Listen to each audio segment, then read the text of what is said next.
Recorded Books and RB Digital present Someone to Romance, a Westcott novel by Mary Balogh, narrated by Rosalind Landor.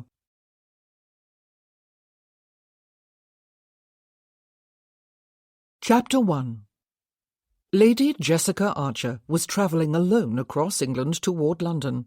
Alone was, of course, a relative term. If she had been born male, she could have left Rose Cottage in Gloucestershire that morning, astride a horse, or perched upon the high seat of a sporting curricle, ribbons in hand, and no one would have batted an eyelid. When one had the misfortune to be a woman, however, there were always enough people and enough eyelids to bat up a storm. She was seated inside the carriage of her brother, the Duke of Netherby, the ducal crest emblazoned upon both doors, with Ruth, her maid.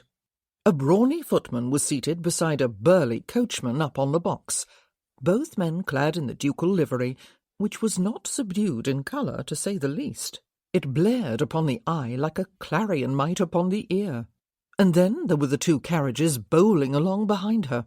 The first conveyed Mr. Goddard, the Duke's personal secretary, who had the whole of the Duke's authority vested in his person when he was acting on behalf of his Grace, as he was currently doing. The coachman and footman upon the box of that carriage were hardly less impressive in girth than the first two. The third carriage bore all the baggage, which could have been squeezed into and upon the other two conveyances with a little effort, but why crowd them when there had been the spare carriage taking up room in the ducal carriage-house? There was only a coachman upon the box of the baggage-coach, but that might have been because he was a former pugilist, and so broad and so fierce-looking, with his once broken nose and one cauliflower ear, and several missing teeth, that no footman fancied climbing up beside him. And then there were the outriders, also in the ducal livery, all of them large men upon large horses, and appearing as though they might also have been professional fighters in the not-too-distant past. There were 8 of them, 2 for each carriage, and 2 to spare. Any highwayman seeing the cavalcade make its colourful way east along the King's Highway, not even trying to hide itself or tiptoe past any dangerous stretch without being noticed, would have either died laughing or else taken mortal fright and moved his business permanently to another part of the country. And this was what travelling alone meant when one was a lady. This was how it had all come about. Abigail Bennington, née Westcott, Jessica's cousin and best friend, had given birth to a son, Seth, her first child, in late February, a little less than 2 years after her marriage to Lieutenant Colonel Gilbert Bennington. The Westcott family had been invited to the christening, a month later, in the Gloucestershire village outside which Abby and Gil lived at Rose Cottage. Fortunately not really a cottage, but more a manor. Even so, when a number of the Westcotts showed up, it was filled to the rafters, to use the phrase of Uncle Thomas, Lord Molyneux. And it was a good thing, Aunt Viola, Abby's mother, the Marchioness of Dorchester, had said, though a little sad, too, since neither Camille nor Harry, her other 2 children, had come, having decided to visit later, after the weather had warmed up a bit. Camille and Joel's numerous children alone would fill a tent that would take up the whole lawn.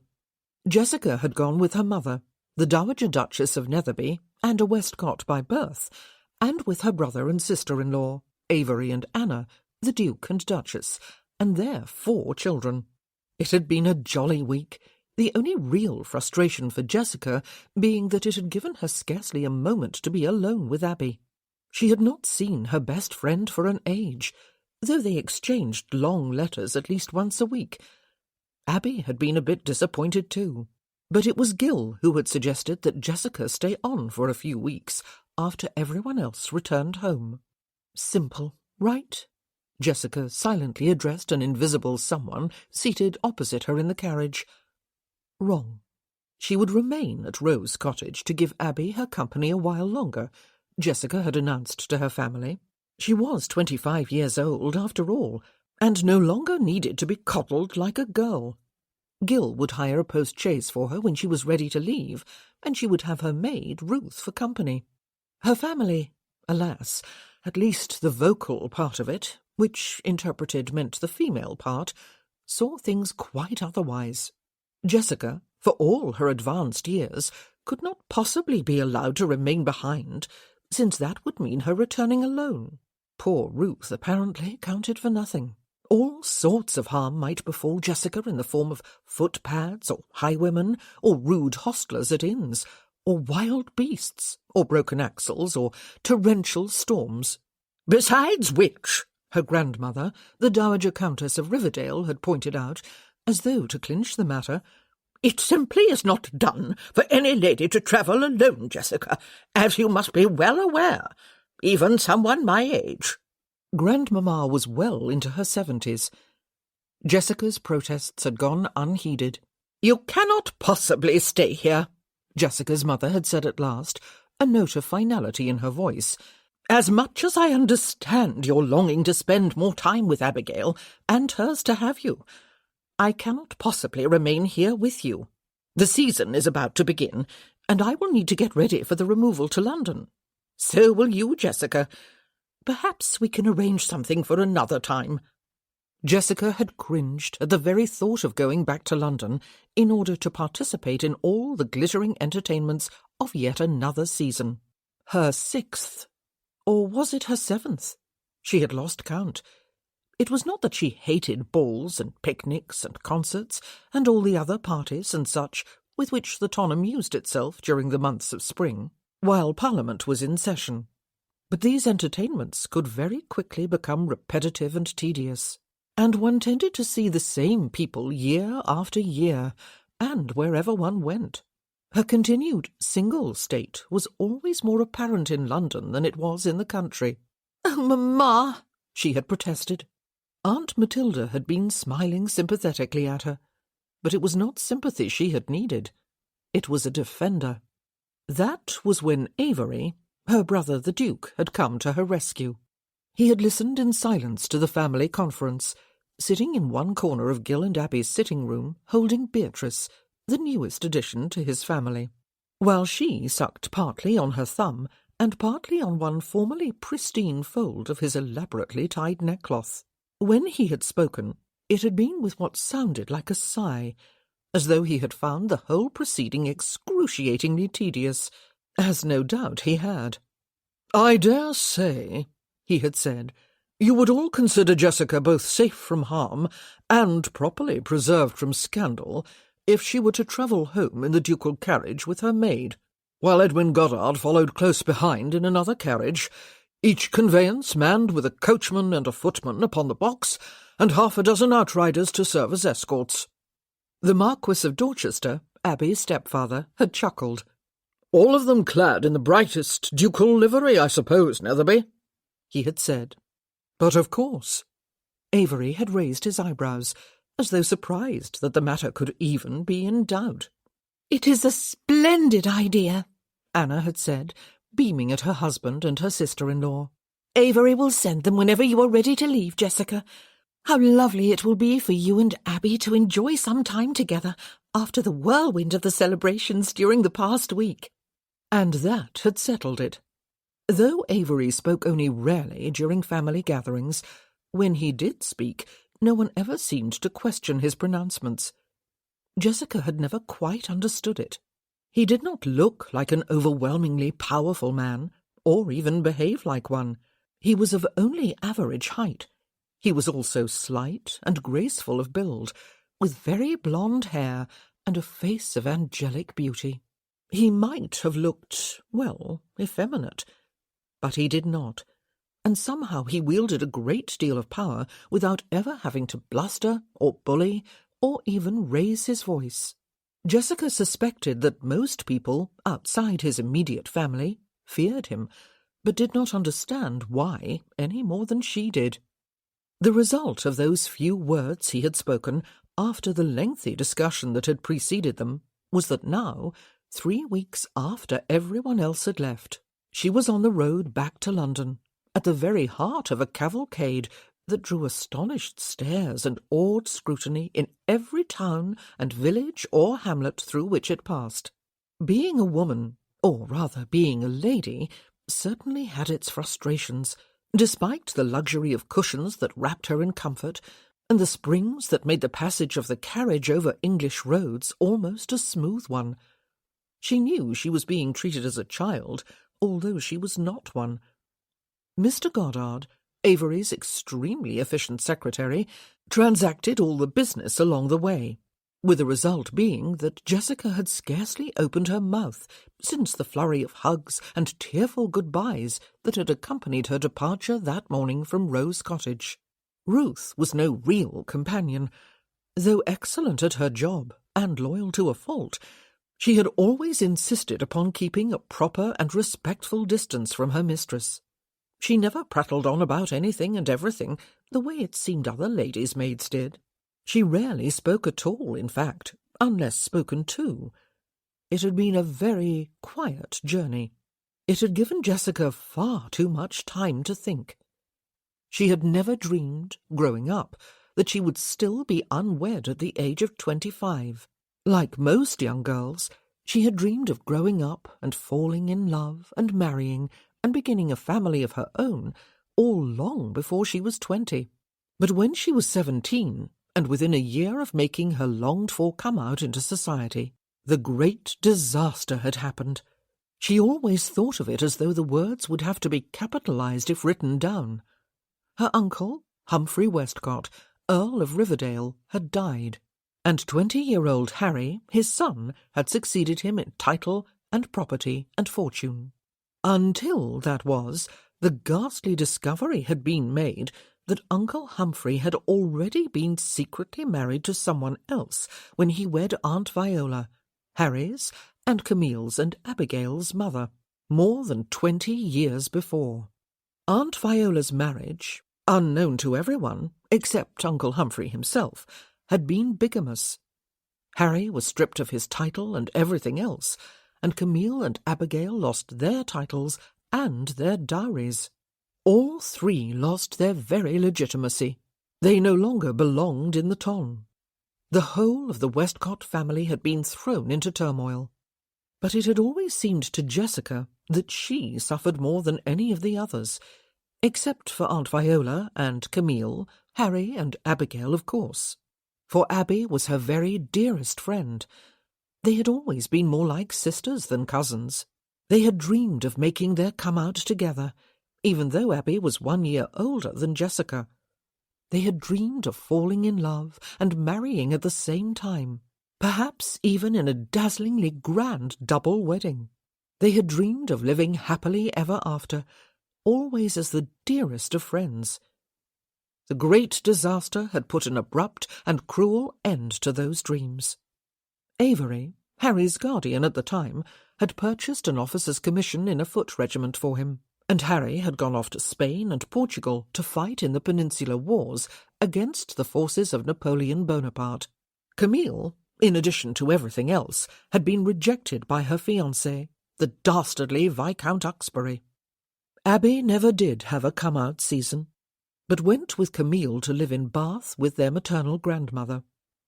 Aunt Viola had fled for a while to live with her clergyman brother in Dorsetshire, and Jessica, untouched in all material ways by the disaster, had been left bereft, alone and desolate, with crushed hopes and lost dreams. She had been uninterested in continuing with anything to which her privileged status as Lady Jessica Archer, sister of the Duke of Netherby, entitled her. She had lost all interest in a come-out season of her own, in courtship and in marriage. For Abby could not share any of the glitter and excitement with her, but was rather incarcerated in her grandmother's house in Bath. Incarcerated had not seemed too harsh a word. Perhaps worse for Jessica, though, than the lost dreams and the desolation, had been the inexplicable sense of guilt, as though everything that had happened to her cousins, and particularly to Abby, was her fault, as though she had somehow wanted to assert her superiority over them. She had hated the fact that she remained unscathed, that her life and her smooth path forward to a dazzling future remained what they had always been. There was nothing to stop her from making her come out as planned. There was nothing to stop her from making a brilliant marriage, or from living happily ever after. She could still expect to live a life of luxury and privilege for the rest of her days, unlike Abby. It had seemed so unfair. She had never been able to do it, in fact, in the 8 years since then. She had never found a man to tempt her into being selfish. She had chosen instead to stand in solidarity with her cousin, whom life had treated so unfairly. If Abby must be forever unhappy, as surely she must, then the least Jessica could do was be unhappy too. She had never fallen in love. Now she doubted she ever would or could. Yet 2 years ago, Abby had found both love and happiness with Gil Bennington. She lived in that spacious manor, with its lovely name and its flower-filled garden, on the edge of an idyllic English village.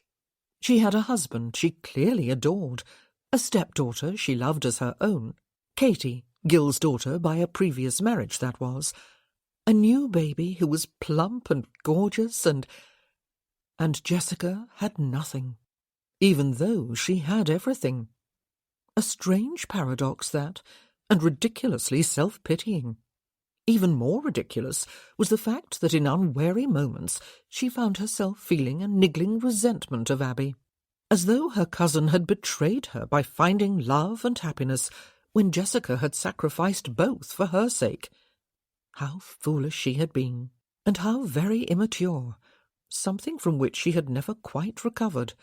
She had made the sacrifice even against the pleas of Abby herself, who had a number of times, right from the start, tried to persuade Jessica that what had happened to her was hers alone to bear, that she would deal with it and find a new, meaningful path forward, as she had. The past few weeks had convinced Jessica, even if she had still had any doubts, that her cousin had not simply settled for something second best, but was actually deeply happy, as was her husband. They were both devoted to their children. Jessica had greatly enjoyed those weeks, and found them hard to bear at the same time. She had been left behind, by her own choice. Well, no longer. She had made a decision while observing the quiet glow that seemed to emanate from her cousin. This year, this season, her 6th, or was it the 7th, she was going to choose a husband. She did not expect it to be difficult, despite her age, and the fact that London would be flooded with a new crop of pretty young girls, fresh from the schoolroom, and eager to snatch up the best prizes the great marriage mart would have on offer. She had acquired a rather large number of devoted admirers during her first season, despite the fact that she had made no effort to attract or encourage them. And those numbers, against all reason, had swelled with every passing year, up to and including last year. All those gentlemen would not necessarily be eager to offer her marriage at the first sign of interest on her part, of course. Some remained in her orbit, no doubt, only because it was fashionable to sigh over Lady Jessica Archer, and always be on hand to fetch her refreshments, or dance with her, or converse with her, or simply be seen with her. It never hurt, after all, for a man to be seen in company with a duke's sister, and someone who had been dubbed for several years a diamond of the first water. Their interest did not necessarily mean they wished to marry her, but surely a few of those men would become serious suitors if given half a chance. She was, after all, extremely eligible, and rich. And although she was not vain about her appearance, her glass told her that she still had whatever looks she had had as a girl, no wrinkles or grey hairs or faded complexion yet. She was only 25 after all. She smiled slightly as she glanced at Ruth, who was still sitting very erect in her corner of the seat opposite, her head still turned toward the window. She was going to end up with a crick in her neck if she was not careful.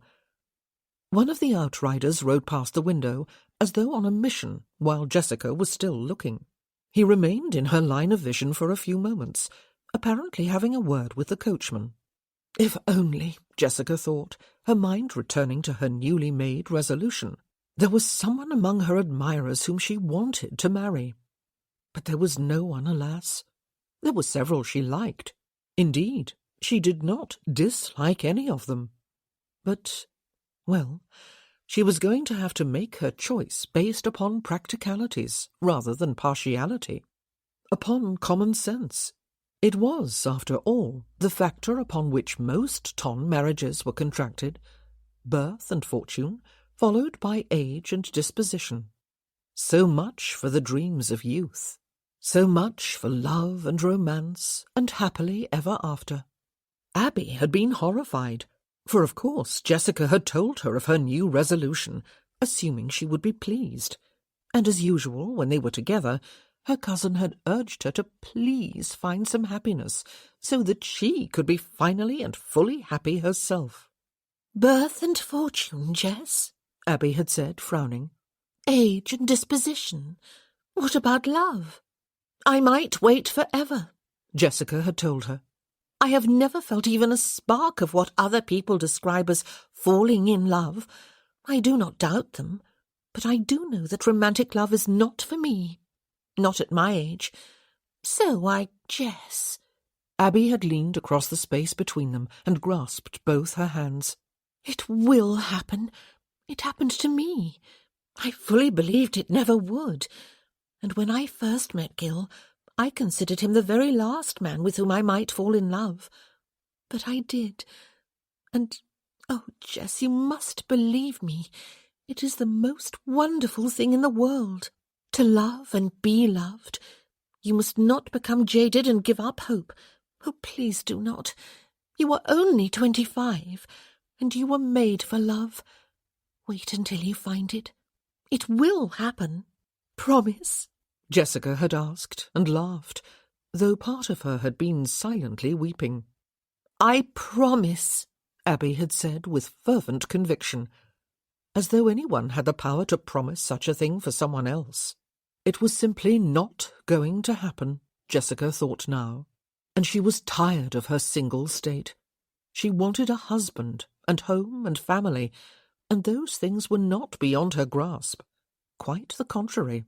She wanted to grow up. It was past time. Her thoughts were interrupted when the carriage turned abruptly and unexpectedly to the right, and Jessica could see that it was pulling into the cobbled yard of a respectable-looking inn, though surely not the one at which they were scheduled to spend the night. Their journey had been delayed by a couple of hours after they had stopped for refreshments and a change of horses. There had been some issue with one of the wheels on the carriage in which Mr. Goddard was travelling.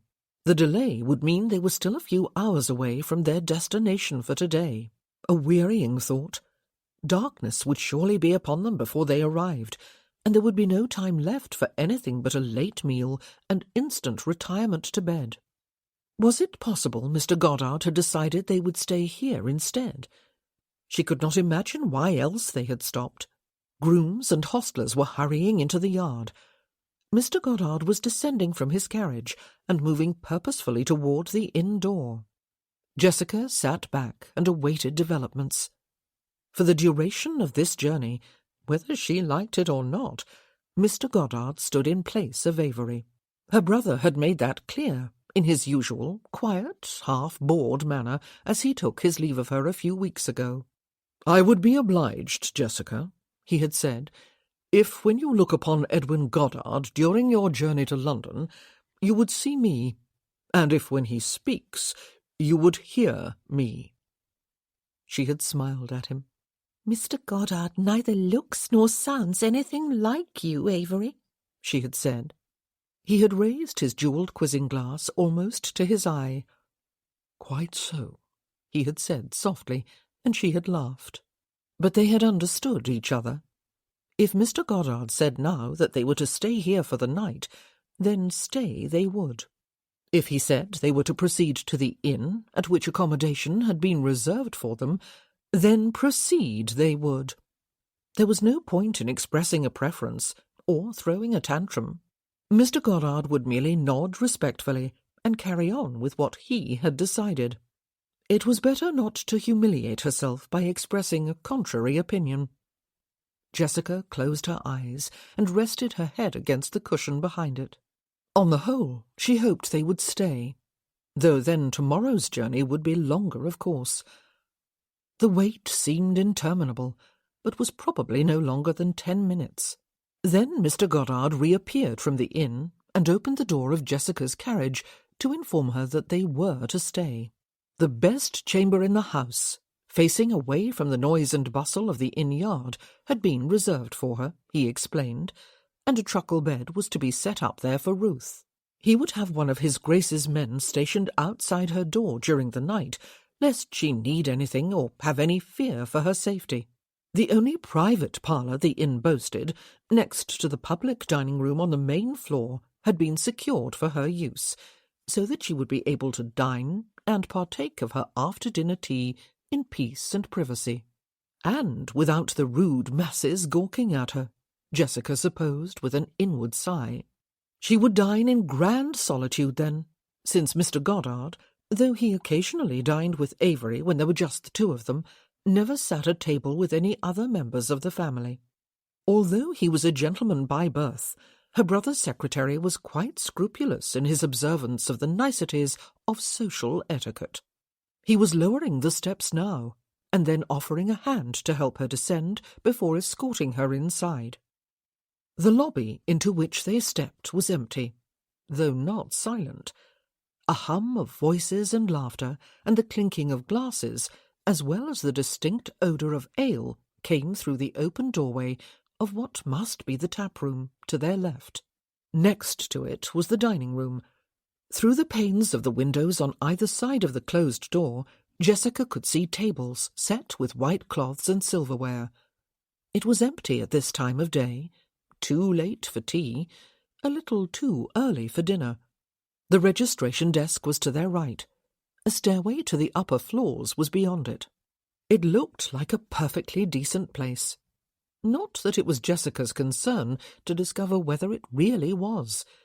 That was Mr. Goddard's business, and he was perfectly trustworthy.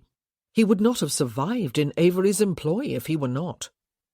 Jessica looked forward to being upstairs in her room, where she would be able to take off her bonnet and gloves, and wash her face, and take the pins from her hair, at least for a short while, and perhaps even stretch out upon her bed before getting ready for dinner. What she would really love to do was go outside and walk through the village, or out along a country lane. It would not matter which. It would feel lovely to stretch her legs and breathe in some fresh air.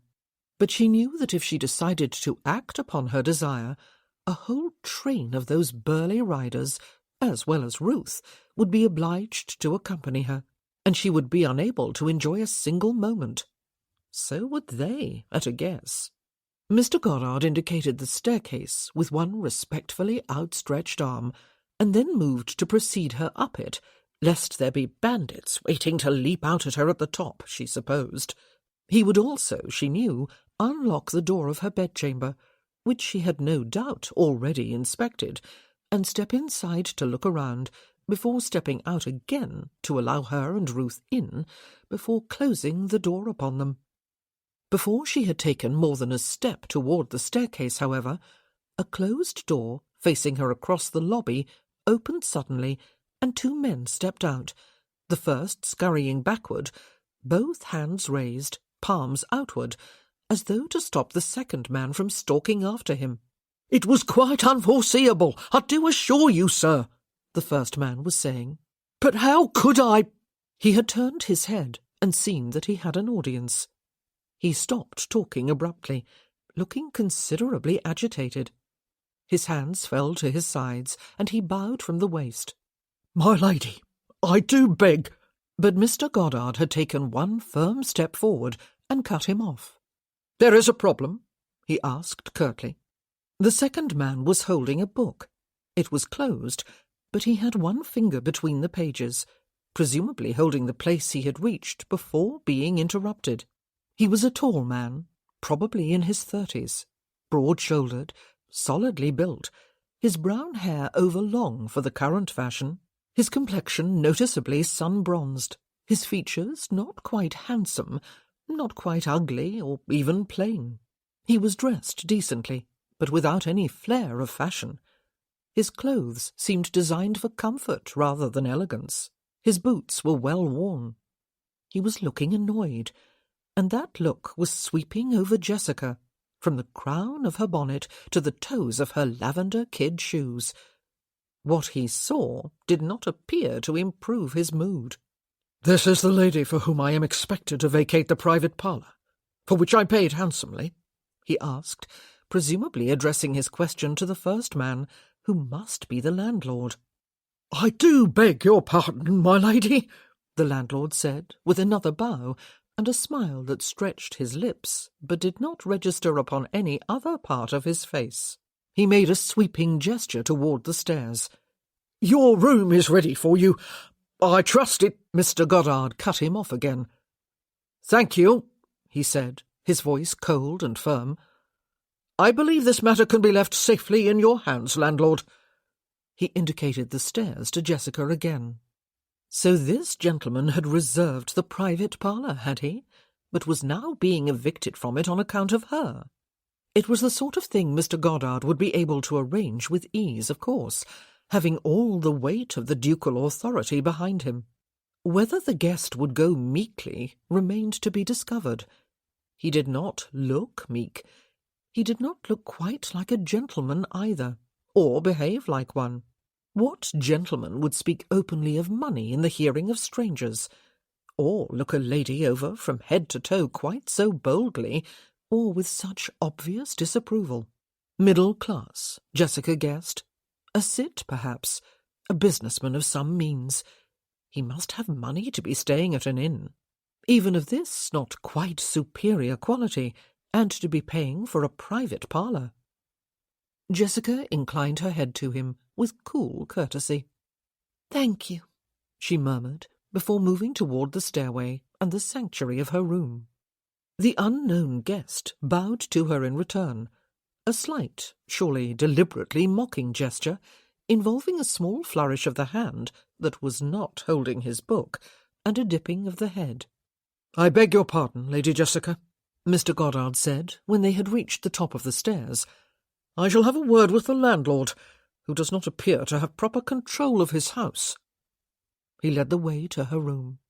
Being a woman had frustrations in plenty, Jessica thought again, as the door closed behind her and Ruth. But being a man had its annoyances too. What would that guest do? Would he flatly refuse to vacate the parlour, and then find himself confronted by Mr. Goddard himself? Would the landlord bribe him, perhaps, with a free dinner in the public dining-room? Money was something he seemed to understand. It was none of her concern, however. Mr. Goddard would sort it out to her advantage. "Tell me that is warm water in the pitcher, Ruth," she said. "It is, my lady," her maid assured her, after cupping her hands about the water jug. Of course it was. Why had she even asked? Mr. Goddard would have seen to it before coming to escort her inside.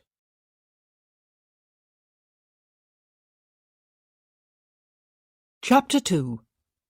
Gabriel Thorne waited for the newly arrived guest to disappear up the stairs with her minions and move out of hearing before he spoke again. She was Lady Jessica Archer, daughter of the late Duke of Netherby, sister of the present Duke.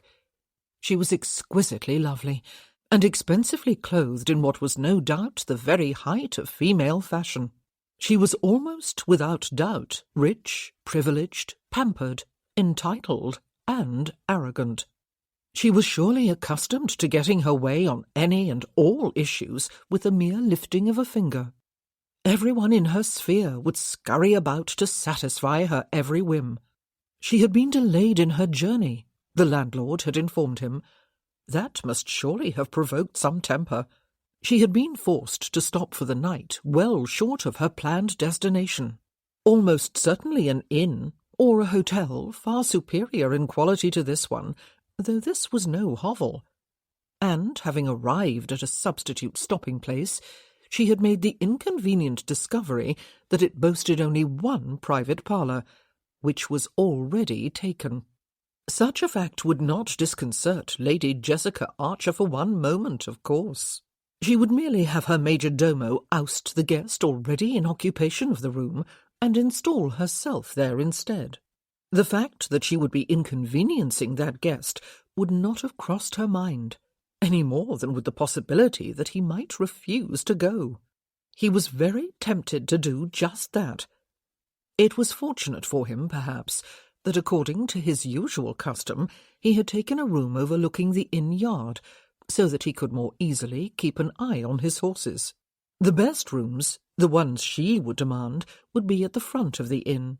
If there had been no such thing as a private parlour, she would probably have demanded that the dining-room be appropriated for her exclusive use, while all other guests would be forced to eat in discomfort in their rooms. Oh, it was probably unfair of him to judge the woman on such little evidence and no acquaintance. It was unfair to be hugely irritated by her and take an instant dislike to her. It was also virtually impossible not to do either. Even her "thank you" had been spoken with a sort of frigid condescension that made it meaningless. His irritation, even anger, had taken him by surprise, for really what had provoked it had been slight. Perhaps the real cause of his annoyance was being back in England. He had forgotten what English ladies could be like. He had forgotten how obsequious the lesser classes could be when dealing with the upper classes, especially the aristocracy. The landlord had infuriated him. So had his understanding that, really, the man had had no choice. He was regretting coming, though he had had little choice beyond turning his back upon someone he loved. "You will move out of the parlour, then, sir?" the landlord asked, his voice still anxious. "I shall reserve the best table in the dining-room for you, the one between the fireplace and the window, and your dinner and all the ale and spirits you care to drink will be free of charge tonight. I will refund your payment for the private parlour in its entirety, even though you have had the use of it for the past couple of hours." "Yes, you will," Gabriel said, his tone clipped. The landlord visibly relaxed, despite the curtness with which Gabriel had spoken. "It is very generous of you, sir, even though—" The rest of the sentence died on his lips when Gabriel fixed him with a steady gaze.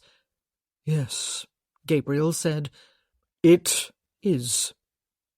For he could have contested the issue.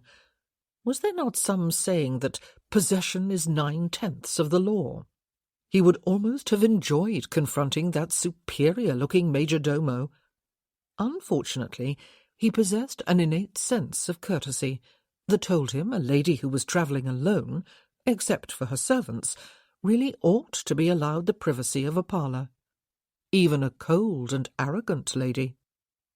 He made his way up to his room, where he placed a folded handkerchief between the pages of his book to hold his place. Lady Jessica Archer, sister of the Duke of Netherby. In all probability, she was on her way to London. Easter was over, and the spring season must already be heating up, with all its myriad balls and soirees and garden parties and other fancy entertainments. The great marriage mart. He wondered why she was still unmarried. She was no tender young girl. If she were, she would hardly be on the road with only a major-domo and a maid for protection. But even as he held that thought, he wandered to the window of his room to look down upon the inn yard. He smiled and shook his head in amused disbelief as he witnessed all the bustle. There were 2 grand carriages, one of them with a crest, the ducal crest, emblazoned boldly upon the door that was visible to him. A third, somewhat more humble conveyance, though it was merely a relative point, must belong to the group too, since Gabriel was not aware of any other arrival within the past hour. The yard was teeming with large men, all clad in the same gaudy livery. The cavalcade must look like a travelling circus when it was strung out along the road. Lady Jessica Archer had more than a major-domo and a maid for protection then. She was as well guarded as a queen. She was a precious commodity, and she had all the accompanying haughtiness one might expect of such a woman. The inclination of her head, when she had said "thank you," had spoken volumes about a life of aristocratic privilege and entitlement. He might have been a worm as easily as a man under one of those fine kid leather shoes. How shockingly indiscreet it had been of the landlord to reveal her full identity in order to persuade him to give up the private parlour for which he had paid. If the man had only realized it, Gabriel would have been far more willing to relinquish it to a Miss Nobody in particular than to the privileged daughter of a duke.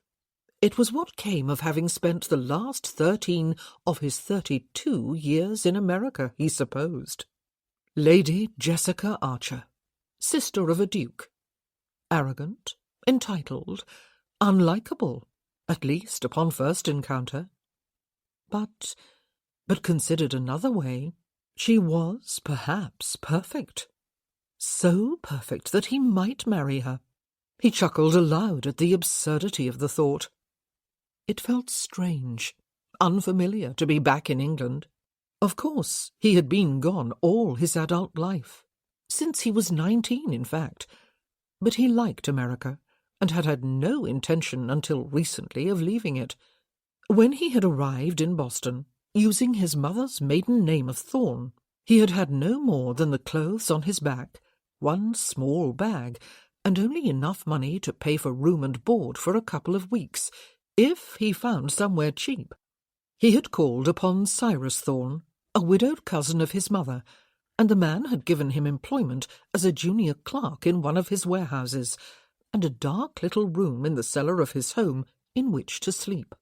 From those lowly beginnings, Gabriel had proved his worth, and risen to become his cousin's right-hand man by the time he was 25.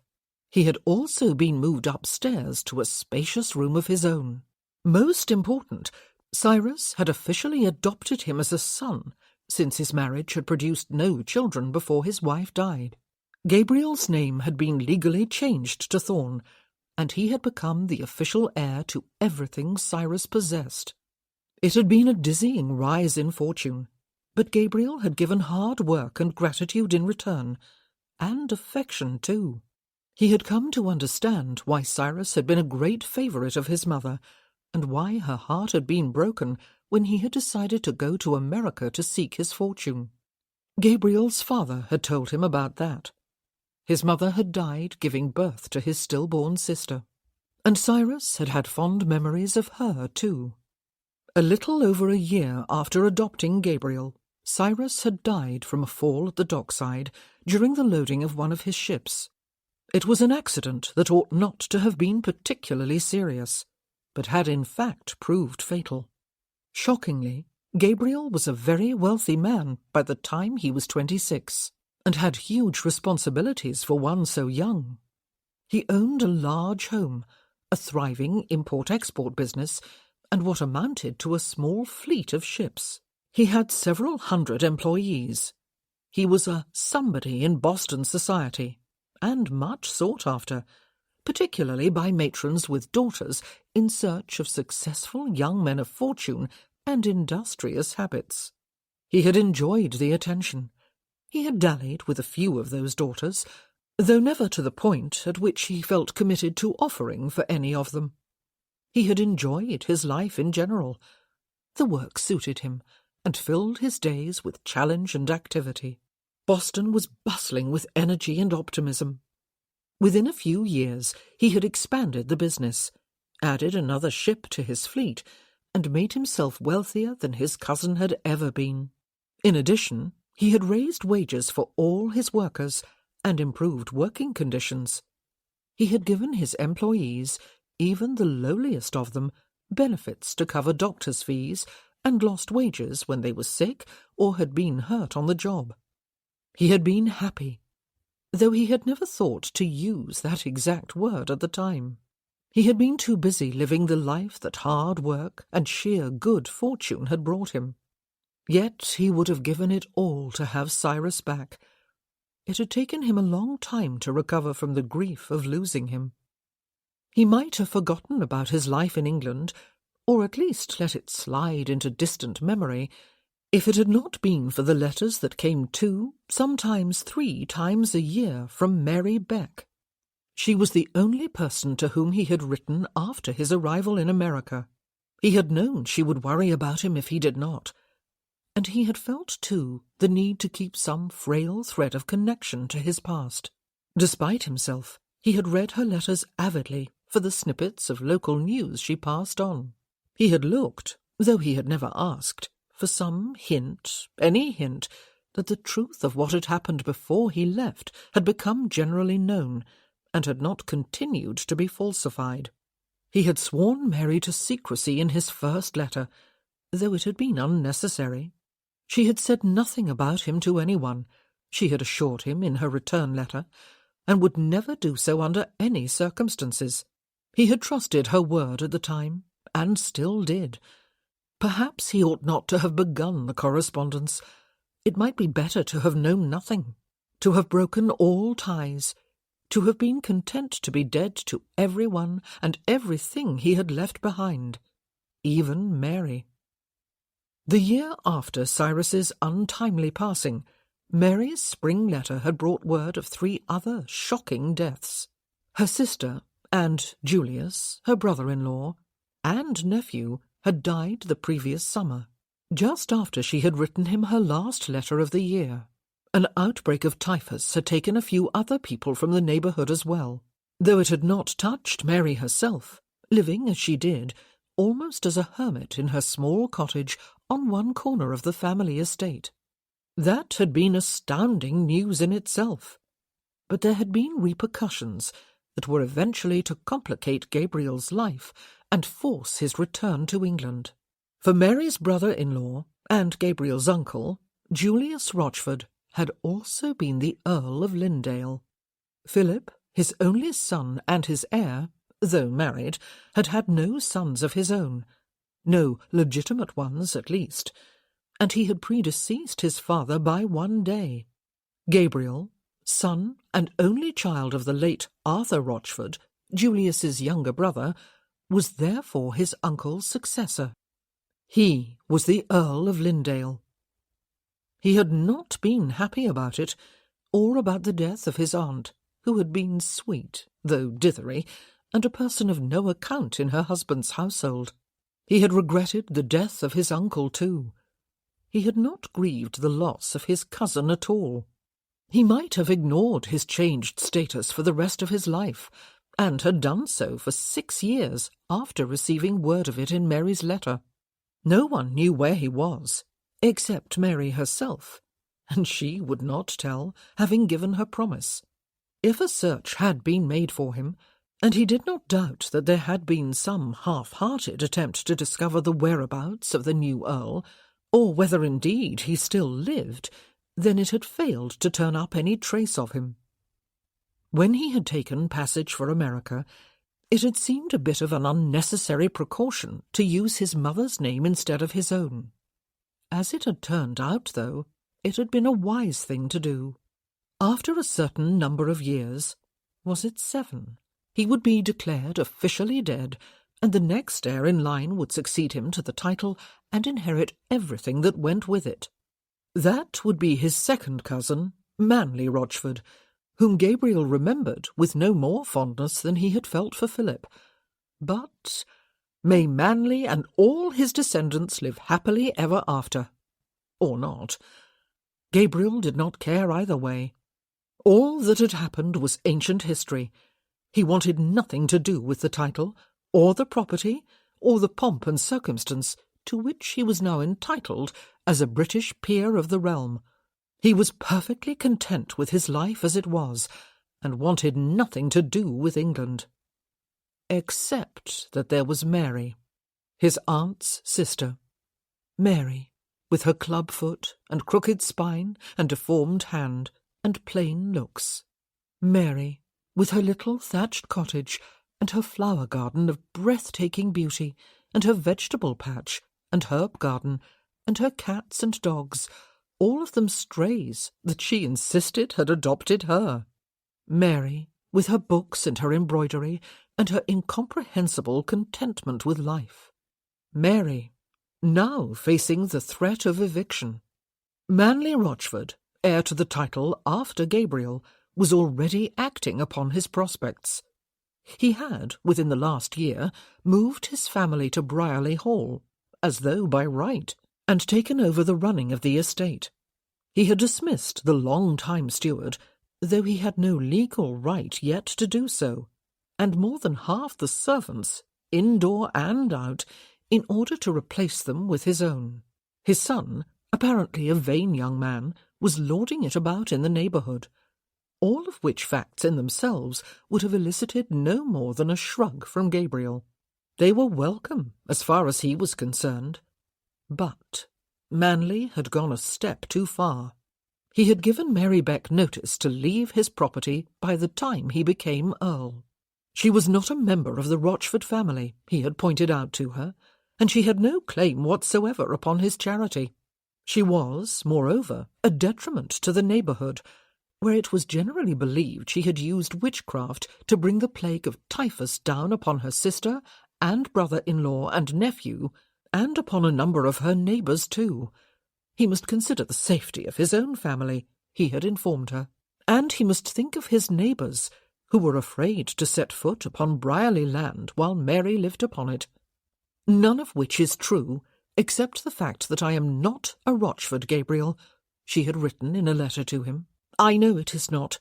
The neighbours are not so superstitious or cruel. But I must leave anyway. Please come home. It was the only time she had ever put any pressure upon him to do anything at all. She might have exerted much further pressure, of course, by divulging her knowledge of where he was to be found in order to protect herself. But Gabriel knew she would not do that. Not Mary. He had considered bringing her to America, setting her up in a comfortable apartment of her own in his home, giving her a part of his sizable garden, or even all of it if she wished for her own use. But the journey might well kill her, and he could not imagine her being happy anywhere but in her own little cottage, where she had lived for as long as he had known her. And what would she do with all her strays? It might seem a trivial consideration, but they were Mary's family, as dear to her as husband and children would be to another woman.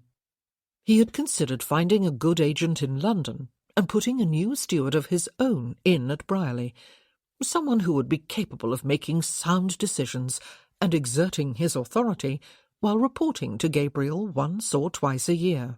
But doing that would mean revealing that he, Gabriel, was still alive, and if that was revealed, then he would be allowed no more peace in America.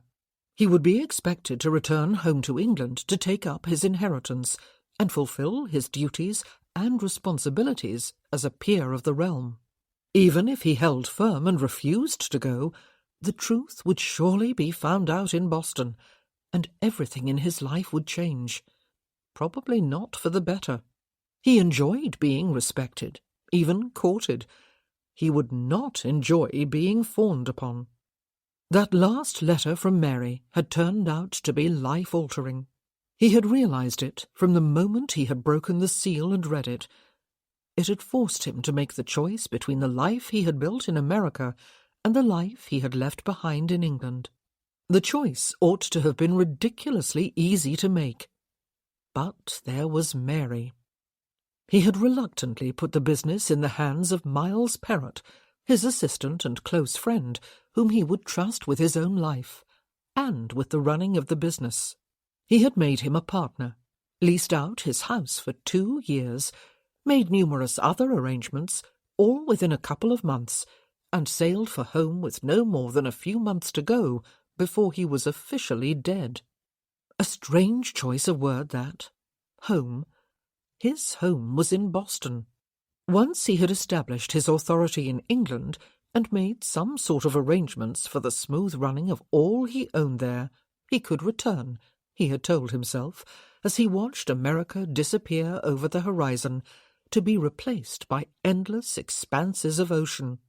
But making arrangements, he had admitted to himself during the endless days and nights of the voyage, was going to entail far more than he wanted to believe. For though even in Boston he would wish for an heir to inherit the business and the fortune he had amassed, here the need was of far more urgency. For in England he would not have the option of making a will and leaving everything to anyone he chose.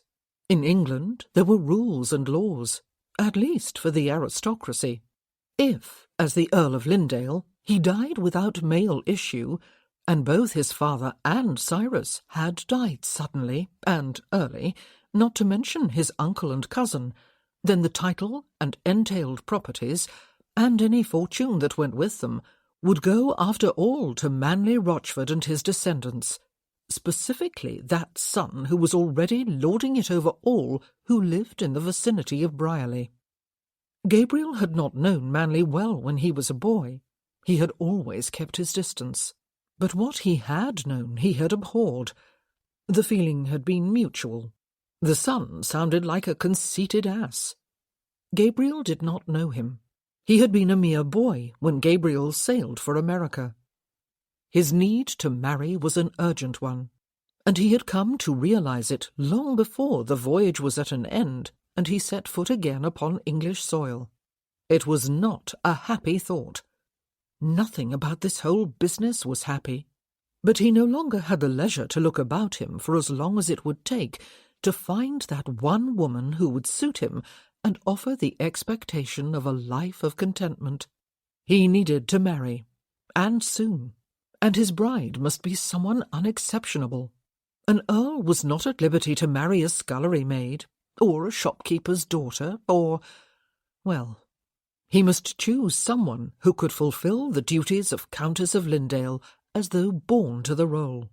She must be someone well-born, well-connected, refined, able to deal with difficult relatives, difficult servants, difficult neighbours, difficult everything. As far as Gabriel knew, his name had not been cleared all those years ago, though he had never asked Mary outright. He might be facing hostility at Brierley, to say the least. He certainly needed a woman who was no timid mouse, one who would command respect by the mere expectation that it would be accorded her. It would help, too, and not just for his personal gratification, if she had some beauty, grace, and elegance, and a few more years of age and experience than a young girl fresh from the schoolroom would have. More important than anything else, he needed someone who could give him sons, though that was the one thing that could never be guaranteed, of course. And now it had struck him, as though as a joke, that Lady Jessica Archer might well be the perfect candidate. Was it a joke? He really had not taken a liking to her, but he would admit that his hasty judgment might not be a fair one. He knew that from his professional life. She was almost certainly on her way to London, and so was he. Perhaps he would have the chance to get a second look at her.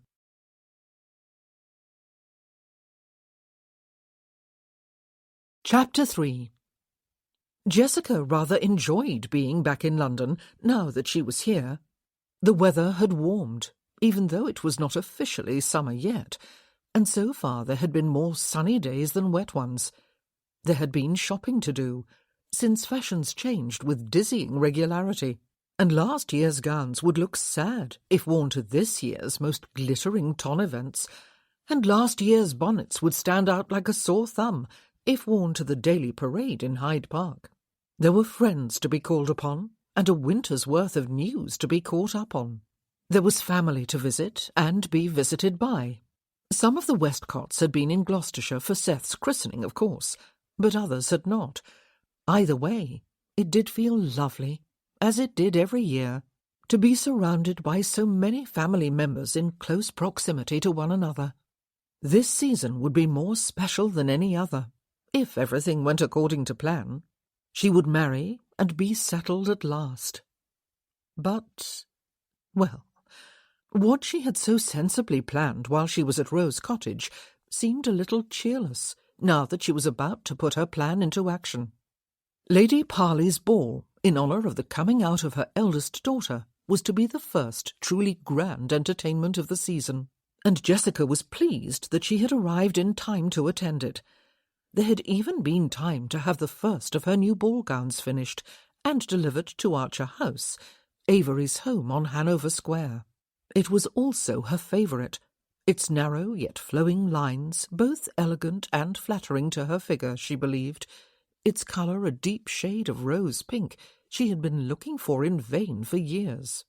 Her hand had already been engaged for 3 sets of dances, the opening set with Mr. Gladley, who could always be relied upon to make her laugh, the second with Sir Bevan Romilly, who for all his large girth and creaking corsets was light on his feet, and the first waltz with Lord Jennings, who, despite having no conversation whatsoever beyond his horses, always performed the steps with flair.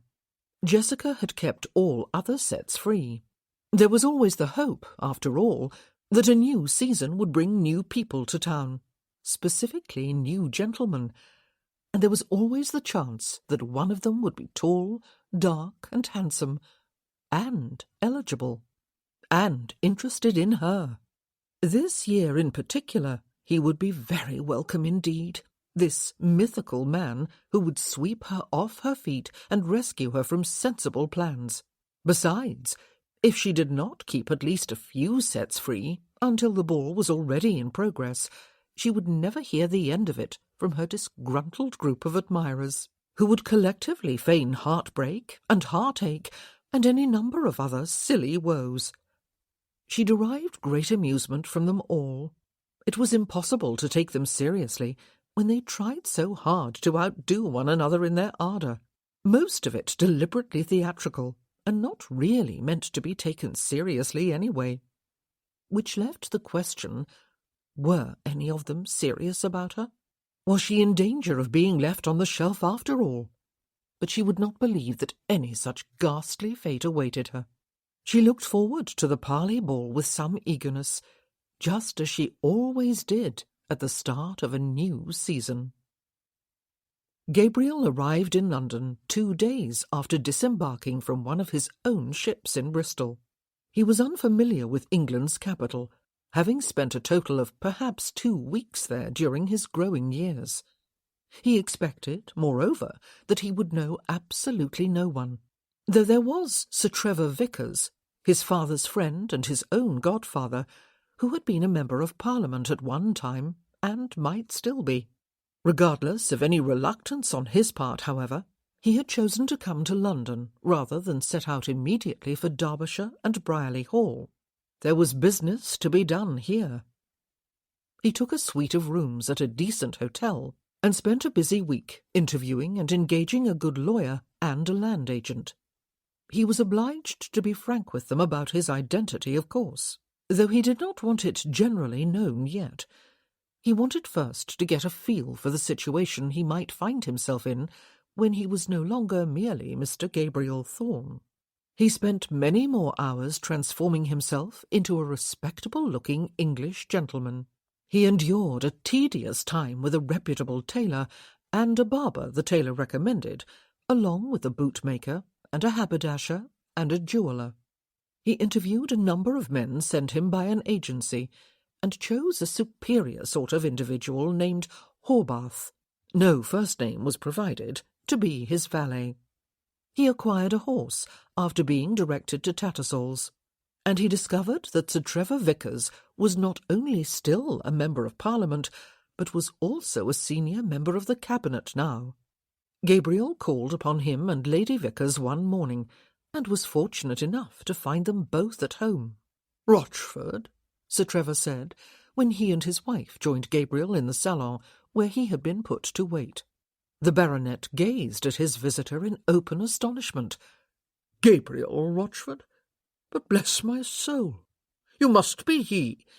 You look just like your father." "I go by my mother's name of Thorn now," Gabriel explained, as he submitted to a very firm and prolonged handshake, though it was the name Rochford he had sent up with Sir Trevor's butler. "But yes, sir, I am Gabriel." He bowed to Lady Vickers, who had also looked astonished at first, though now she was beaming at him, her hands clasped to her bosom. "Everyone has long assumed you were dead," Sir Trevor said bluntly. "It is about to be made official. But bless my soul, here you are, looking very much alive. Where the devil have you been hiding all these years? Ah, I beg your pardon, my dear.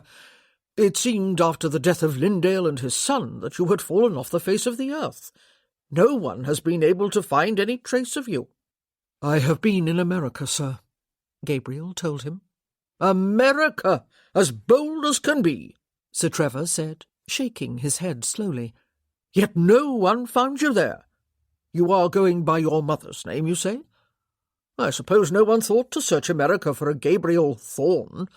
But why ever would you do a thing like that?" "My name has been legally changed," Gabriel told him, and explained how it had come about.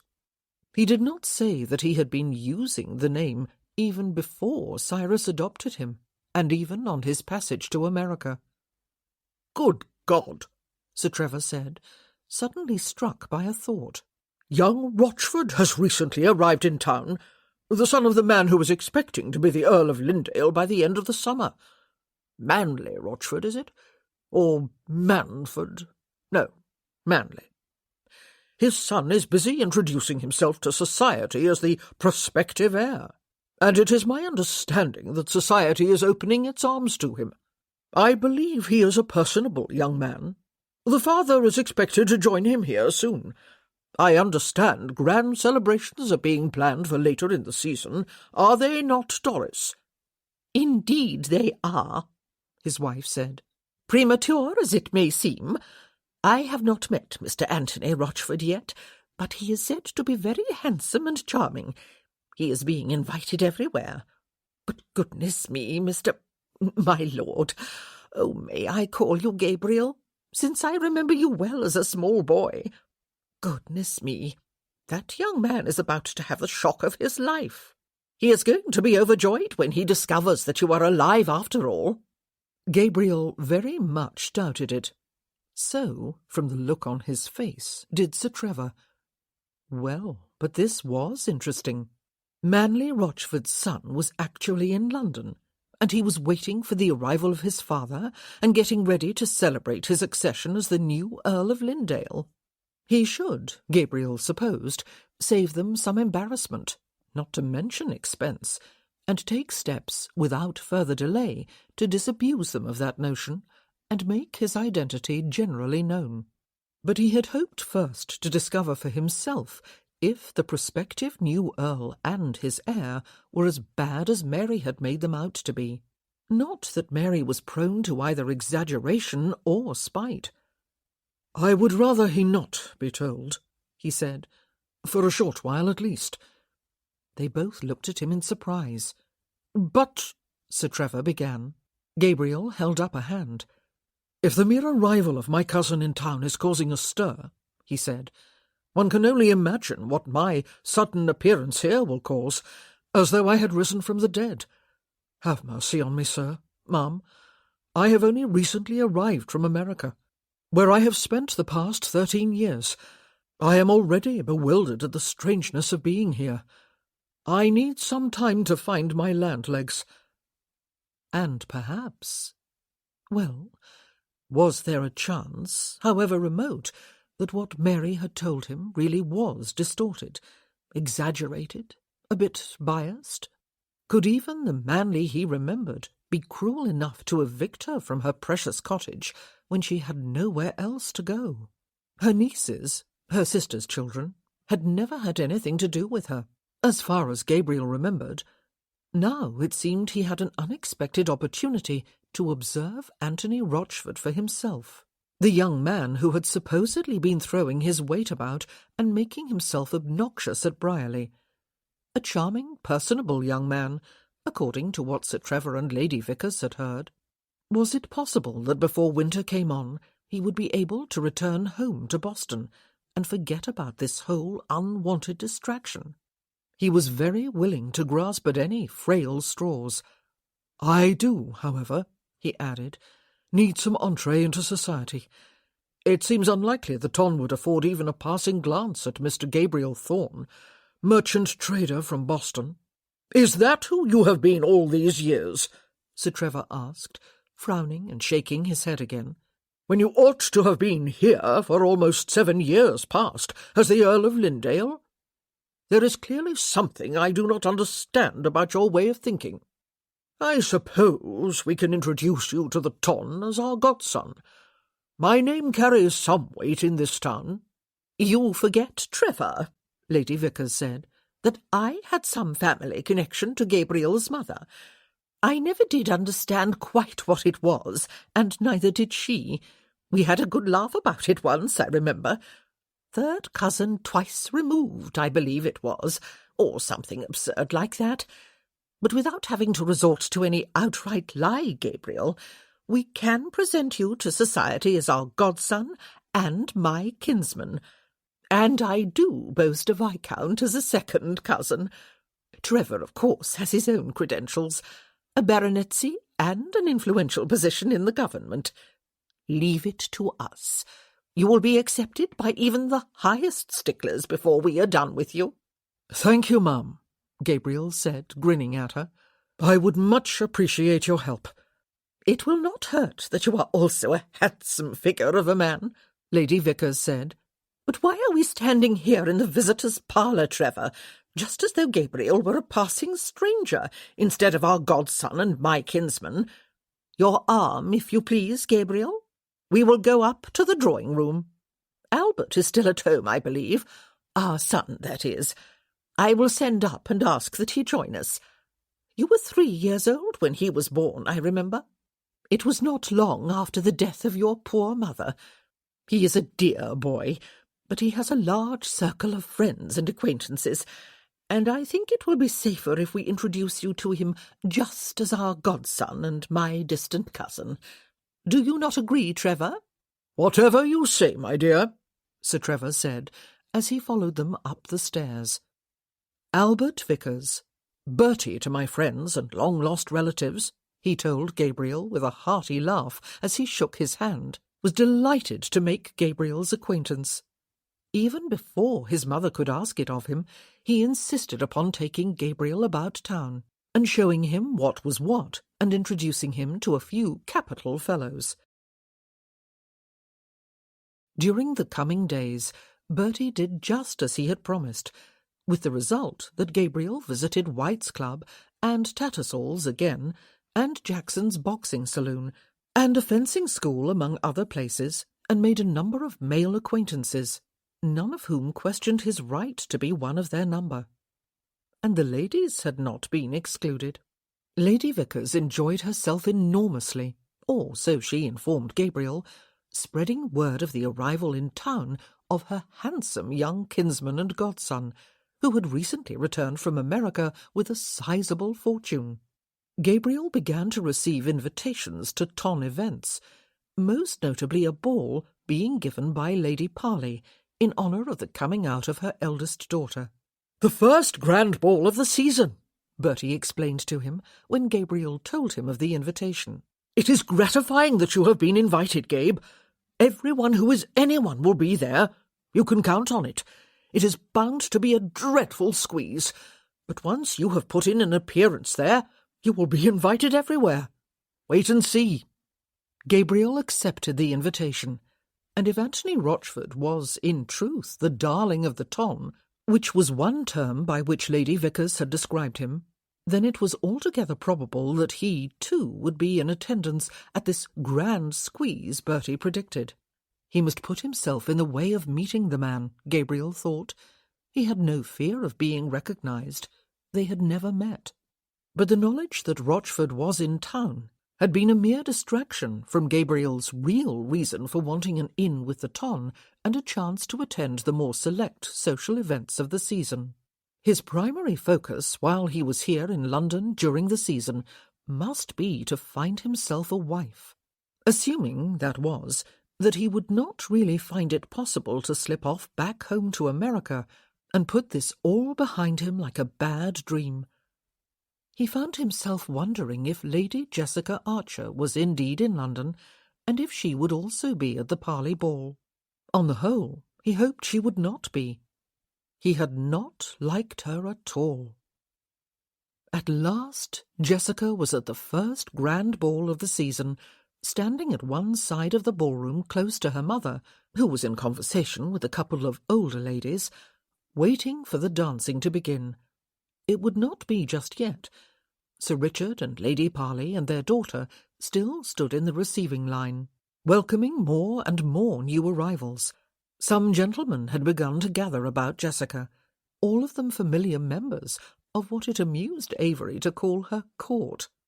The ballroom was filling, and looking and smelling very festive indeed, with the myriad colours of ball gowns and banks of flowers, and one mirrored wall to multiply them all to infinity. Crystal candelabra overhead, each holding dozens of candles, cast a rainbow of light over the newly polished wooden floor and the gathering guests. Conversations were growing louder and more animated. The orchestra members were tuning their instruments. This was often her favourite part of any ball, this eager anticipation of music and dance and feasting and forgetting the cares of everyday life. How very privileged she was to be here and to belong in these surroundings and with these people, Jessica thought, as she flicked open her fan and plied it slowly before her face. And how very old she felt. There were a number of people she had not seen before, mostly young girls making their first appearance in London society, gowned almost exclusively in white, and some fresh-faced young gentlemen newly down from Oxford or Cambridge or up from the country. One such gentleman was Peter Wayne, Aunt Mildred and Uncle Thomas's middle son, who was across the ballroom with his older brother Boris, trying unsuccessfully to look like a jaded veteran. She smiled and lifted a hand in greeting as she caught his eye. He grinned back, forgetting his chosen role for a moment. She met the glance of one of the young girls and thought she read envy in her expression. Well, that was cheering. Perhaps she did not look quite like a fossil after all. Sir Bevan Romilly reminded her that he had reserved the second set with her, to the loud complaints of those gentlemen who had not. Mr. Dean asked for, and was granted, the third set. Compliments, meanwhile, were being lavished upon her, many of them deliberately outrageous and provocative of laughter from the other men, and sharp retorts from her. Comments were being made also about other guests, some of them kind, some not, some witty, some not. She did not contribute any of her own. It was all very familiar, and really rather endearing. She might just as easily be a wallflower at her age, and must be very thankful she was not. Was one of these gentlemen going to be her husband? Oh, she really could not imagine it. She liked all of them to varying degrees and for varying reasons, but there was none she liked more than all the others, sadly. She laughed lightly at something that had just been said, fanning her face as she did so, and glancing toward the door to see if the flow of new arrivals had slowed. There was still a trickle of guests moving along the receiving line, and there was one man between Jessica and the door, his shoulder propped against a pillar, his eyes gazing very directly at her. He was not a member of her usual court. Indeed, he was a stranger. He did not immediately look away, as most people would when discovered staring. Neither did he move. Jessica raised her eyebrows and fanned her face a little faster. He was an extremely good-looking gentleman, tall, broad-shouldered, slender-hipped, long-legged, and elegantly and fashionably clad in black and white, his tailed evening coat looking rather as though he must have been poured into it, his neckcloth very white and arranged in a perfect, intricate fall. His silk breeches and stockings hugged shapely legs. His curly brown hair was short and expertly styled to look fashionably dishevelled. His features were more harsh than perfectly handsome, perhaps, and his complexion was sun-bronzed, but it was an attractive face nevertheless. Everything about him was attractive, in fact. Jessica felt an unexpected frisson of awareness and interest, but his manners were not all they should be. He was still staring at her, Or rather, he was gazing lazily, as though he had been doing it for some time. His whole posture was lazy, in fact, or perhaps relaxed was the more appropriate word, and informal. One did not lean one's shoulder against pillars at ton events. Jessica raised her chin and looked haughtily back at him, just as another gentleman approached him, and he looked away and straightened up to give the other man his attention. Strangely, bizarrely, it was only at that moment that Jessica recognized him. The man who had been staring at her, that was. He was the man from the inn, the one she had taken for a sit, a member of the middle classes, with his over-long hair and unfashionable, ill-fitting clothes and inelegance of manner. He had looked at her boldly then, too, from her head to her feet, with an expression that had bordered upon the contemptuous, and he had been ungracious about vacating the private parlour for her use. He had spoken openly in her hearing about the money he had paid for it. He had made her a mocking half-bow. She must have been mistaken on that occasion. No mere cit would have received an invitation to a ton ball, not even if he was a wealthy man. But how very rude of him to have stared at her as he had just now. Even if he had been as surprised to see her here as she was to see him.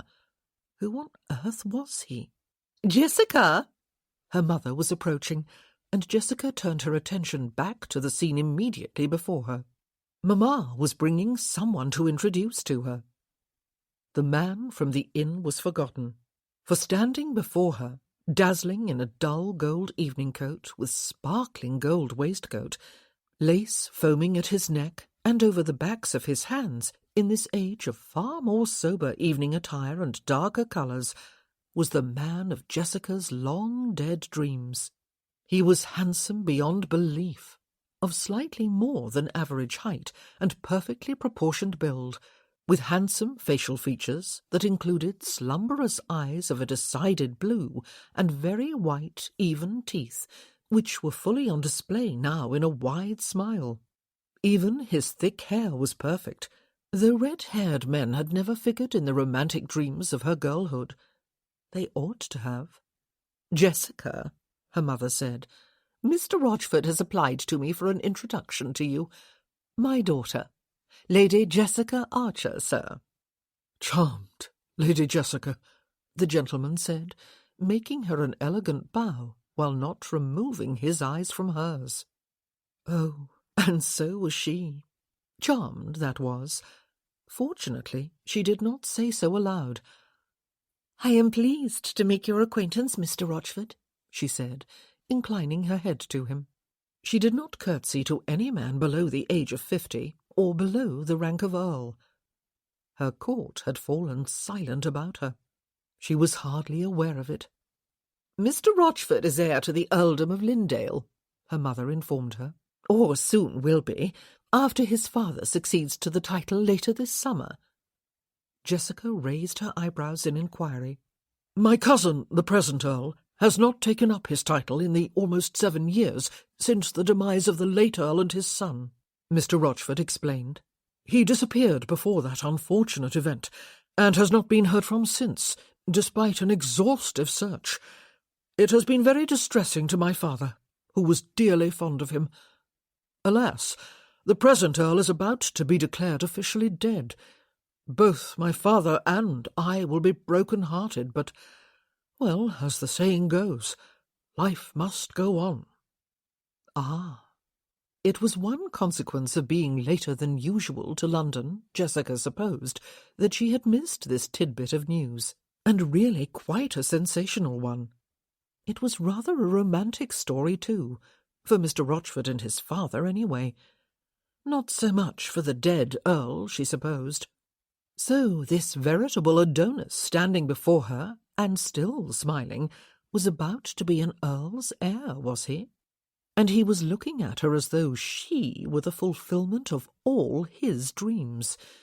She hoped her own interest in him was not so apparent. She fanned her cheeks slowly. "I am sorry for your loss, sir," she said. "Thank you." He bowed to her again. "Her Grace, The Dowager Duchess, your mother, has informed me that you have already granted the first 2 sets of dances to other gentlemen, who I trust are fully aware of their great good fortune. May I beg for the 3rd? Dash it, Jessica thought. That, too, is spoken for, she told him, and the set after that is a waltz, which I have promised to Lord Jennings. Perhaps I will challenge him to pistols at dawn, he said, with another wide smile, as his sleepy blue eyes continued to gaze into her own. Better yet, I will beg for the 5th set. It would be the supper dance, she believed. Perfect. That would mean she would also sit with him at supper.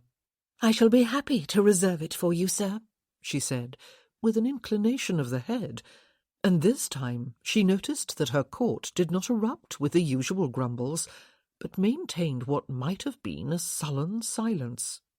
By then the receiving line was breaking up, as the last trickle of new arrivals moved into the ballroom, and Mr. Gladley was stepping up beside Jessica and pointedly clearing his throat. "The dancing is about to begin," Jessica's mother said, and Mr. Rochford, with a final bow, moved away. Mr. Gladley crooked his arm for Jessica's hand, and she placed it inside his elbow. The gentleman from the inn was joining the end of one of the lines of dancers with a thin girl who looked not a day over 16. He was regarding his partner with what could only be called a proprietary smile. Then he looked up, caught Jessica's eye, and gave her a curt nod.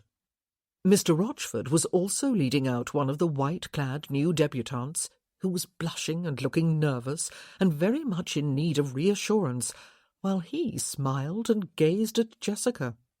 But he dipped his head at last to say something that drew a grateful, worshipful glance from his partner. Well, Jessica thought, as the orchestra struck a chord and the dancing began, this season was already showing considerable promise.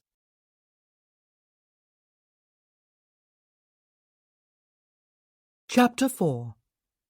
Gabriel had come to the Parley Ball alone, though he had been invited to join Bertie Vickers and a group of his friends for dinner at White's Club, before proceeding here with them later. But he had not wanted to be late arriving. Rather, he had wanted a chance to look about at his leisure. This was not just entertainment for him, after all. He needed a wife. Or rather, the Earl of Lindale needed a countess. And what better place was there to look than the first grand ton ball of the season? Lady Vickers had suggested a few young ladies she knew to be both eligible and available. She had promised to make sure Bertie introduced him to any that were at the ball, since she was unable to be there herself. In addition to that main motive, though, Gabriel had hoped the ball would afford him a chance to catch a glimpse of Anthony Rochford, his second cousin once removed, if he remembered the relationship correctly. Coming here alone had not been a comfortable thing to do, since he recognized only 1 or 2 men and no women. He was half hoping Lady Jessica Archer would be here. It would be interesting to see her again, to assess whether she was as perfect for his needs as she had seemed at their first brief meeting, and whether it might be possible to like her a little better than he had then. He was not even sure that she had come to London, however. Numerous young girls had arrived even before he had, Gabriel saw, and girls seemed a more appropriate word than women. He must be getting old if he found them so alarmingly young, and all of them, almost without exception, were dressed in virginal white, as was Miss Parley, who looked all bright and flushed and pretty, standing between her mother and father in the receiving line, greeting her guests. All of them looked pretty to him, though some were admittedly lovelier than others. All of them looked hopeful and eager, though a few tried to hide the fact behind unconvincing expressions of ennui.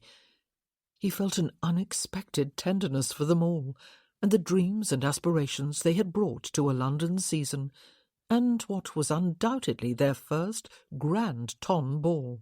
An almost avuncular tenderness. He must be getting old. A young debutante would certainly not do for his purpose, though all the young ladies Lady Vickers had suggested were in their first season, and almost certainly no older than 17 or 18. He had been older than that when he went to America, for the love of God, a lifetime ago. And then his eyes came to rest upon one particular woman. She was wearing a gown of vivid rose pink, startlingly noticeable, even though she was half hidden within a cluster of men, or perhaps because of that. The men were all talking and laughing, but it was very clear that it was being done for the benefit of the woman, and was designed to draw her looks and her smiles. She was very definitely the focus of their admiring attention. They were all vying to outdo one another. What popinjays, Gabriel thought. Did they have no pride? Then one of the men moved slightly to his right at the same moment as another moved slightly to his left, and Gabriel had a clearer line of vision to the woman herself. She was of average height, slender, graceful, elegant, beautiful. Not pretty, but beautiful. She was definitely not a girl. Neither was she clad in virginal white, but in that rich rose he had noticed first about her. It was a low-cut gown, short-sleeved, high-waisted, the Grecian lines of the skirt hugging her hips and slim legs, and yet flowing about her at the same time. It was undeniably the handiwork of a skilled and expensive dressmaker. Her dark hair was piled high and arranged in intricate curls on her head, with a few tendrils of ringlets over her temples and along her neck. She was fanning her face slowly with a lacy fan, looking half amused, half bored. Lady Jessica Archer. She was every bit as exquisite as he remembered her, more so, in fact, and every bit as haughty, too. She was doing nothing deliberately to attract the men clustered about her. There was no sign in her manner of flirtation or teasing. There were no provocative glances or enticing smiles, yet she was doing nothing to discourage them either. It was as though she considered herself entitled, as by right, to their adulation. She would condescend to stand there and listen, her manner seemed to say, but she would not favour any one of them with particular attention. She would certainly not display any need to attract them. Yet she must be several years older than all the pretty, eager, anxious girls in white. Did she feel no urgency to attract an eligible husband? Apparently not. But why should she? She was a duke's daughter. She was aristocratic hauteur itself. She was perfect. Gabriel propped his shoulder against a pillar that was conveniently next to him, and settled in to watch her for a while. The dancing had not yet begun. Bertie had still not arrived, and he knew almost no one else, though Lady Parley had smiled upon him with particular graciousness as he passed along the receiving line earlier. Another eligible bachelor, her look had said. It was what her ball was all about, after all. She had a daughter to marry off. He wondered how many of those men were seriously courting Lady Jessica Archer. If any of them held out any hope of landing her, they were fools. She obviously cared not a toss for any of them. Although she looked amiably enough at each in turn while they talked, she did not show any obvious partiality, or any heightened awareness of any one of them. He wondered if they realized it. If they did, why did they remain? Did they not understand that they were making idiots of themselves? Or were most of them not serious about her, and gathered about the lovely sister of the Duke of Netherby merely because it was the fashionable thing to do? What fools! And then, while she was smiling over something one of those men had said, and fanning her face, she turned her head to look toward the receiving line, and in doing so, saw him. Her eyes paused on him and held. She was assessing him. There was no sign of recognition on her face, a not surprising fact, perhaps, as he had only very recently stepped off the boat the last time she saw him, and had not yet subjected himself to the untender mercies of an expensive London tailor and bootmaker and haberdasher and barber, not to mention the tyrannical ministrations of a superior valet. Gabriel had hardly recognized himself by the time they were all done with him. Perhaps he ought to have looked away. It would probably have been the polite thing to do. One did not stare at strangers, but he was interested to note that she did not look away from him, or blush, or appear in any way flustered. Indeed, she responded to his continued gaze exactly as he would have expected, and rather as she had behaved at that inn. She lifted first her eyebrows and then her chin, as though to ask him how he dared be so bold as to raise his eyes to Lady Jessica Archer. He was the first to look away. Bertie Vickers had arrived and had come to gather Gabriel into the fold of his particular group of male friends, though not for long. "Come along, Gabe," he said, slapping a hand on his shoulder after the flurry of greetings had ended. "There is a young lady I want you to meet." He shrugged and pulled a face when his friends made jeering noises. "My mother presented me with a list this morning, the names of daughters and nieces and granddaughters and what-not of all her acquaintances. She made me promise to present Gabe to any of them who are here tonight. Don't look at me like that, Curson. There's a good fellow. Gabe is in search of a leg shackle, but he don't know anyone. He just came from America." Curson winced. "I'll say a prayer for you, Thorne, next time I go to church," he said. "Next Christmas, will that be, Curson?" someone else said. "It will be too late for Thorne by then. He will be caught right and tight in Parson's mousetrap, and he will have Bertie to blame. I mean, to thank." "I shall keep it in mind," Gabriel said with a grin. "Who is this young lady you want me to meet, Bertie?" But someone else had joined the group of young men, and Bertie, distracted, was shaking him by the hand and exclaiming that he had not seen him in an age and a half, and where the devil had he been keeping himself? Gabriel was not particularly interested in dancing, even though that was why he had come here. None of the young girls he had set eyes upon thus far attracted him. The only woman who did was surrounded by an army of devoted followers, and did not need another idiot making a fool of himself over her. He glanced across the room toward her, while he waited for Bertie to finish slapping his long-lost friend's back and having his own back slapped in return. Ah, it looked as though, after all, there might be room for another admirer in Lady Jessica Archer's orbit. A man was being presented to her by an older lady of regal bearing, clad in royal blue. He had gone there to pay homage, and was making her an elegant bow he must have practised for hours before a looking-glass. Someone ought to advise him to change his tailor, or his valet, or both. His gold evening coat, excellently cut and of a perfect fit, was a touch on the flamboyant side, but might have passed muster if it had been worn with the right accompaniments. A waistcoat that was so covered with glittering gold sequins that it might have stood up on its own if set on the floor was not the right accompaniment. He had a thick head of dark red hair, carefully shaped into the very Brutus style Gabriel himself had recently rejected. Lady Jessica Archer, Gabriel was interested to notice, responded to his deep obeisance with a haughty inclination of her head, just as she had responded to him at that inn, a queen honouring a lowly subject. Bertie had finished with all the back-slapping.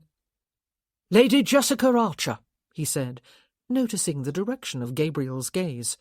"Netherby's sister. The Duke of, that is. There is no point in wasting your time on her, Gabe. She will have no man, though if she does not change that attitude soon, she will be so long in the tooth no one will want her any longer." "Who is that with her?" Gabriel asked. "That is a trick question, right?" Bertie said with a guffaw of a laugh. "Half the male guests here tonight are with her, as they almost always are. Or do you mean the woman in blue, her mother, the Dowager Duchess of Netherby?"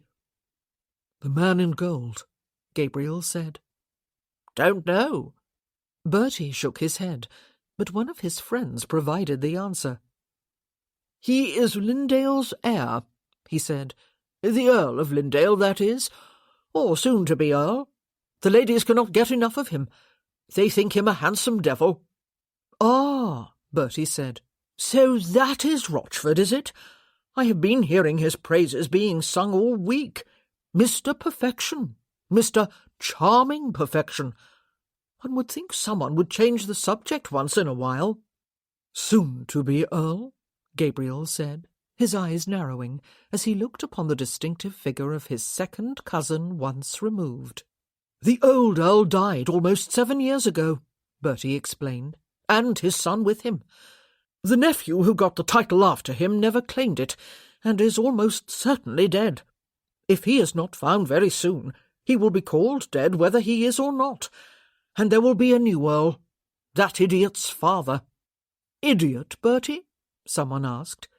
"Just because he is Mr. Charming Perfection?"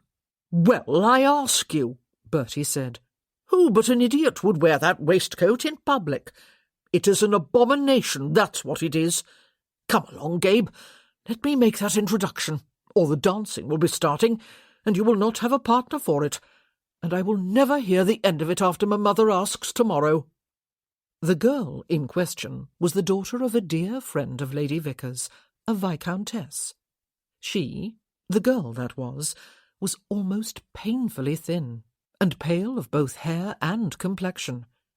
It was nothing short of a crime that she had been clad in white, surely the worst possible colour for her, and it was a shame that someone had tried unsuccessfully to powder over the outbreak of spots that plagued her chin. Gabriel bowed to her and her mother when Bertie introduced him, and he smiled and made conversation until, when the time finally came, he led the girl out to join the first set, still with that odd feeling that he was an uncle fondly humouring a beloved niece. He led her to the end of the line of ladies, took his place opposite her in the line of gentlemen, and tried to convey reassurance in the way he looked at her. He glanced away to see if the orchestra was about to start playing, and found himself looking at Lady Jessica Archer, who was vivid and lovely among the delicate whites and pastels to either side of her in the line. She caught his eye, and he nodded to her. It would be disrespectful to his partner to look longer, but he did notice that her partner was not Rochford. That one glance confirmed everything he had thought about her. She was perfection. He danced the second set with Miss Parley herself, her mother having summoned him with one white-gloved hand and an imperious nod of her tall hair plumes. It was during that dance that he realized he was no longer virtually invisible as he had been at the start of the evening. Word had apparently spread about who he was, Mr. Thorne from America, as though the "from America" was part of his name, and perhaps the most fascinating part of it. Lady Vickers, it seemed, had done her work well, and aroused interest in this man, who was her kinsman and godson, and who had made a fortune during the years he had spent in America before coming home. After he had returned Miss Parley to her mamma's side, when the set was over, Lady Parley suggested she introduce him to someone else. "I know you are new to town and know virtually no one, Mr. Thorne," she said. "That will change after this ball, I do assure you. But in the meanwhile, perhaps I may present you to Miss—" "Perhaps Lady Jessica Archer, ma'am," he suggested before she could finish. He had spoken impulsively.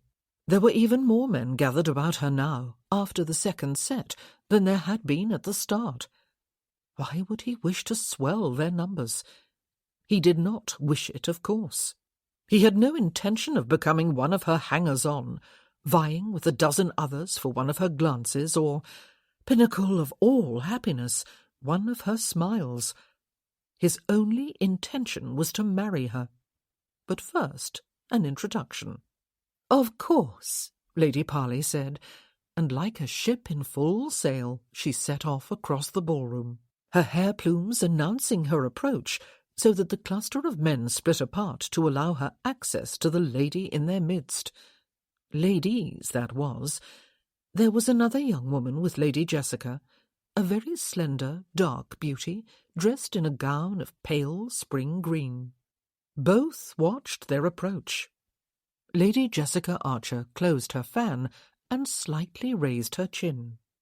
It was clear to Gabriel that by now she had recognized him as the man who had given up the private parlour for her use at that inn, albeit somewhat ungraciously. "Lady Jessica, Lady Estelle," Lady Parley said, "I have the pleasure of presenting Mr. Thorne, who has recently returned from America. Lady Jessica Archer and Lady Estelle Lamar, Mr. Thorne." "Lady Jessica, Lady Estelle." Gabriel bowed to them, though with none of the ostentation his cousin had displayed earlier. Lady Estelle Lamar greeted him with a smile and a curtsy, before turning to a blushing young man who had touched her arm and seemed intent upon inviting her to dance the next set with him. Lady Jessica acknowledged Gabriel with the same slight inclination of the head he had seen twice before.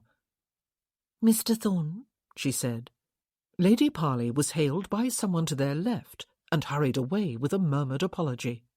"For how long were you in America, Mr. Thorne?" Lady Jessica asked.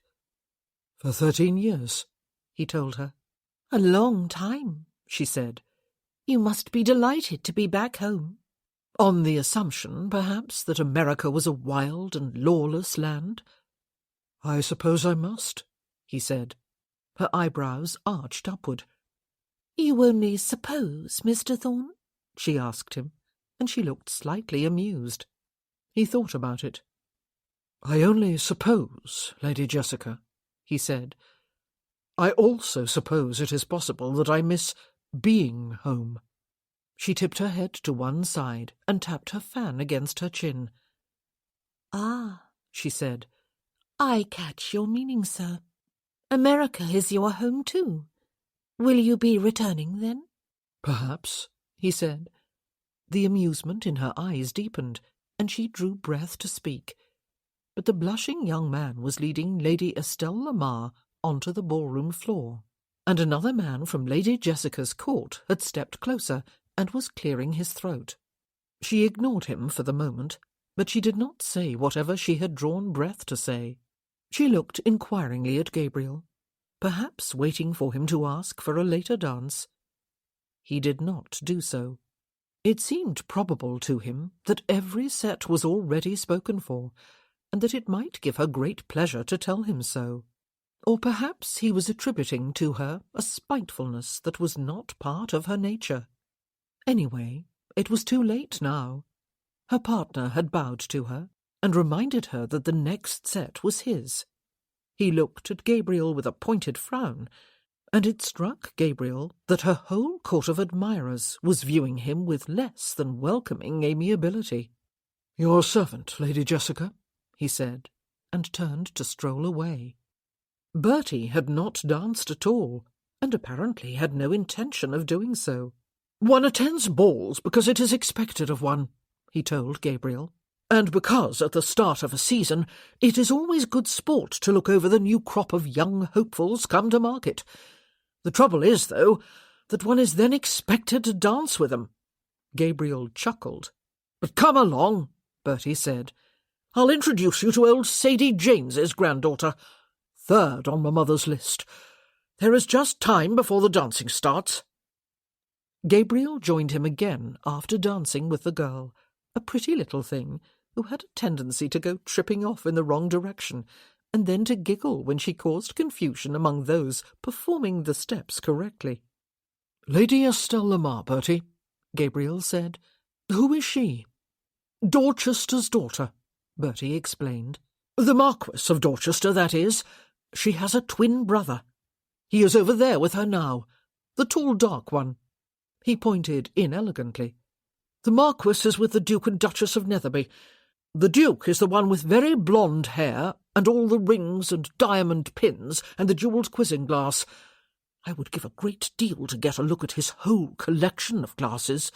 It must be worth a fortune." He looked very different from his sister, Gabriel thought. "Lady Jessica is his half-sister," Bertie said, as though he had read Gabriel's thoughts. Her mother was a Westcott. The Duchess was also a Westcott, but there is a long story attached to that.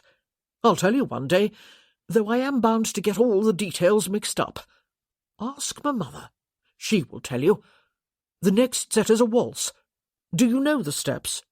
"You think they may not have crossed the Atlantic?" Gabriel asked.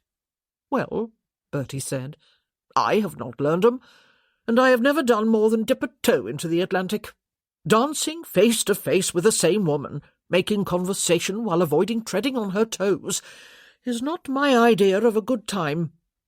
"It might be," Gabriel suggested, "if you fancied the woman." Bertie shuddered, and then let off one of his guffaws. Perhaps he would see if Lady Jessica Archer was free to waltz, Gabriel thought. But when he glanced across the ballroom, he observed that someone else was already bowing before her and extending a hand for hers. Lady Estelle Lamar was still standing with her brother. They looked very much alike, though he was a full head taller than his twin, and two very young men. She was laughing and patting one of the latter on the arm. A remarkably pretty young lady, and the daughter of a marquis. "I have this one, Bertie," he said. "You may take a rest from your matchmaking duties."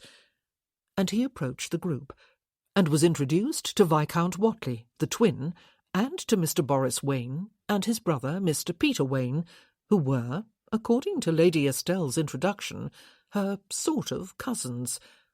She did not explain in what sort of way that was. "May I beg the honour of this waltz, Lady Estelle?" Gabriel asked. "If you have not promised it to someone else, that is." "There you are, Peter," she said, while the whole group laughed over a joke Gabriel had not heard. "The reprieve for which you prayed no more than a few moments ago. Thank you, Mr. Thorne. That would be delightful. Peter claims to have 2 left feet, but I do not believe it for a moment." She was not a young girl, Gabriel thought as he waltzed with her. He would put her age at 21 or 22. Here was someone else, then, who was in no hurry to make her choice and marry. She was the daughter of a marquis. She was prettier and livelier than Lady Jessica Archer, more approachable. Perhaps. But he had the strange feeling that though he had come here tonight in order to look about him for marriage prospects, his mind was already made up. Really? When he did not know the woman, and did not much like what he saw, when it seemed to him she did not like what she saw. Yes, really. His mind was made up.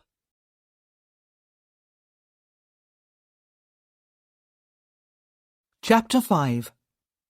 Louise, Dowager Duchess of Netherby, Jessica's mother, went the following afternoon with her sisters, Matilda and Mildred, to call upon their mother. Eugenia, the Dowager Countess of Riverdale, had lived for the past 2 years with her sister Edith, who was celebrating her birthday today.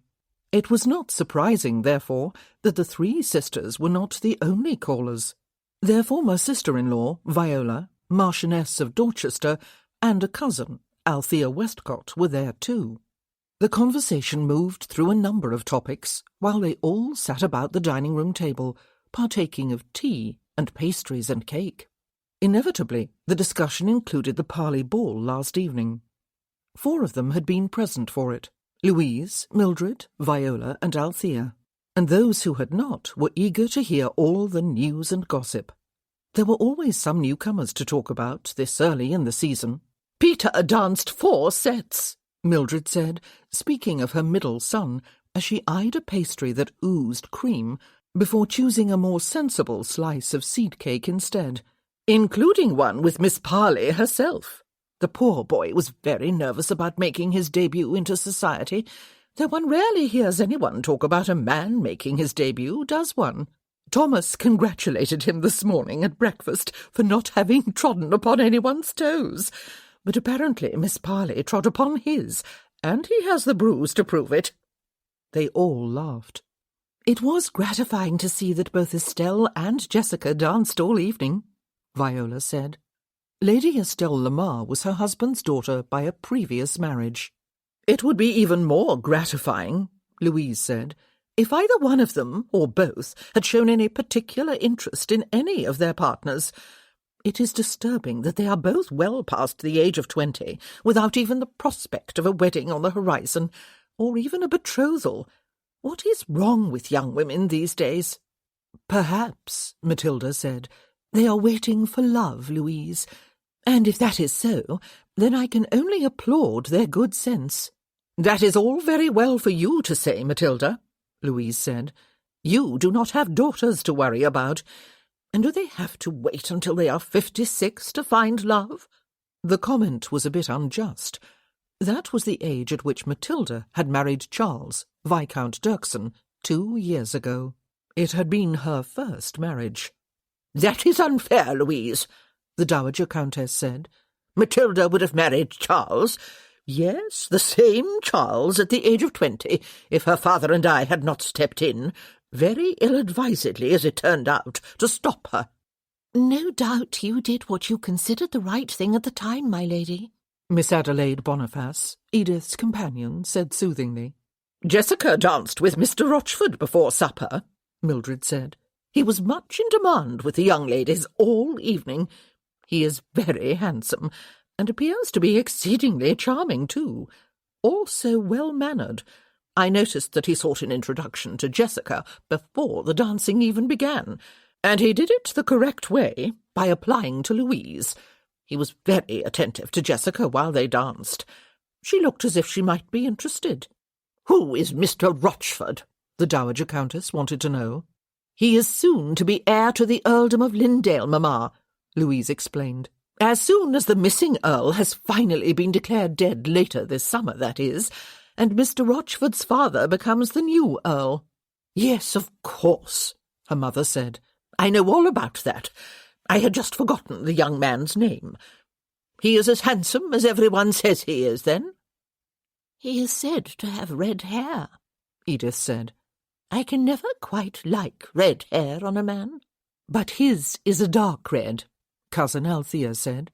"It is actually very attractive. He is very attractive. He would be a splendid match for Jessica, Louise." "As she would be for him," Louise agreed. "But I begin to despair of her." "Perhaps," Viola said, "something can be done to encourage a match with Mr. Rochford, Louise. He really is a good-looking man, though I did think last evening's choice of waistcoat rather unfortunate. Marcel, the silly man, commented that all the guests ought to have been issued with dark eyeglasses to avoid the danger of being blinded." Matilda chuckled. "I must tell Charles that one," she said. "The American gentleman caused something of a stir, too," Althea said. "He is Lady Vickers' kinsman, Eugenia, and her godson, and Sir Trevor's. He is not actually American, but he has recently returned from several years spent there. He is a fine figure of a man, very elegant. He also was introduced to Jessica by Lady Parley herself." "He did not dance with her," Louise said. "I am not sure he even asked. Jessica said nothing about him afterward." "He waltzed with Estelle," Viola said. "She said afterward that she enjoyed his company, though she says that of most of her partners. Rumour has it he is very wealthy," Althea said. "Unsubstantiated rumours are not always to be trusted, of course, and no one seems to know a great deal about him, or what he was doing in America, or what he did before he went there, for that matter. There is a certain air of mystery about him. I dare say that is part of his appeal." "Are you thinking of him for Estelle, Viola?" Mildred asked. "I am constantly thinking of everyone for Estelle," Viola said with a laugh. "But she has a mind of her own. She has yet to show any real interest in marrying." "Girls are not as they were in my day," the Dowager Countess said, with a shake of the head.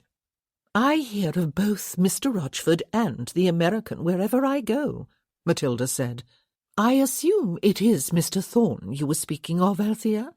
Lady Vickers has not been shy in putting it about that he is wealthy, so I dare say it is true.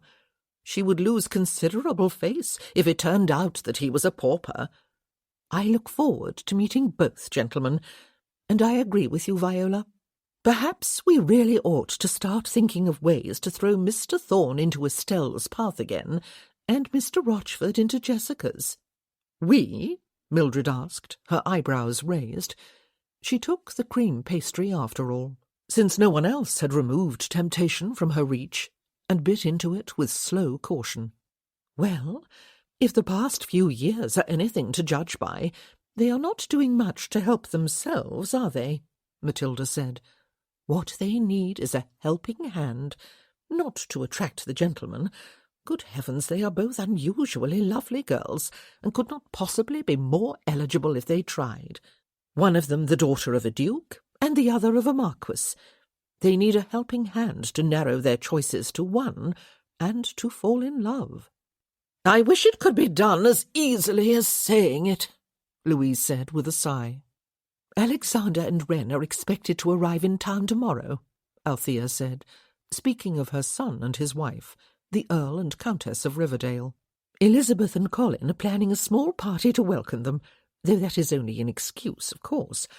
Elizabeth loves entertaining, and Colin does nothing to restrain her. I believe he loves it too. Perhaps I could suggest that both Mr. Rochford and Mr. Thorne be added to her guest list. Elizabeth, Lady Hodges, was her daughter. Are we all playing matchmaker, then? Mildred asked. I thought we had stopped that after Matilda's wedding. It is not matchmaking when one arranges to throw together young people who may not have the good sense to throw themselves together, Edith said. Is it? I dare say Jessica and Estelle have met so many eligible gentlemen since they left the schoolroom that by now they can hardly recognize a good catch when they see him. I agree with Matilda and Viola. They do need a helping hand. Aunt Edith, Matilda said, wagging a finger in her direction, you are talking just like one of us. They all laughed. I am sure Elizabeth can be trusted not to be too obvious about it, Louise said. But Althea, can you make sure that Mr. Rochford and Mr. Thorne are not the only guests from outside the family? Jessica would realize the truth in a moment, and she would be mortified. She would confront me with it too. She is very prickly about having her life interfered with. Althea's eyes twinkled. Elizabeth would never commit such a social faux pas, Louise, she said. But yes, I will make sure there are other guests outside the family. Louise sighed again as she surveyed the plates set out upon the table. Oh, she said, whatever happened to the cream pastry I have had my eye on? Did someone eat it? It was you, Mildred, was it not? You always did that when we were girls. You would wait until there was one slice left of a cake we all adored, and you would take it without any offer to share. My waistline thanks you, however. I hope something will come of Elizabeth's party, but I will not hold my breath. Behold, a mother in the depths of despair. Hand me that plate with the jam tarts, will you please, Aunt Edith?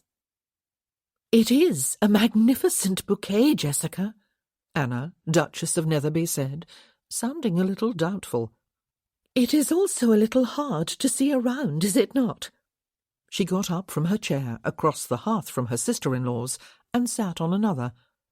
That is better. The bouquet, lavish and enormous, and surely containing at least one of every species of flower known to mankind, had been awaiting Jessica in the drawing-room when she returned from a morning visit to the library with Anna and her children, Rebecca, aged 4, and Jonah, aged 2. 6-year-old Josephine had not gone with them, though reading was one of her favourite activities, because her father, Avery, had asked if she would like to ride her pony and accompany him to Hyde Park. Horses and riding were Josephine's passion. The bouquet was from Mr. Rochford, and was just the sort of thing Jessica might have expected him to send if she had thought about it. The dozen red roses from Lord Jennings, standing in their crystal vase upon the sideboard to one side of the door, were dwarfed in comparison. I wish it had been put somewhere else but here, Jessica said. It is almost embarrassing. No, it was embarrassing. Anna laughed. I believe you have made a conquest, she said. A big one. All the other single ladies in London would surely go into collective mourning if they could see it. He danced with me once, Jessica protested. Ah, but he had eyes for no one but you while he was doing it, Anna said. And at supper he conversed with no one except you. I would swear he did not even look at anyone else. Then, after escorting you back to the ballroom, he left abruptly, never to return. He strode out, in fact. I would not swear that he intended to draw everyone's attention, but, well, I would wager a modest amount upon it that he did. He wanted to dance with me again, Jessica explained, and professed himself to be heartbroken when I informed him that the remaining sets of the evening were all spoken for. You have indeed made a conquest. Anna laughed again and poured them a second cup of tea. Luncheon was over, and all the children, except Josephine, who was still out with Avery, were in the nursery for their afternoon naps. Jessica's mother had gone with Aunt Mildred and Aunt Matilda to call upon Grandmamma and Great-Aunt Edith. It felt good to relax. Jessica was not quite sure she liked Mr. Rochford. She wanted to. He had certainly seemed like the answer to all her prayers when she first set eyes upon him last evening. He was young, dazzlingly handsome, charming, amiable, and very eligible, or was about to be. He seemed in a fair way to becoming the darling of the ton. Certainly all eyes had been upon him throughout the evening, and though he had danced every set before theirs, it had been impossible not to notice that she was the focus of much of his attention. She had been the focus of all of it during their particular set, as Anna had just observed, even when the figures of the dance had separated them for brief spells. He had been visibly crestfallen when she had told him, untruthfully as it happened, that she did not have a free set to offer him for the rest of the evening after supper. When he left, he had succeeded in looking somehow tragic. Had it been deliberate? What was it she had not quite liked? Oh, there was absolutely nothing. Perhaps, for the first time in her life, she was powerfully attracted to someone, was in grave danger of falling in love with him, and had taken fright. But no, that was absurd. That was not it. What was it, then? Was it his waistcoat? Would a plain ivory one, to match his silk knee-breeches, have looked more elegant with the dull gold evening coat? Her own brother was known for his gorgeous attire, morning, afternoon, and evening. He was known for his elaborately tied neckcloths, for the copious and glittering pins and rings and fobs and quizzing glasses he wore about his person. But Avery was never, ever vulgar. Had that waistcoat crossed a borderline into vulgarity, then? But what a trivial reason to dislike someone, to perhaps dislike him. Ah, but then there was his smile. It was a spectacular smile, given the white perfection of his teeth. But did it always have to be quite so wide? He had worn it practically all evening, except when he was leaving. Oh, and there was the studied elegance of his bow, which he had demonstrated for her several times, and the lavish and numerous compliments he had paid her. She was being unfair, she told herself. He was new to London. He was new to the social prominence of being heir to an earldom, though his father was not yet the Earl. Last evening had been his first ton ball. He had told her so. He had probably been horribly nervous, and had overcompensated for that fact. She must give him a chance to grow more at ease in the new life that was about to be his. She would like nothing better than to fall in love with him and marry him and live happily ever after as the Countess of Lindale. The future Countess. She must not consign his father to the grave just yet, poor man, or the present Earl for that matter, though it was surely almost certain that he really was in his grave, and had been for many years. Yes, she would allow herself to fall in love with Mr. Rochford if she possibly could, but there was also this bouquet. There was something undeniably ostentatious about its size. Perhaps he had merely ordered it but had not actually seen it. Perhaps if he had done so... "What is amusing you?" Anna asked. "Oh, nothing," Jessica said, startled out of her musings. "Though I was thinking that if that bouquet was divided up into smaller ones, we could fill every room in the house quite adequately." Anna laughed again. "It was a very generous gift," she said. "Ah, was that the door-knocker?" They both listened and heard the sound of the heavy front doors being opened below them. Visitors? They were not expecting anyone. But soon there was the unmistakable sound of the butler's footsteps approaching the drawing-room. "Mr. Rochford, perhaps?" Anna said, raising her eyebrows at Jessica. The butler opened the door after tapping on it. "Mr. Thorne wishes to know if Lady Jessica is at home to visitors, Your Grace," he said, addressing Anna. "Mr. Thorne?" Anna frowned and turned her gaze upon Jessica. "Lady Parley presented him to me last evening," Jessica explained.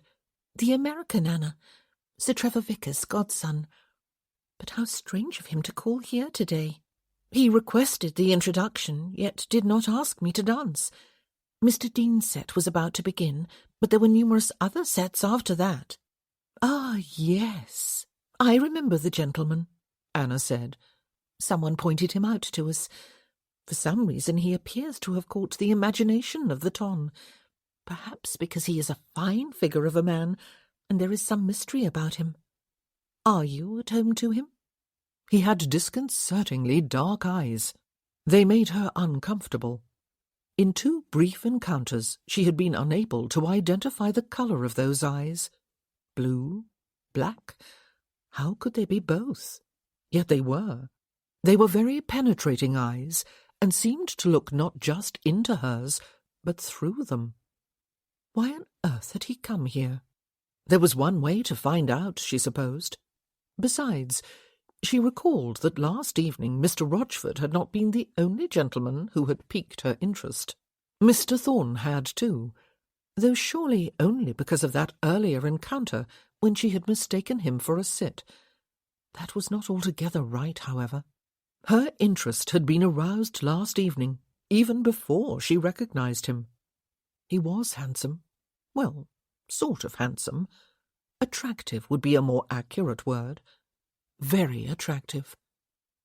"Jessica," Anna prompted.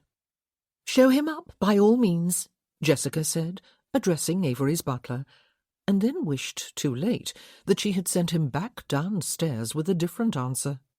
A minute later, Mr. Thorne stepped into the room, looking, as he had last evening, the epitome of elegance, in a dark green, form-fitting coat, with buff pantaloons and shiny Hessian boots, both of which garments hugged powerful, shapely legs. His linen was white and crisp, the fall of his neckcloth neat, and simpler than it had been last evening, as befitted daytime wear. A diamond pin of modest size winked from its folds. He looked larger, more imposing than he had looked either last evening or back at the inn. And yes, Jessica decided, all within the span of the first second, he was very definitely attractive.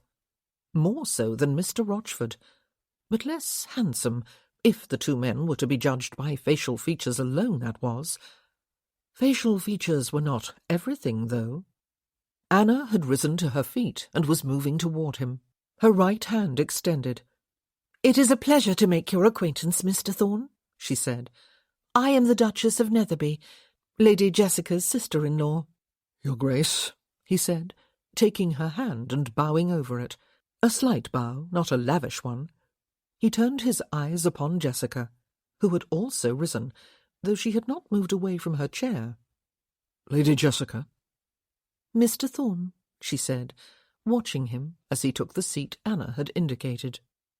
"I trust you enjoyed the ball last evening," he said, addressing them both and holding up a staying hand when Anna lifted the teapot and looked inquiringly at him. "No, thank you, ma'am."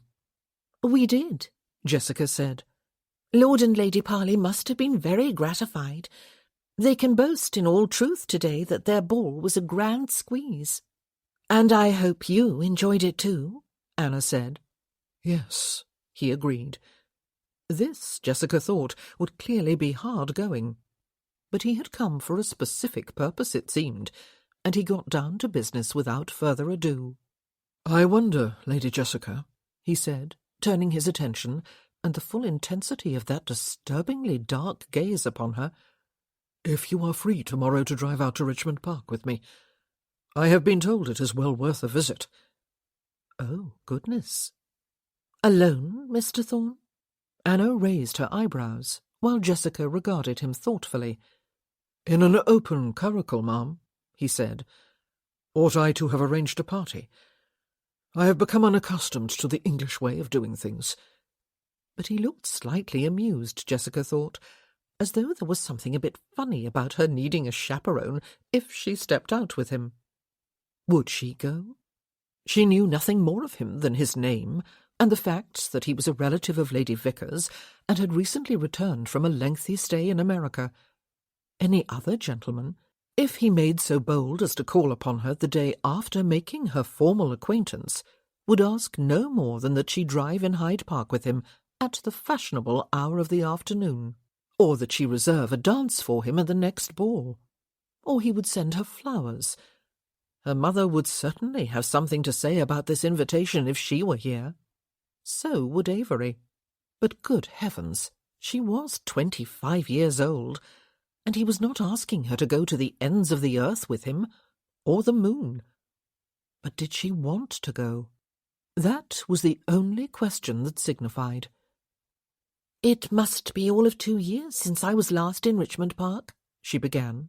But before she could say more, the drawing-room door opened, and Avery strolled in. He was still in his riding clothes, though he wore them, as he wore everything else, with a somewhat showy elegance. He had abandoned his outdoor garments. He was holding a quizzing-glass in one hand, not as bejewelled as the one he had chosen last evening, though really there was no great difference. He wore rings on multiple fingers of each hand, and his nails were perfectly manicured. He might have been considered foppish, Jessica had often thought, had it not been for the air of authority and masculinity, and even danger, that he wore as surely as he wore his perfectly tailored clothes. And, as she had so recently thought, there was never anything vulgar about Avery's appearance. His eyes paused upon Mr. Thorn for a moment before moving to Anna. "We have returned," he said. "No falls, and no broken bones, you will be happy to know, my love. Merely a few sulks that we could not continue riding for yet another hour." "You are sulking?" Anna asked. "Ah," he said, raising the glass halfway to his eye. "Yes, I was not as precise as I might have been, was I? Josephine has gone upstairs to paint, because it is what she wanted to do all along. She did not want to go riding. It is stupid. She did it merely to humour me." "Oh, dear," Anna said, smiling. "May I make Mr. Thorn known to you? My husband, Mr. Thorn." Mr. Thorn had stood to make his bow. "You were pointed out to me last evening," Avery said, regarding their visitor with lazy eyes. "But there was no chance to make your acquaintance. You are a kinsman of Lady Vickers, I understand." He looked steadily at Mr. Thorn, his quizzing-glass halfway to his eye. "Her second or third cousin, possibly with a remove involved," Mr. Thorn said. "I never was sure of the exact connection. We are a large, far-flung family." "As far-flung as America, I understand," Avery said. "But you have returned." "I have," Mr. Thorn said agreeably, and Jessica was again given the impression that he was amused. "And Lady Vickers has been obliging enough to make my return known to some of her peers, though I have been gone, alas, too long to remember any of them, if indeed I ever met them. I visited London only once or twice when I was a young lad." "Quite so," Avery said, raising his glass all the way to his eye as he looked the bouquet over with a slightly pained expression. "Your offering, Thorn?" "No," Jessica said quickly. "They were awaiting Anna and me when we returned from the library with the children. I believe they would look better broken down into several vases and distributed through the house." I will leave that to your judgment, he said, lowering his glass. But I am happy to relinquish my mental image of you staggering into Hanover Square under the weight of such a floral offering, Thorn. Mr. Thorn has asked me to drive out to Richmond Park with him tomorrow, Jessica said, in his curricle. I have not been there for at least a couple of years. A curricle, Avery said. Without her mother or a maid to accompany her, then. It is fortunate, Thorn, that you have Lady Vickers to vouch for your respectability. It is. He inclined his head, and Jessica thought he still looked slightly amused. Most people, even men, meeting Avery for the first time were awed by him, even intimidated. Again, Avery said, I leave the choice of whether she accepts your invitation or not to my sister's judgment. Mr. Thorn had not sat back down since Avery entered the room. I will not take any more of your time, he said, turning to her. Lady Jessica, will you drive to Richmond Park with me tomorrow? There was, as everyone was saying, something of a mystery about him. He was a man who must surely have an interesting story to tell, but he was perfectly respectable, as Avery had just said. He was a gentleman, a relative of Lady Vickers. It was not, perhaps, quite wise to grant him such a favour upon a very slight acquaintance, but she could not resist the chance to learn more of that story. If that was, he was willing to tell it. She wondered, irrelevantly, what her answer would be, if it were Mr. Rochford standing there, asking to take her to Richmond Park. But there was a silence waiting to be filled. "Thank you, Mr. Thorn," she said.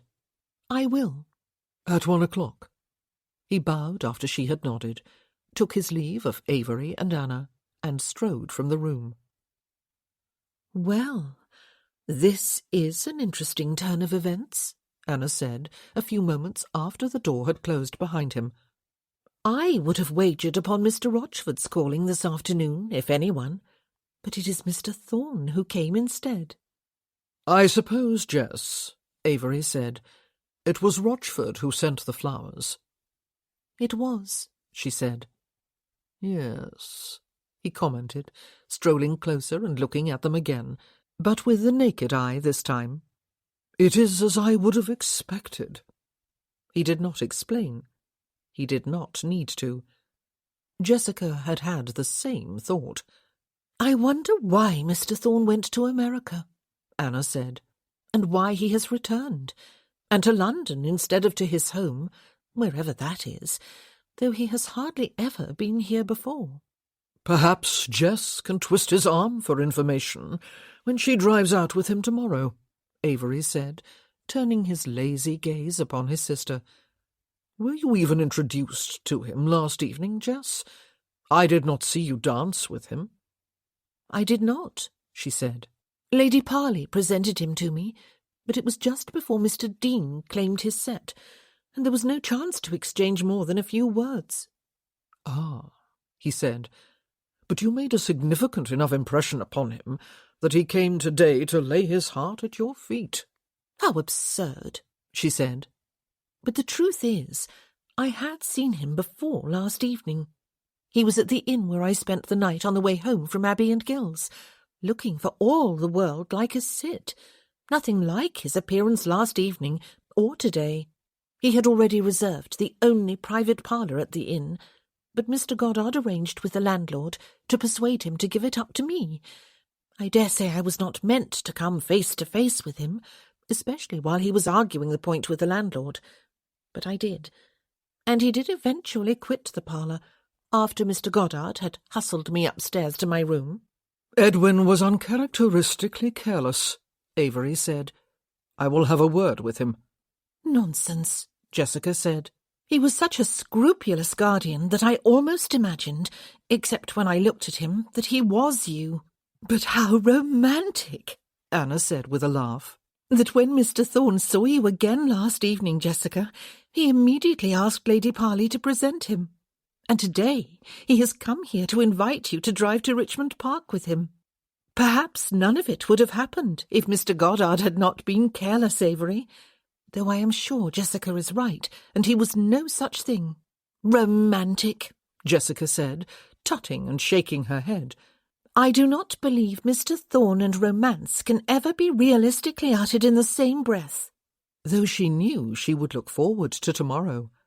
It was not often that she found any gentleman attractive and intriguing, yet she found Mr. Thorne both. Her life had suddenly acquired colour. Not one, but two new gentlemen had arrived in town, and both of them were showing an interest in her. More to the point, she was feeling some interest in them. Had it ever happened before? She did not believe so. Perhaps there was hope for her this year after all, without her having to settle for someone who did not particularly attract her. Perhaps by the end of the year she would be married, happily married. Dared she hope?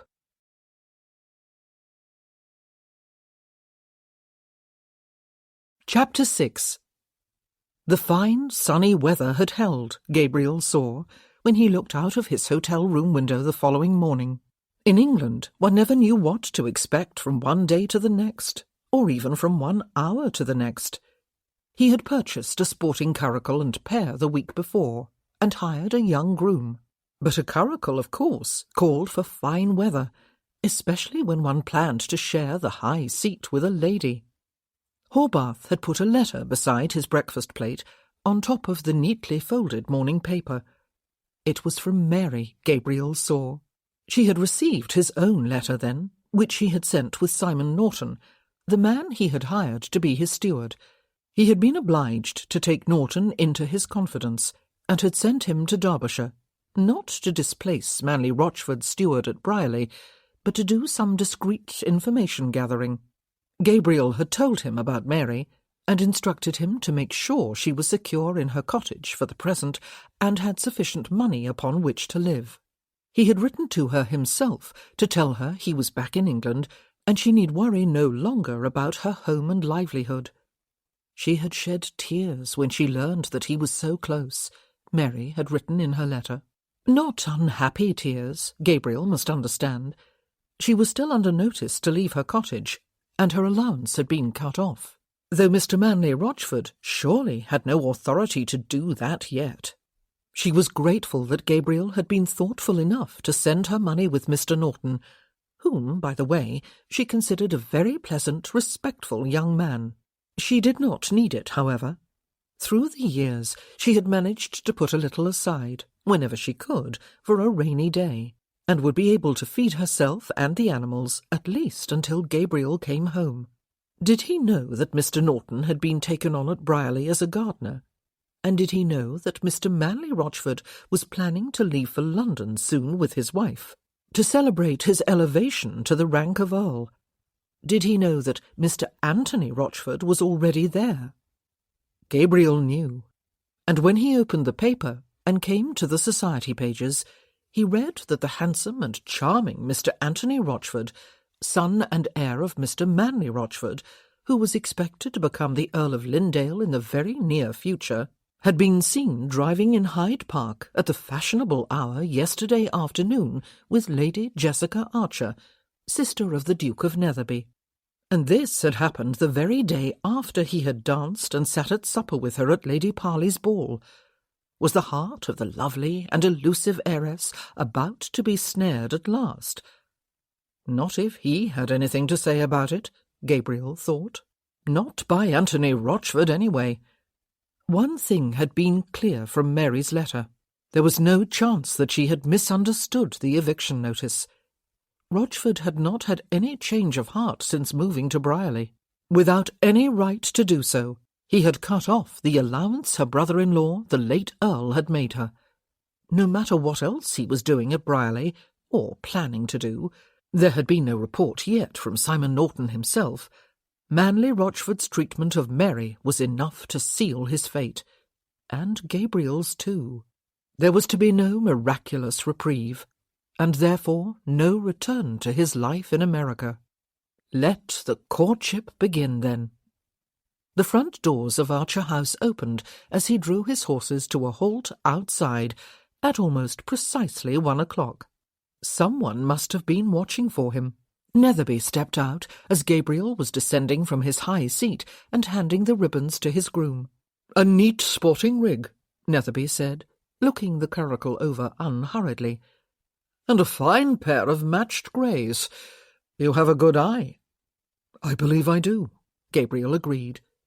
Bertie Vickers had recommended a pair of chestnuts when he had accompanied Gabriel to Tattersall's, but to Gabriel's eye they had seemed all show and no go. "Lady Jessica is of age, as you are surely aware," Netherby said, patting the neck of one of the horses and running his hand along it. "She is also independent of spirit, and likes to insist upon making her own decisions, regardless of what anyone else thinks or advises. It is quite unexceptionable for her to choose with whom she drives out, of course, even when the destination is a little more distant than Hyde Park. Her mother, however, is not happy that your choice of vehicle prohibits either her or a maid from accompanying her." Gabriel was amused. "I have no intention of abducting Lady Jessica, or of taking her anywhere inappropriate for a delicately nurtured female," he said. "But even if I did, I doubt very much she would allow it." "Quite so," Netherby said agreeably, standing back and turning to watch his sister come down the steps, pulling on one of her kid gloves as she did so. She was wearing a long-sleeved, high-waisted carriage dress of dark blue velvet, with a high-crowned, small-brimmed bonnet of pale silver grey. She looked startlingly lovely, also haughty and perfectly self-possessed. She stopped on the bottom step to look over his rig. "Impressive," she said. "I am happy to see that it is a sporting curricle, Mr. Thorne. I like to be high enough off the ground to see the world when I am on a pleasure excursion." She turned to her brother. "I suppose you are threatening Mr. Thorne with dire consequences if he veers as much as an inch from the beaten path, Avery?" "You do me an injustice, Jess." Netherby raised his eyebrows, and the quizzing glass he wore on a black ribbon about his neck. "Have you ever known me to have to resort to threatening anyone?" She appeared to give the matter some thought. "Not in words, no," she said, and smiled so dazzlingly at her brother that Gabriel was almost rocked back on his heels. Good God! But the smile disappeared without a trace as she crossed the pavement and turned her haughty gaze upon him. "Your hand, if you please, Mr. Thorne," she said, stepping up to the curricle and gathering her skirts in one hand as she prepared to climb to her seat. "Good afternoon to you too, Lady Jessica," he said. She gave him a measured look before setting her hand in his, but she did not comment upon his veiled reproof. She climbed to her seat and arranged her skirts about her. A servant, who had followed her from the house, handed up an umbrella. Or was it a parasol? They were on their way a few moments after that, while Netherby stood on the pavement, his hands clasped at his back, watching. "I suppose," Gabriel said, "I ought to have applied to your mother for permission to drive out with you." "No," she said, "you ought to have applied to me, as you did." "It is not easy, I dare say, to assert one's independence when one is a lady," he said, as he turned his curricle out of Hanover Square. "But one must persist," she said, "or at the very least choose one's battles. I suppose you could not avoid noticing the ridiculous cavalcade of carriages and servants and outriders my brother deemed necessary to convey me from my cousin's home in Gloucestershire to London a few weeks ago." "I might have failed to do so, had it not been for the livery," he said. "It was eye-catching, to say the least." She turned her head to look at him, with a gleam of something that might have been amusement in her eyes, but she did not smile as she had at Netherby. "Why did you ask me to accompany you all the way to Richmond Park?" she asked him. "I might say it was because I would not enjoy making the journey or seeing the beauties of nature alone," he said. "But instead, I will answer your question with one of my own. How else am I to get to know you?" Her eyebrows arched upward. She kept her head turned his way for a long, silent moment.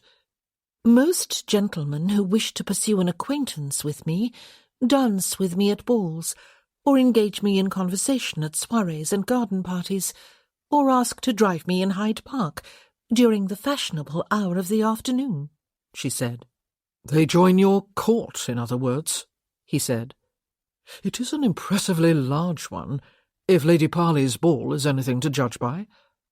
Has Rochford been added to the number?" "Ah," she said. "You can read, then, can you, Mr. Thorn?" "Yes.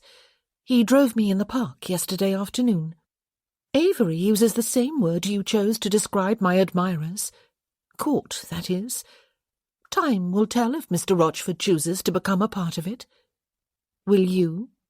He looked at her appreciatively before giving his attention again to manoeuvring his horses through the busy streets of London. "The answer is a resounding no," he said. "Indeed?" She sounded more amused than chagrined as she watched a young crossing-sweeper scurry out of the way of the curricle and scramble to pick up the coin Gabriel tossed down to him. "I suppose that explains why you did not ask me to dance 2 evenings ago. It would also explain why you did not invite me to drive in Hyde Park yesterday, where the whole world, and at least one newspaper reporter, would have seen you pay court to me. But why, pray, did you have Lady Parley present you to me? She did say, if I recall correctly, that you asked for the introduction. And why did you call upon me yesterday? Why did you ask me to drive to Richmond Park with you today?" "All 3 questions have a single answer," he told her. "It is because I intend to marry you." That brought her head snapping his way again. She gazed at him with wide eyes, he saw at a glance. Or perhaps glared would be a more accurate word, and her chin was up. He wondered irrelevantly if young Timms, his groom, was enjoying himself. "You intend to marry me?" she asked, putting considerable emphasis upon the one word. "You are presumptuous, sir." "I suppose I might have chosen a more abject verb," he conceded. "Hope, perhaps, or wish. But intend is the most accurate." "You do not know me," she protested. "I do not know you. I believe you must have windmills in your head." "But you cannot be sure I do," he said. "By your own admission, you do not know me." He seemed to have rendered her speechless. She continued to stare at him for several moments, though he did not turn his head again to look at her. Then she laughed unexpectedly, a low sound she probably did not intend to be as seductive as it was. "I still believe it," she said. "You, sir, have windmills in your head, if you believe I will marry you, simply because you intend it, or even hope or wish for it." "You do not intend ever to marry, then?" he asked her. "That is none of your business, Mr. Thorn," she said, her laughter forgotten, to be replaced by icy hauteur. "How old are you?" he asked her. "Mr. Thorn!" 24, he suggested. 25? 26? No more than that, I believe, but surely well past the age at which most ladies marry. Yet I cannot believe no man has ever asked, or hinted, that he would ask with the smallest encouragement. You are the daughter and sister of a duke, after all. I would be surprised if you are not also extremely wealthy, besides all of which you are easy on the eyes." There was a pause. "And you, sir," she said, "are impertinent." "For speaking the truth," he said. "Do you encourage your court to cluster about you, Lady Jessica, because you do not want to marry? Safety in numbers and all that? It seems altogether possible." "If you do not change the subject immediately," she said, "I must ask that you take me home, sir." "My guess," he said, "is that you have given up hope." "Oh, really?" she said, sounding severely annoyed. "Are these American manners, Mr. Thorn?" "It would be somewhat alarming," he said, "if a whole nation was to be judged, and presumably condemned, upon the words and behaviour of one man who has only lived there for a number of years. But back to my point.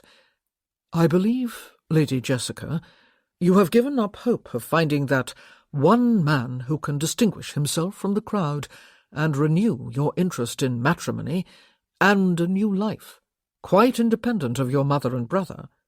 Half-brother, I believe that is."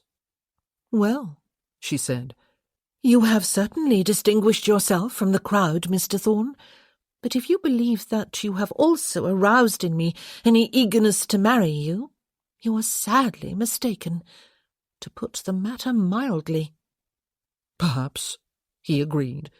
"There is no perhaps about it," she retorted. They lapsed into silence after that, while Lady Jessica faced forward and raised her parasol. It was definitely a parasol rather than an umbrella. It was made of a pale, silvery grey lacy fabric that would not offer much protection from rain. She twirled it vigorously behind her head for a few moments, before lowering it again with a snap. He had discomposed her, Gabriel could see, though she maintained a stiff dignity, and did not carry through on her threat to demand that she be taken home. When they approached Richmond, he directed his horses to one of the gates in the high wall that he had been told surrounded the whole of the park. Perhaps he would find somewhere inside later to leave the curricle, so that they could walk. But first he wanted to find and drive along the Queen's Ride he had heard about, a grand avenue that ran between woodland on either side. There were other people in the park, enough, anyway, to satisfy the Dowager Duchess of Netherby when she questioned her daughter later, as she surely would. Generally speaking, though, there was an agreeable sense of rural quiet here, a heightened awareness of trees swaying and rustling in the breeze, of birds singing, of blue sky above with small white clouds scurrying across it in a breeze that was hardly apparent on the ground. Once or twice they spotted deer, which apparently roamed free here in large numbers. There were the smells of greenery and soil and fresh air. Gabriel felt an unexpected wave of pleasure at being back in England. He had forgotten. "I miss the countryside," she said, breaking a lengthy silence. "You do not live in London all year, then?" he asked. Most of the upper classes did not. He knew that much from when he had lived in England himself. "No," she said. "I grew up at Moorland Abbey in Sussex, my father's home, and now Avery's. I still live there with my mother, and with Avery and Anna, and their children, of course." "Your mother did not move to a dower house after your father's passing?" he asked. "Is that not what most dowagers do?" "Most," she said. "I do not know. My mother and I have our own apartment in the Abbey. It is very large. The Abbey, I mean, though our apartment is spacious too. We are not confined there, however. We live freely with my brother and sister-in-law." "You do not long for your own establishment?" he asked. She turned her head. "Are we returning to that subject?" she asked. "My own home, you mean, as a wife and mother?" "Yes," he said. "Are not most young ladies eager to get away from their mothers and their brothers in order to be mistresses of their own establishments?" "I cannot speak for most ladies," she said. "Then speak for yourself," he told her, acknowledging with a nod a couple of riders who were cantering by in the opposite direction. "I have never been tempted," she said. "Because you cannot be?" he asked her. "Or because it has just not happened?" "Oh," she said, sounding cross again. "We are back on the subject. What about you, Mr. Thorn? You must be considerably older than I am. 30 at a guess.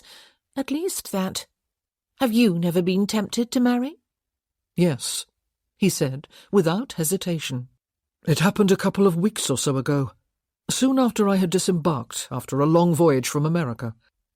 I was relaxing in the private parlour of the inn at which I had put up for the night, reading and minding my own business, when I was interrupted by the landlord, who had come to beg me to relinquish my claim upon the room, for which I had already paid handsomely. A lady had arrived unexpectedly at the inn, and was demanding it. A very important lady. He dared not say no. His business might be forever ruined. When I followed him from the room, prepared to argue the point, I came face to face with the lady herself, though I do not doubt I was not intended to do so. Almost instantaneously, I gave in to the temptation to give up not only the parlour, but also my single state. I decided that Lady Jessica Archer, sister of the Duke of Netherby, would be my wife. "What nonsense you speak!" she exclaimed. "You decided that I would be your wife. How dared you then, and how dare you now?" She looked at him sharply. "How did you know who I was?" "The landlord was obliging enough to provide the information," he said. "I dare say he thought that knowing who you were would the more readily persuade me to relinquish my claim upon the room." "That was unpardonably indiscreet of him," she said. "Yes, was it not?" he agreed. "That dour-looking major-domo you had with you would doubtless have had his head if he had known." "Mr. Goddard," she said. "He is Avery's secretary." But it was time to change the subject.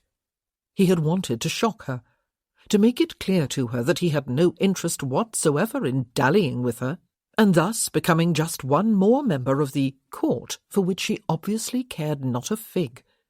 He had definitely ruffled her feathers. "I believe the Pen Ponds are worth a look," he said.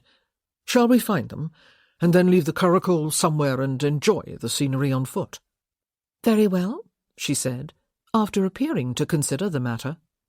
"We will walk. We will also talk, Mr. Thorne. If you were to expect that I will even consider your preposterous intention of marrying me, you must answer some questions.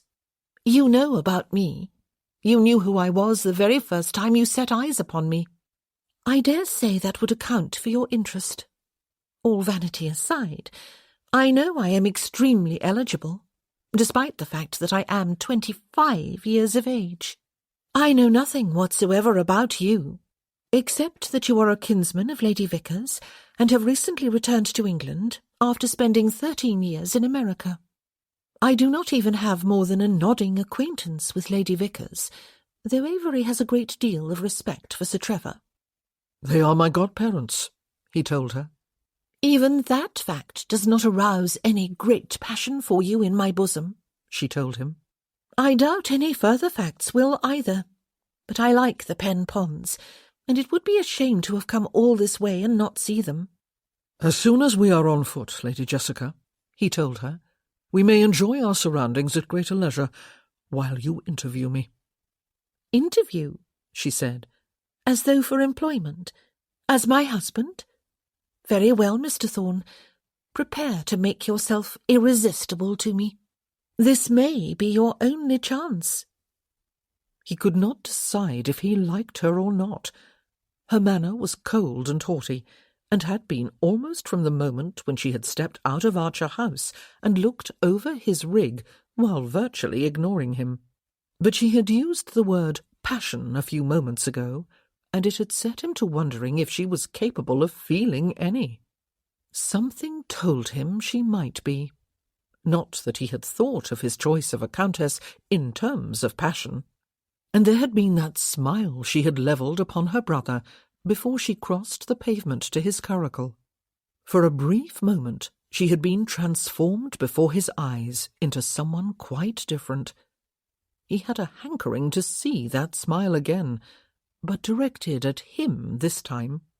Perhaps it was too soon, however, to decide whether he liked Lady Jessica Archer, or if it would make any difference either way. He needed a countess rather more than he needed a wife.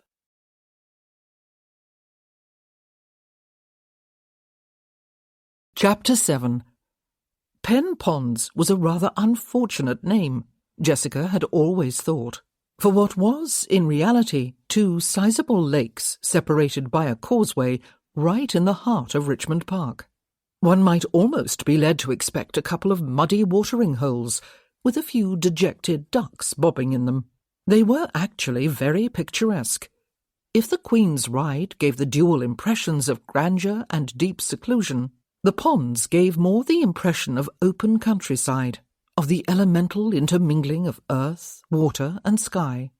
The birds did not remain hidden here, as they did on the ride, pouring out their songs from the green depths of the woods, but rather called them out with freer abandon as they swooped over the water in pursuit of one another, or glided and swam upon its surface. She ought not to have agreed to walk here. She was not in the right mood for it. She ought to have demanded to be taken back home. Mr. Thorne was quite unpardonably presumptuous. He was very different from Mr. Rochford, who had called upon her yesterday afternoon, an hour after Mr. Thorne left, and asked, very properly, if he might have the honour of driving her in the park later at the fashionable hour. He had even come into the house again when he returned for her, to ask her mother if he might be permitted to do so. Mamma had been home by then. Jessica had been a bit annoyed at his doing so, of course, as she was no young girl, and it was quite unnecessary. But even so, he had erred on the side of correctness. He had conversed pleasantly with her before they got caught up in the exchange of greetings and chit-chat with acquaintances they met in the park, and he had been unfailingly charming. He had smiled without ceasing, as he had done the night before. But really it was a handsome smile, and it was far better than a scowl. She did not find Mr. Thorne nearly as amiable a man. If Mr. Rochford hoped to marry her, as he very well might, he was, after all, about to become heir to an earldom, and she would be a brilliant match for him. He had not so much as hinted that he intended to do so, just as though she were a commodity to be purchased at his will. The seat of Mr. Thorne's curricle was narrow enough that her shoulder, or elbow, or hip had constantly been nudging against him during the journey here, as the vehicle swayed around bends or bounced over uneven patches of road that were all too numerous. But somehow she was far more aware of him now that they were walking side by side, not touching. Physically aware, of his height, of the breadth of his shoulders, of the muscular shapeliness of his long legs encased in tight pantaloons and Hessian boots, of his aura of masculinity, whatever that was supposed to mean. Good heavens, he was not the first handsome gentleman with whom she had ever walked. She could not recall being aware of any of those other men to the point of discomfort, almost suffocation. She had not been uncomfortable yesterday with Mr. Rochford, despite the admiration in his eyes whenever he looked at her, and the speculative glances with which they had been generally regarded in Hyde Park. She was markedly uncomfortable with Mr. Thorne. No other man had ever told her he was going to marry her. No other man had ever asked her age, or suggested that she kept her court about her as a sort of shield against taking any man's courtship seriously. No other man had informed her that she was easy on the eyes. What a ghastly, vulgar expression! No other man had ever suggested that she had given up hope of finding the one man who would distinguish himself from the crowd. No other man— Oh, bother! She was not enjoying these teeming thoughts one little bit. She was not enjoying his company either. She did not like him, and resented her physical awareness of him. They paused at the midpoint of the causeway to watch a couple of swans glide gracefully, leaving V-shaped ripples behind them, across one of the ponds. "How do they move like that, without making any apparent effort?" she mused aloud. "All the effort goes on beneath the surface of the water," he replied, leaving the impression above of effortless grace. They had been virtually silent since leaving the curricle.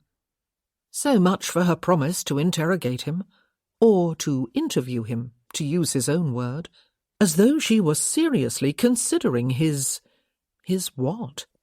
He had not actually asked her to marry him, had he? Rather, he had told her he was going to. What an insufferable man! What on earth was she doing walking with him like this, and gazing at the lake and talking about swans? Avery would have made short work of him long ago, if he had heard any part of what Mr. Thorne had said to her. She did not need Avery's intervention. Oh, she was feeling thoroughly out of sorts. There were not many other people in the park. At the moment there was no one at all in sight, though several times she had heard the sound of distant laughter. It was hard to know exactly from which direction it came. She wished he was not standing quite so close. Yet when she half turned her head in his direction, as though to caution him to keep his distance, she could see that there was at least 1.5 feet of space between them. And a sudden thought popped into her mind, as though from nowhere. Was this how Abby had felt when she met Gil?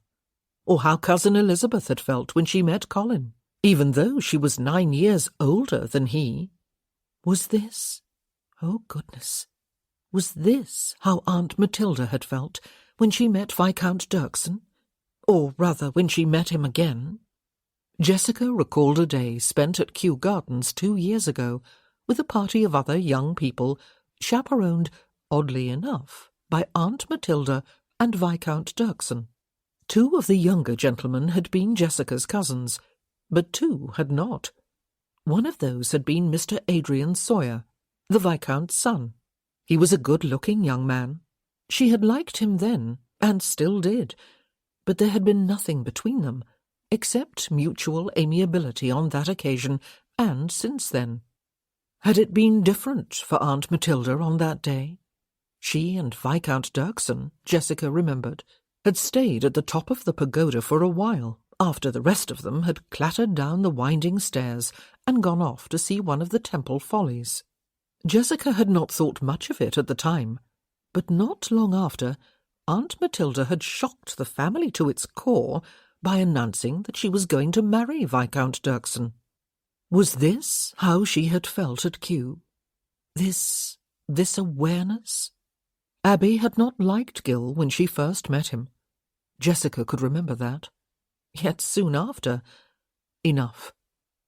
"What were you doing in America, Mr. Thorne?" she asked. "Getting rich," he said. Money. Always money with him.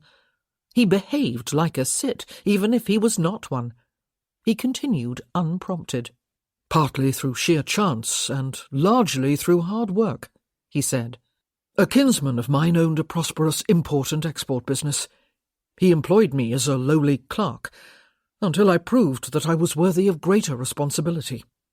He was a widower without children of his own. When he died at far too young an age in an accident, he left everything to me. In the years after his death, I managed to grow the business and become even wealthier." "What happened to the business when you returned to England?" she asked. "My right-hand man was also a trusted friend," he told her. "I offered him a partnership and left him in charge. I feel confident that everything will continue to prosper under his management." She had not been entirely wrong in her first impression of him then. He was a businessman, a prosperous one apparently. He was also a British gentleman. "Why did you go to America?" she asked. "For adventure," he said, but he phrased his answer as a question, suggesting that that had not been his real reason. She turned to glance at him, and had to prevent herself from taking a step backward when she saw that he was looking very directly at her. She always found his eyes disconcerting. They were dark and intense, and did not waver when she looked back into them.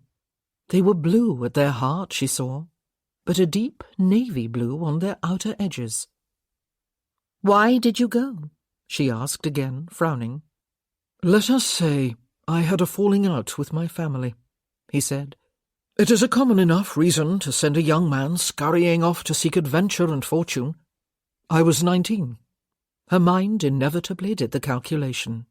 He had been away for 13 years. He was 32 then, 7 years older than she. "And you did indeed find fortune," she said. "Where?" America is a rather large place. Boston, he said. Why did you come back? She asked. If you had a prosperous business, why did you not stay to run it yourself? After 13 years, America must have seemed almost as much like home as England. You more or less said as much 2 evenings ago. You are quite right, he said. I was happy there. Then why return to England? She asked again. This must not be just a brief visit. He wanted to marry her. He would hardly do so merely to take her back to America with him. There must be plenty of single young ladies there, and his American acquaintances were unlikely to be impressed by the daughter of a duke. Why should they? An inheritance brought me back, he said, and his expression grew strangely hard. And a family situation that necessitated my being here in person.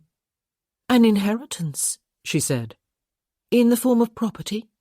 And fortune? Both, he said curtly. I am doubly wealthy, Lady Jessica. One might say I am the most fortunate of men. A family situation? She raised her eyebrows. Yes. In the distance, perhaps a little closer than before, there was a sudden burst of laughter. He was not going to explain, Jessica realized, after a few moments of silence. He looked beyond her along the causeway. Shall we continue? He suggested, and she turned to walk onward.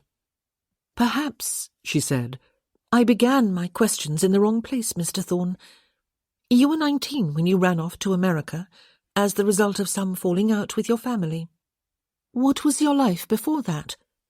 Tell me about yourself, and tell me why the heir to property and fortune would run away and stay away. Was it your father who died recently? My uncle, he said. They had left the lakes behind before either of them spoke again. He had answered only the last of her questions. She should know better than to ask more than one and expect to have them all answered. Lawns of high-scythed grass rippled in the breeze to either side of them. An impression of slightly tamed wildness had been aimed at, and it had succeeded. There was another, smaller lake ahead to the left, and a line of trees beyond the lawn on the right that hid the Queen's Ride from view. It was an idyllic place in which to stroll. With anyone else, she might have found her surroundings wonderfully relaxing. But there was still a mystery surrounding this man, and she needed to have it explained. Good heavens, he wanted to marry her. Start at the beginning, she said. Tell me about your first 19 years, Mr. Thorne. I lived with my father until I was 9 years old, he told her. My mother died giving birth to a stillborn daughter when I was 2. I have no conscious memories of her. My father was always inclined to be sickly. He was a clergyman, devoted to his books and his parishioners, and to me. He was far less devoted to his health. There was very little money, but I was unaware of being poor. I was never hungry, and I was always adequately clothed. I had a happy enough early boyhood. He taught me all a boy should learn at a young age, and gave me a lasting love of books. He died after neglecting a chill he had taken from visiting an ailing parishioner in a distant cottage during a rainstorm. After, I was taken to live with his elder brother, an uncle I had never met before he turned up for the funeral. I lived with him for the next 10 years. Just him? She asked. And my aunt, too, he said. All 4 of their children were considerably older than I. One of their daughters was already married and living some distance away. The other 2 married soon after I went there, and also moved away. Then it was just my uncle and aunt and their son, and my aunt's sister. You had some companionship then? She said. Were you close to your cousin, your uncle's son? No, he said. He was 10 years older than I. Was, she said. What happened to him? I assume this is the uncle who has recently died and left you property and fortune. Your cousin must have predeceased him then. By 1 day, he said. There was an outbreak of typhus. My aunt died too. "Oh," she said. "I am so terribly sorry. You really had no expectation of inheriting, then, did you? But if your cousin was 10 years older than you, he must have been in his 40s when he died recently." "He had no sons," he said. This was the family situation that had forced him to come home then. But he did not offer further explanation, and she did not ask. He was not wearing mourning. But despite the family falling out that had sent him running off to America, he must surely be feeling some pain at such a sweeping loss. She had intruded enough upon his privacy, however. It was not, after all, as though she intended to marry him. Yet she had vowed to herself that she would marry someone this year. Mr. Rochford, perhaps. He would be a good match for her. And he was young, perhaps even younger than she. He was handsome and personable. Or perhaps, after all, she would marry no one. Now that it had come to the point, she found that it was not easy to make a rational, purely practical choice when she would be stuck with it for the rest of her life, as all women were when they married. Could Mr. Thorne offer something more attractive? But what?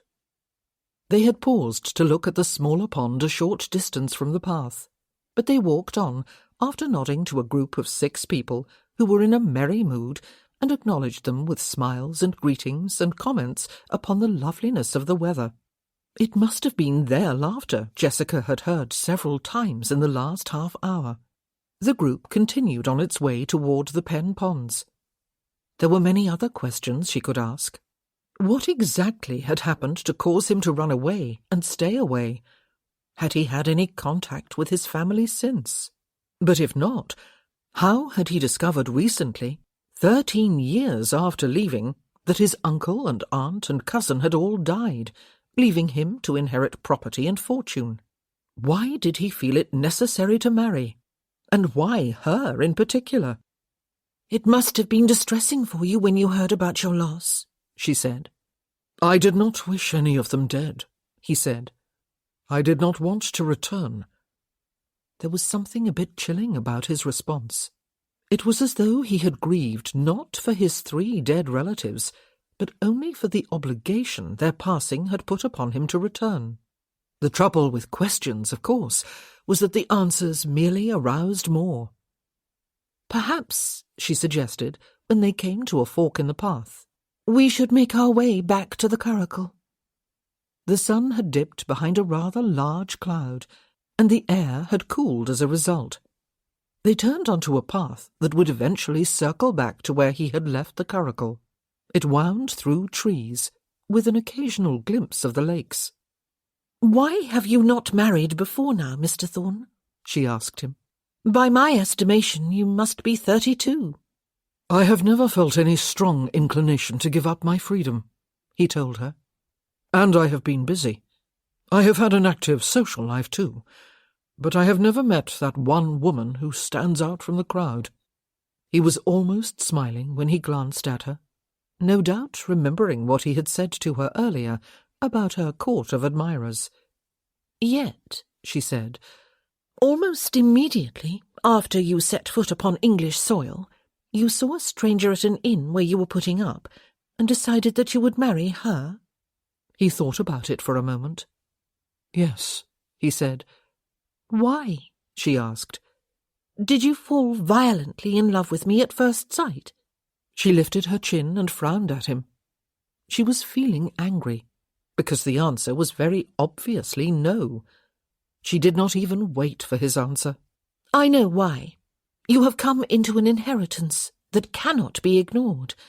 Property, a house, an estate, a stately home perhaps, situated within a park, and a fortune upon which to live there in some luxury." "All of those things, yes," he admitted. "So," she said, "you came back to England in order to live the privileged life of an English gentleman. You came to take on the responsibilities of running your estate and tending to the needs of all who are dependent upon you. I dare say there are a number of servants and labourers, and tenant farmers, perhaps?" "Yes," he said, "all of those." And you decided that all this could be far more effectively accomplished if you had a wife, she said. Someone to see to the smooth running of your home, someone to manage the indoor servants and to be an accomplished hostess to your neighbours, someone to ensure that there are sons to inherit your property and fortune when you die, someone with the experience you lack because you have been gone so long, someone whose lineage is impeccable and whose consequence will not be questioned by those with whom you must deal after a 13-year absence. There was nothing so abnormal about what he had set out to do. She felt chilly, almost as though the blood were running cold in her veins. Would that cloud never pass over? Yes, he said. Had his vocabulary been reduced to one word? But at least he was not trying to beat about any bushes. He was not trying to pretend that he really had fallen violently in love with her.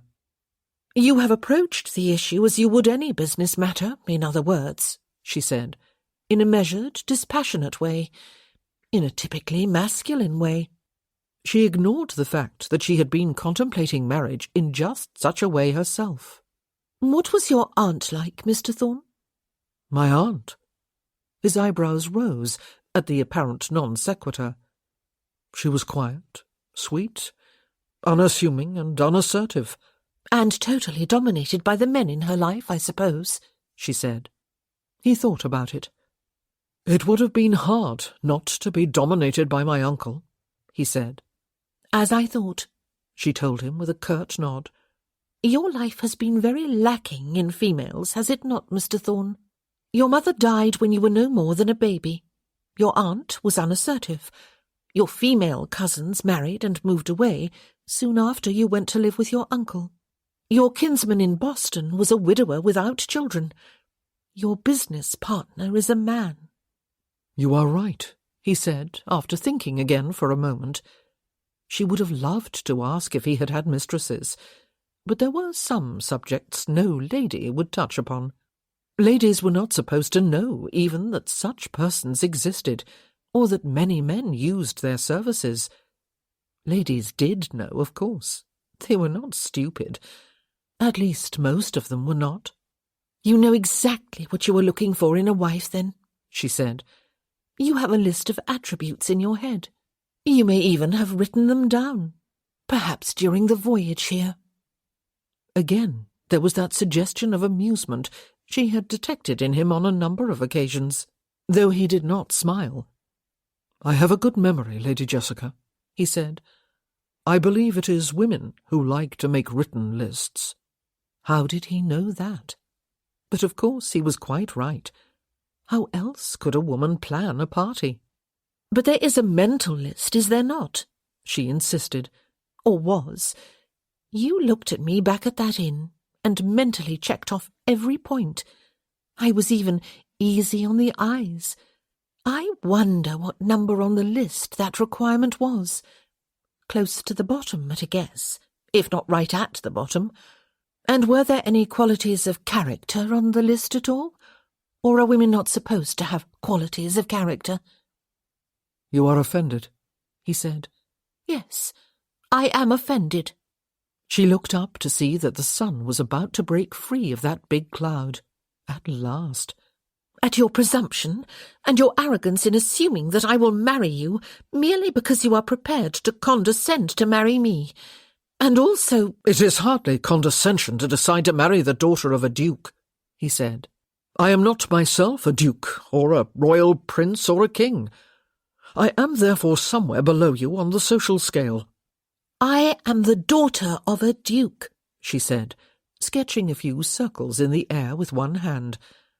And that sums it all up, does it not? But that daughter of a duke, Mr. Thorne, is also a person. When you looked at me, at that inn, at the ball 2 evenings ago, in Avery's drawing-room yesterday, here today, did you see a person? Did you see me? I very much doubt it. You saw and you see the daughter of a duke. He clasped his hands behind his back and tipped his head slightly to one side. His eyes and the upper part of his face were half hidden in the shade cast by the brim of his tall hat. He looked awfully appealing, which fact annoyed her more than anything else. She did not know him either. She knew things about him, more now than she had known half an hour ago, but she did not know him. Why should one find another person appealing based entirely upon physical attributes? He might be an axe murderer for all she knew, or a miserly businessman who cheated his clients and mistreated his employees and spent his evenings counting his cash. He obviously had nothing to say in reply to her outburst. Perhaps he did not even know what she was talking about. Did she? And when had they stopped walking? "I am not a commodity," she told him, "to be bought and sold on the exchange. Have I used the right terminology? Do you not think you should hope to marry me rather than intend it? Do you not think you should work a little? No, that you should work hard to win me? There must be all sorts of deals you have to work hard to achieve as a businessman. Should not I be at least as big a deal as any of them?" She did not know quite what she was saying, but she had worked herself into a state of considerable agitation, rare for her. She was angry at the arrogance of this man, who had made a list, even if it was only in his head, found that she suited all his requirements, and decided without further ado that he would marry her. The presumption! How dared he? Perhaps he might not have irked her so much if she did not find him appealing, and that fact infuriated her even more. How could she? Was she that shallow? "You wish to be wooed, then, Lady Jessica?" he asked her. Did she? She thought about it. "With a view to marriage," she said. "That is the end for which a man woos a woman, is it not? It is sometimes a necessary but rather tedious step a man must take in order to persuade her to say yes, as though she lacked the intelligence to demand more." He still had his hands clasped at his back. She was still rooted to the spot. She wished she had brought her parasol from the curricle. She could twirl it about her head and give her hands something to do. "No," she said before he could answer. "I do not want to be wooed, Mr. Thorne. I am not at all certain it would accomplish its desired aim anyway. Indeed, I am almost certain it would not. But if you want a chance with me, then you will— Oh," she circled the air with her hand again.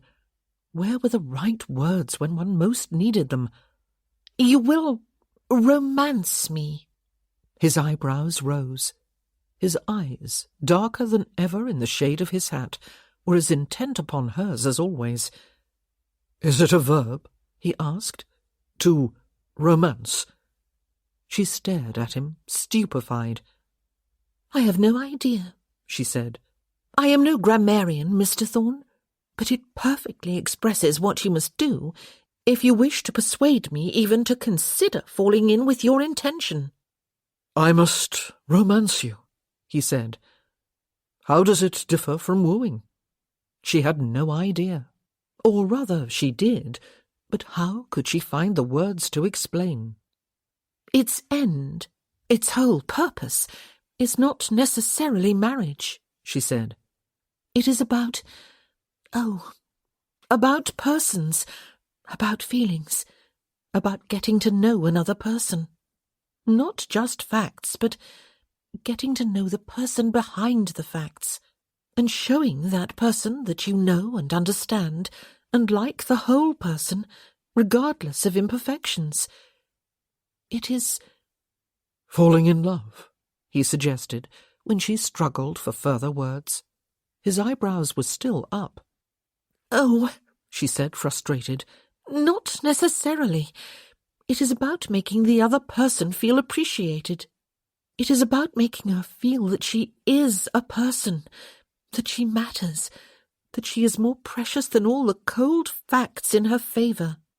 It is about making her understand that she is more precious in your sight than all other women. It is making her feel that she is—" "Loved?" he said, when she was lost for words again. She sighed deeply and audibly. "There are really no words," she said. "No, it is not about falling in love or about loving. How can one do or feel either of those things in advance? You do not know me, just as I do not know you, Mr. Thorn. It is about the possibility of love, the possibility of friendship and laughter and something more, something bright and beautiful, something that will transform life and fill it with colour and—" This time he did not end the sentence for her. Not immediately, anyway. They stared at each other. "Romance," he said at last. What a prize idiot she had just made of herself, and she had no idea where it had all come from. Just an hour or two ago, she had been planning a marriage for herself that was every bit as passionless and calculated as the one he proposed. And then she had got angry, and this had happened. Romance. She was 25 years old. Any man looking at her and considering her as a wife would have everything but romantic love in mind. She was horribly, hideously eligible. How could she expect any man to look beyond the facts that she was the daughter and sister of a duke, that she was wealthy, and that she had the upbringing and education and accomplishments of her rank? Romance at her age, or at any age. It was laughable. It was pathetic. Except that she was not just Lady Jessica Archer. She was her. She was the being that was inside her, and far more meaningful to her than any of the outer trappings of birth and rank. It was a strange time to be having all these thoughts, which he could not recall ever having before. Not consciously or coherently, anyway. He turned to stroll onward, and she walked beside him, leaving 2 feet of space between them. She could see the curricle in the distance. Thank heaven! Though the ride home was going to seem endless. But she was not sorry, she thought, lifting her chin. She was not. How dared he, or any man, decide that he was going to marry her? "Very well, Lady Jessica," he said, as they drew closer to the curricle. "I will romance you. Not with a view to matrimony, but as an end in itself, to see where it leads." Jessica licked her lips. Oh, goodness. What had she started now? "Thank you," she said, her words cold and clipped. "But I do hope," he said, as he offered his hand to help her up to her seat, "that you will not expect a bouquet quite as large as the one that was in your brother's drawing-room yesterday." He spoke the words in all seriousness. But a joke from Mr. Thorn? Really? She settled her skirts about her as he climbed to his place and took the ribbons from his young groom. "Oh, I will not," she assured him, raising her parasol and twirling it behind her head. "I shall expect a far larger one." He did not laugh, but when she looked at him out of the corner of her eye, she could see that he was actually and definitely smiling. He looked different when he smiled. He looked handsome. Not almost handsome, but the real thing. Not that looks mattered at all.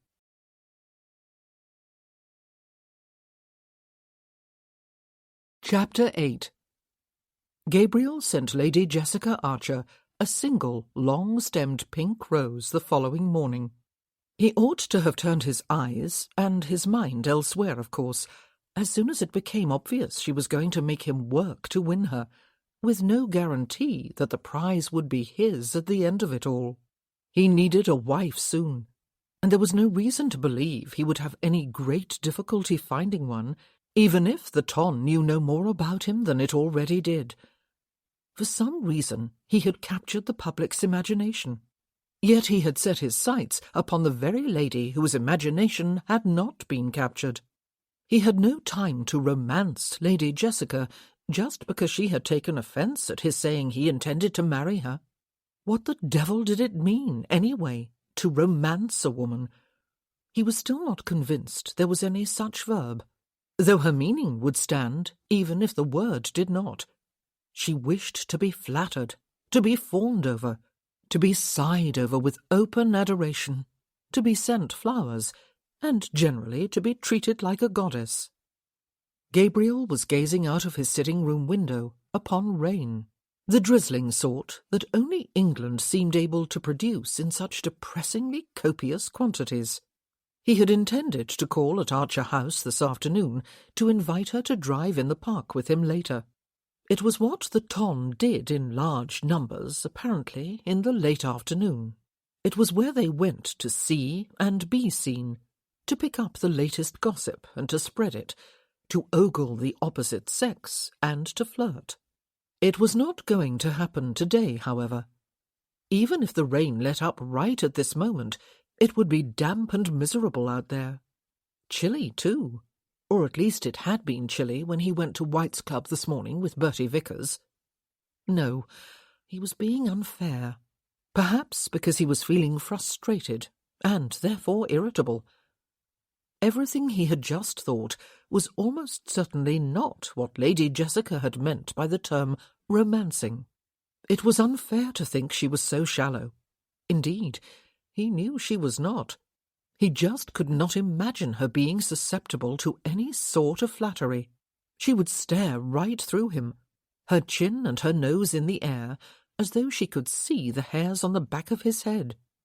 No, what had offended her was her assumption that he saw her as a commodity rather than as a person. Did he? He very much feared she might have a point. She wanted him to see her for what she really was. Or perhaps that should be who she really was, quite independent of all the attributes that made her one of the most eligible ladies in England. He had been taken aback by her outburst. She had been seriously upset with him, not so much with his presumption in informing her that he intended to marry her, as with the fact that it was not she he wished to marry, but rather the titled, wealthy Lady Jessica Archer, sister of the Duke of Netherby, just as though they were two quite separate entities. Were they? Strangely, stupidly, the possible truth of that had not struck him until she said it. He had assumed that the Lady Jessica he saw was the whole person, that there was no more to her than the appearance she presented to the world, of beauty, elegance, poise, arrogance, and entitlement. She would perfectly suit his purpose, he had decided, almost the first moment he saw her. Even her beauty would suit him. One of his first duties as Earl of Lindale, after all, would be to produce sons. She would be an attractive bedfellow, he had thought, if perhaps a trifle cold. Which of them, then, had been the arrogant one? He had been taught by Cyrus, and his own instincts, to identify what he wanted and to go after it. He had been taught to expect success, so that he could the more easily achieve it. What if those admirable traits in a businessman did not apply to a lover? They almost certainly did not. Gabriel drummed his fingers on the window-sill and called himself all sorts of an idiot. Her outburst had dispelled any notion he had had that she was cold to the core, and it had done strange things to his resolve. It had not lessened it as it ought to. He had found himself wanting to waste time and energy romancing her, with no assurance of success. His fingers stopped drumming, as he frowned in thought. "I am not at all certain I want to marry you. Indeed, I am almost certain I do not." Those, he believed, had been her exact words. Would his time and effort be all for nothing, then? Was he willing to pin all his hopes upon that one little word, almost? She was almost certain. And what the devil did romancing a woman entail? "It is about the possibility of love," she had said when he had pressed her on the point. "The possibility of friendship and laughter and, oh, and something more, something bright and beautiful, something that will transform life and fill it with colour and—" She had been talking about love. Romantic love, though she would not admit it. The Lady Jessica Archer he had thought he knew, because really there was not a great deal to know, had been transformed before his eyes into someone of mysterious depths, and he had promised that he would indeed consider the possibility she had spoken of. Very well, Lady Jessica, I will romance you, not with a view to matrimony, but as an end in itself, to see where it leads. Was he mad? Would he keep that promise? Madness was something he did not indulge in. Madness cost time, and efficiency, and money. Time, in particular, was not something he could afford to waste in this instance. He needed a bride so that he could move on to the next stage of his homecoming. Nevertheless, he had sent her a rose this morning, wondering as he did so what she would make of it. Did she receive many gifts of a single rose? Would she be offended at the paltriness of it? Or would she be amused, as he hoped she would be, at the contrast with that ostentatious bouquet that she had seemed to find a bit objectionable? Would she make the connection? Would she like it? Was pink her colour? But she had worn it to the Parley Ball. He turned impatiently from the window. If he went now to call at Archer House, even assuming she was there, he would probably find himself having to make laboured conversation with her mother and her sister-in-law, and possibly Netherby himself, and perhaps other visitors too, members of her court, of which he would appear to be the newest addition. Perish the thought! He would not do it. Instead, he snatched up the pile of invitations that had accumulated upon the table by the door, and summoned Horbath to bring him outdoor garments suitable for London drizzle. He would see if Lady Vickers was at home instead. He would ask her advice upon which invitations he ought to accept. Invitations had always come singly in Boston, and not daily either. Lady Vickers was at home, having decided not to proceed with the round of afternoon calls she had planned. "I hate rain, Gabriel," she told him. "It makes me cross and lazy. But now I am glad I did not go out. I would have missed you, and that would have been a pity. Come and sit by the fire while we wait for the tea-tray." They conversed amiably until she had poured their tea and handed him his cup and saucer with 2 generously buttered scones on a plate. Then she got down to the serious business of reading through all his invitations. She recommended that he attend all the balls. "You have told us one of your principal purposes in remaining in town is to select a bride," she said. "Where else are you to see all the most eligible young ladies in one place?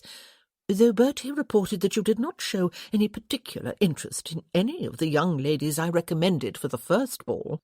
Next time I will have to be sure to be there myself to oversee your choices. On the evening of the Parley Ball, I felt obliged to attend a very tedious political dinner with Trevor." She also advised him on which soirees and garden parties and Venetian breakfasts and such like he ought to attend, and which invitations he would be better off declining. "For one cannot go to everything," she said. "One must be discerning."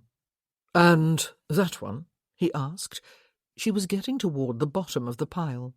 "An evening party at the home of Lord and Lady Hodges," she read aloud, "in honour of the arrival in town of the Earl and Countess of Riverdale, Lady Hodges's brother and sister-in-law. Ah, and Lord Hodges's sister and brother-in-law. A brother and sister married a brother and sister. I see the party is described as a select one. That means it will not be a great squeeze. I dare say most of the guests will be family. The Westcotts are a sizable and close lot." "You believe I ought to refuse the invitation, then?" he asked her. "Oh, by no means," she said. "This is one you must definitely accept, Gabriel. Lady Hodges is paying you a considerable compliment, given the fact that it is a small party, and she does not know your full identity." She tapped the invitation card with the back of one knuckle. "The Westcotts are extremely well connected. Lord Molyneux, the Marquis of Dorchester, the Duke of Netherby, Viscount Dirksen, Lord Hodges, and the Earl of Riverdale himself, of course, head of the family and a very handsome and distinguished gentleman. Let me think. There must be some young unwed ladies among them too. It might be a good thing to meet them in a more intimate setting than a ball. Yes, of course. Lady Estelle Lamar is Dorchester's daughter. Bertie told me you danced with her at the ball. A waltz, I believe. You do not need me to tell you that she is very eligible. Ah, and Lady Jessica Archer is the Duke's sister. Her mother was a Westcott. So were Lady Molyneux and Lady Dirksen and Lady Hodges herself. The Marchioness was once married to— But Gabriel was no longer paying full attention. The party was in 2 days' time, and the invitation, he remembered Horbath explaining to him when he returned to his hotel from White's this morning, had not come in the post, but had been delivered by hand. The messenger had even wanted to take a reply back with him, but had been persuaded to leave without one when he was warned his wait might be a lengthy one. A select party.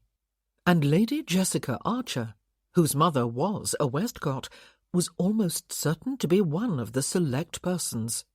"Thank you for the advice," he said. "I will certainly go." "Lady Estelle would be a very good match for you," Lady Vickers said. "So would Lady Jessica. In the years since they left the schoolroom, however, neither young lady has shown any inclination to choose a husband. They do not need to be in any hurry, of course, as so many young ladies do. They have the wealth and the connections, and the beauty, too, to marry whenever they choose. Now there is a challenge for you, Gabriel, especially if you insist upon remaining stubborn and not making it known that you are the Earl of Lindale." She looked hopefully at him. "I would rather it not be known yet," he said, and picked up one of the remaining invitations from the pile. "This one is for a masquerade, a costume party. Ought I to attend? And must I acquire some sort of costume if I do?" She read it. "Ah," she said, "yes, this will be a respectable one. Some masquerades are not, you know, but are merely an excuse for vulgarity, or worse. But everyone loves a masquerade. This is bound to be well attended, and you must certainly dress up. You will stand out like a sore thumb if you do not." "Perhaps," he suggested, "I can go as a sore thumb." Lady Vickers laughed heartily. "You would certainly be noticed," she said. "Let me put another scone on your plate." Jessica was looking forward to Elizabeth and Colin's party, which they had arranged to welcome Alexander and Wren back to London. She expected that it would be a small gathering, primarily for the Westcott family and their close connections. But it would be a pleasant change from the rather hectic pace of the more crowded social events she had been attending almost daily since the Parley Ball.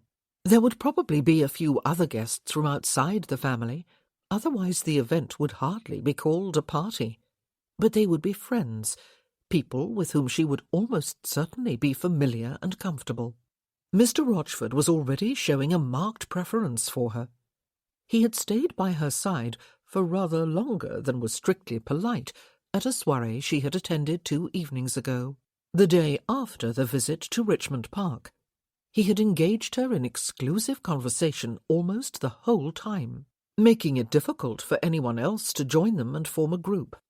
He had come to Avery's box at the theatre during the intermission last evening to pay his respects, and had ended up paying them almost exclusively to her, though he had bowed to everyone else first, and had kissed both her mother's hand and Anna's.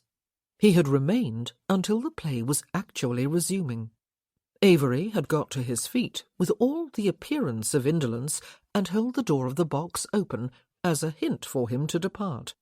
He was handsome, charming, and all those other things she had noticed from the start.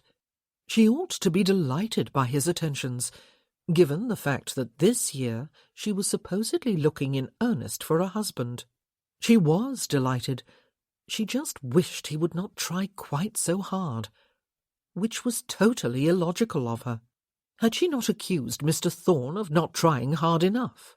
She had not set eyes upon that gentleman since he handed her down from his curricle outside Archer House on their return from Richmond, and she had swept inside without a backward glance. She had embarrassing memories of that afternoon, and was quite happy not to have seen him again since. What on earth had possessed her to challenge him to romance her if he wished to have a chance with her? He was obviously not going to accept the challenge, thank heaven, except that each morning since he had sent her a single long-stemmed pink rose. She had laughed aloud the first time. The rose had been lying across her linen napkin when she arrived for breakfast, a small card tucked beneath it with the single word Thorn scrawled boldly across it. "Oh, do not laugh at the poor man, Jessica," Anna had urged, though she had been laughing too. "There is something impossibly romantic about a single rose." And that, of course, had been the whole point. But it was a sort of ironic romantic gesture, for of course it was meant to be compared with the gigantic bouquet Mr. Rochford had sent her the morning after the Parley Ball. "The man has a sense of humour," Avery had commented, though he had seemed not to make the connection with the bouquet. "He is drawing attention to the fact that he is the thorn to your rose, Jess. I hope you are suitably affected." "Oh, I am," Jessica had assured him, picking up the rose by the stem, careful to avoid the thorns, and bringing the bud to her nose. She closed her eyes briefly as she inhaled the heady summer scent of it. She had not expected him to have a sense of humour, except that there had been that smile. "Mr. Thorne is said to be a wealthy man," her mother had commented. "He must also be a miserly man, Jessica. If all he can send after you honoured him with several hours of your time yesterday is one rose." But she had been laughing too. When the second rose arrived the day after, and the third this morning, Jessica had taken them to her room without comment. She had already pressed the first one between two heavy books, without waiting for it to bloom fully. It was too perfect to be allowed simply to bloom and die. He had not come to the house again, or been at either the soirée or the theatre. She wondered how long he would keep sending her pink roses. Why was he doing it? Was this his idea of romancing her? Was it working? She would be very happy to learn that he had left London. It would be embarrassing to meet him again.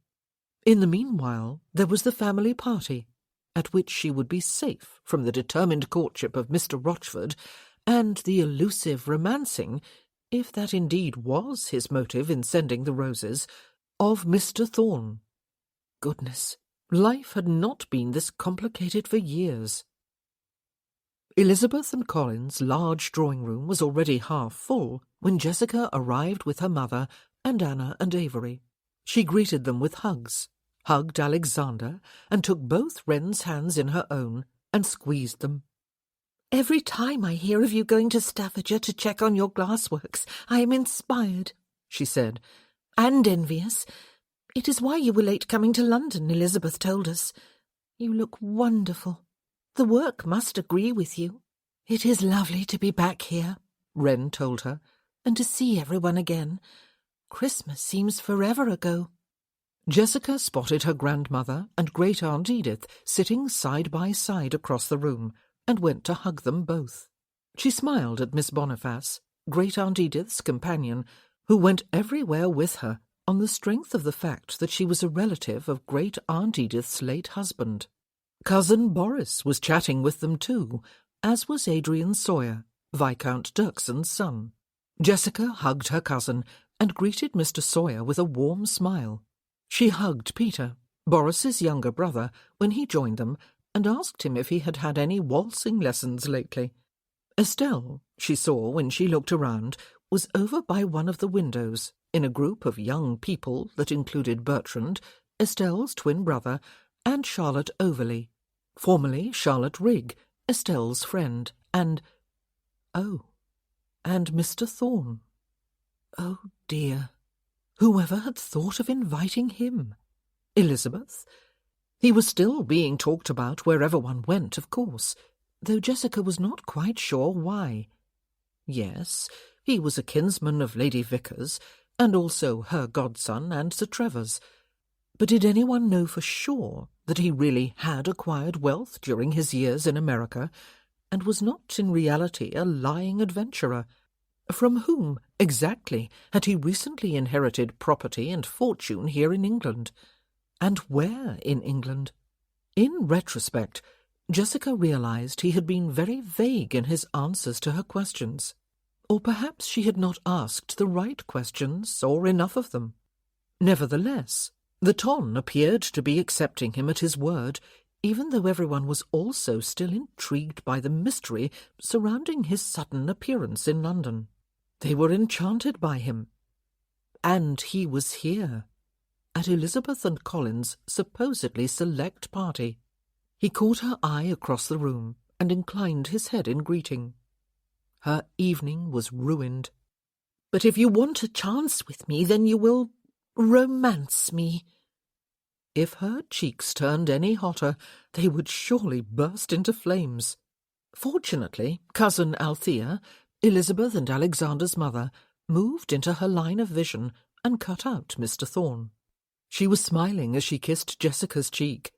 "You do look lovely in that particular shade of green, Jessica," she said, and it was only at that moment that Jessica noticed she had a young gentleman with her. "You know Mr. Rochford, I believe?" Oh, and oh again. An evening doubly ruined, which was a strange thought to be having under the circumstances. "I do," she smiled. "How do you do, Mr. Rochford?" "Considerably better than I did a minute ago," he said, making her his usual elegant bow and favouring her with the full force of his dazzling smile. "And Mrs. Westcott took the words out of my mouth. You should always wear green." "Thank you," she said. She would gain fame as a walking tree. "I see that Matilda and Charles have arrived," cousin Althea said. "Do please excuse me." And Jessica was left alone with Mr. Rochford. Again. "I was exceedingly gratified when Lady Hodges invited me to her party," he said. "The invitation card described it as a select gathering to welcome the return to town of the Earl and Countess of Riverdale. You would not have received a formal invitation, of course, Lady Jessica. You are a Westcott through the Dowager Duchess of Netherby. Your mother, I understand. I believe most of the guests here this evening are either Westcotts or have a direct familial connection to them. I am deeply honoured to have been included among those who are neither. I wonder to whom I am indebted." He gave her an arch look that was clearly meant to be significant. Jessica could hazard a guess. He was a young and handsome man. He was about to be very well connected indeed. Before the summer was out, his father would almost certainly be the Earl of Lindale, all the formality of declaring the incumbent Earl officially deceased over with. He had been determinedly singling her out for attention. The Westcotts, many of whom she knew were concerned about her continued single state, could always be depended upon to intervene, whenever it occurred to them that one of their number might need a helping hand. She would almost wager upon it that they had decided to do some active matchmaking. She could just picture the usual committee: Grandmamma, Aunt Matilda, Aunt Mildred, her mother, cousin Althea, possibly Aunt Viola and Great-Aunt Edith, convening over tea somewhere and putting their heads together to decide what could be done to prod dear Jessica into marriage with this extremely eligible and personable young future Earl, who would surely turn his attentions elsewhere if she did not snatch him up before it could happen. "I would imagine," Jessica said in answer to his implied inquiry, "it is my cousin Elizabeth herself. Lady Hodges, that is, whom you have to thank." "I have already expressed my gratitude to her," he said. "I cannot imagine anywhere I would rather be this evening than just precisely where I am." His tone made it clear that just precisely where he was meant not Elizabeth and Colin's house in general, or even the drawing-room in particular, but this precise spot in the drawing-room, alone with Jessica. Space all about them, even though there were enough family and guests to more than half fill the rest of the room. Even Grandmamma and Great-Aunt Edith, surrounded by people who had come to greet them, seemed to be some distance away, though Jessica could not recall moving away from them. But this was not going to happen again, she decided. Not as it had at the soiree a few evenings ago. She had no wish to spend the whole evening virtually alone with Mr. Rochford, in plain sight of a couple of dozen or so interested family members and others tactfully keeping their distance. If she was going to allow the courtship of Mr. Rochford, it was going to be on her own terms. She was not going to let her family and the whole ton start to see them as an established couple and then find that she had been backed into a corner from which there was no easy escape. She reached for a glass of wine from the tray held by a passing servant, though she did not really want it, and at the same time took a few steps to her right, bringing herself into the orbit of a group that included Alexander and Elizabeth, and Cousin Peter and Estelle and Mr. Thorne. Mr. Rochford moved with her. So much for her relaxed evening with family and close friends, she thought rather crossly, before seeing the funny side of the situation. It was as though some malicious fate had learned of her decision to choose a husband this year and had sent her 2 candidates, both of whom had shown interest in her, without any effort to attract on her part, and both of whom made her want to run for the hills, or some deep, dark cave, or her bedchamber with an extra bolt added to the door. It seemed she was not ready for marriage after all, and perhaps never would be. She caught Mr. Thorne's eye over the rim of her glass, and he raised his eyebrows. Why was it she had the feeling he had detected her inner amusement, albeit a rueful amusement? There was no hint of a smile on his face. "I cannot tell you," Mr. Rochford was saying, addressing Elizabeth, "how honoured I am to have been included in your guest list, in what I can see is essentially a family gathering. I suppose I must grow accustomed to being treated with such deference. It still seems much like a dream, that soon my father will be Earl of Lindale in name as well as in fact, and that I will be his heir." "We are delighted you were able to come," Elizabeth said, smiling warmly at him. "In fact?" Mr. Thorne asked. "Your father will be Earl in name as well as in fact." "Ah, yes," Mr. Rochford said. "Brierley Hall was falling into chaos and disrepair in the absence of a firm-handed master. Servants, neighbours, hangers-on, they were all taking advantage of the fact. Much as my father wanted to cling to hope, even after all hope was realistically gone, that my cousin would be found alive and would return to take responsibility for his inheritance, he was eventually forced to acknowledge that it was not going to happen. Much against the grain, and knowing he might be accused of doing what he was not yet legally entitled to do, he took up residence at Brierley a while ago, and began the difficult task of putting the estate to rights. It has all been very distressing for him, for all of us, yet he still holds out hope that at the last moment Gabriel will reappear to lift the burden from his shoulders." "Oh," Mr. Thorne said. "Gabriel, was he? That is my name too. I have never encountered another, though I am not encountering one in person now, alas, am I? Unlike your father, you are sure he is dead?" "There can be little doubt," Mr. Rochford said, shaking his head sadly, "though I hope I am wrong. I am afraid my cousin was ironically named, however. He was very far from being an angel." "Oh, he was a rogue then, was he?" Peter asked, grinning, his interest noticeably piqued. "One hates to wash one's family linen in public," Mr. Rochford said with a sigh, and then proceeded to do just that. "I am afraid he was a severe trial and disappointment to the late Earl, his uncle, who had taken him in out of the kindness of his heart after his father died. A little wildness in a boy, especially an orphaned lad, is to be expected, of course, and is not a bad thing in itself. But as he grew older, he grew increasingly wild and unmanageable, even vicious at times. My father's cousin, the Earl, hushed up some of the worst of his excesses, in the hope, I suppose, that he would learn from his mistakes, and grow to a more sober maturity. Finally, however, there was a scandal that could not be silenced. It involved the daughter of a neighbour, and ended up with the death of her brother. There could, of course, be other explanations than the obvious ones, but Gabriel fled the very same night as the death, and no one has heard from or of him since.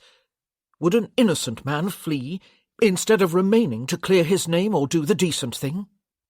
"It sounds to me, then," Estelle said, "as if it might be better for all concerned if he is dead. Did you know him well, Mr. Rochford?" "Well enough," he said with a sigh. "He was a likeable boy. I was fond of him. It grieved me to see his wildness turn into vice, if indeed that is what happened. I do not wish to judge him, despite all the evidence. I certainly do not wish him dead. People do change, after all, and perhaps there was an explanation he did not stay to offer. Self-defence, perhaps. I would rather give him the benefit of any small doubt there may be than condemn him. Like my father, I wish even now he would reappear to claim his inheritance." No, he did not, Jessica thought, opening her fan and plying it before her face. The return of the legitimate Earl from the dead would be disastrous for Mr. Rochford. It would kill all his expectations. And it was clear for all to see that he was eagerly anticipating those expectations. If he hated to wash his family linen in public, why had he done so? She felt intensely uncomfortable. "After 7 years, it does seem unlikely," Alexander said briskly. "Your father is coming to London later in the season, I understand, Rochford. I shall look forward to making his acquaintance. I do not believe I have had the pleasure of meeting him any time in the past. And you have recently arrived in London, Thorn? From America, I have heard. I trust you had a decent voyage." "Thank you, I did," Mr. Thorn said. "There were no severe storms to put me in fear of my life, or any cutthroat pirates either. It was all, indeed, rather tedious, which is the best one can hope for of any lengthy journey." "You lived in Boston?" Elizabeth asked, smiling. "I suppose you left friends behind you there. They must have been sorry to see you leave." "I was happy there for a number of years," he said, and went on to describe some of the social life of Boston. Jessica was grateful to Alexander and Elizabeth for so effortlessly turning the conversation away from a topic that ought not to have been aired for public consumption. She felt oddly guilty for Mr. Rochford's questionable manners, as though she was responsible for his being here, as perhaps she was in a sense. His name was Gabriel, Jessica thought. Mr. Thorn's, that was. He had spent 13 years in America, having fled there after some upset with his family. He had come back, reluctantly, to claim a recently acquired inheritance. How long ago was it that the other Gabriel Rochford, had fled after presumably assaulting a neighbour's daughter and then murdering her brother? Though murder might be too strong a word if there had been a fair fight, or a duel, or, as Mr. Rochford himself had allowed, it had been self-defence. If Mr. Gabriel Rochford did not appear within the next few months, he would be declared legally dead, and his kinsman would become the new Earl. An inheritance brought me back, and a family situation that necessitated my being here in person. She could remember his saying those words at Richmond. "Surely—" "Lady Jessica," Mr. Rochford said, speaking low in her ear, "would you do me the honour of presenting me to the Dowager Countess of Riverdale, and the lady beside her, who I believe is her sister?" But as he was about to offer his arm, Anna came to join the group, and he turned to compliment her on her appearance and bow over her hand, which he raised to his lips. Grandmamma, Jessica saw when she turned her head, was nodding in her direction and smiling, even as she was saying something to Aunt Edith. It looked as though they approved of what they saw. Mr. Rochford had known his cousin well, or well enough to use his exact words. Surely, even after 13 years, a cousin one had known well enough would not have become totally unrecognizable. Besides, Gabriel was not that uncommon a name. She would surely be able to think of one or two others if she set her mind to the task.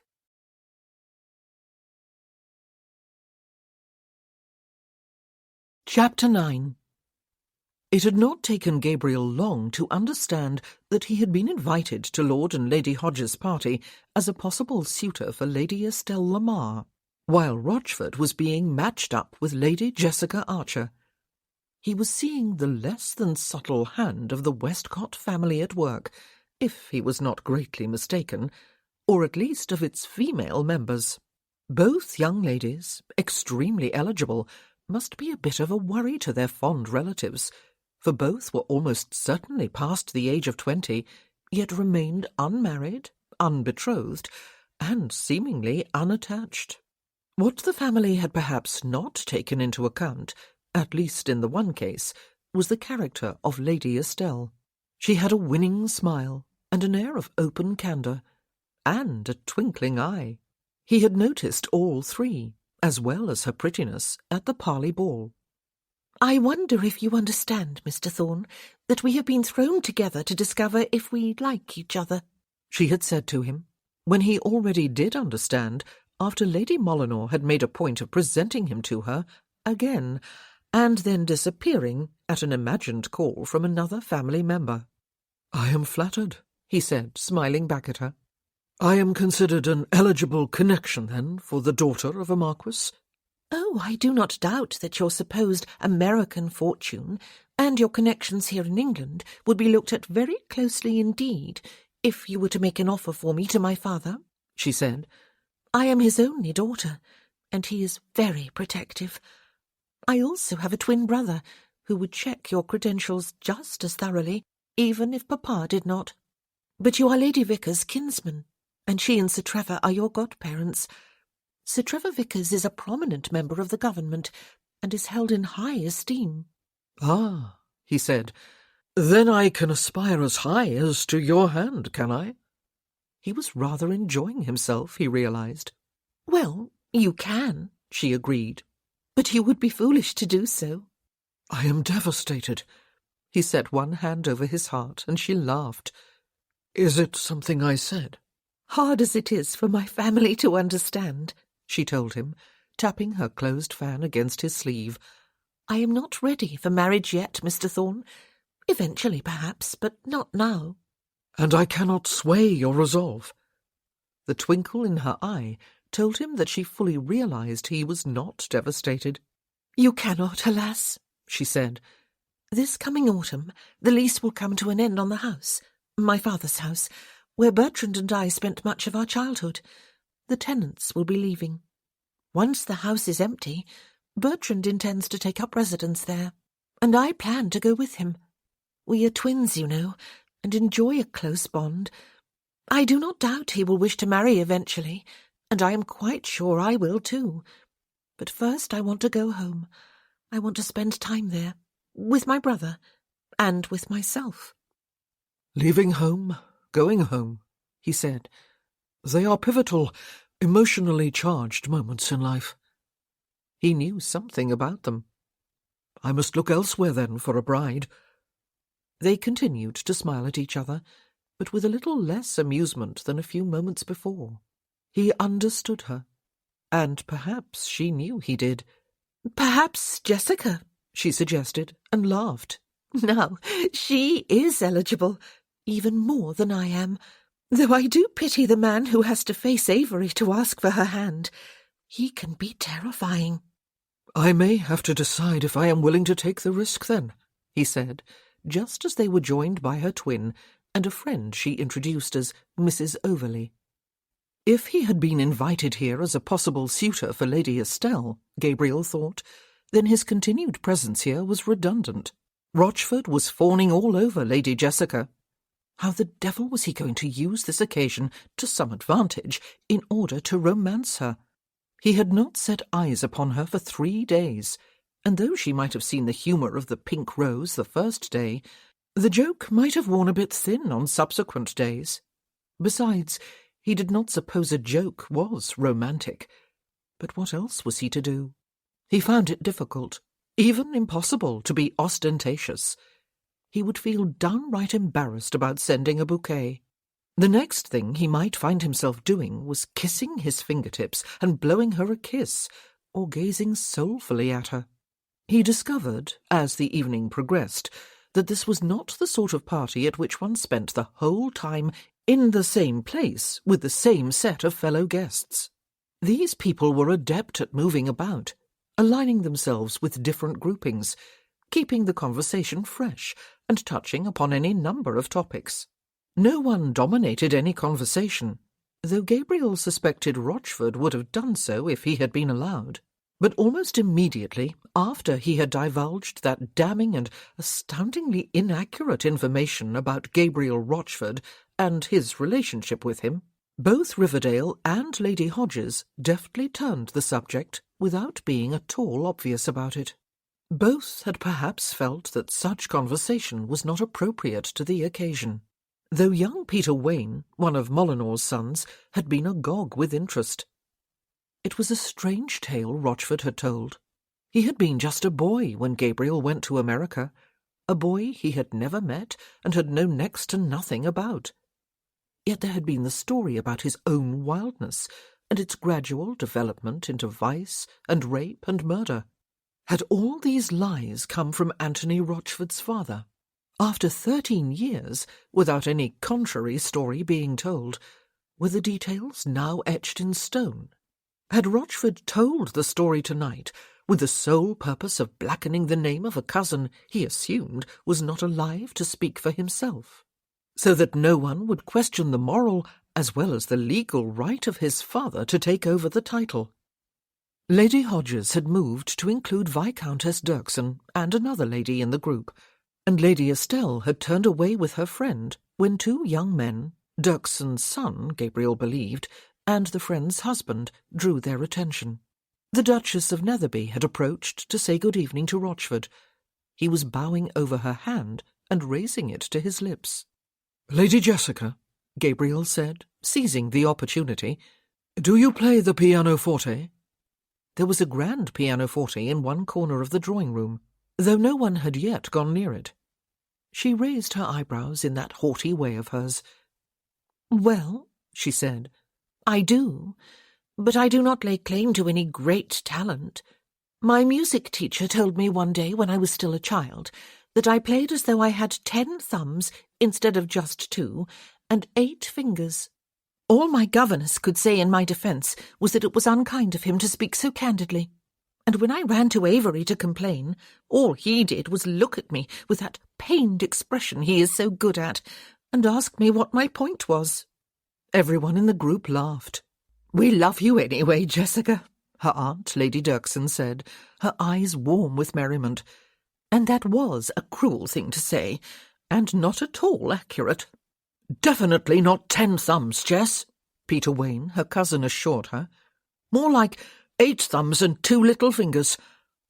"Perhaps you would care to tackle a duet," Gabriel suggested. "You play?" Lady Jessica asked. He did.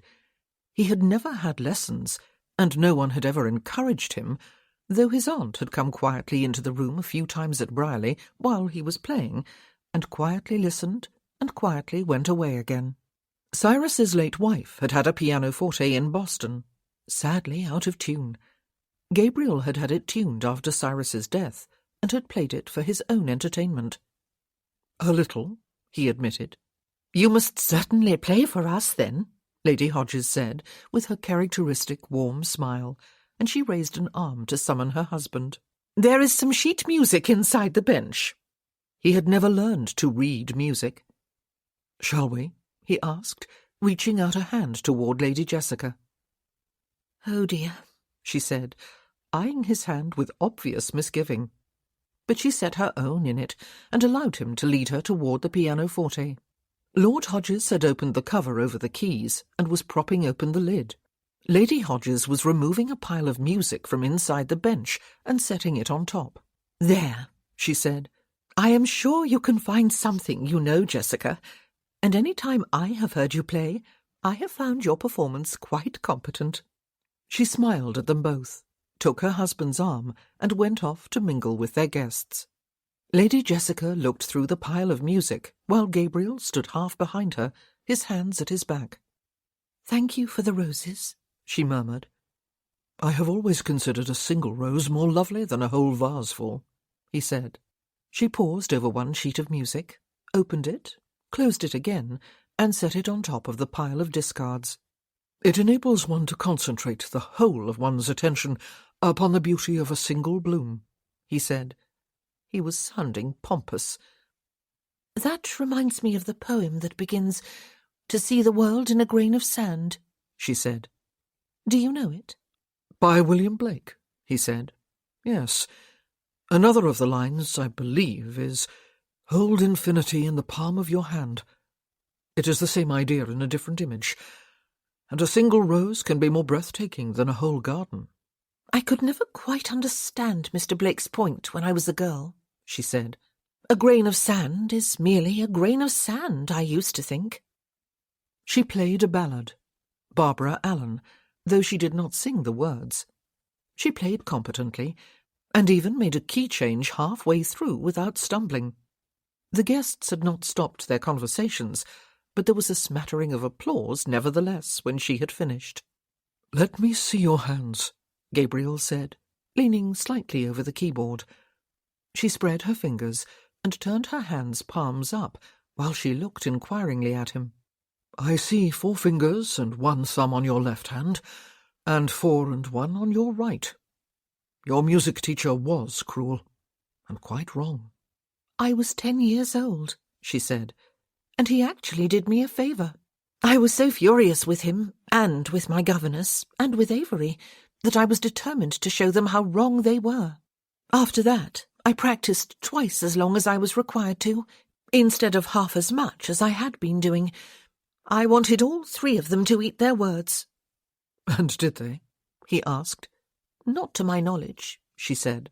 "But I did learn to play well enough not to make an utter cake of myself in company. You have not chosen your music, Mr. Thorne.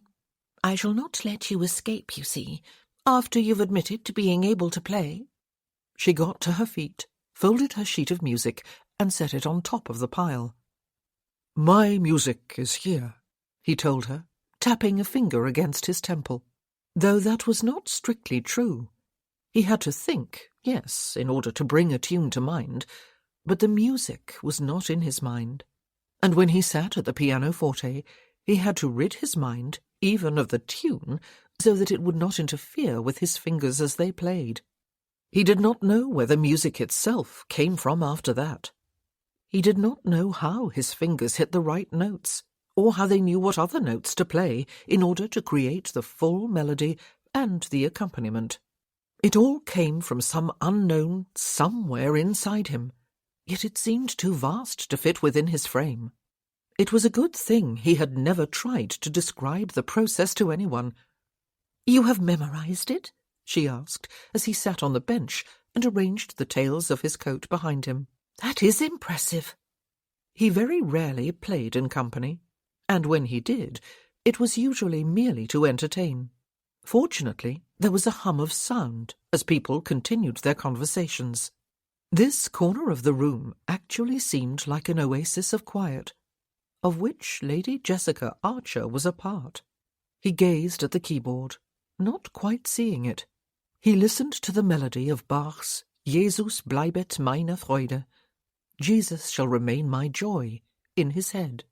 Then he set his fingers on the keys, let them find the ones he wanted, emptied his mind, and played.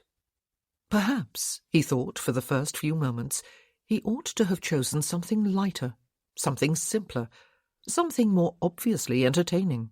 He was very aware of Lady Jessica standing beside the bench, watching his fingers. And then the music took possession of him. He closed his eyes, tipped back his head, frowning, as the main melody, stately and dignified, asserted itself through his left hand, while his right hand, after the first introductory moments, continued with a ripple of joyful accompaniment.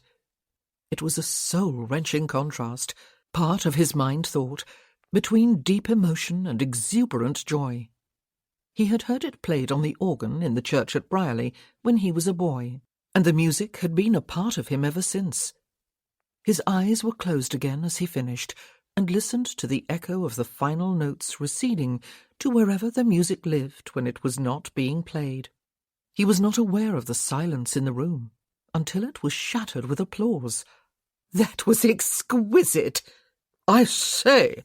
Bravo, Thorn! How absolutely lovely! What was that?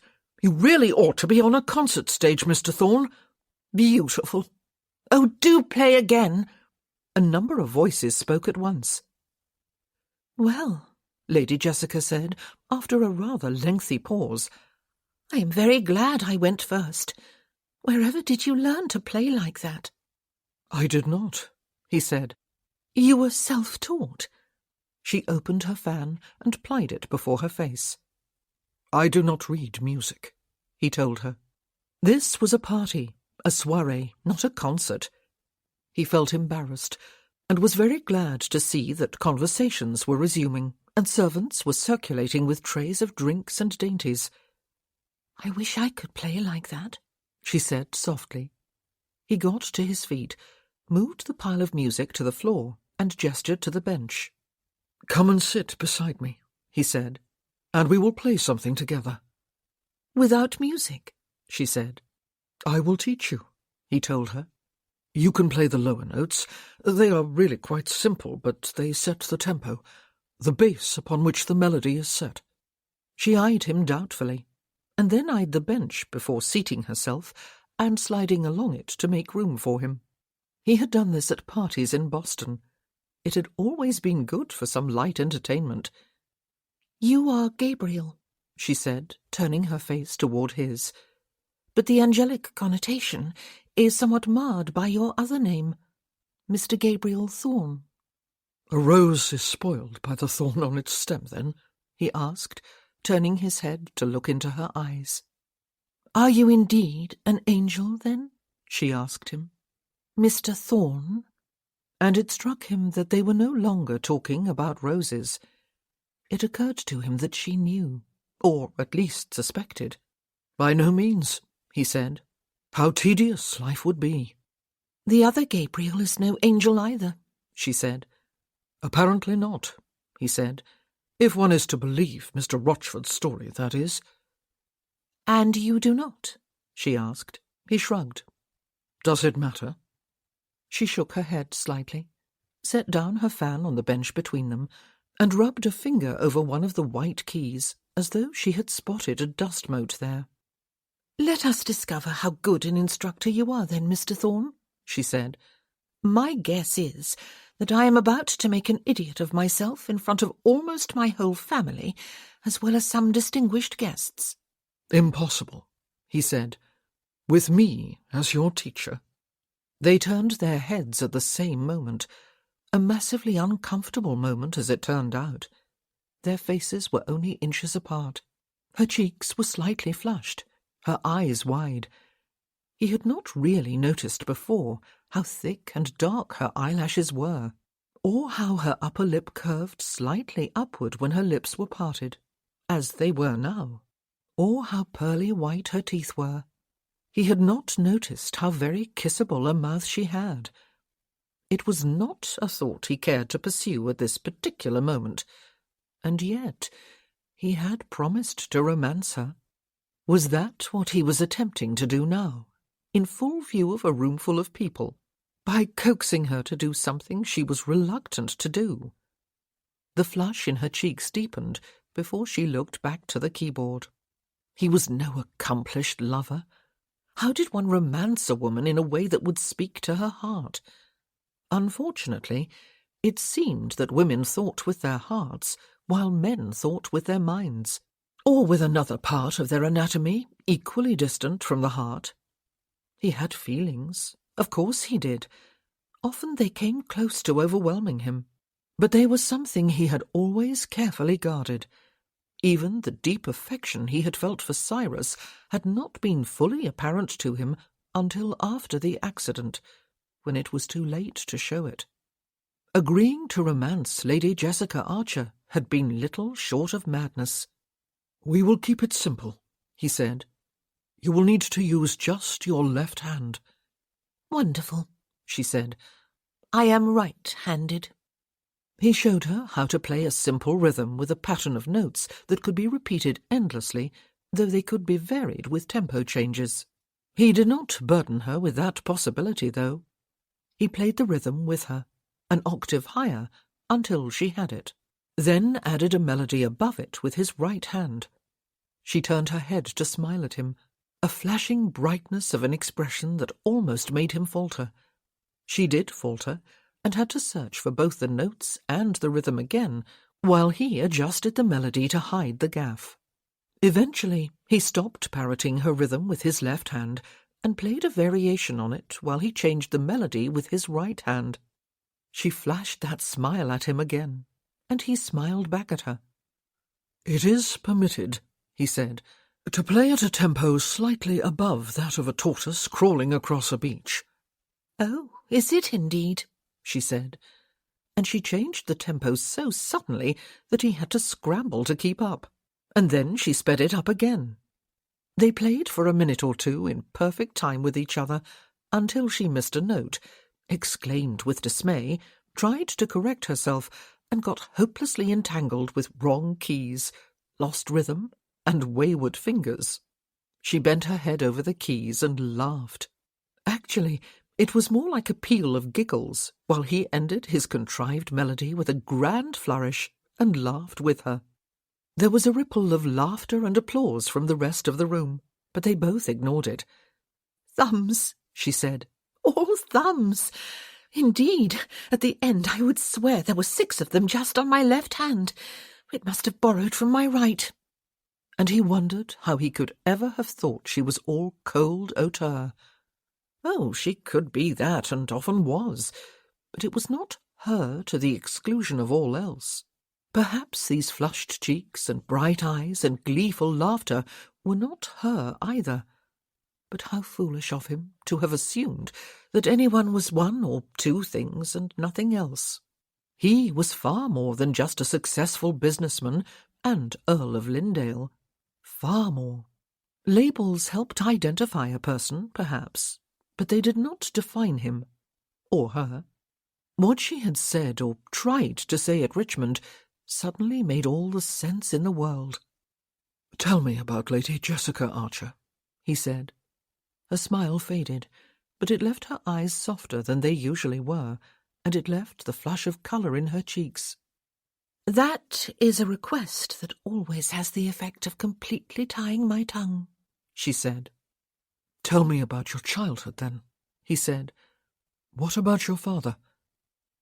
"I was 14 when he died," she said, in a quiet voice. "He was very different from Avery. He was the sort of man to whom children are the mother's domain.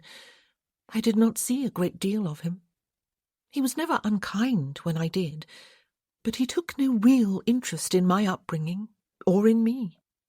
I have always believed that when he married my mother, he hoped for another son, a spare, so to speak, though he never expressed open disappointment, not in my hearing at least, and there were no more children after me." "You did not complain to him about your music teacher?" he asked. "Oh, good heavens, no," she said. "I would not even have dreamed of it. I am not complaining about him.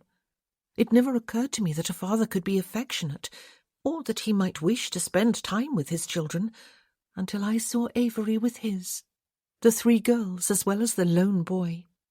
If he feels any disappointment that he has only the one son so far, he has certainly never shown it.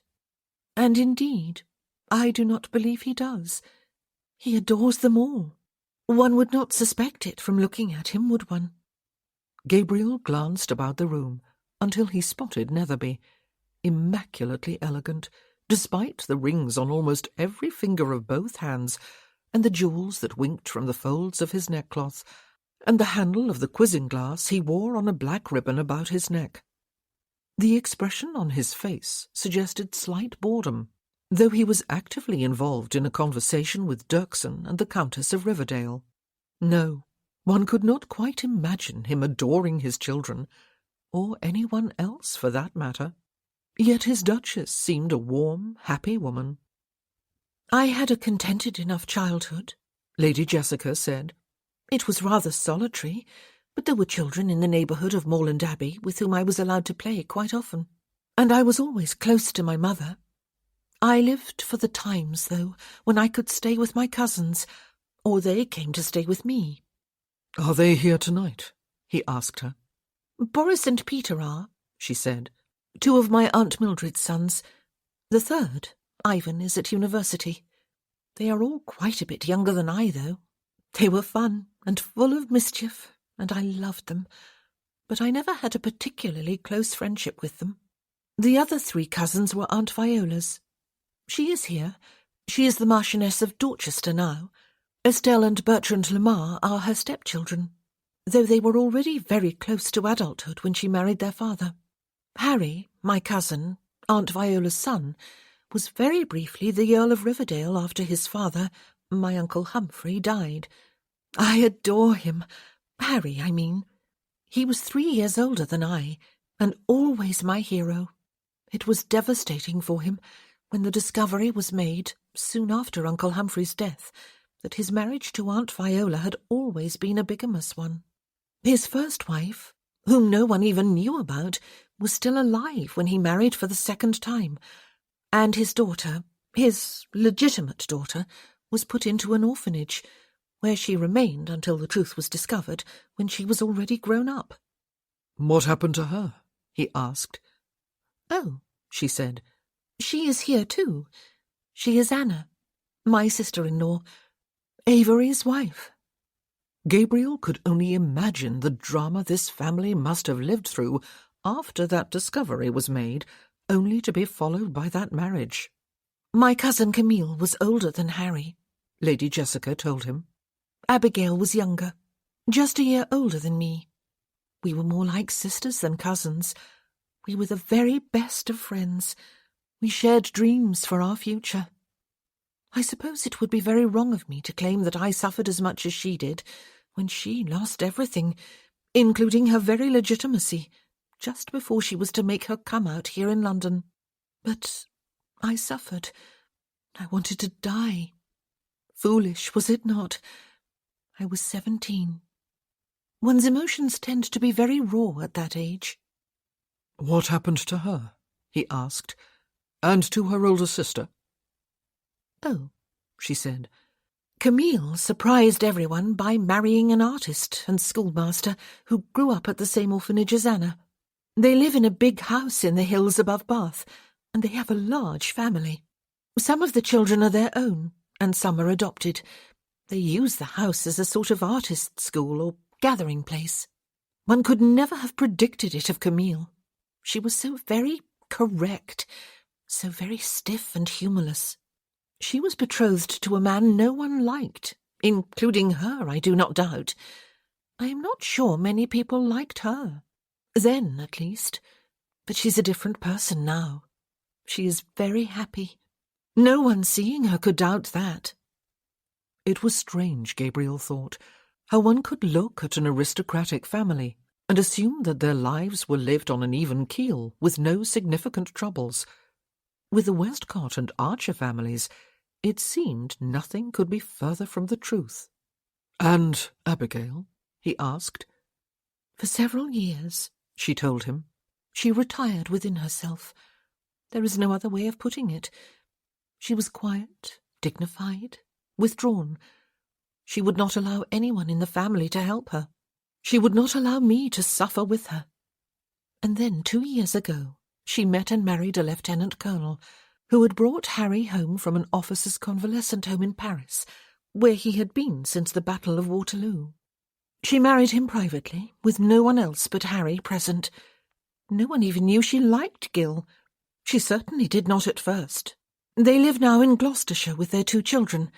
Gil already had a daughter by a previous marriage, and she is happy. She did not settle for anything less. She is happy. A possibility struck him. Is she why you have never married? He asked her. She sat straighter on the bench, though her fingers rested on the keys of the pianoforte. Some of the haughtiness had returned to her manner. I have not married Mr. Thorne, she said, because I have not chosen to do so. Did you feel somehow betrayed, he asked her, by the sudden marriage of your cousin? She turned her face toward him. I am happy for her, Mr. Thorne, she said, more happy than I can say. Which did not answer his question. I am sure you are, he said, and he moved his left hand across the keyboard until his little finger overlapped hers. He rubbed the pad of it lightly over the back of her finger. He fully expected that she would snatch her hand away. Instead, she looked at their hands, and he thought he heard her swallow. A single rose, she said softly. The touch of a single finger. Is this your idea of romancing me, Mr. Thorne? It would be a bit pathetic if it were true. If you expect grand gestures, he said, his voice low to match hers, perhaps it is Rochford whose attentions you ought to encourage. Her eyes came slowly to his and held there for a moment. And Lord, he thought, if he had a knife, he would surely be able to cut through the air between them. It seemed like a tangible thing, fairly throbbing with tension. Then she sighed softly. And perhaps, Mr. Thorne, she said, it is time we mingled with the other guests. I am going to see if there is anything my grandmother needs, or my great-aunt. She got to her feet, walked behind the stool, and made her way across the drawing-room toward the Dowager Countess of Riverdale. Anthony Rochford met her halfway there, and they approached the Dowager together. Gabriel lowered the cover over the keys, got to his feet, and looked around before moving toward the closest group. Strangely, he had not even been thinking of romance when he had caressed the back of her finger. He had only been feeling it.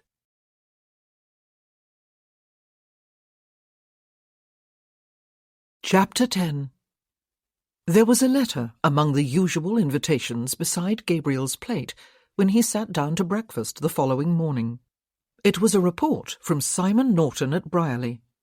Gabriel read it while he sipped his coffee.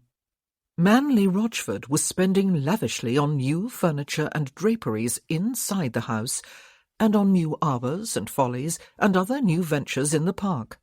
These included a wilderness walk over the hills behind the house and a lake in the southwest corner of the park. Gabriel's eyes paused there. The southwest corner was where Mary had her cottage. Manly and his wife were entertaining on a grand scale, teas and dinners and evening parties.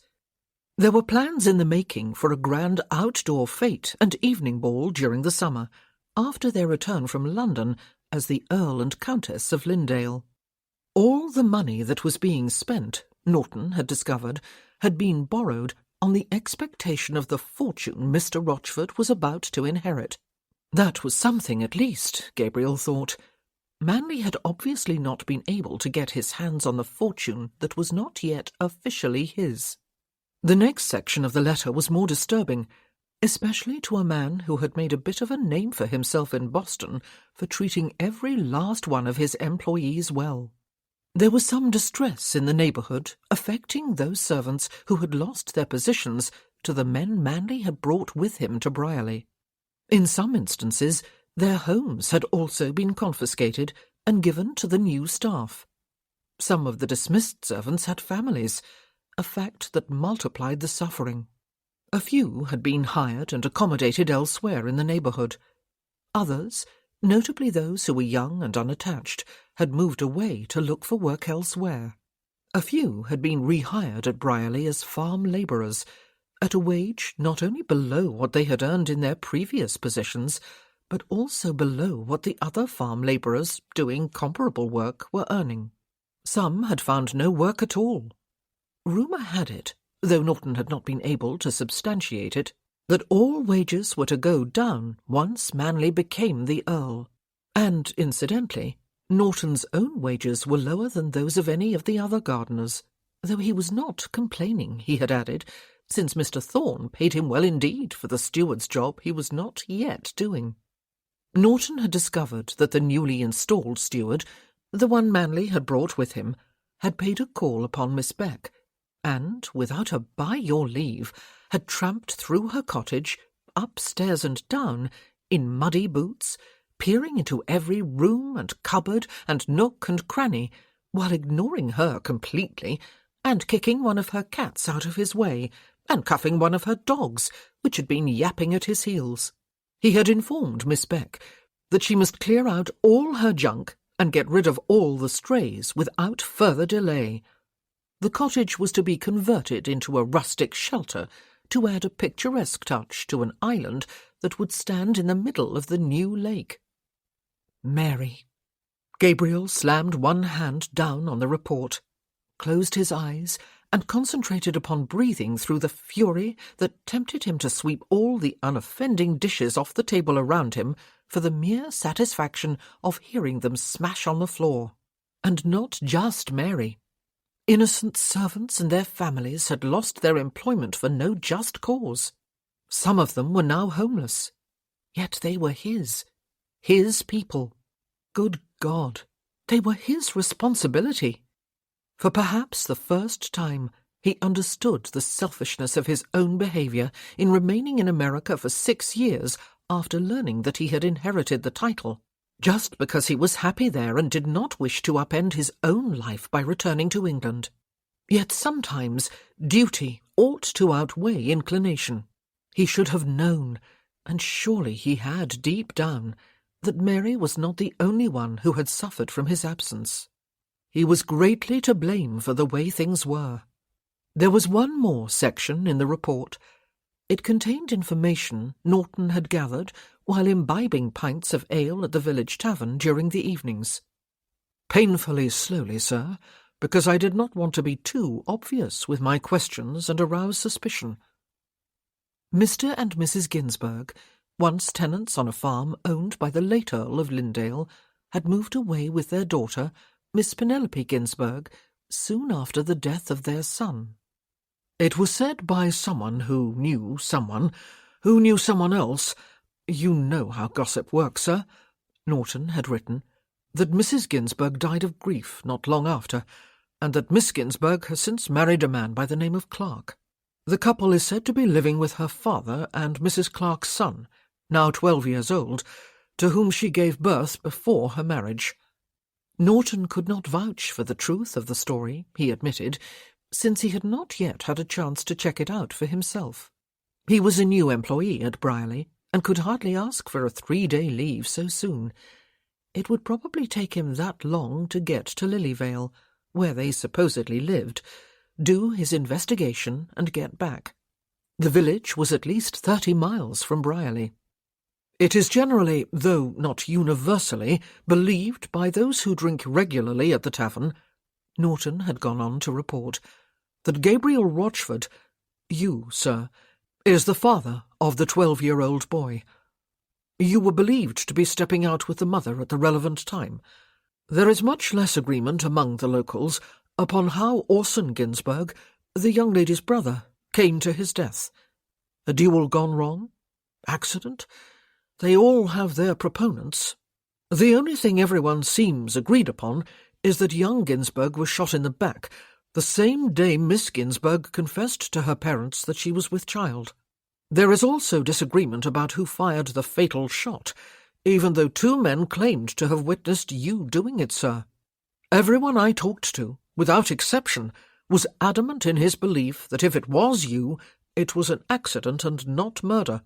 You just did not have it in you, one old-timer assured me, and there were plenty of other assenting voices. It is believed by almost all, sir, that you fled Brierley in order to avoid the hangman's noose, but opinion is divided upon whether it was an act of cowardice or prudence. There are a few, pardon me for mentioning it, sir, but you did direct me to give you the full truth, who say you fled more to avoid taking responsibility for what you had done to Miss Ginsberg than out of fear of a noose. Gabriel folded the pages and set them aside. They left him with much to think about, and a far greater sense of urgency than he had felt thus far. Also a new sense of guilt. How could he possibly have assumed that Mary was the only one who faced hardship and suffering from Manly Rochford? He glanced through the small pile of invitations. Another ball, a concert featuring a famed contralto, a garden party, an evening at Vauxhall, with a party being put together by the Marquis and Marchioness of Dorchester. He paused over that last one. Dorchester was Lady Estelle Lamar's father. Was there still a push-on, then, to match her with him? It was surprising, if it was true, since she had made it clear she was not interested in him, or in any other man. Who else would be in the Vauxhall party? Lady Jessica Archer? It seemed a distinct possibility. He thought about the evening before, particularly about the half-hour or so he had spent virtually alone with her at the pianoforte. Something had happened in that short time. Something had changed. He was still determined to marry her, and still for the same reasons. But he had been thrown a bit off balance by the glimpses of humanity she had shown him, her flashing smiles, her laughter, her helpless giggles when she completely bungled their duet. And he had been oddly disturbed by that finger-touching incident. It was absurd enough to be embarrassing that incident alone had kept him awake for at least an hour after he lay down last night. It was not, after all, as though he had stolen a kiss or fondled her in inappropriate places. He had touched her finger, and for a few moments, not even long enough to allow him to catch the thought that had flitted into his mind and on out again, he had come close to understanding what romance was, and perhaps what lay beyond romance. Would she be at Vauxhall? Would Rochford? Gabriel's jaw tightened. That man, his second cousin once removed, was ambitious as well as conceited. His behaviour was larded with false charm. Conceited men were often merely shallow, with nothing specifically vicious about them. Anthony Rochford was a malicious liar, and, like a true coward, last night he had directed his malice at a man he supposed dead and unable to speak up for himself.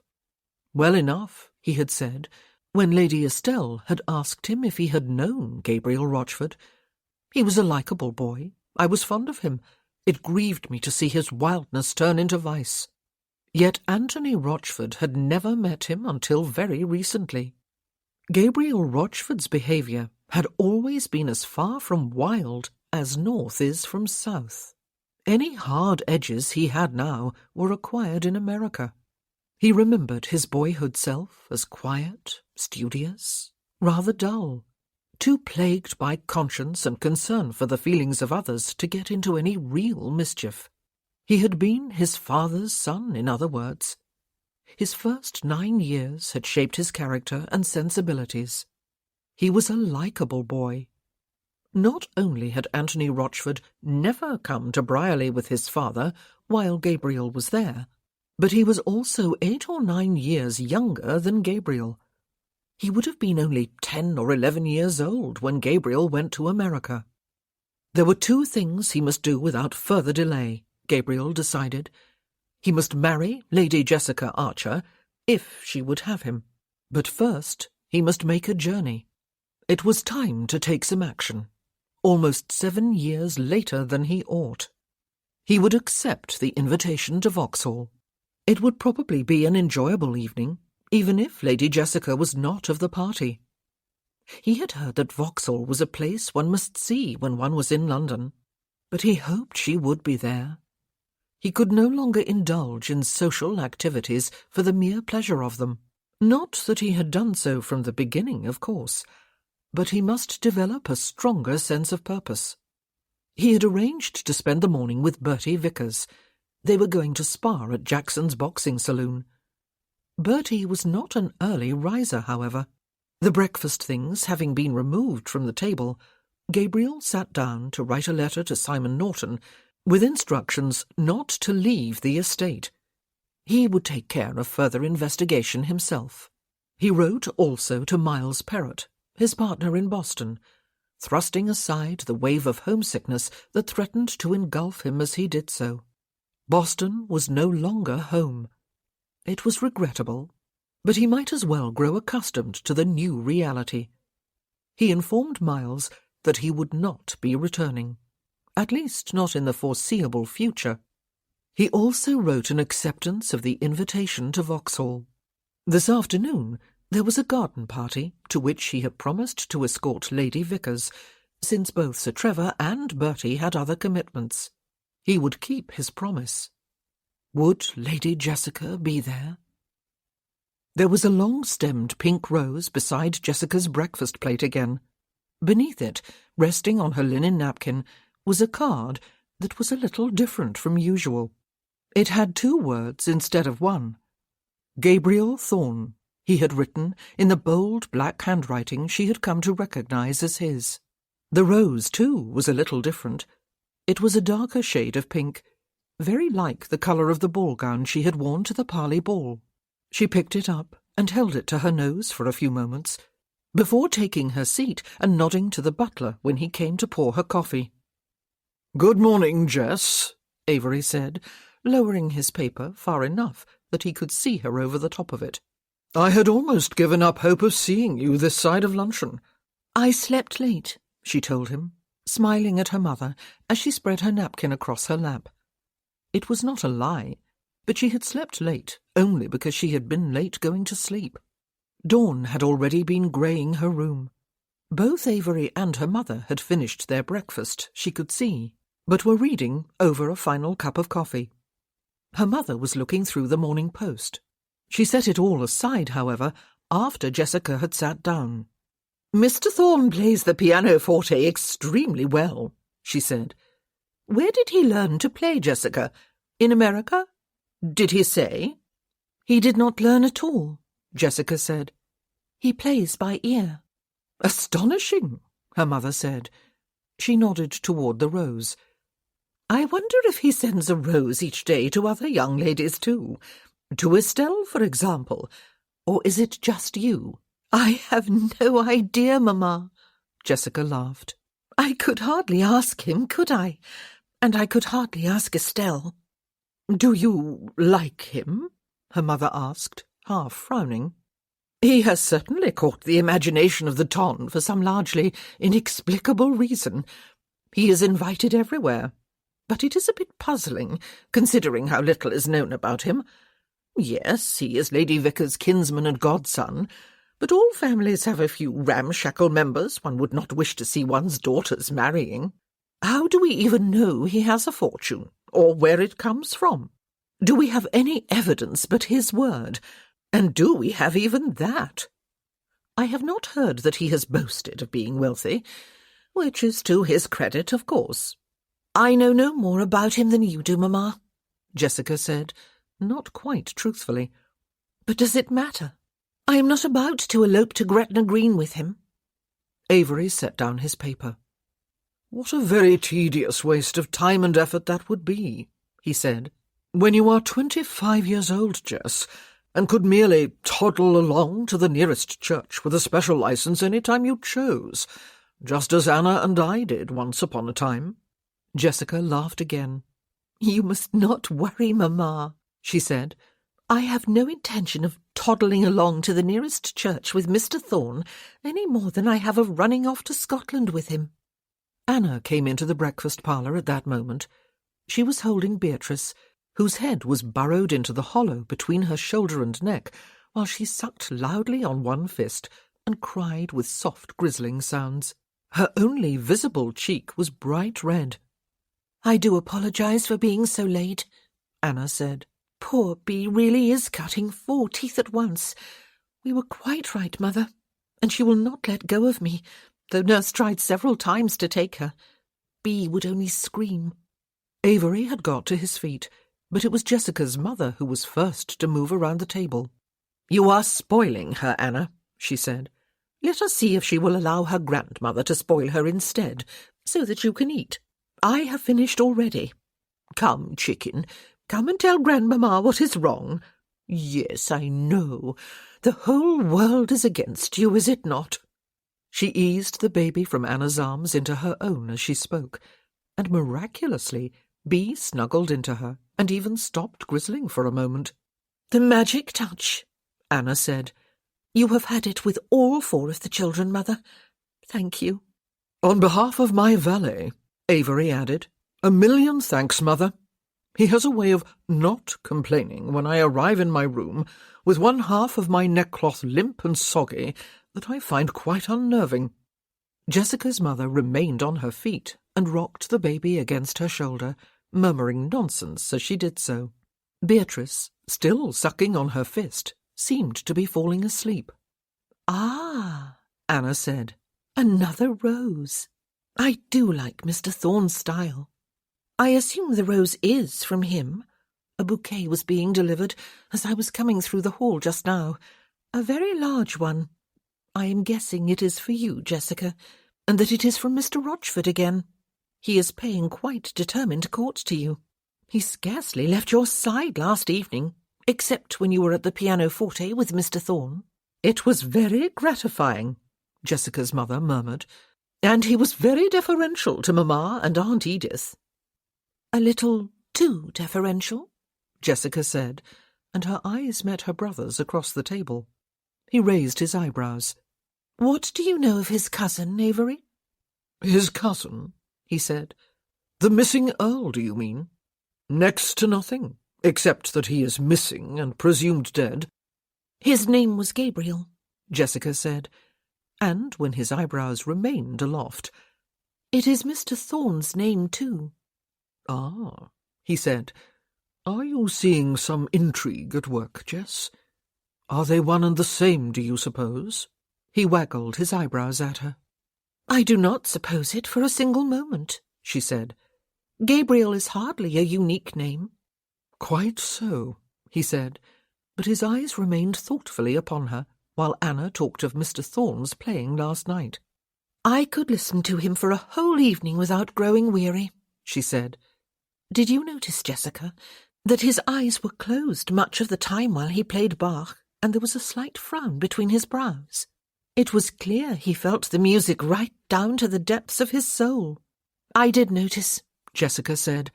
"I was very glad I had played first." "Until now," Anna said, "you have resisted all attempts to pay you serious court, Jessica. Is this year to change all that? With Mr. Rochford and his charm, and his lavish compliments and large bouquets, perhaps? Or with Mr. Thorne, and his mysterious silences, and single roses, and heavenly music? With both? Or perhaps with neither?" Jessica said. "Are you tired of having me forever underfoot, then, Anna?" "Oh, heavens!" Anna cried, reaching across the distance between them to squeeze Jessica's hand. "Never! Oh, absolutely not, Jessica. I could never have too much family. Nor could I love the one I have more deeply than I do. That was not my meaning at all." "I know it was not," Jessica assured her, squeezing her hand back. Anna had spent 22 of her first 25 years at an orphanage in Bath, knowing herself only as Anna Snow, Snow being her mother's maiden name, though she had not known that either.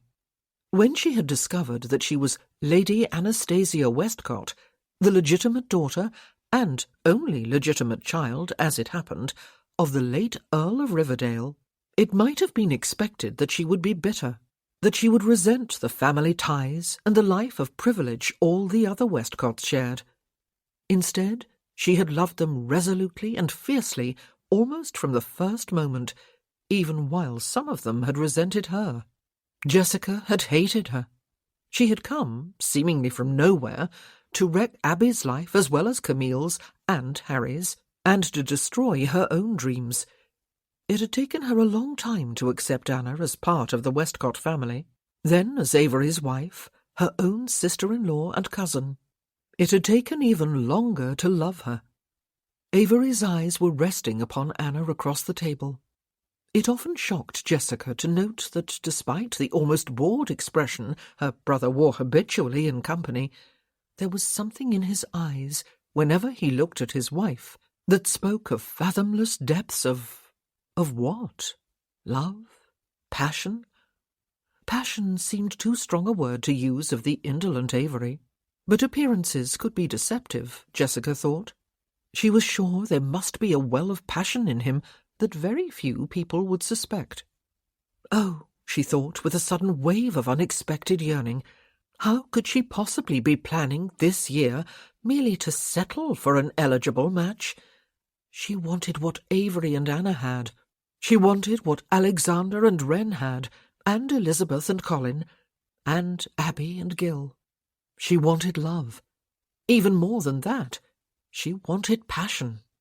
And she thought of that silly little detail that had kept her awake through most of the night, tossing and turning in her bed, punching and reshaping her pillow. She thought of Mr. Thorne's little finger caressing hers upon the pianoforte keys, very lightly, very deliberately, very briefly. How idiotic in the extreme that such a thing could have robbed her of a night's sleep. If she were to tell anyone, she would be laughed off the face of the earth. She had felt that touch sizzle. Yes, it was the only appropriate word, through her whole body, warming her cheeks, setting her heart to beating faster, creating a strange ache low in her abdomen and down along her inner thighs to her knees. Her toes had curled up inside her evening slippers. She had wanted to weep. She had asked him to romance her, and had expected, if she had expected him to take up the challenge at all, though he had said he would, lavish gestures, similar to what she was getting from Mr. Rochford. Instead, in all the days since, she had had a pink rose each morning and a touch of his little finger to hers last evening. It was laughable. But she still, even after a few hours of sleep, felt like weeping. She wanted, oh, she wanted and wanted and wanted what Avery had, what Alexander had, what Elizabeth and Camille and Abby had, and Aunt Matilda. She wanted. "Mr. Rochford has asked to take you rowing on the Thames this afternoon during the garden party?" her mother asked, speaking softly so as not to wake the baby. "Yes," Jessica said. "I promised that I would go out in one of the boats with him. It is going to be a lovely day," Anna said. "It already is." Jessica wished it were raining. She really did not like Mr. Rochford, she had decided last evening. He tried too hard to be charming and deferential. He smiled too much. All of which she might have ignored, or at least excused, on the grounds that he had not been to London before, and was new to the position of prominence with the ton into which his prospects had thrown him, even though his father was not yet officially the Earl of Lynndale. What had turned the tide against him last evening was the story he had told about the supposedly dead Earl, his cousin. It might be perfectly true. She had no reason to believe it was not. But it included serious charges, involving even debauchery and murder. Ought he to have volunteered that information to a group of strangers in the middle of a party? About his own family? He had shown poor taste at best. At worst, he had been deliberately smearing the name of his father's predecessor in order to make himself and his father look better by contrast. More legitimate, perhaps. How unnecessary. The law itself was about to make them legitimate. Would she have been so offended if his dead cousin had not happened to have the same name as Mr. Thorne? Gabriel? Yes, of course she would. She did not like to hear people blackening the reputation of someone who was incapable of defending himself, or herself, especially that of a relative. She could not imagine any of the Westcotts doing such a thing. "You are right," she said in answer to Anna's comment. "It is not even windy. It is going to be a perfect day for a garden party." After a few hours spent at the House of Lords, Avery Archer, Duke of Netherby, and Alexander Westcott, Earl of Riverdale, had a late luncheon together at White's Club. They were not natural friends. At one time, Alexander had viewed Avery as little more than an indolent fop, while Avery had considered Alexander a bit of a straight-laced bore.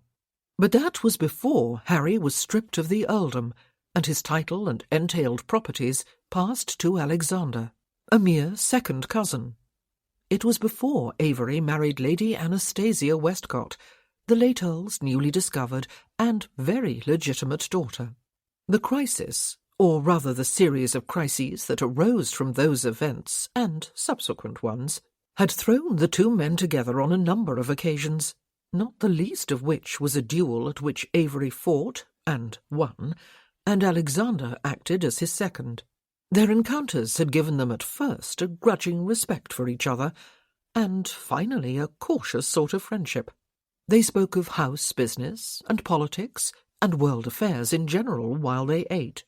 Once Avery discouraged a mutual acquaintance from joining them by raising his quizzing glass halfway to his eye, bidding the man a courteous but rather distant good day, and pointedly not asking for his company. After their coffee had been served, Avery changed the subject. "To what do I owe this very kind invitation?" he asked. Alexander leaned back in his chair and set his linen napkin beside his saucer. "Jessica is giving serious consideration to settling down at last, is she?" he asked. Avery raised his eyebrows. "If she is," he said, "she has not confided in me, nor would I encourage her to do so. That is a matter for my stepmother to worry her head over, or not. My sister is of age, and has been for several years. What do you think of Rochford as a suitor for her hand?" Alexander asked. "Do I have to think anything?" Avery sounded pained. "But it seems I must. You invited me to have luncheon with you for this exact purpose, I suppose." Avery sighed, and then continued. "He is perfectly eligible, and will be more so very soon, unless the missing Earl should suddenly drop down from the heavens into our midst at the last possible moment like a bad melodrama. Rochford has obviously set his sights upon Jessica. Equally obviously, the usual family committee has decided to promote the match and throw them together at every turn. Why else would he have been invited to your sister's supposedly exclusive party last evening?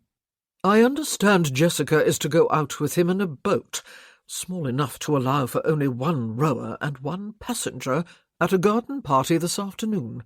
One would hope his manners are polished enough that he will volunteer to be the rower. Do you like him?" Alexander was frowning. "I do not have to," Avery said, as he stirred his coffee. "Jessica would be the one marrying him.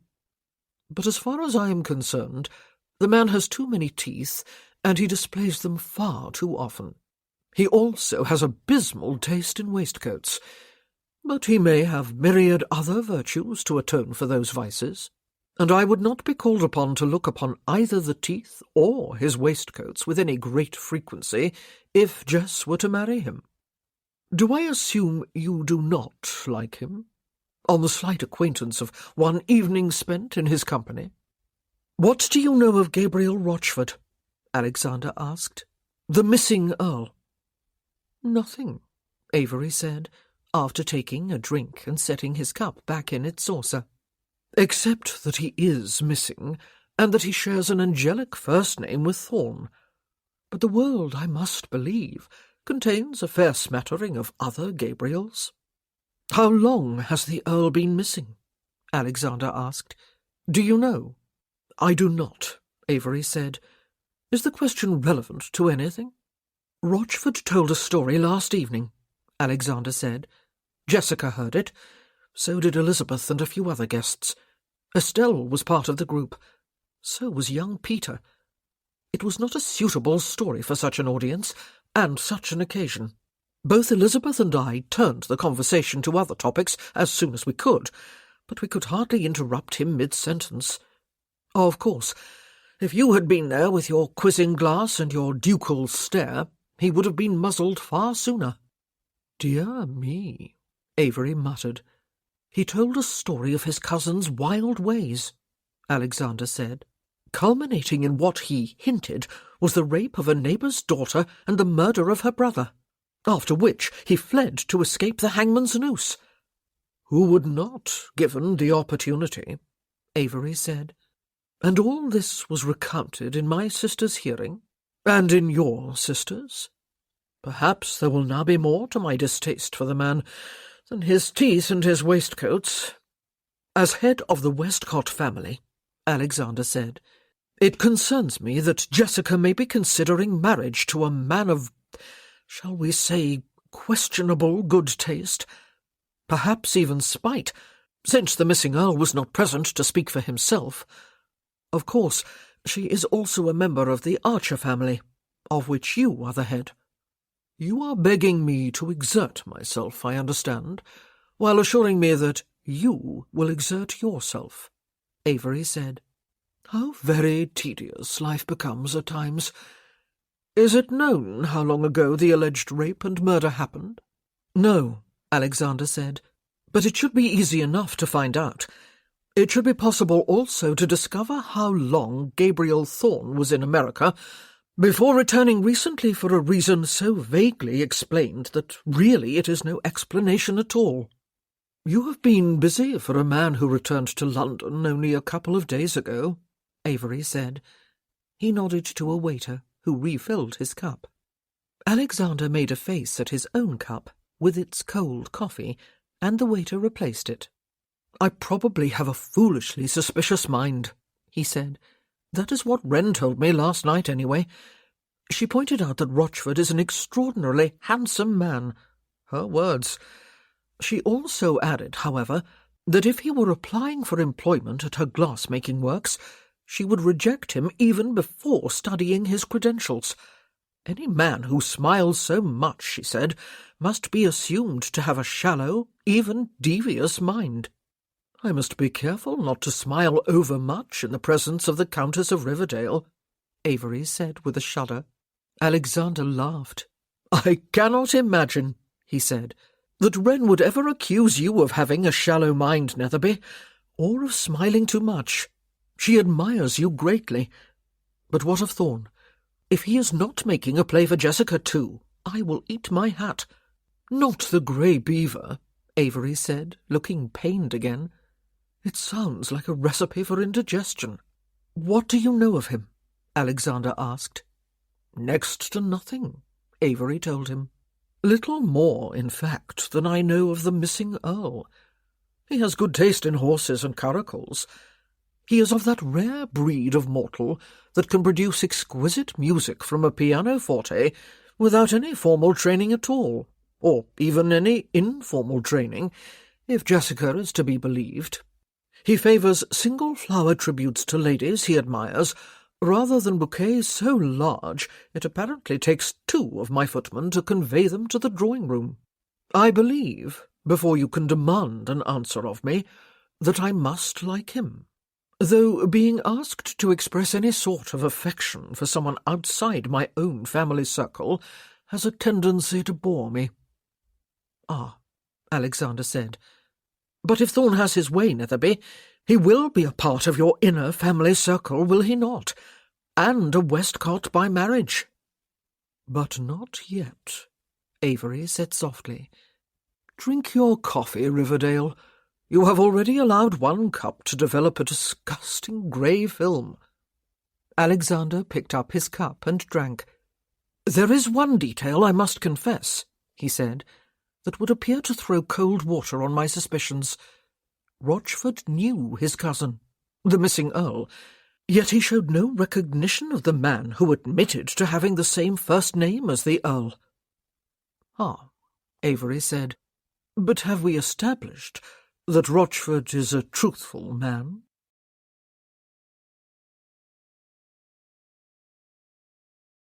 Chapter 11.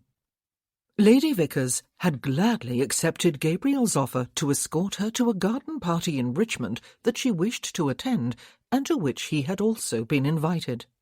The house overlooks the river, she explained to him in the carriage, and the garden is glorious, far more so than the interior of the house itself, which I always find surprisingly gloomy. One would think that whoever designed it would have thought to insist upon large windows facing the river, would one not? And that the occupants would not have chosen to cover what windows there are with gauzy curtains to preserve their privacy. Privacy from what, pray? The ducks? The hothouses alone are worth every mile of the tedious drive, however. You must not miss them, Gabriel, or the rose arbour, which is built on 3 tiers. If you like rowing, there are several boats, and the food is always plentiful and delicious. The lobster patties are as good as any I have tasted anywhere. You have persuaded me that I will enjoy myself, he told her. But I would be delighted to escort you, ma'am, even if the garden were a scrubby piece of faded grass abutting on a marsh, with only stale cake and weak tea for refreshments. Oh, you shameless charmer, she said, laughing as she slapped his arm. He did not see much of her once they arrived. She introduced him to their hostess and a few other people, some of whom he had met before, and was then borne away by a couple of older ladies to join friends who had found seats in the shelter of a large oak tree down by the river. "You will not wish to sit with a group of old ladies, Gabriel," Lady Vickers informed him. "Stay here and enjoy yourself." He bowed to her and winked when the other 2 ladies had turned away. Over the next half hour, he was drawn into a few groups of fellow guests up on the terrace, most notably one that included a mother and her 3 young daughters, one of whom had her betrothed with her, a thin and chinless young man who looked as though his neckcloth had been tied too tightly. The other 2 simpered and giggled and blushed, and had no conversation whatsoever beyond monosyllabic answers to any questions he posed them. Gabriel found himself smiling at them in fond understanding, while he conversed with their mother and the fiancé. He noticed that avuncular feeling coming over him again. Was he seriously considered husband material for girls who were only just beginning to leave their childhood behind? All upon the strength of an undisclosed American past and an unconfirmed fortune, and the fact that he was Sir Trevor Vickers' godson? Lady Estelle Lamar, strolling past on the lawn below with her brother, must have assessed the situation at one glance. "Mr. Thorne," she called, beckoning with the hand that was not holding a parasol over her head. "Do come walking with us. We are going to look at the boats to decide if they are safe to ride in." "You are going to decide, Stell," Bertrand Lamar said as Gabriel approached them. "You are the one who is so afraid of water. It is a wonder you ever even wash your face." Lady Estelle linked her arm through Gabriel's. "The trouble with having a twin brother, Mr. Thorne," she said, "is that he will blurt out one's deepest, most mortifying secrets to the very people one is most trying to impress." "You are trying to impress me?" Gabriel asked. "But of course," she said. "I am intended for you, am I not, by all the aunts and cousins from my adopted family? Oh, you need not look so aghast, Bertrand. Mr. Thorne and I had a frank chat about the whole thing last evening, and understand each other perfectly." Her brother and Gabriel exchanged grins over her head. "I did not initiate that conversation, I would hasten to add," Gabriel told him. "Of course you did not," Lady Estelle said. "You are too much the gentleman. But everyone with eyes in his head, or hers, ought to have been able to see last night that it is Jessica and you, Mr. Thorne, not me and you." "Stell," her brother scolded, "you will be putting Mr. Thorne to the blush, and all because he and Jessica played a duet together on the pianoforte last evening that ended in disaster and laughter. And, to change the subject, you see, I count 5 boats, and none of them have capsized. None of them are sinking or rocking out of control. No one in them looks anywhere close to panicking." "But how do we know," she said, "that there are not supposed to be 6 boats out there? Where is the 6th? Gabriel laughed. And rowing one of those 5 boats he saw was Anthony Rochford. Sitting facing him, her posture graceful and relaxed, was Lady Jessica Archer, the picture of summer beauty in a flimsy-looking dress of primrose yellow with a matching parasol that was raised over a straw bonnet. She was smiling and saying something. Rochford, it hardly needed stating, was smiling back with dazzling intensity. Lady Estelle had seen them too. "Do you think, Mr. Thorne," she asked, that the missing Earl is really dead? Or has he remained in hiding because he fears the consequences of making himself known? "If he is dead," Gabriel said, "he must have died young. Of what, one wonders? And why should he fear if he was an innocent man? Perhaps he had nothing to do with whatever happened to his neighbour's daughter, or with the death of her brother. Or perhaps he was guilty in both instances and was the blackest-hearted of villains. Perhaps he simply died of his sins. Perhaps we will never know the answers. Would that be so very bad?" "Indeed it would," she said. "Curiosity demands satisfaction." "But as Papa remarked last evening on our way home, Stell," her brother said, "it was not at all the thing for Rochford to tell such a story concerning his own family. And with ladies present, I can only applaud Alexander and Elizabeth for pointedly changing the subject, though I know you wish they had not." "But it was such a fascinating story," she protested. "A wronged woman, her irate brother. Imagine if it were you and me, Bertrand. A killing, a shot in the back, and his supposed killer fleeing for his life and disappearing off the face of the earth, only to become in future years a missing Earl. An Earl about to be declared dead and replaced by another more virtuous candidate. A new Earl, with a handsome son who is pursuing Jessica with all the charm he can muster. I have not been so well entertained in years, and that is nonsense, what you implied about a woman's sensibilities being so delicate that she cannot hear about death and mayhem without swooning. It is no wonder our lives are often so dull. Leave it to men to decide what is good for us." They were met at the river-bank by other guests, who were either waiting for a boat to be free, or watching those who were already out, or simply enjoying the scenery and the sunshine. Viscountess Dirksen and Mrs. Westcott, the Earl of Riverdale's mother, engaged them in conversation. The former looked thoughtfully from Gabriel to Lady Estelle as they talked, while the latter beamed at them rather complacently, as though she was solely responsible for their being together. A Mr. and Miss Keighley, also brother and sister, came to talk with Lamar and Lady Estelle, and were introduced to Gabriel. "Ah, the American," Keighley said as he shook hands. "I have been hearing a lot about you. A pleasure to make your acquaintance, Thorne." His sister blushed. Over to one side, under the broad shade of a giant oak, Lady Vickers sat with 4 other ladies. She smiled and waved to Gabriel, and he raised a hand in return. "Mr. Thorne," the Viscountess said, drawing him a little apart, "Charles and I are planning a soirée of our own this year, as we did last year. It gave us so much pleasure. It was a bit of a concert, too, though nothing very formal.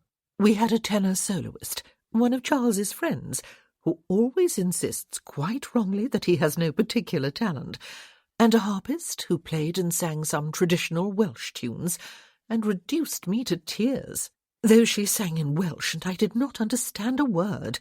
There was also a chamber group, pianoforte, violin and cello. Charles and I spoke about you after Elizabeth and Colin's party, and we were both agreed. Mr. Thorne, will you come this year?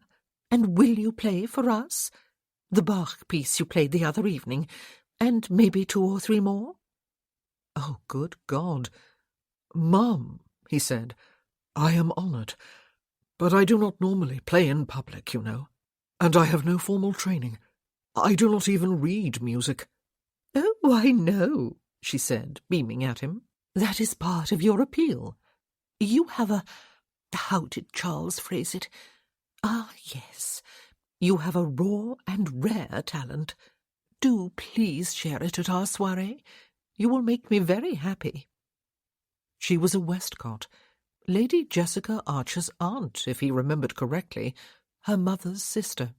She lacked the inherent haughtiness of demeanour of the rest of the family. There seemed even an anxious sort of humility about her. She also had a smile that went deeper than mere sociability. He instinctively liked Lady Dirksen, but at the present moment he wished like the devil he did not. Play at a soirée? as a featured artist in an impromptu concert that would not be impromptu at all. He would not get a wink of sleep between now and then. And how would he practice? Was there a pianoforte at the hotel? If there was, he had not seen it. But when had he ever practised? Would not practice invite disaster, since he would be preparing with his head? His music did not come from his head. The Viscountess was looking at him with what he could describe to himself only as naked hope. "It would be my honour, ma'am," he said, "but do not expect great things. I might ruin your whole evening. You must have heard how my duet with Lady Jessica Archer ended. You were there." "Oh, thank you," she said, clasping her hands to her bosom. "You have no idea. I composed 4 separate letters to you this morning, and I tore all 4 to shreds. Charles laughed at me, but he would not try writing one himself.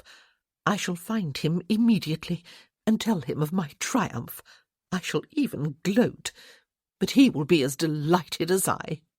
She turned to summon Mrs. Westcott, but spoke to Gabriel again before she moved away. "And you and Jessica were doing very well with your duet, until you decided to challenge each other by playing faster and faster. You had me laughing, the two of you." A couple of the boats had come in. One of them had already been taken, and Lamar was persuading Miss Keithley to go out in the other with him. The Viscountess and Mrs. Westcott were moving off in the direction of the house, presumably to find Charles, who Gabriel assumed was Viscount Dirksen.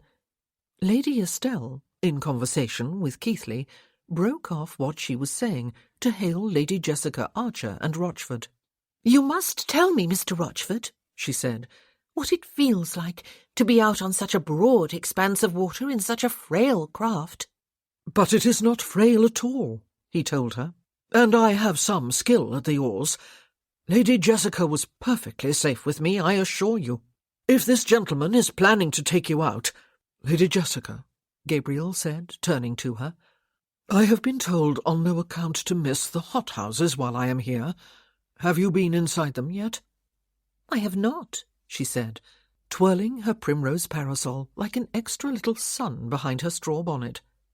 "Am I about to?" "Yes," he said, offering his arm. "We will see you all later on the terrace for tea," he told the others. For a moment it looked as though Rochford was going to come with them, but Lady Estelle had not finished with him. Her feet firmly planted on the river-bank, she asked him a further question about the boats. At the same time, she threw Gabriel a blatantly mischievous glance and waggled her fingers at him in farewell. That was one very interesting young lady, he thought. He could feel the heat of Lady Jessica's hand through his sleeve. He could smell her perfume. Or was it soap? It was a warm, pleasant scent, whatever it was. He had noticed it last evening, too, when he had sat beside her on the pianoforte bench. "Can you swim?" he asked her. She looked at him in apparent surprise. "Well enough to keep myself afloat if a boat I am in should capsize within sight of land," she said. "If that was what you were asking?" "It was," he told her. "All too many people think it wondrously picturesque and romantic to be rowed about on a lake or river, without even considering the very real danger of drowning." "Is this your roundabout way of saying I looked both romantic and picturesque out on the water just now?" she asked. She was playing the haughty grand lady again. Or perhaps there was no play-acting involved. This outer demeanour seemed to come naturally to her. "No," he said. "It is my way of saying I am glad you are able to swim." "My safety matters to you, then, does it?" she asked him. "Since I intend to marry you," he told her, "of course, I can hardly marry a dead bride." "Ah, that is still your intention, then, is it?" she said. "But are you not afraid Mr. Rochford will snatch me from under your very nose?" "No," he said. "He is very attentive," she said, "and very charming, not to mention handsome." "I have a higher opinion of your intelligence," he said. "But he will be an earl one day," she said. "Perhaps." There was a brief silence before she spoke again. "And you, Mr. Gabriel Thorn," she said, "what do you have to offer the daughter and sister of a duke? Will you be an earl one day?" Was he mistaken, or had she put a slight emphasis upon his first name? They met Boris Wayne, one of Lord Molyneux's sons, and Adrian Sawyer, Viscount Dirkson's son, at that moment. Each had a young lady on his arm, the very two with whom Gabriel had tried and failed to make conversation earlier. There was a merry exchange of greetings. The four of them were on their way down to the river to see if there were any boats free. "We are going to see the hothouses," Lady Jessica told them. "I would not bother if I were you, Jess," Boris Wayne advised. "We were just there, and they are very hot inside and very full of people. Who wants to be jostled by the multitudes just for the pleasure of cooking, as one gazes at row upon row of orange trees? We stayed for 3 minutes total." "2," the young lady on his arm said, and giggled. "And a half," her sister added, and giggled. "There is a floral clock through there," Adrian Sawyer told them, pointing to a high privet hedge to his right. "and an impressive fountain. And there is the rose arbour up beside the house. Someone told me there are 1,000 blooms there, but I did not stop to count." The sisters thought that deserved another burst of glee. "The air is cooler out on the river," Lady Jessica said. "Enjoy the boats." The four of them went on their way, chatting and laughing. "They were mute when I met them earlier with their mother and eldest sister," Gabriel said, giggling, but otherwise mute. "Doubtless they were intimidated by your solemn grandeur," Lady Jessica said. "and your advanced age." "Do you think?" he asked. "I think," she said. "I suppose," he said, "I ought to have realized that if the hothouses were recommended to me, they would be recommended to multitudes of others too. Shall we forget about them? Go to the rose arbour instead?" "To see 1,000 roses?" she said. "By all means. It will make a change from gazing upon a single one." "Are you offended by those?" he asked her. She turned her head to look at him again. Her parasol made a lacy pattern of sunshine and shade across her face beneath the brim of her bonnet. She was very beautiful. It was not an original observation, but her good looks were a constant source of wonder to him. "No." She hesitated. "Quite the contrary." Crowds seemed to be gathering on the terrace, and the reason became obvious as they drew closer. Tea was being set out on long tables covered with white cloths, and it did indeed look like the veritable feast Lady Vickers had predicted. Servants were setting up small tables and chairs on what was left of the terrace and on the lawn below. "Are you hungry?" Gabriel asked. "I would rather go to the rose arbour," she said. Interesting. She might have lost him easily enough among the crowds gathering about the food tables, if she wished to do so, that was. Apparently she did not. He expected that the rose arbour would be crowded too, and probably it had been, until a short while ago. Now there was only one group of people on the lower tier, deep in animated conversation. The second and top tiers appeared to be deserted. Tea had been deemed of more interest than roses. It was an impressive part of the garden, running along the whole width of the house as it did. There were trellises, archways, hedges, flower beds, low walls, the wall of the house itself, all of them loaded with roses at various stages of blooming.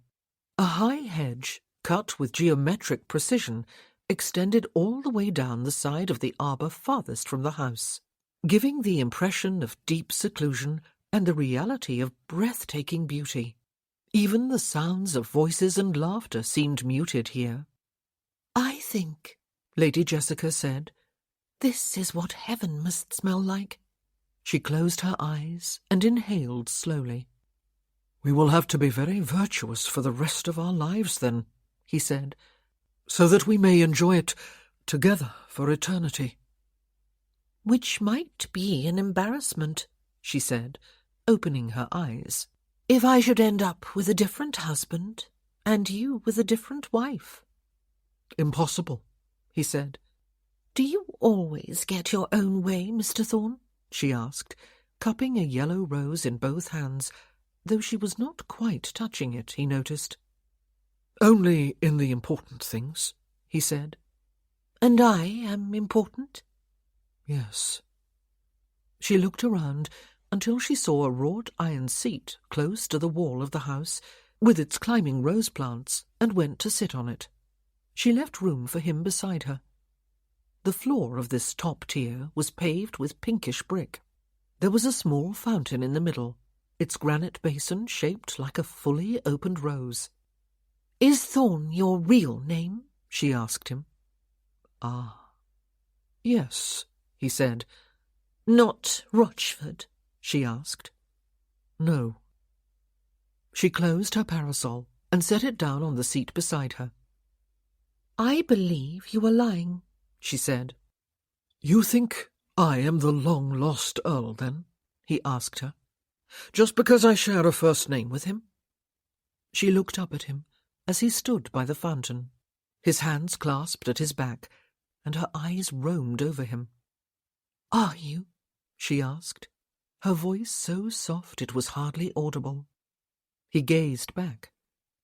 Secrecy had not been his original plan when he decided to come to London rather than go direct to Brierley. He had merely wanted to be better prepared to go there. He had wanted to look like an English gentleman, for starters. He had wanted to hire a good lawyer and agent and acquire an experienced, reliable steward. He had wanted to find out what he needed to do to verify his identity and establish his claim. He had wanted, perhaps, to find out if there might be any trouble awaiting him. Legal trouble, that was, though he did not believe there would be anything he could not handle. He was no longer the frightened boy who had fled England 13 years ago. Too many details were circumstantial at best, and he had a decent, though not infallible, alibi. But there might be some sort of trouble facing him anyway, in the form of resentment, even outright hostility, from the people living in the vicinity of Brierley. He had always had a decent relationship with almost everyone, but things might have changed at the end and been perpetuated by his absence. He had felt it wise to find out what he could before he went there, so that he would know exactly what he was facing. Mary could not be expected to know everything. She lived the life of a near hermit. He had not intended any great secrecy then. If he had, he would surely have changed his first name, which, though not unique, was not common either. He wondered if Lady Jessica was the only one who had guessed the truth. Several other people, including Anthony Rochford himself, had heard him own to the name Gabriel last evening. But he had been asked a question, and a lie was pointless. Lies usually were. "Thorne was my mother's name," he told her, "and that of her cousin in Boston. He officially adopted me as his son after I had lived there and worked for him for 6 years. His wife was dead, and he had no children of his own. My name was legally changed with my full consent. I had used it when I took passage to America, and I had used it there. I would rather be a Thorne than a Rochford, though I do regret any disrespect that shows to my father, who was a decent man." "You are the Earl of Lynndale," she said. She appeared to be speaking more to herself than to him. "Regrettably," he said. "Why do you regret it?" She frowned. "I was happy in America," he said. "I was never happy at Brierley." "Why have you returned, then?" she asked him. "Why have you not just let everyone continue to assume you were dead? Or perhaps you still intend to do so. Perhaps you have come here to amuse yourself before returning to the life that makes you happy. But no, that cannot be your intention. Why would you hope to marry me if you intended to resume your life as Mr. Thorne, wealthy businessman from Boston? Your wishing to marry me makes sense only if you intend to be the Earl of Lindale. He moved closer to her and stood looking down at her for a while before setting one booted foot against the edge of the seat beside her and resting one forearm across his thigh. "Why have I returned?" he said. "And why have I decided to stay? Call it duty, if you will, to those who work, or worked, at the house and on the estate." Have you known all this time that your uncle and cousin were dead? She asked him.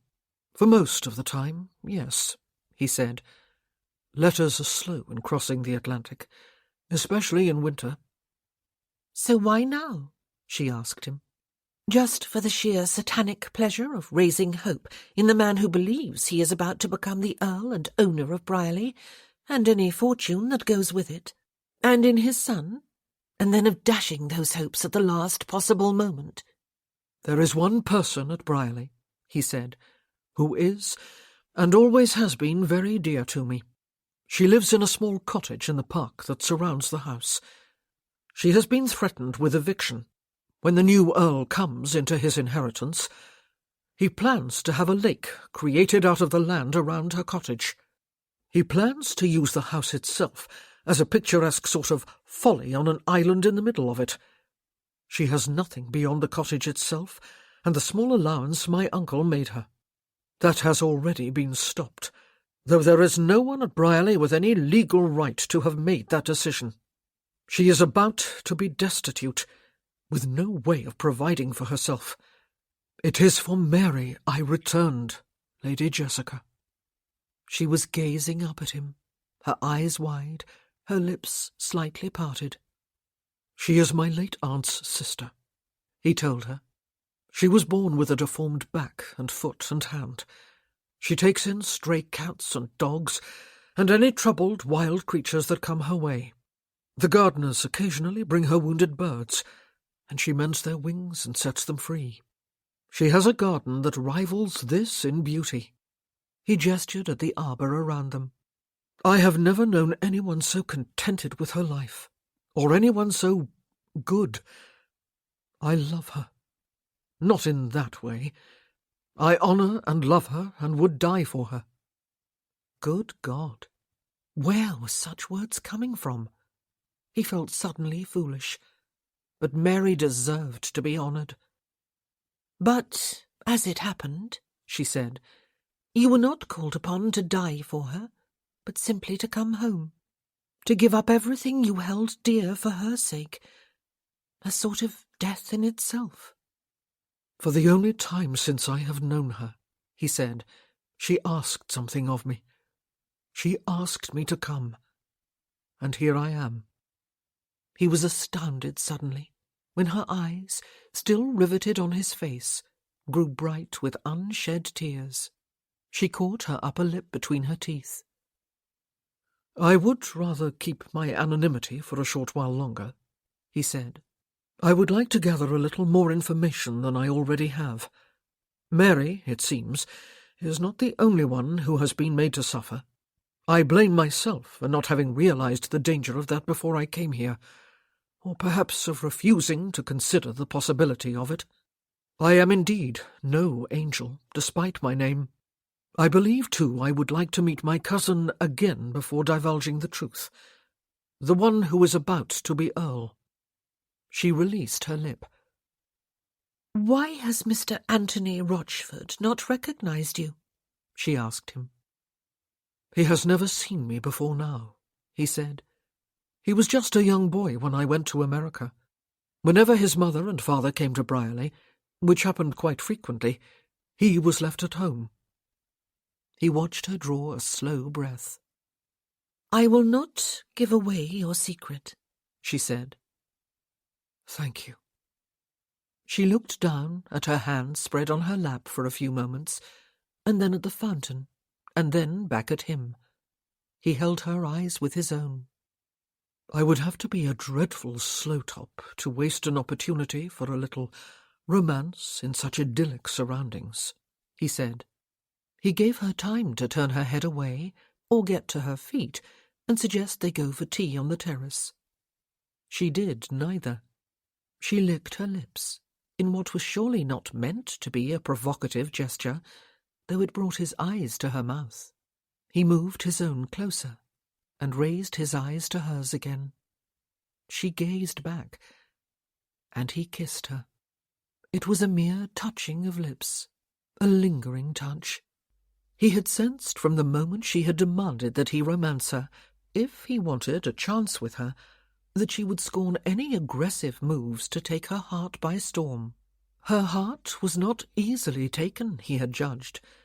Hence the single rose sent to her each morning, and the music he had played for her last evening, and the duet, and the touch of his little finger to hers, though there had been nothing deliberate or planned about that. And hence this kiss, which was hardly a kiss at all, except that it did things to his body and his heartbeat and his mind that far more lascivious embraces with other women had never done.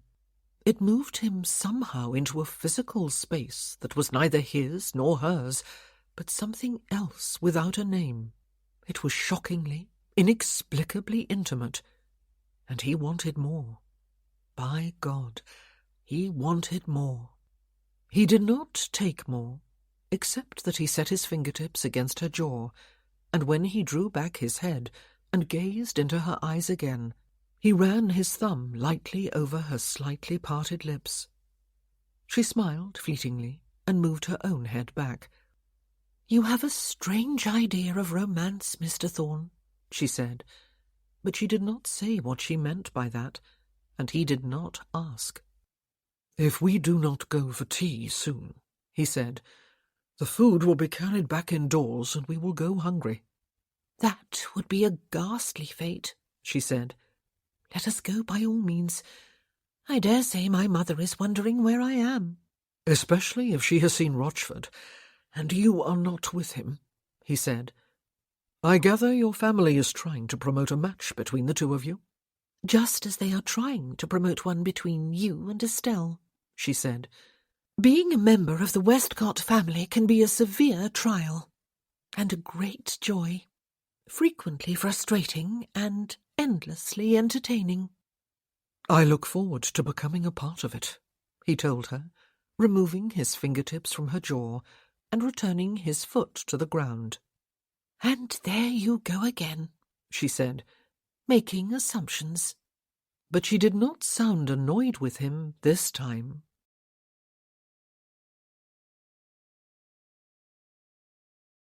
Chapter 12. Mr. Rochford was expected at Archer House. He had begged for the honour, and it had been granted.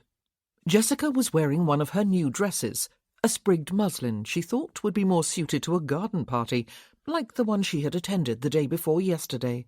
But her mother had suggested it for today. Her mother had also come to her dressing-room in person to suggest that Ruth dress her hair in its usual upswept style, but a little fussier than usual for the daytime, with perhaps a few curled tendrils to trail over her ears and along her neck. Ruth had done a perfect job of it as usual. Anna had gone with Cousin Elizabeth and all their children, except Beatrice, to visit Wren and her children. Jessica was sitting in the drawing-room with her mother when they heard Mr. Rochford arrive. But she did not listen for footsteps on the stairs. He was not coming to call upon her. Not yet. He had asked to wait upon Avery. Last evening, at a literary evening, Jessica had attended because it was given by one of her friends. Mr. Rochford had seated himself beside her for the first reading, and refused to be dislodged afterward. It was customary at such events to circulate, to move about the room between each reading of a poem or story, discussing its merits and conversing upon other literary topics with one's fellow guests. Mr. Rochford had followed Jessica wherever she went, and had seated himself beside her whenever she settled for another performance, even though she chose a different chair each time. She had found it irritating, and did not doubt it had been observed and commented upon. She had also felt a bit sorry for him, for she knew that what was facing him was going to be a disappointment of colossal proportions. But then he was a liar. He had pretended he had known Gabriel Rochford as a boy when he had not, and if he had lied about that, could he be trusted on any details of the story he had told? This morning, Mr. Rochford had sent a formal written request that the Duke of Netherby grant him half an hour of his invaluable time at 2 o'clock in the afternoon. "He is very handsome, Jessica," her mother said now, "and personable, and charming." "Yes," Jessica agreed. "he is all three, mamma." "And eligible," her mother added. "Yes." It was hard sometimes to hang on to a secret. "And young," her mother said. 4 other gentlemen had reached the point of calling formally upon Avery in the past 6 years or so. The last one had been close to 50 years old, older than her mother. Avery had observed, in that aloof, bored way of his, after she had refused him, that if she had accepted, he would have locked her in her room and fed her bread and water until her wedding day. "Yes," she said now. "he is probably about my age, maybe even a little younger." "You are 25 years old, Jessica," her mother said. She sounded a bit despairing. "This would be a very good match for you, even though it may be years before Mr. Rochford succeeds to his father's title. You could be happy, surely." "We do not even know for certain that an offer is about to be made, mamma," Jessica said. "Oh, come now," her mother laughed. "Are you nervous, Jessica? Do you like him?" "I do not dislike him," Jessica said, and hoped she was not lying outright. It would be unfair to hate him. He was trying very hard. If he lacked something in town bronze, it was understandable. This was his first visit to London, after all. It was his first taste of life lived in the bosom of the Ton. He was doing his best, and he would surely learn. But he was a liar, and it had been such an unnecessary lie, if he believed, as he no doubt did, that his cousin was dead. "I hope," her mother said, "you are not dangling after Mr. Thorne, Jessica." Dangling after? She had never openly flirted with anyone in her life. "I am not," she said. But she thought of today's pink rose in its narrow crystal vase upstairs beside her bed, and of yesterday's, yellow, probably as an echo of the dress she had worn to the garden party, or of the rose she had cupped in her hands in the rose arbour, and of all the others, in varying shades of pink, pressed so that they would not turn brown about the edges and wither and die. And she thought of that kiss, which only afterward had she realized was not remotely lascivious, though every part of her body, from the crown of her head to the tips of her toes, had melted with the sheer sensual intimacy of it. "I am not dangling after anyone, mamma, and can safely promise never to do so." "It was the wrong word," her mother admitted with a sigh. "Of course you are not. There is no need. I can think of a dozen men, without even taxing my brain, who would fall to their knees with one glance of encouragement from you. But do you favour Mr. Thorne?" Jessica feared she was going to marry him. Feared. He might be a ravisher and a murderer.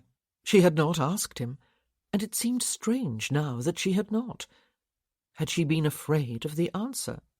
It seemed strange that after shrugging off so many worthy candidates for her hand, she was finally giving serious consideration to the suit of a man who might have committed 2 of the worst crimes imaginable. But he had returned from America, not because he was the Earl of Lindale and owner of what was probably a grand home and estate and a sizable fortune. In the more than 6 years since the death of his uncle, he had not been tempted by those things. He had been happy in America.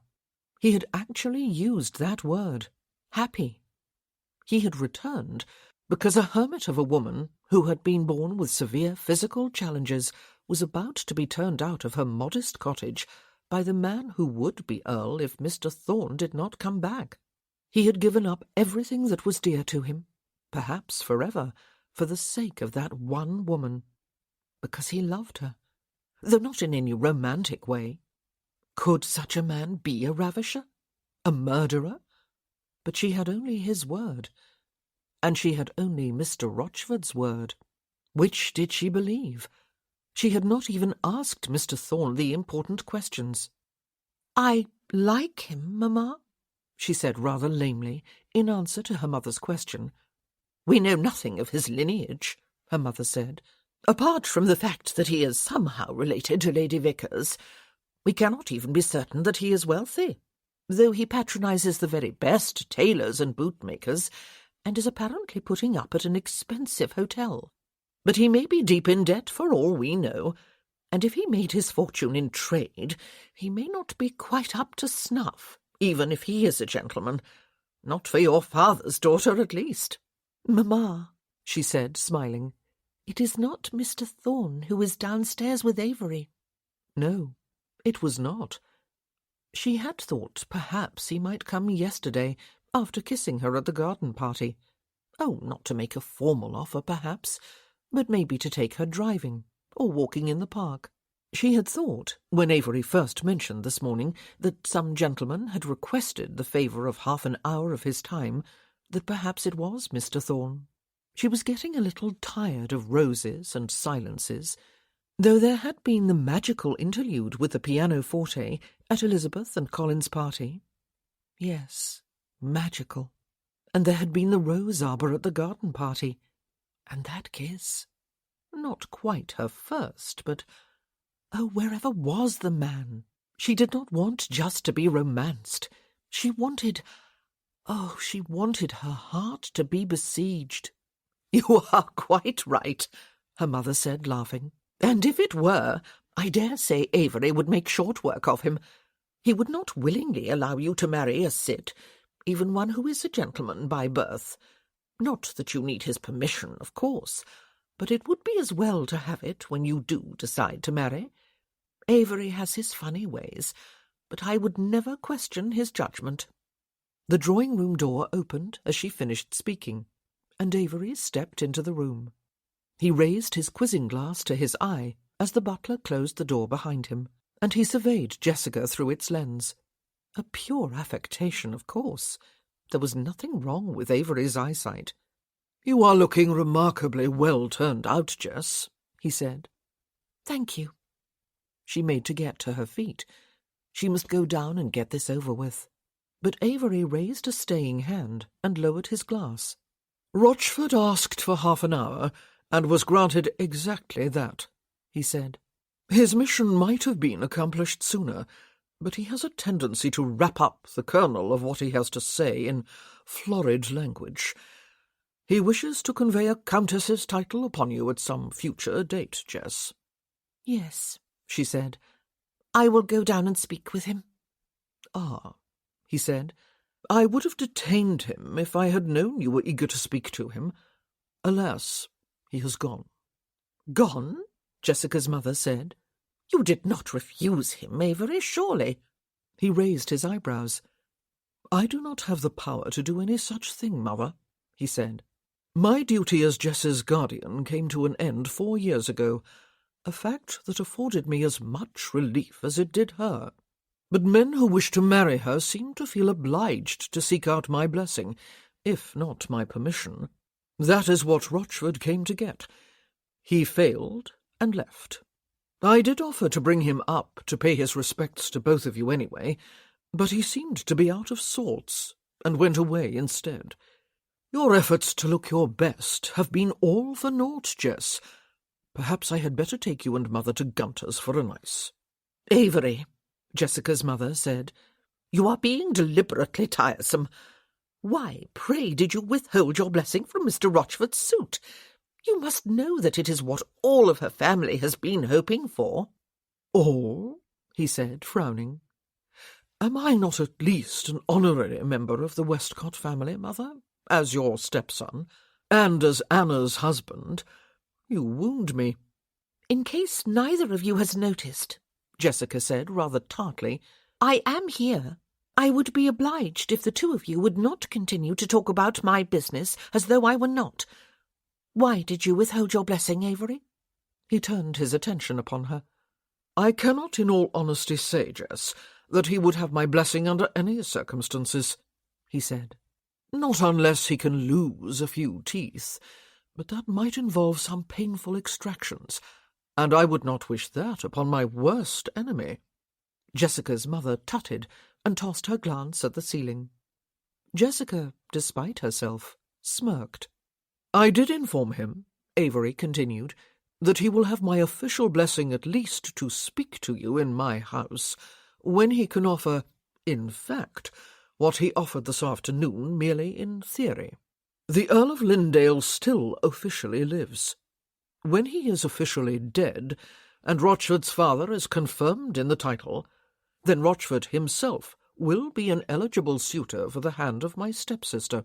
But before you can stamp your foot in anger over my presumption, Jess, may I remind you that I know very well you do not need my permission. It is merely my hope that you will listen to advice." "Do you believe, then," she asked him, "that the Earl of Lindale still lives?" "I neither believe nor disbelieve," he told her. "I speak merely of facts, and the fact is that the present Earl lives until he has been pronounced dead by the appropriate authority." He was looking very directly at her, Jessica saw, his normally sleepy eyes unusually keen. "He knows," she thought. "Or if he does not know, he suspects. And if he suspects, he will ferret out the truth." Avery had a way of doing that. "I am not about to turn down an offer of an ice at Gunter's," she told him. He sighed. "I was afraid of that," he said. Her mother looked from one to the other of them, and tossed her glance at the ceiling again. The day after the garden party, Gabriel made arrangements to keep his suite of rooms at his London hotel, though he did not expect to be there for the next week.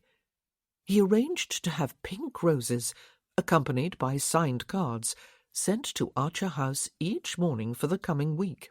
He informed Sir Trevor and Lady Vickers and Bertie that he would be away from town for up to a week, and he took his curricle and pair, his valet, and his groom, and drove north. The village was called Lilyvale, Simon Norton had informed him, and was 30 miles or so south-east of Brierley. Ginsberg lived there with his daughter and son-in-law on a tenant farm he had leased more than 12 years ago. The information was second-hand, even third-hand by the time it had reached Norton's ears, but Gabriel had decided to trust it. If it proved false, he would have wasted a few days. It would not be the end of the world. The information turned out not to be false. Ginsberg lived in a fair-sized house on what looked to be a well-run farm.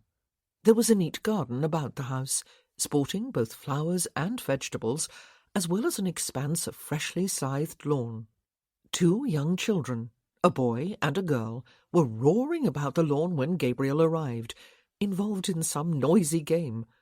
An older boy, nominally in charge of them, perhaps, was stretched out on his side on the grass, propped on one elbow, his head upon his hand.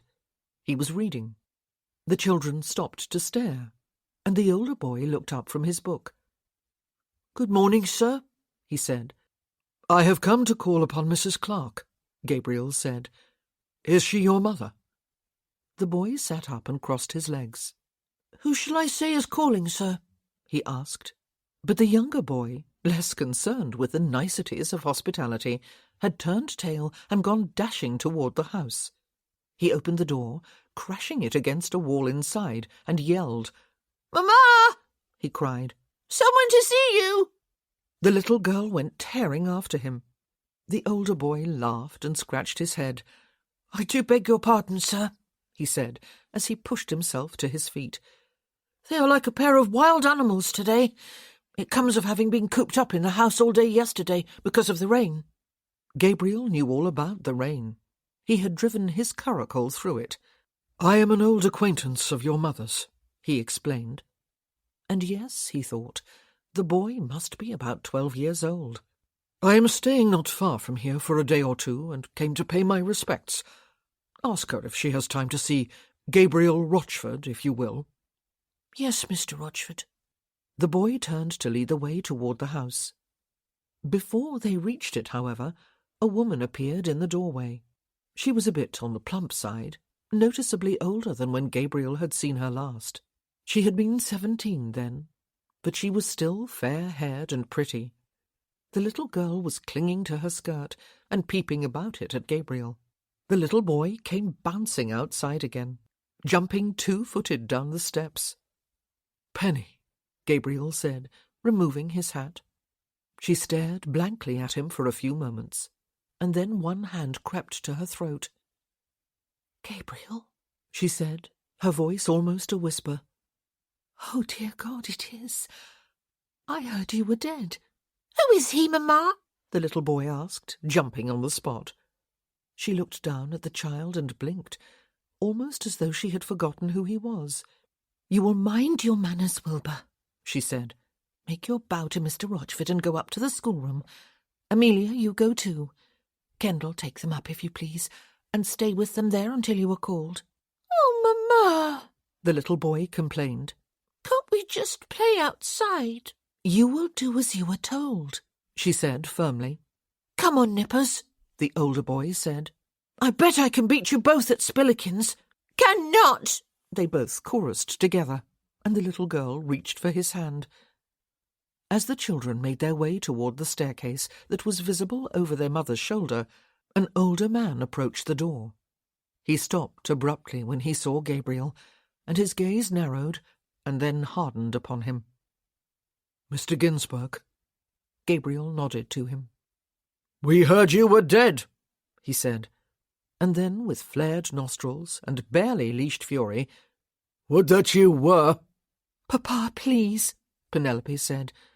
"Wait until the children are upstairs." None of them moved until a door closed and they could no longer hear the children's voices. A flush moved up Penelope's neck and into her face. Her father's nostrils remained flared. "Come into the sitting-room, Gabriel," she said.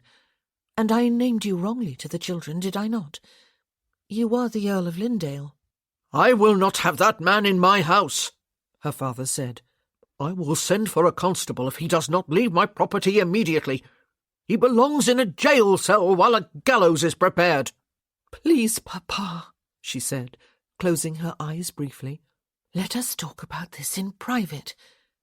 "I did not kill your son, sir," Gabriel said. "He was my friend." Ginsberg, white-haired and straight-backed, old for his years, glared at him for a long, silent moment, and then turned to stalk away in the direction of a room that turned out to be the sitting-room. Gabriel followed Penelope inside it and shut the door. Her father went to stand by the window, looking out, his hands clasped behind him. "Gabriel," Penelope said again, "we heard you had died." "I did not," he told her. Neither of them sat down. "You too probably wish I had." Ginsberg growled, but did not say anything. Penelope raised her hand to her throat again. "I went away," Gabriel said. "I had been thinking about leaving for some time, but I was spurred on by what happened. I was a frightened boy, and it seemed to me that there was real cause for fear. You might, perhaps, have cleared up one misperception if I had stayed, Penny. I believe you did not do it, though, after I was gone." She clutched her throat and closed her eyes again. Ginsberg turned sharply from the window, his face a mask of fury. "You are not going to try denying," he began, but his daughter cut him off. "Please, Papa," she said. It occurred to Gabriel that he might have tried to insist upon speaking to her privately, but he was not sorry he had not done so. His own anger had been suppressed for years, only to be aroused again now. They had been sweethearts, he and Penny, and yes, it was the most appropriate word to use of two young innocents who had rarely been alone together and had never done anything more daring than hold hands when they could, and twice share a very brief, chaste kiss. She had been 17, for the love of God, he 19. They had been children. "The boy you called Kendall is your son?" Gabriel asked. "Who is his father, Penny?" She made a sound of distress deep in her throat. Ginsberg took a menacing step forward, only to be stopped by her raised hand. "I never said it was you," she told Gabriel. "I let it be assumed that it was. It seemed preferable."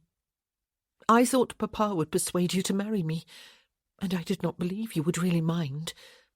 I thought you liked me, and would do that for me when I explained." "Good God! What the devil?" Ginsberg bellowed. Again, her raised hand stopped him. "And then everything got out of hand," she said. "Orson went stalking off in a rage to find you and hold you to account, or what he thought was holding you to account. And then you killed him. Oh, dear God, I was beside myself. I did not know what to do. I was 17, barely that even. Did I cause my own brother's death, Gabriel, as surely as if I had fired the gun myself? I have always believed I did, and that I was responsible for you becoming a killer.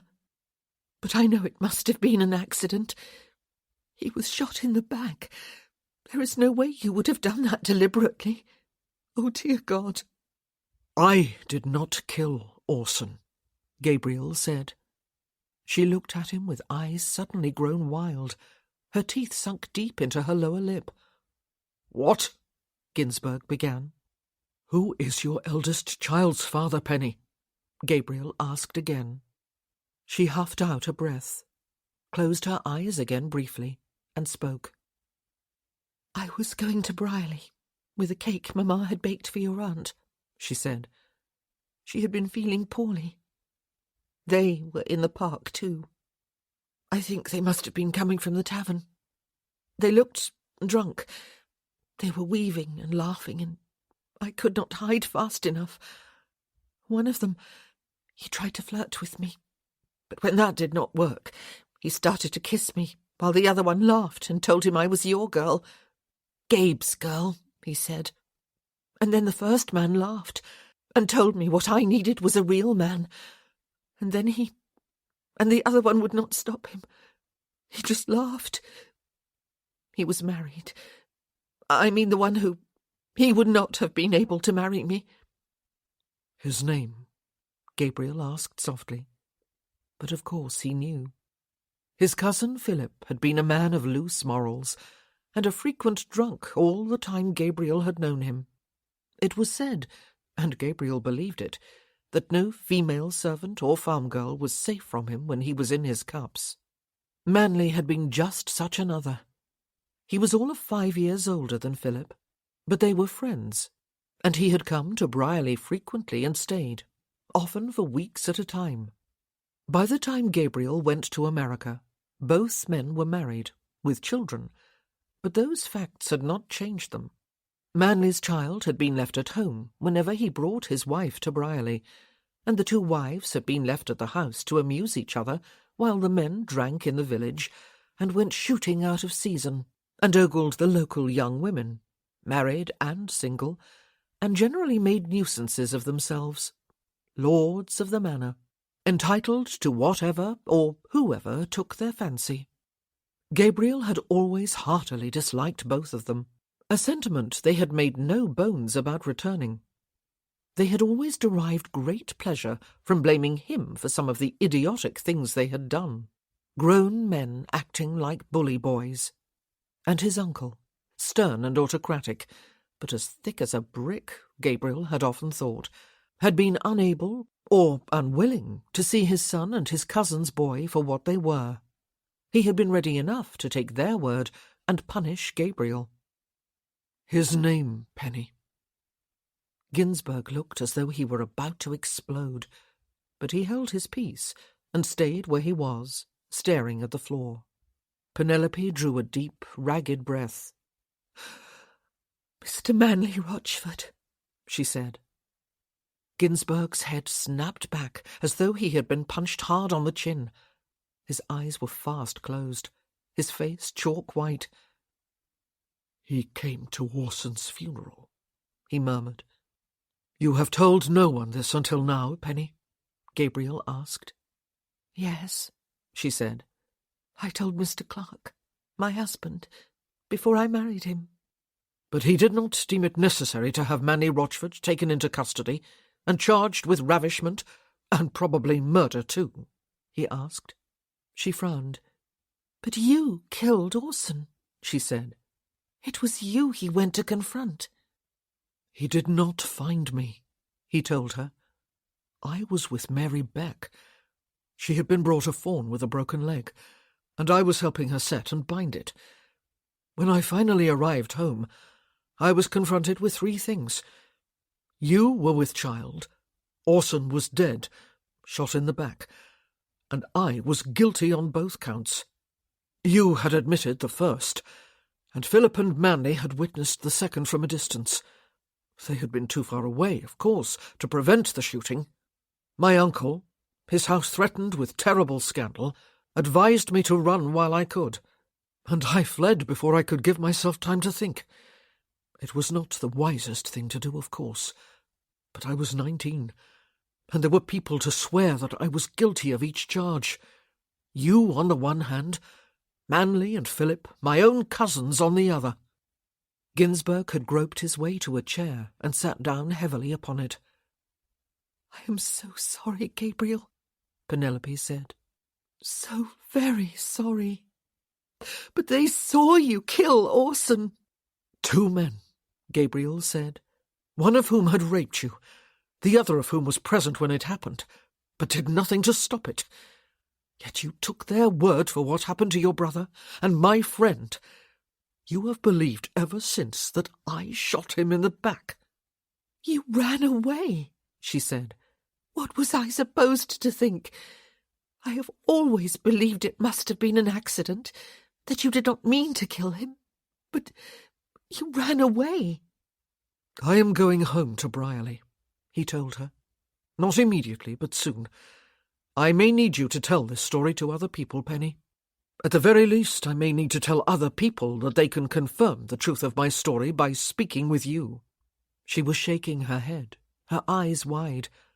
"I am guilty neither of ravishment nor of being the father of your son," he said. "I am innocent in the death, or murder, of your brother." Ginsberg moaned softly into the hand he had spread over his face. "The story must be told in some form," Gabriel said. "It has become imperative that I go home to Brierley.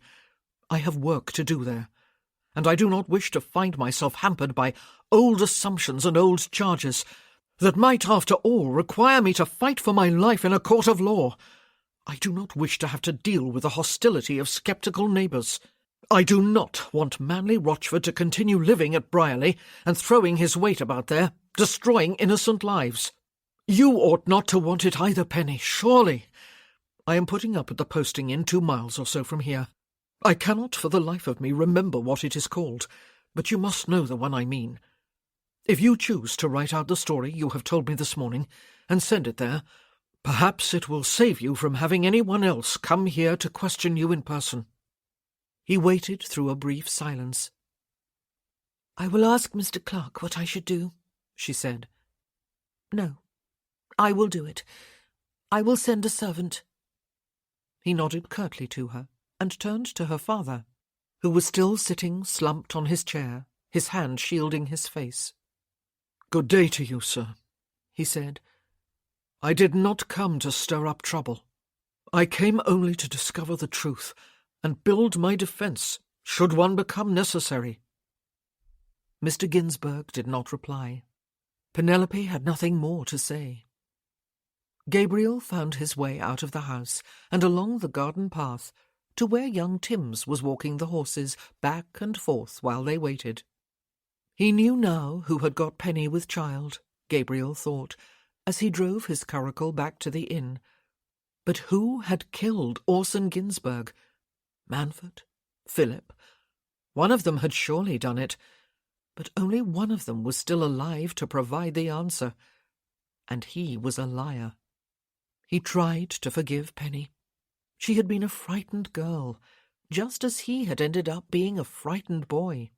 She had silently assented to the story she had thought most beneficial to herself. She had believed he would be persuaded to marry her, and perhaps she had been right. Things had not turned out the way she had hoped, however. Instead, she had been forced to live ever since with the ghastly and disastrous consequences of her implicit lie in not correcting the assumption her father and brother had made. It was hard to forgive her, except that he was himself in need of a great forgiveness. There were people in and around Brierley who were suffering today because for the past 6 years and more he had ignored them. He had done it because Brierley had brought him very little happiness and some misery when he was a boy. Yet it was not they who had caused his unhappiness. He had neglected his duty, and it was not for him now to take the moral high ground and condemn a woman who had once been frightened by an unbearable crime that had been committed against her.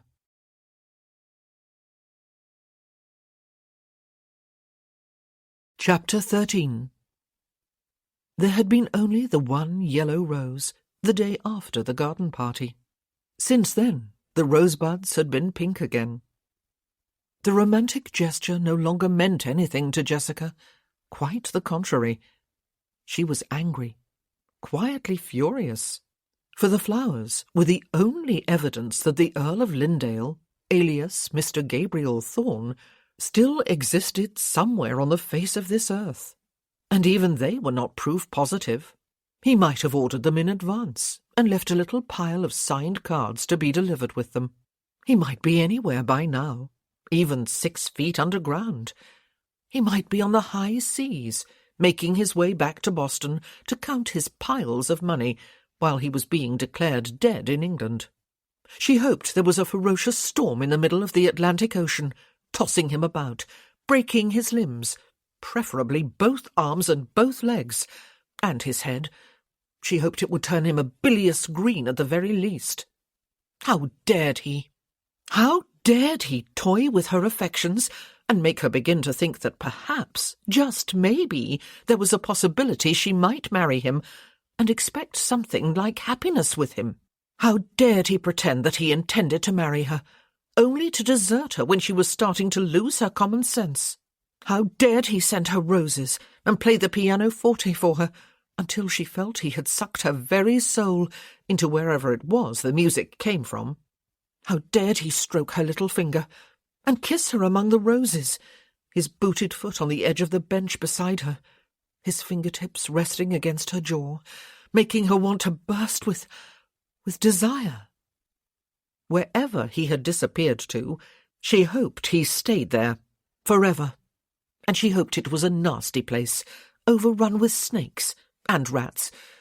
If she never saw him again, it would be too soon. No, that was a silly, overworked expression. She never wanted to see him again. Full stop. Shoulders back, chin in air, nose in air, and all the rest of it. Lady Jessica Archer, ice maiden, unapproachable, unassailable, or something like that. And then there was Mr. Rochford, that smiling liar. Far from being discouraged by Avery's refusal to give his blessing to a proposal of marriage, the man was bearing his disappointment with tragic fortitude. He had come the very next day, much to her mother's delight, to beg her to drive in the park with him, and she had gone because she did not want to admit to herself that she was disappointed it was not Mr. Thorne who had come. He had sighed and smiled, and smiled and sighed, and declared that the end of the 7 years since his cousin the former Earl's unfortunate demise could not come fast enough for him. "For his Grace, your brother, or ought I to say half-brother, assured me, Lady Jessica," he had told her, "that he will welcome my suit with open arms once my father is officially the Earl of Lindale. Then you may expect to see me upon bended knee, setting my heart at your feet." The thing was, though, he had not asked.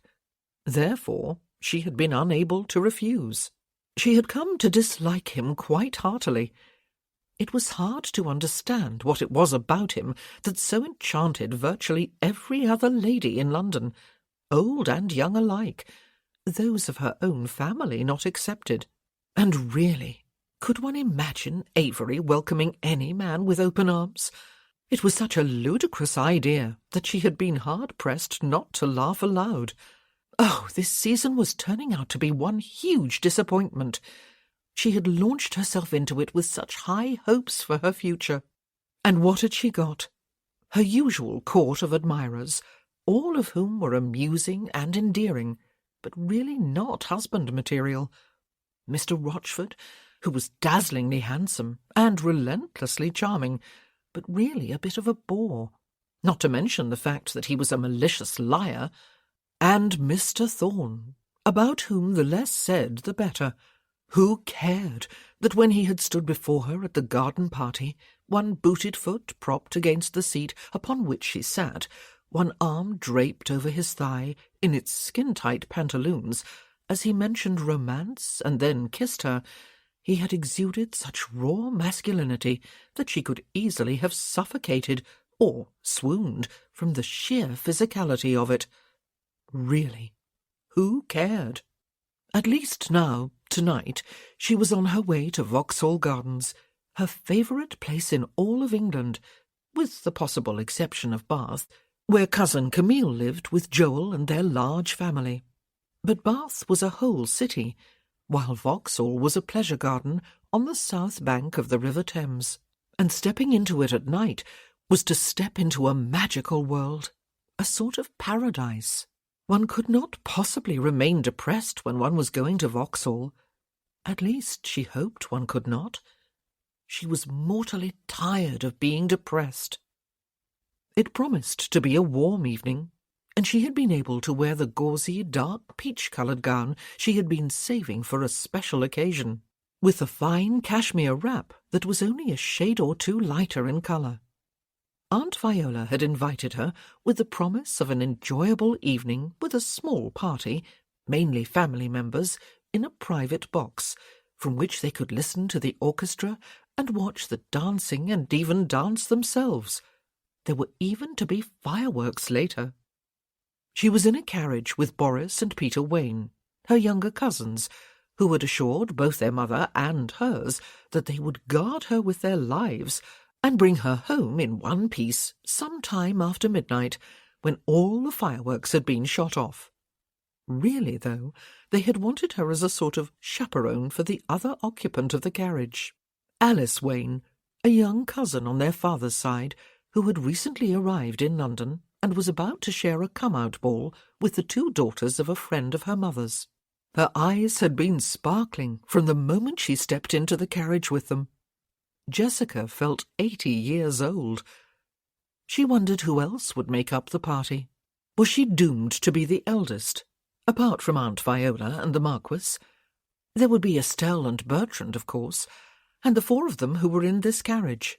Perhaps one or two more. But they were bound to see other acquaintances there. They were sure to have a good time. She felt desperately in need of a good time.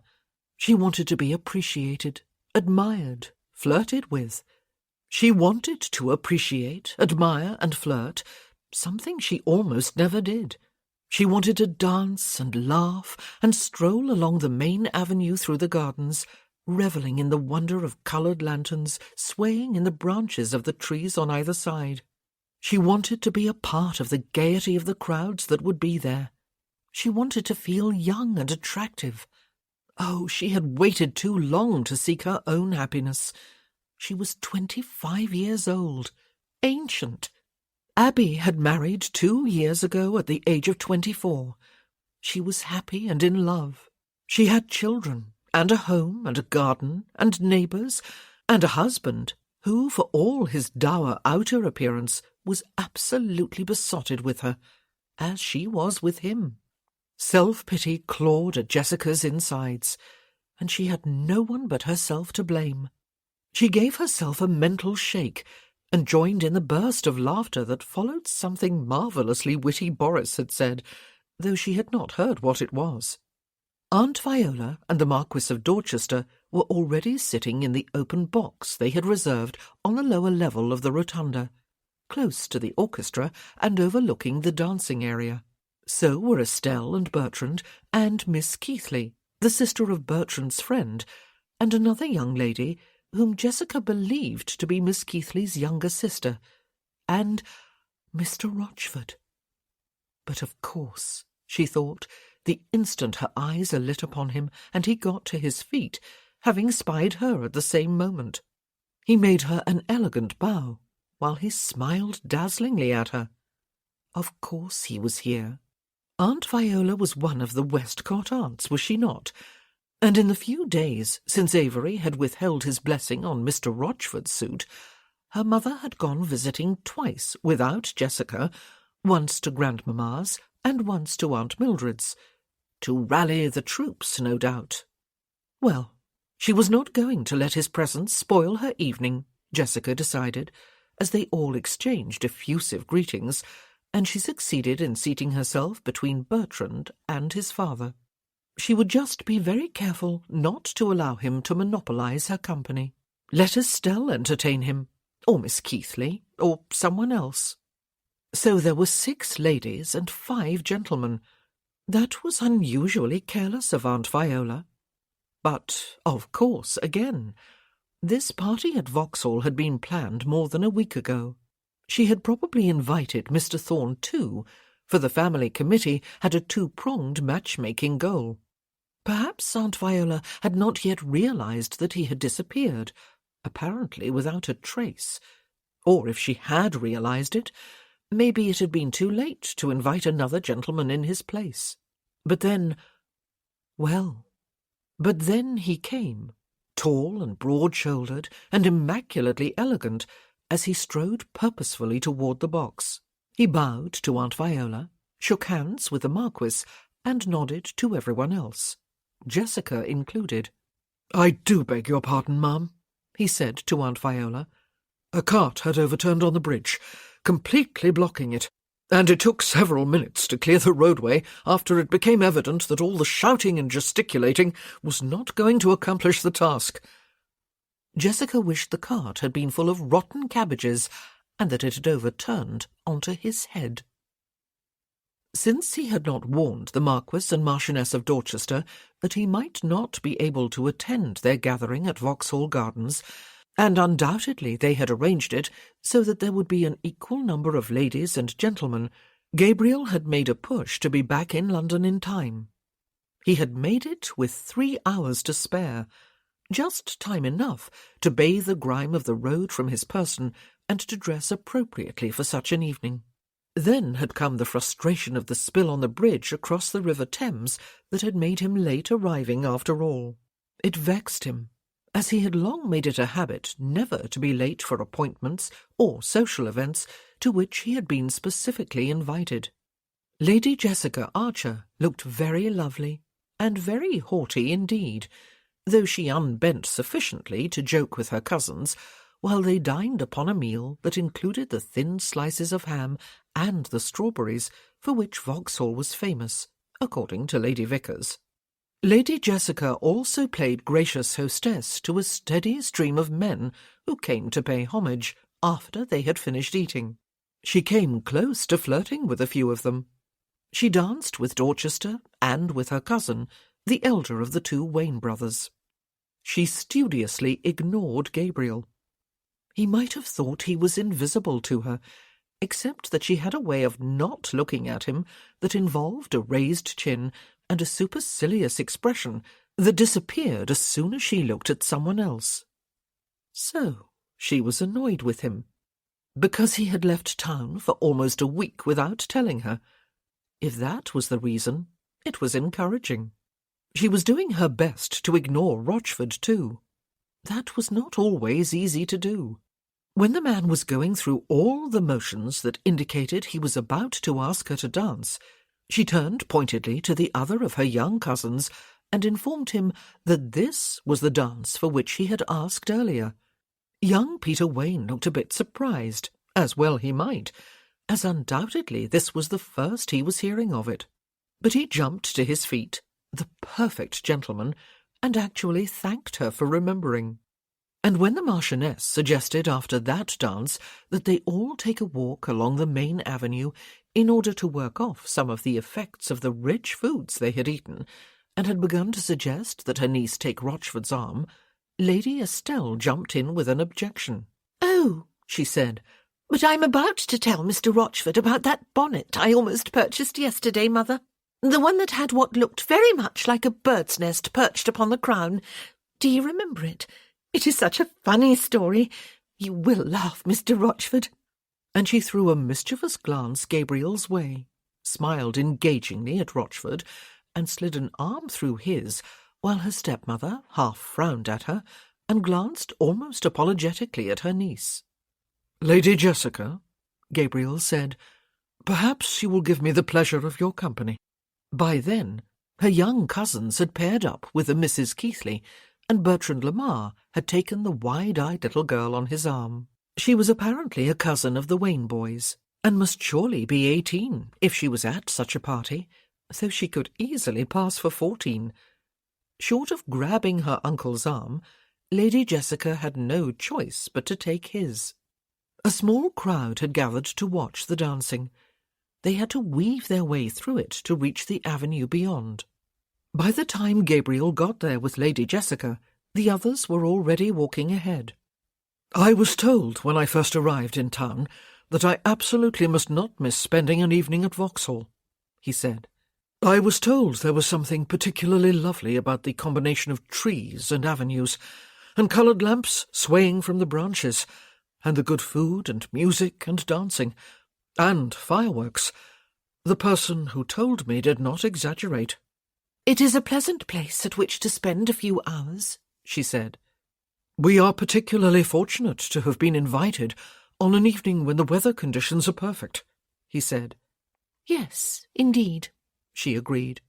"Cool, but not cold," he said. "Not windy, but with enough of a gentle breeze to set the lanterns moving in the branches, and their colours to forming patterns that are a feast for the eyes." "It is a pleasant evening," she conceded. "You are cross with me," he told her.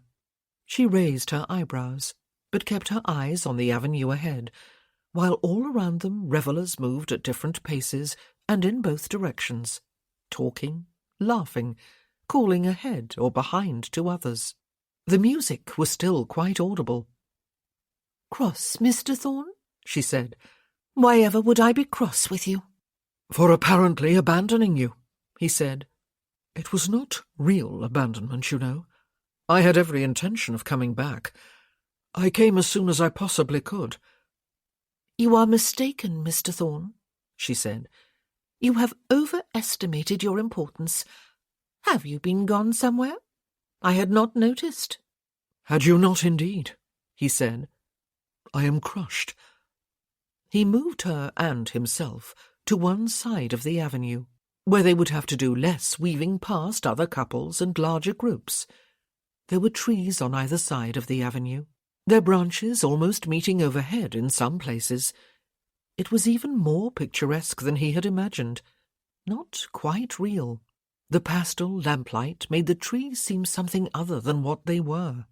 It was no wonder these were called pleasure gardens. "I needed to leave town on urgent business," he said. She had no answer to that. She opened her fan and waved it slowly before her face, quite unnecessarily. There was a cool breeze. The rest of the party had got some way ahead of them, he could see. Her aunt would not worry about her, though. She was of age, unlike some of the other young ladies of the party. He did not try to keep the conversation alive. He had been merely teasing her anyway, with the banal remarks he had been making. She looked as haughty as she had on his first encounter with her. He was no longer deceived, however. At the moment, in fact, he guessed she was boiling inside. She was severely annoyed with him. Had she considered their kiss some sort of declaration? Had she expected him to follow up on it with a visit to her brother the next day, perhaps, just so that she could refuse him? Would she have refused? "Mr. Thorne," she said at last, when they were halfway along the avenue, "did you assault your neighbour's daughter?" Ah, so that was what was bothering her, was it? "Are you asking if I raped her?" he asked. She turned her head away to gaze through the trees. He did not suppose that word was used often, if at all, in her hearing. She was probably blushing, though it was impossible to verify his suspicion in the coloured lantern light. "The answer is no," he said. "It was consensual, then?" she asked. Was there a child? There was a child, he said, a boy, now 12 years old. He is not mine. There was never any possibility that he might be. She thought that over for a minute. Her brother died? She asked. Yes, he said, the day he discovered his sister was with child. He died from a bullet in his back. Their steps had slowed, but not quite stopped. Did you kill him? She asked. No, he said. He was my friend. Friends kill friends, she said, when one of them does something to kill the friendship. I had done nothing to kill ours, he told her, and I did not kill him. But you ran away, she said. You even took another name to throw off any pursuit. You stayed away for 13 years. Even now you have not revealed your identity to anyone but me, and perhaps to Sir Trevor and Lady Vickers. To them, yes, he said. I ran away because I was a frightened boy of 19, and I was about to be arrested for a murder I had not committed. My uncle urged me to go, and I went. Does not an innocent man stay to clear his name? She asked.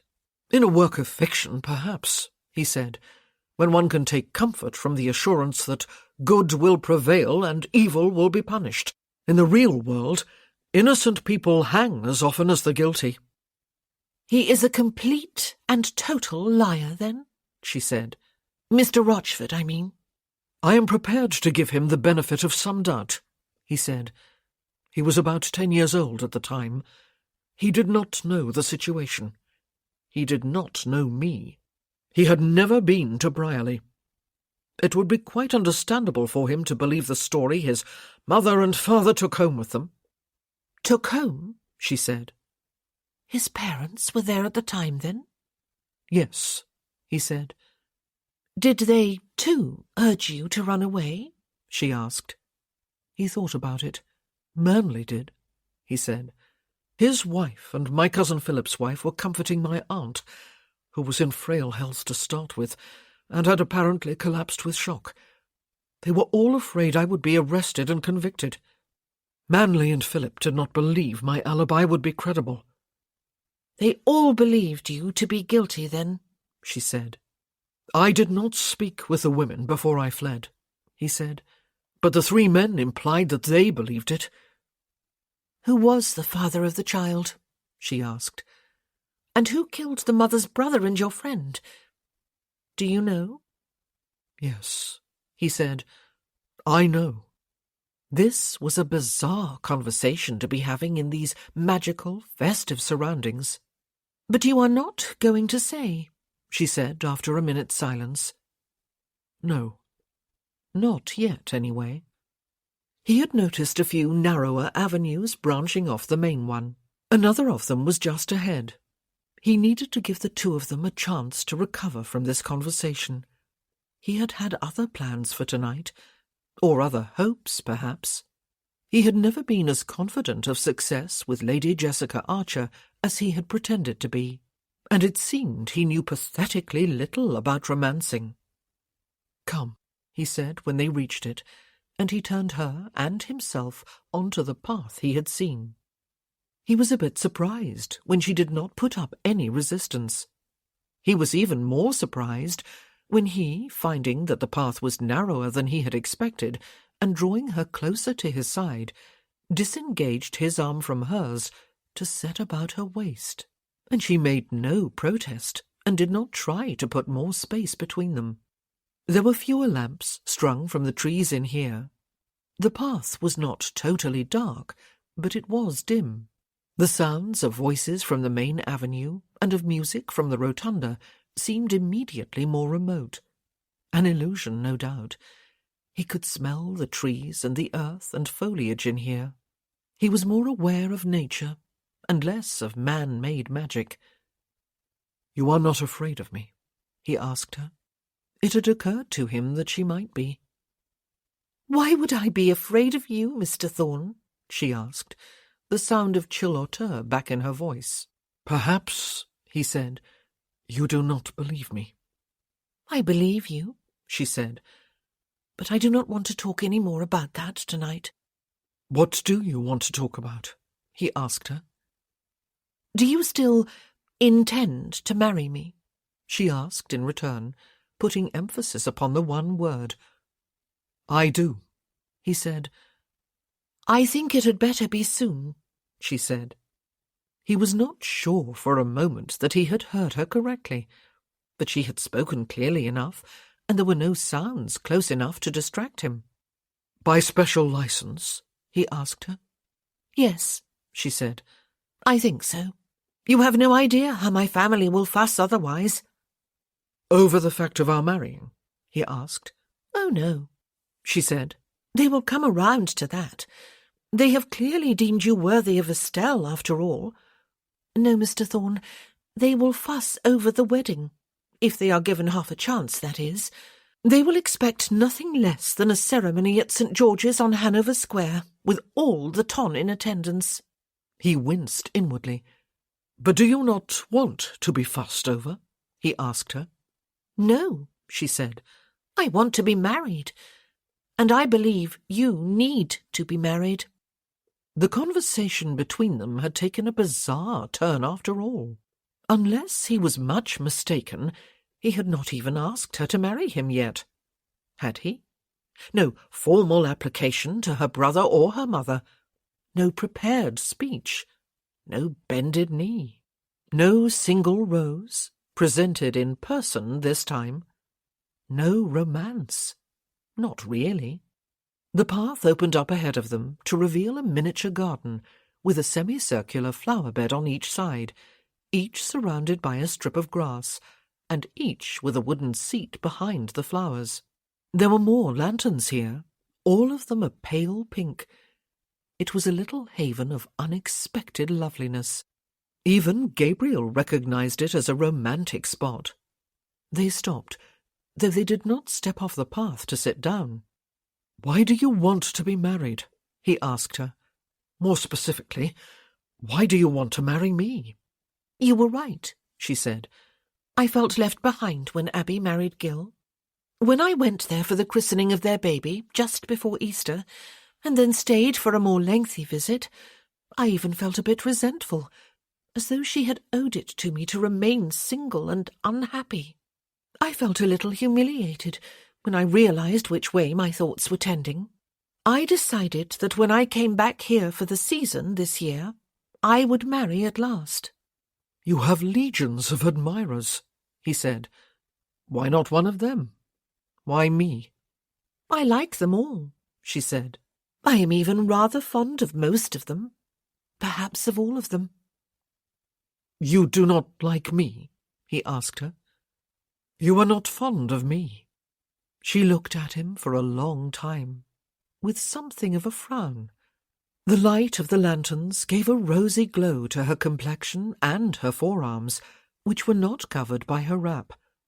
It made her dress look more like a deep rose pink, a reminder of his first sight of her after he arrived in London. To be honest, I do not know the answer to either question, she said at last. Why do you want to marry me, then? He asked her. She drew breath and closed her mouth again. He waited. I think, she said at last, it is because I want you. Well, that was an unexpected answer. He guessed that she thought so too. He wondered what her cheeks would look like if the light were not already pink. It was clear she was talking about sex. In bed, he said. She turned her head away for a moment, as though to examine the flowers, but she looked back into his face before she spoke. She had some courage, this woman he wanted to marry. Yes, she said. Virginity becomes tiresome, Mr. Thorne, when one is 25. You have had a strange way of romancing me, if that is what you have been doing. It has been curiously effective, however. Now, though, I want you to take it a stage further. I want you to make love to me. And you think I can do it better than any other man of your acquaintance? He said. You think I can give you pleasure? Yes. Her eyes wandered over him, across the breadth of his shoulders, down over his chest and even lower. She lifted her hands and spread them very lightly, very tentatively over his chest. She took a step closer. The evening air between them fairly sizzled. He had to remind himself of where they were, and, God damn it, it was far too public a place. The sounds of human revelry were not far distant. And, in return, she said, raising her eyes back to his, you will have a duke's daughter and sister for a countess, Mr. Thorne. Someone who has learned from a master, her own brother, how to use her aristocratic identity and upbringing to command respect and obedience. Someone who has learned from her mother how to run an aristocratic home, and how to manage a house full of servants, and how to lead and entertain neighbours. Someone who knows that her primary duty as a wife, at least for the first few years, is to give birth to sons and raise them to know their duty and their place in society. It is what you want, is it not? And why you chose me? Yes, he said. Then you can have me, she said. And I can have what I want. But answer something else first. Am I just an aristocrat with all the right qualifications in your eyes, Mr. Thorne? He thought about it. He did not need long. No, he said. What else am I, then? She asked. Her hands were still against his chest, though they were sliding higher toward his shoulders. I want you, he said, in bed, very much in bed. I want you naked. I want to arouse every inch of you, and I want to be inside you and to pleasure you until you cry out with the sheer pain and wonder of it. Well, she had asked. He set his hands on either side of her waist. It was a very small waist through the loose folds of her gown. He could feel the flare of her hips below it. Very nice. Pain, she said. Pain, he said again, or what will feel very near to pain, until it bursts into something quite different. If it is done right, that is. Her hands were on his shoulders. Her thumbs were caressing the sides of his neck. You must promise to do it right, then, she said. He tipped back his head and drew a deep breath before looking down into her face again. He had not expected this tonight. Good God, he had not. Not ever, actually. He noticed, as he had on a previous occasion, that when her lips were parted, the top one curled slightly upward, seeming soft and moist and irresistibly kissable. He lowered his head and set the tip of his tongue to that lip. Her hands clenched hard about his shoulders. He moved his tongue lower and slid it into her mouth. She gasped, and then made a low sound in her throat, and his arms came hard about her, and hers about him, and his mouth covered hers, and she sucked his tongue deeper. He moved his hands down her back to cup her bottom and snuggle her against his growing erection. She gasped cool air around his tongue, and he was as sure as he could be that she had never done anything like this before. For a while, after all, he had forgotten how close to being public this seemingly secluded spot was. They might be interrupted at any moment. Reluctantly, he loosened his hold on her and drew back his head. They gazed at each other. "Do you wish me to apply to the Duke of Netherby for your hand?" he asked. "Or to your mother? To both?" He watched amusement creep into her eyes. "To Avery," she said. "It is not necessary, but I cannot resist finding out how he will receive you." "And if he does not receive me kindly?" he asked.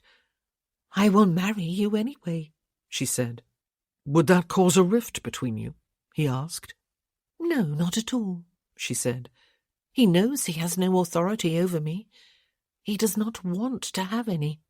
But if someone applies to him for an audience, he will grant it, and afterward he will give his opinion. Then, as like as not, he will yawn. "I begin to like the man," he said. "I love him," she told him. "And do many men apply for an audience with him?" he asked her. "With the object of asking for your hand, that is." "There have been some," she said. "Most recently it was Mr. Rochford." "Oh," he said. "And how was he received?" "With courtesy," she said. "Avery withheld his blessing, but not his permission. I do not need his permission.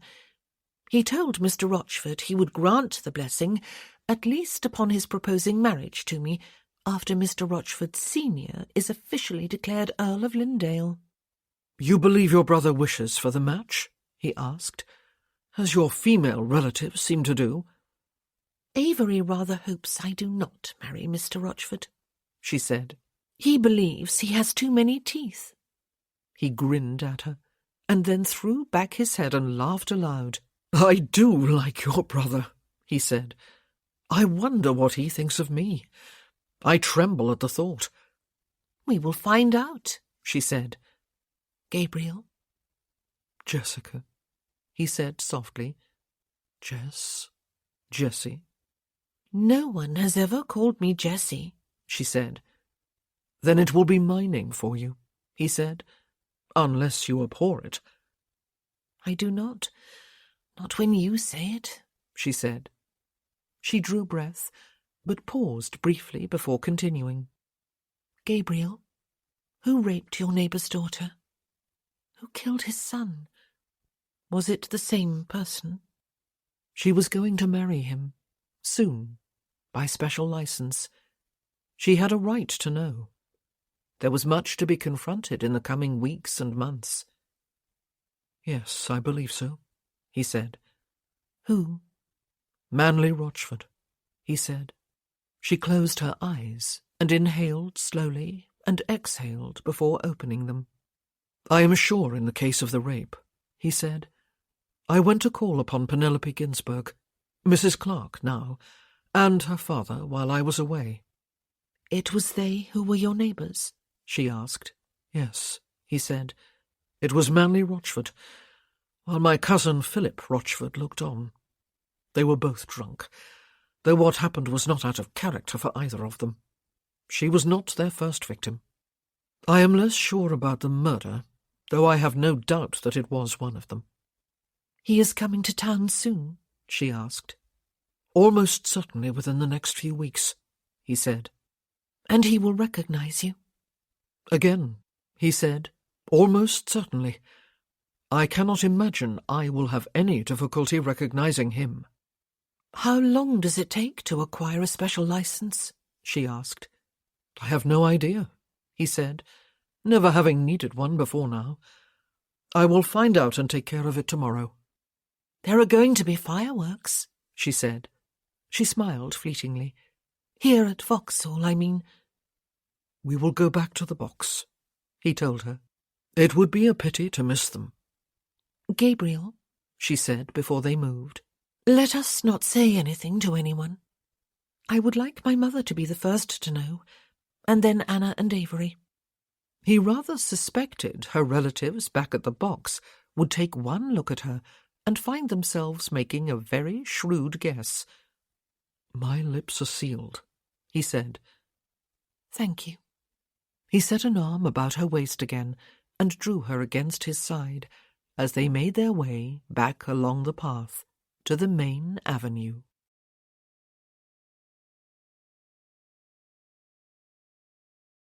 Chapter 14. Jessica had been quite correct. Gabriel applied for permission to call the following morning, or for an audience, as she had put it last night, and the Duke of Netherby had returned a prompt, affirmative reply. Being ushered into the ducal study a few hours later was an intimidating experience. Netherby, as he rose from the chair behind a large oak desk, was neither particularly tall nor broad. He was dressed with an elegance that bordered upon, but somehow did not cross the line into, dandyism.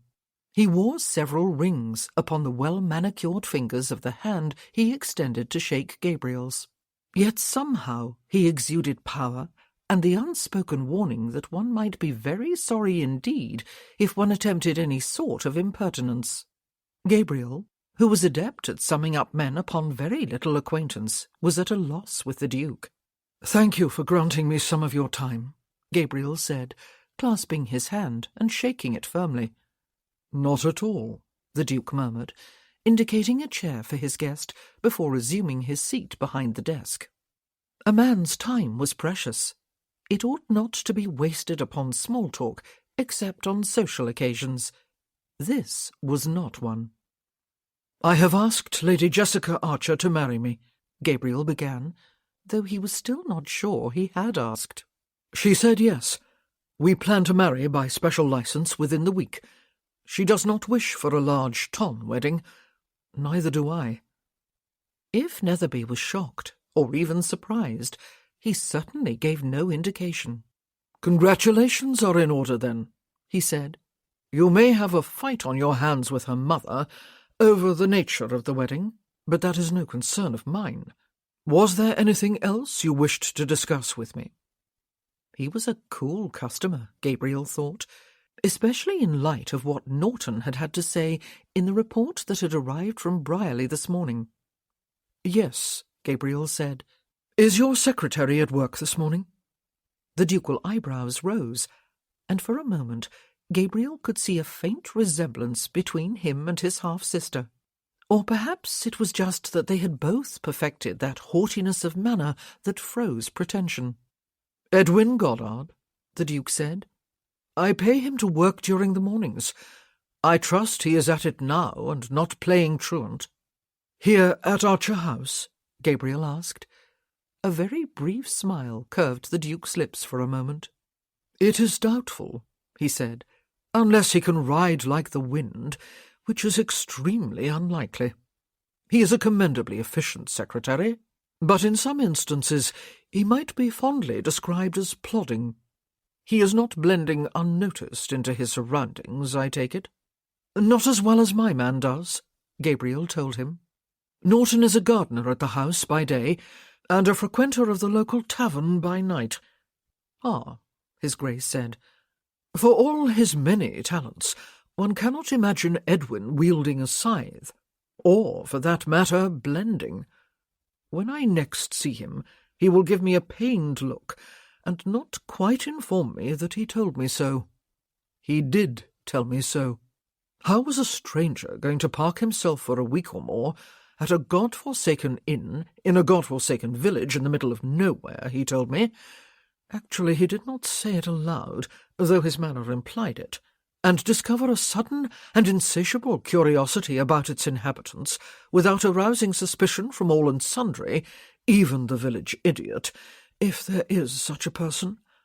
I advised him when I saw that look on his face to do his best. For once in his illustrious career, it would seem that his best was not good enough. As a matter of purely personal interest, will Jessica's name become Thorne or Rochford when she marries?" "Thorne," Gabriel said. "My name was legally changed in Boston when my cousin adopted me as his son." "Your mother's cousin, I presume?" the Duke said. "It was her maiden name, too. Edwin Goddard is very good at many things, you see, though admittedly that was something I might have ferreted out, even without his aid, if I had chosen to exert myself. Edwin is bad for me. He enables me to be lazy." Gabriel very much doubted His Grace allowed anyone or anything to make him lazy. "You see," Netherby continued, "I would quite possibly have approved of your suit, Lindale. I may call you that, even if Jessica had needed my permission. An earl is a good match for her. I would, of course, have required detailed information about your American business and your personal fortune. Poor Edwin would have been very busy indeed. I would also have required— no, I would have demanded A full explanation of certain events that happened just prior to your leaving for America. I trust you have been able to satisfy Jessica on those points?" "I have," Gabriel told him. "I am innocent of both rape and murder. I can offer proof on the first, and a witness, or rather an alibi, on the second." "Quite so," the Duke said, with a dismissive gesture of one hand. "Miss Beck, I assume. You need not proceed to bore me with all the sordid details." Gabriel did not doubt that he knew them already. But good God, his man had spoken to Mary, had he? Norton had spotted him in the environs of Brierley, and from the description he had given in his report, Gabriel had concluded that he and the major domo who had been guarding Lady Jessica Archer at the inn on the road to London a few weeks ago were one and the same. "Perhaps," he said, getting to his feet, "I may have a word with my betrothed now." "I do not doubt she awaits you with bated breath," Netherby said, also rising from his chair. "You may discover, however, that her mother will want more than a single word with you. You may expect to find her severely disappointed, since she and her sisters, and their mother, appear to have pinned their hopes upon another man who expects to be Earl of Lindale one day. Jessica informed me that you withheld your blessing from him when he asked for it," Gabriel said, "because he has too many teeth." And he was suddenly treated to the rare sight of the Duke of Netherby smiling. Jessica was sitting in the drawing-room with Anna and her mother. Her mother had not given either her or Ruth any special instructions this morning. As a result, Jessica was wearing her favourite, but not new, blue morning dress, and had her hair dressed simply, without any artfully wayward curls to trail her neck or temples. She sat with a book open on her lap, a ridiculous affectation, since she could not have read a single sentence if she tried. Indeed, she had to check to make sure it was the right way up. Her mother was not pleased. The fact that she had not uttered a word since Jessica joined her and Anna in the drawing-room proved the point. She had not said anything or looked up from her embroidery frame, even when the door-knocker sounded downstairs, and the heavy doors could be heard opening a short time later. Anna was holding her peace too, though she regarded them both with kindly smiles from time to time when she looked up from the bonnet she was knitting for Beatrice. "Mr. Thorne?" Mamma had said when Avery had mentioned at breakfast that Gabriel had requested an audience. "But whatever for?"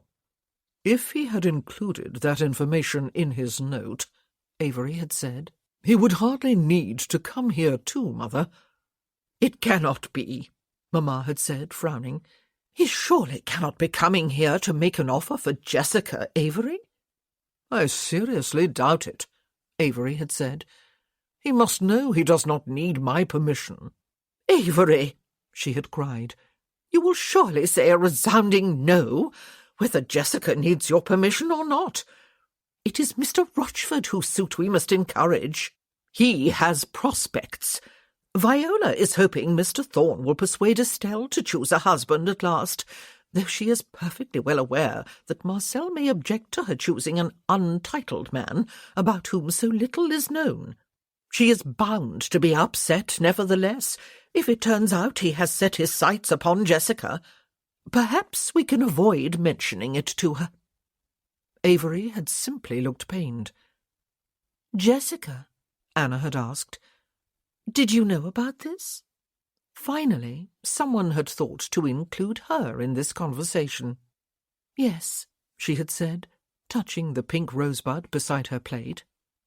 "Jessica?" Her mother had looked at her in astonishment. Jessica had got to her feet, set her napkin beside her plate, and left the room, remembering to take her pink rosebud and the card with her. This morning the card read simply, Gabriel. Had the Daily Rose not been a warning to her mother? Had she really thought he was sending one to any number of women, perhaps Estelle included? Or had she merely assumed that Jessica disdained his interest, as she had disdained everyone else's during the past 6 or 7 years?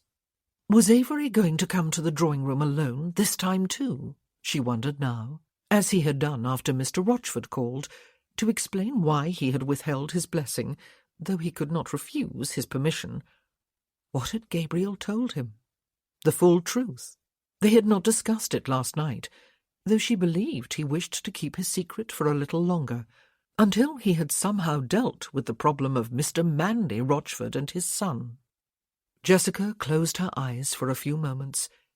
It was Manley Rochford who had raped the neighbour's daughter and probably murdered her brother. Gabriel was sure on the first, almost sure on the second. If the murderer had not been Manley, then it had very probably been Mr. Philip Rochford, Gabriel's cousin, his uncle's son, who was no longer alive to admit or deny the charge. The door opened suddenly. She had not heard footsteps on the stairs, and Avery ushered Gabriel inside before stepping in after him. Jessica's stomach performed an uncomfortable flip-flop.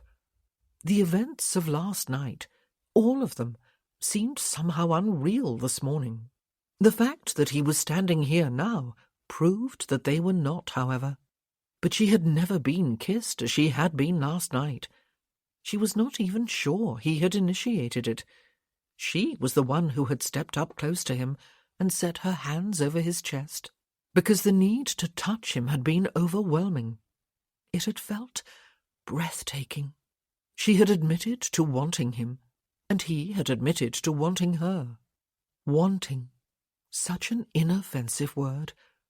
But he had mentioned bed, and all sorts of shocking images had filled her mind, and far more than just her mind.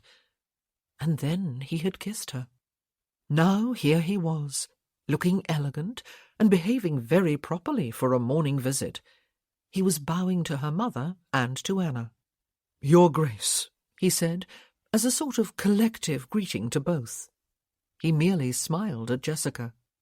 "Mr. Thorne has informed me," Avery said, "that he and Jessica are betrothed, and intend to marry by special license within the week." Anna set her knitting aside and got to her feet. Jessica's mother froze, the hand holding her embroidery needle suspended above the cloth. "I have given my blessing," Avery added. Anna hurried across the room, her right hand extended, a warm smile lighting her face. "I am very happy for you, Mr. Thorne," she said. "I am sure I shall love having you as a brother-in-law." She shook his hand and turned to Jessica. She leaned over the love seat upon which she sat and hugged her. "I am so happy for you, Jessica." Jessica's mother was methodically threading her needle through the cloth stretched over her embroidery frame. She looked up, first at Jessica and then at Gabriel. Both of them were looking back at her. So was Anna. Probably Avery too, though Jessica did not look to see. "I must trust my stepson's judgment, Mr. Thorne," she said at last. "However, I must also have your assurance, before I give my blessing, that you do not intend to take my daughter back to America to live. Frankly, I would find that intolerable and unforgivable." "I have no such intention, ma'am," he told her. "Circumstances necessitate my living here in England." "I am relieved to hear it," she said. "And why, Mr. Thorne, are you insisting upon a hurried, almost clandestine wedding within the week? My daughter is the only daughter of the late Duke of Netherby. She is the sister of the current Duke. It would be more appropriate for her to have a far grander wedding. The Ton will expect it of her. Her family will expect it." "I do not want a grand wedding, Mamma," Jessica said. "I told Gabriel so last evening at Vauxhall. I have always loved the account of the very private wedding Avery and Anna had, with only Cousin Elizabeth and Mr. Goddard as witnesses, and that of Abby and Gil's wedding in the village church at Hinsford 2 years ago, with only Harry in attendance, apart from the vicar and his wife."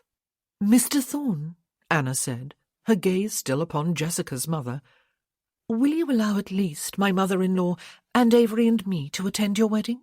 And perhaps Sir Trevor and Lady Vickers? It would mean a great deal to us." "Jessica, Gabriel was looking at her with raised eyebrows. "And perhaps grandmamma?" she said. "Aunt Edith will want to come too, then," her mother said. "She lives with your grandmother after all, and will be hurt if she is excluded." "And my sisters, Viscountess Dirksen and Lady Molyneux," she explained for Gabriel's benefit. "And their husbands, of course. I will be hurt if they are not invited. And Viola, who was my very dear sister-in-law for 23 years, the Marchioness of Dorchester, Mr. Thorne, and her husband the Marquis, all 3 husbands, in fact." Gabriel had on his face the amused look that Jessica was beginning to recognise even when he was not outright smiling. "And I believe, ma'am," he said, "Lady Estelle Lamar and Viscount Whatley, her twin, are the Marquis's children. And the Earl of Riverdale is head of the Westcott family. The lady who arranged a party to welcome him and the Countess back to London, and was kind enough to invite me, is his sister. Their mother was present at the party too." Jessica could see that her mother's cheeks had turned rather pink. Anna laughed. "Is your head spinning on your shoulders yet, Mr. Thorne?" she asked. "Do come and sit down next to Jessica while I ring for a pot of coffee. What you should have done if you wanted a swift, quiet wedding, you know, was what Avery did with me once upon a time.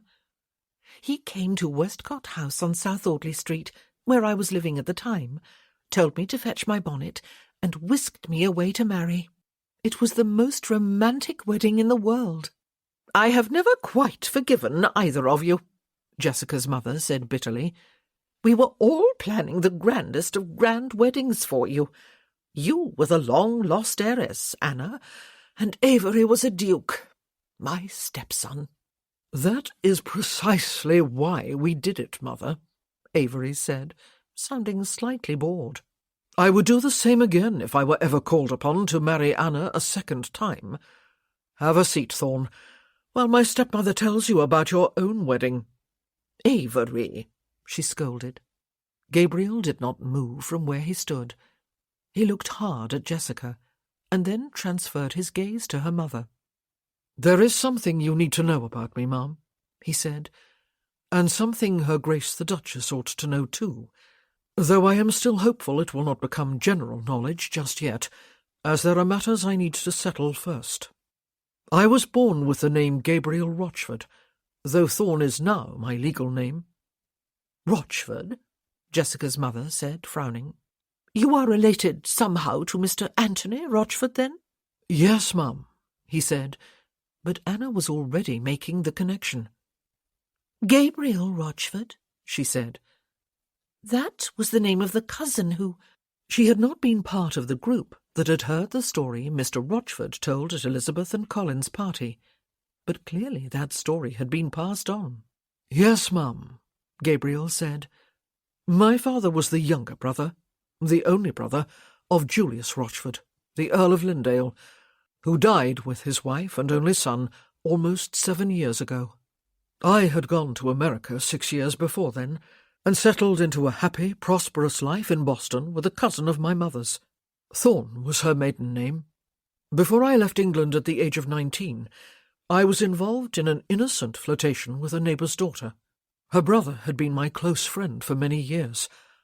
When it became known to her father that she was with child, she allowed the assumption to be made that I was the father. She was afraid to admit that she had been the victim of violence. When her brother came after me, presumably to demand that I do the decent thing, he ended up dead, shot in the back. I was elsewhere at the time, and knew nothing of either catastrophe until I returned home. All the evidence pointed to my being guilty of both crimes. My uncle, his son, and another cousin urged me to run in order to avoid arrest and an almost certain hanging. I took fright and ran." Jessica's mother had both hands against her cheeks. "You are the Earl of Lindale," she said, her voice almost a whisper. "You are not dead after all." "No, ma'am," he said. Anna had resumed her seat. Her hands were clasped, white-knuckled, in her lap. Avery had moved up behind her and set a hand on her shoulder. "But why," she asked, "did you not return 7 years ago, Mr. Thorne? Or as soon as you heard that your uncle and cousin had died?" "I had no interest in returning," he said. "I had made a new life, and I was both busy and happy. I grew up at Brierley from the age of 9, when my father died. I was never happy there." "Why have you returned now?" Jessica's mother asked. "There was one particular reason," he said, "but it has grown into several reasons since I came back and learned more." "This will be very disturbing news to Mr. Manley Rochford," she said, "and to his son, who came here to Archer House not many days ago to ask for Avery's blessing on a marriage proposal he wished to make to Jessica, and on the expectation that he was about to become heir to an earldom." "They will certainly not be happy," Gabriel agreed. "Mr. Thorne," Anna said, "who was the other cousin who urged you to run away after your friend's murdered body was discovered?" "Manley Rochford," he said. She frowned. "My love," Avery said, "since you did not after all ring for coffee, and the sun is still shining outside despite dire predictions I heard during my morning ride of rain on the way, perhaps we ought to take the children to Hyde Park for an hour or so. Mother, would you care to accompany us?" "But there is so much to be talked about," she said. "I feel as though my brain must have frozen." "Quite so," Avery agreed. "Come and thaw it in the park. Jessica and Thorne have a wedding to discuss, and might make better headway if they are left alone. My advice, Thorne, is that you wait until we are out of sight, and then instruct my sister to fetch her bonnet before taking her off to the nearest church. But I dare say you have not yet acquired a special license." "I have, actually," Gabriel told him. "Jessica?" Her mother had set aside her embroidery frame and got to her feet. She sounded alarmed. "You may relax, Mamma," Jessica told her. "I shall flatly refuse to fetch my bonnet, and no lady can be expected to set foot outdoors without one." Avery was holding open the drawing-room door. Soon it closed behind the three of them, though her mother had looked very reluctant to go. Jessica could not remember being alone in a room before with a man who was not a relative. Oh, except when someone had come to ask for her hand in marriage. But on those occasions, Avery had not gone off to stroll in Hyde Park with Anna and her mother and the children. This whole thing suddenly felt horribly real. Horribly? It struck her how little she knew this man, or of him. She had only his word for almost everything he had told her. One thing struck her as a bit odd, though. "Why was Avery willing to give his blessing?" she asked. "Did he know? Before you came up to the drawing-room, that is?" "He did," he said, "but not because I told him. Apparently, he is too lazy to find things out for himself, but discovering that Thorne was my mother's name was well within the capabilities of his secretary." "Avery is far from lazy," she told him. "Yes," he said, "I have concluded that for myself. That man of his is at Brierley, finding out what he can, while trying unsuccessfully to look inconspicuous." "Avery told you he had sent him there?" Jessica asked. "No," he said, "but my man at Brierley reported that a stranger has been asking pointed questions. It seemed to me, from the description he gave, that the stranger was almost certainly the same man who had the charge of you on the road to London." "It seems to me," she said, "that there are definite similarities between you and my brother. You have a man at Brierley. Spying, you mean? Do you really have a marriage license?" "I do," he said. "Do you still want to marry me?" "Yes," she said. "Yes, I do." If Avery had given his blessing, it would not be just because he had discovered that Gabriel was the Earl of Lynndale. Avery was certainly high in the instep, but he was not shallow. And if Mr. Goddard was at Brierley, trying, poor man, to look inconspicuous, Avery himself must have been very busy here. She was not surprised, however. It would always be a mistake to be taken in by Avery's studied indolence. Gabriel had come to stand in front of her. He held out one hand, and she put her own into it and allowed him to draw her to her feet. "Now?" he asked her. "Or would you rather wait and allow your mother to arrange a family wedding?" She could in all reality go and fetch her bonnet now and go and get married. She felt suddenly breathless and very tempted. "I believe," she said, "it broke Mamma's heart when Avery thwarted the plans of the whole Westcott family and took Anna off to marry her privately. I think maybe the family wedding then, but within the week, and not the grand event they will try to press on us. I do wish, however, you also had family." He looked at her rather wistfully, she thought, and she remembered that he did have family here in England. Family members who lied and committed rape and possibly murder and tried to blame an innocent man. Family members who would be far from happy to see him again. "I do have Sir Trevor," he said, "and Lady Vickers. They are in truth my godparents, and there is their son, who has become my friend in the past few weeks. Shall we decide upon Friday for our wedding, then? I would rather not wait longer than that." It was Tuesday already. By Friday she would be a married lady. She would be Lady Jessica Thorne, Countess of Lindale. "You would wait that long?" she asked, "just so that Mamma, and doubtless Grandmamma and the aunts, would have time to arrange some sort of family wedding, because it is what I want." "Yes," he said, and she wondered. Oh, she wondered. Last evening he had admitted that he wished to marry her only because she had all the qualifications he felt he needed in a bride. He had also admitted that he wanted her. But wanting her did not necessarily mean he felt any tender emotion for her.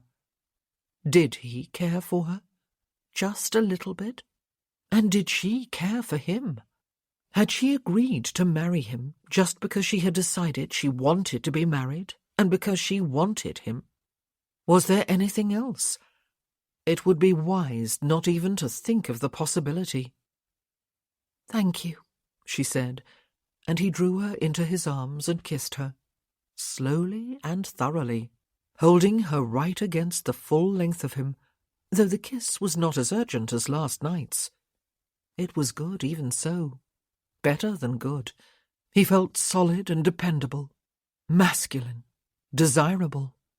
He already had a marriage license. Mamma and Anna and all the other females in the family were about to be let loose upon wedding plans. She was glad.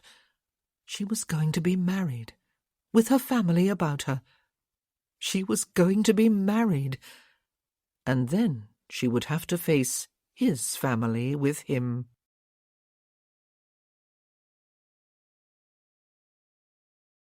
Chapter 15. "I wish to say something," Lady Estelle Lamar said to the roomful of ladies, none of whom were related to her by blood, but all of whom had welcomed her into the Westcott family as one of their own when her father married the former Viola Westcott, Countess of Riverdale. The chatter ceased abruptly, and everyone turned to listen to her with identical expressions of surprised inquiry.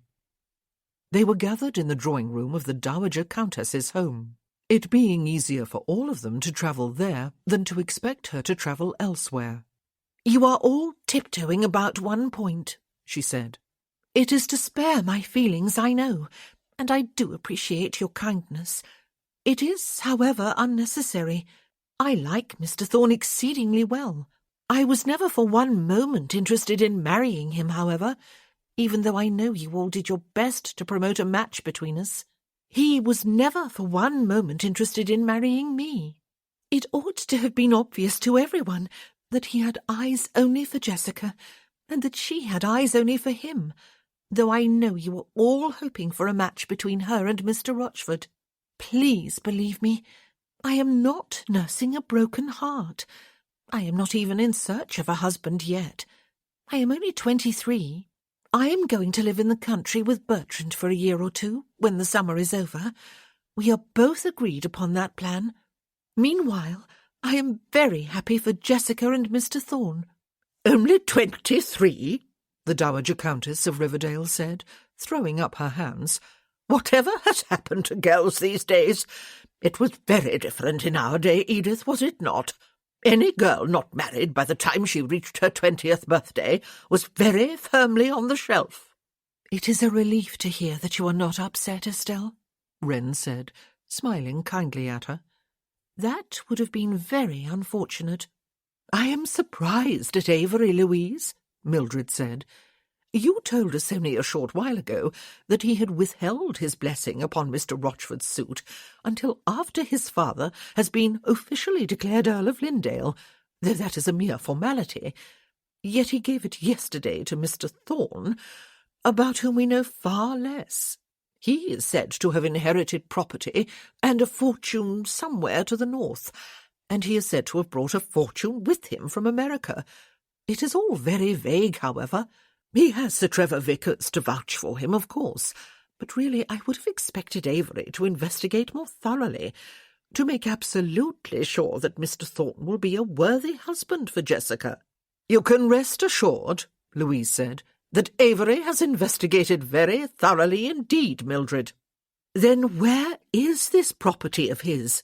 her sister asked. "Mr. Thorne wishes to go there in person and settle a few issues before he makes any public announcement, Aunt," Anna said. "He wants to go soon, but he also wants Jessica to be with him when he does. That is why they have decided to marry the day after tomorrow." "We must be thankful, then," Matilda said, "that they have not decided upon a wedding exactly like yours and Avery's, Anna.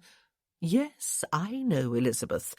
You are about to remind us all that it was the loveliest, most romantic wedding you have ever attended, with the exception of your own, no doubt. But you were there. The rest of us were not. Perhaps we will forgive you in a decade or two, Anna." Her eyes twinkled at her niece. "The wedding breakfast is to be at Archer House, then?" "Oh, of course," Louise and Anna said almost simultaneously. "We must discuss flowers," Althea Westcott said briskly. "What do you have in mind, Louise? Elizabeth and I will look after those, if you wish." "And me too, please, Mother," Wren said. "I will provide all the vases from the new collection at my glassworks. Predominantly roses," Anna said. "Mostly pink. Mr. Thorne has been sending a pink rose to Jessica every day for the last few weeks, except once when it was yellow. I would like to know the story behind that one." "He has been sending her roses daily?" Edith said. "What a very romantic young man he is. It is a love match, then?" "But of course," Anna and Wren said together. "We have been blind," Mildred said, shaking her head. "All of us. We made our plans, and we forged onward with them and saw none of the signs. That half-hour they spent over at the pianoforte during your party, for example, Elizabeth. We were annoyed that Mr. Thorne had drawn Jessica away from Mr. Rochford." "And the church, Louise?" Matilda, always the most disciplined planner of family events, asked.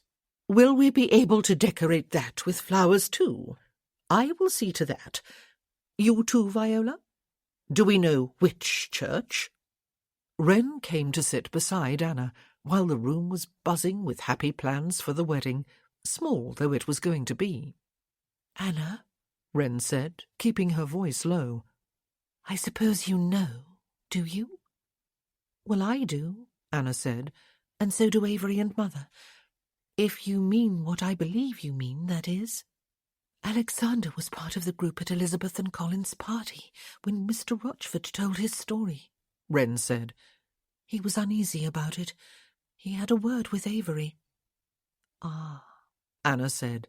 "The valet Avery's secretary took with him to Brierley was able to—" "Mr. Goddard took a valet," Anna said, frowning.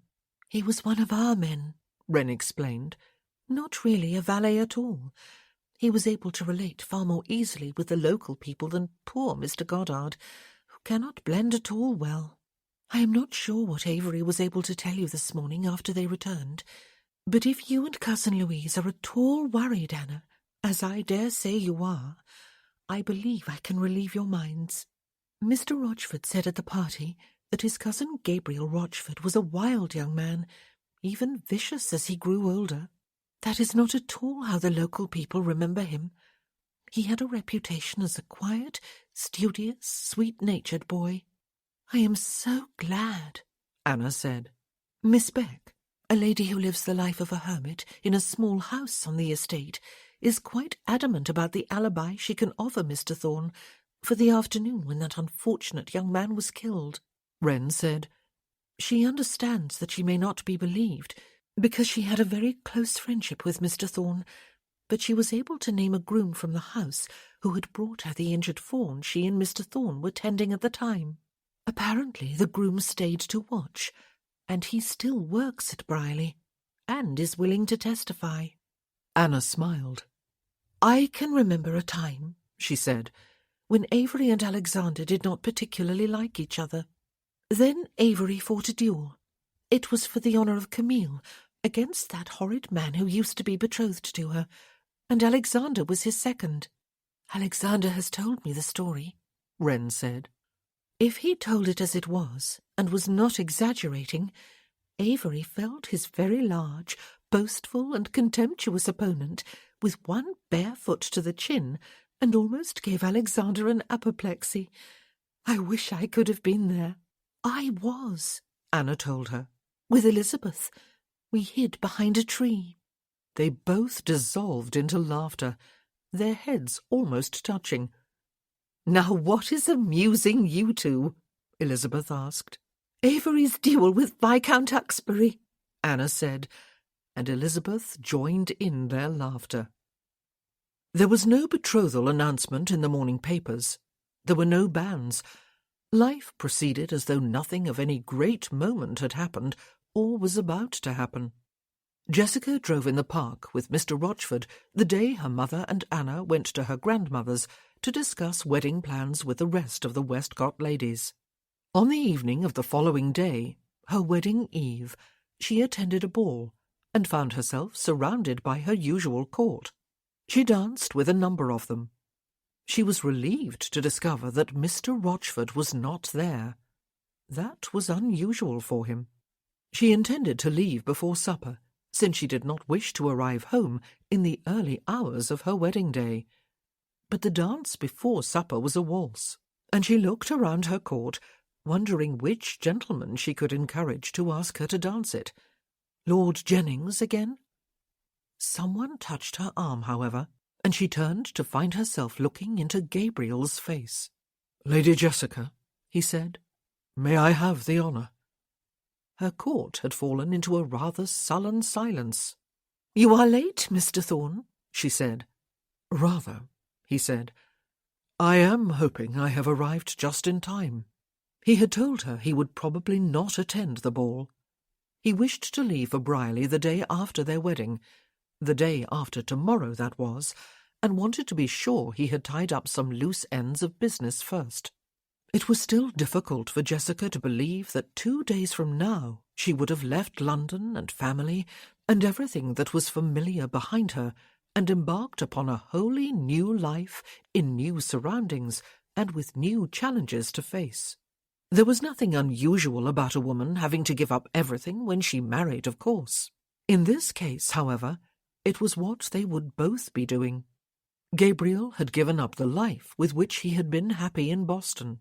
They were both about to embark upon a new world, a world full of uncertainty and difficulty.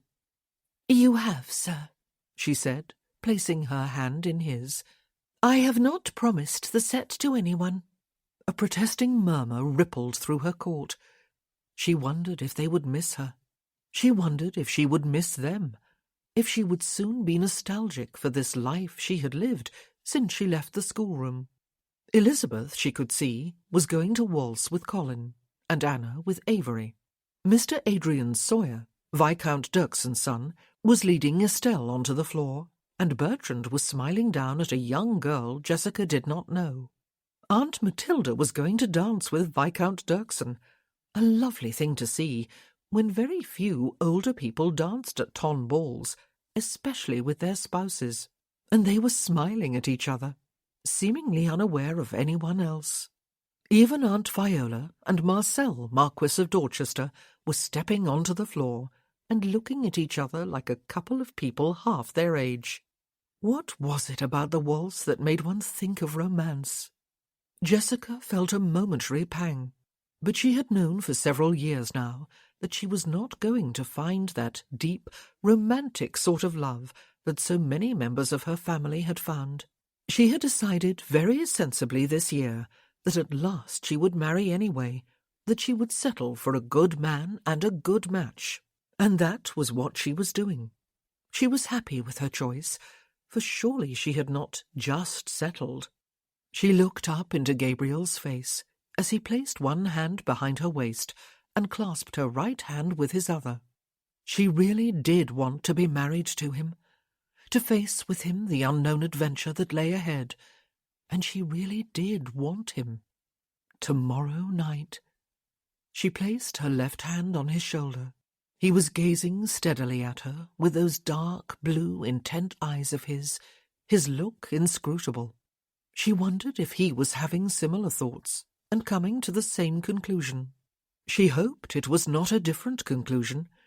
She hoped he was not regretting this hasty marriage with someone he scarcely knew.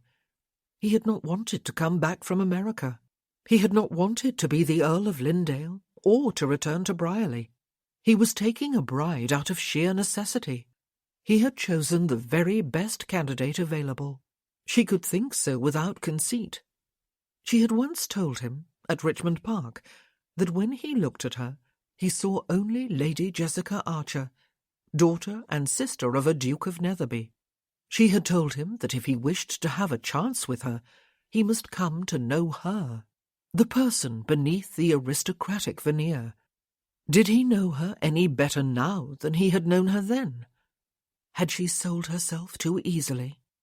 The music began, and she discovered that he waltzed beautifully. She did not have to think of the steps. She did not have to fear missing one or treading on anyone's toes or having her own trodden upon or crashing into any other couple. She did not have to fear getting her feet tangled up with each other during the twirls. She was soon unaware of the other dancers around her and of the people standing watching. She was unaware of the ballroom and the chandeliers and the long mirrors and the flowers decked everywhere, of their heady scent, all of which she had admired before he'd arrived. She smiled into the eyes of her partner and felt a little as she had felt when he'd played Bach on Elizabeth and Collins' pianoforte, as though she were being drawn into the soul of the music. But this time it filled her body too, and sound mingled with colour and light. Yet all she was really aware of was the man with whom she waltzed. He gazed steadily at her throughout.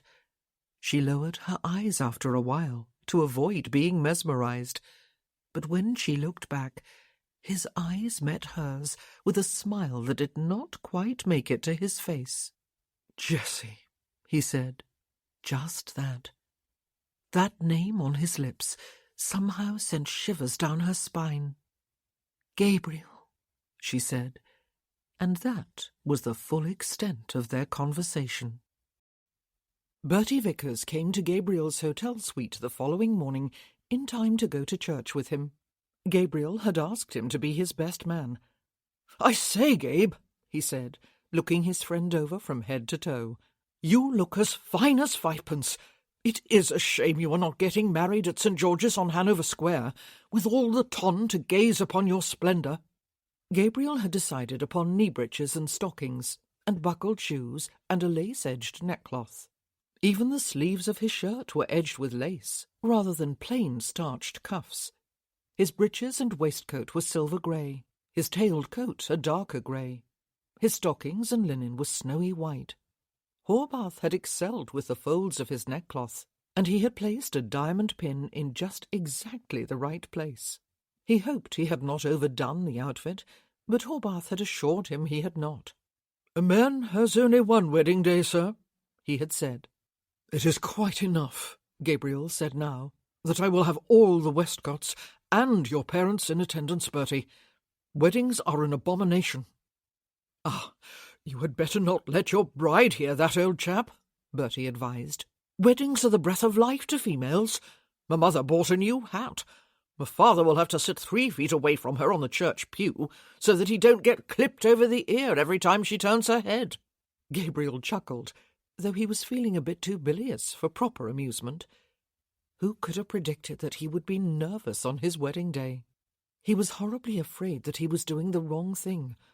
All night he had been remembering snippets of what Jessica had said to him in that rather impassioned outburst at Richmond Park. She was really 2 persons, was what she had been saying.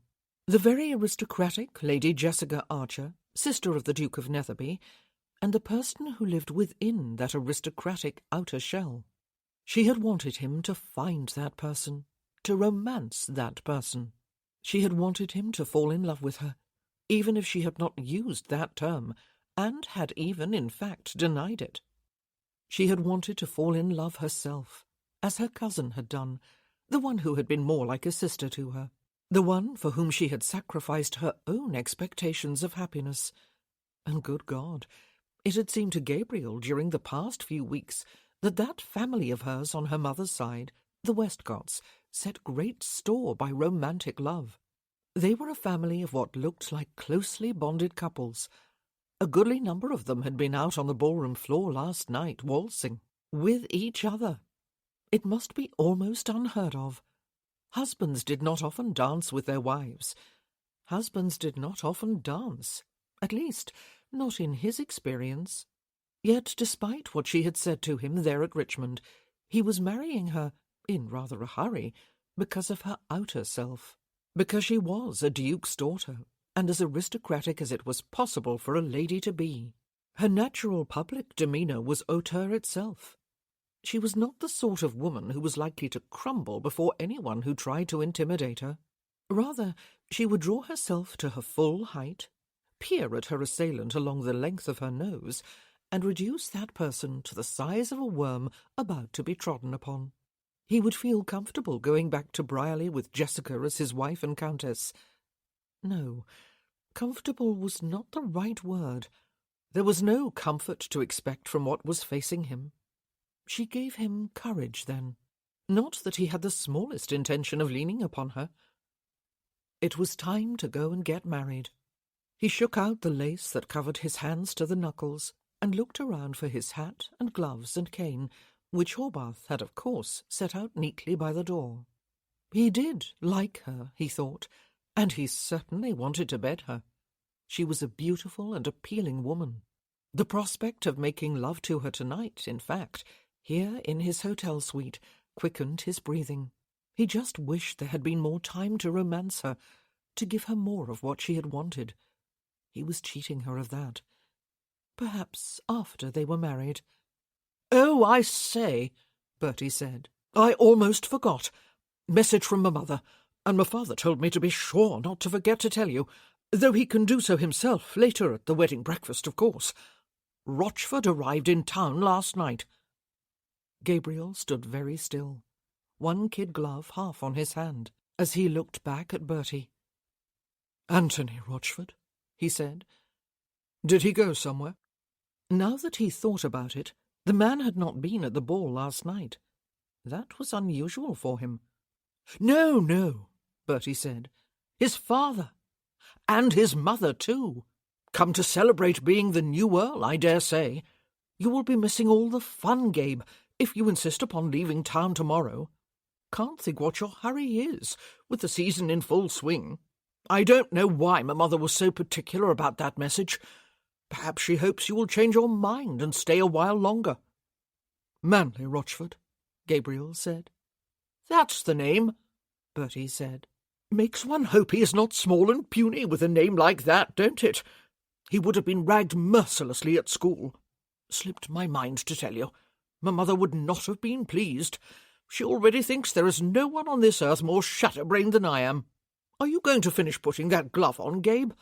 A lot of young women are going to go into mourning after today, you know." Gabriel pulled on his gloves, and adjusted the lace over them. Horbath had appeared from nowhere to hand him his hat and cane, and to hold the door of the suite open for them, and bow them on their way.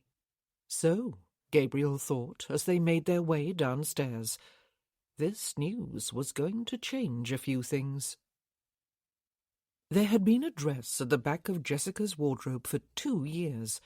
It had never been worn, though it had gone back to the country with her each summer and returned here with her each spring. She had always loved it, but she had never been able to decide what occasion was suitable for it. It was not quite an evening gown, but it was a bit too fussy for afternoon visits or even garden parties. It was, she sometimes feared when she looked at it, and she often drew it out to hold it against herself and admire it, too young for her. It was white, a colour she had avoided since her first season, when white had been almost obligatory, but it also had pink rosebuds embroidered all over it, spaced widely over most of the dress, clustered in greater profusion about the scalloped hem and the edges of the short sleeves. A silk sash to tie beneath her bosom added a splash of colour. It was pink, one shade deeper than the rosebuds. This week she had understood why she had never worn it before. She had been unconsciously saving it for her wedding day. Not that it would have been suited to just any wedding day, it was true, but for this one it was more perfect than perfect. Oh dear, her former governess would wince if she heard that logical impossibility spoken aloud. She had held the dress against herself the night their wedding day had been set, after Ruth had left her dressing-room, and she had twirled before the full-length mirror and known that nothing else would do. She was wearing it now, and she felt like a bride. How was a bride supposed to feel? She did not know about other brides, but she felt euphoric. Was she being foolish? There was, after all, nothing truly romantic about her proposed marriage with Gabriel. She must not make the mistake of believing that a daily rose, the touch of his little finger to hers on the keys of a pianoforte, a light kiss in a rose arbour, a deeper kiss at Vauxhall, equated romance. Or, if they did, in a way, they did not equate love. This was not a love match on either side. It would be unwise of her to deceive herself into thinking that perhaps it was. She felt euphoric anyway, because she liked him, and found him knee-weakeningly attractive. She felt quite breathless when she thought about tonight. She was a virgin, of course, but she was not going to be a shrinking virgin. She wanted it, whatever it turned out to be. She wanted it very badly. With him, not with anyone else. There could be no one else, not after Gabriel. She did not stop to analyse that thought. She wanted to go to Brierley with him and help him sort out whatever mess was awaiting him there. She could do that. It was the sort of thing she had been raised to do with ease. She could be very lady of the manorish when she chose. Goodness, was there such a term? She had learned the effectiveness of a remote sort of haughtiness from Avery, and, to a lesser degree, from her mother. Her mother came into her dressing-room now, looking very elegant in deep blue, not quite royal and not quite navy, but something of both. Ruth was placing Jessica's new straw bonnet over the coiffure she had been working on for almost an hour, and then tying the wide pink ribbons to one side of her chin before taking a step back to look critically at her handiwork. She made one adjustment.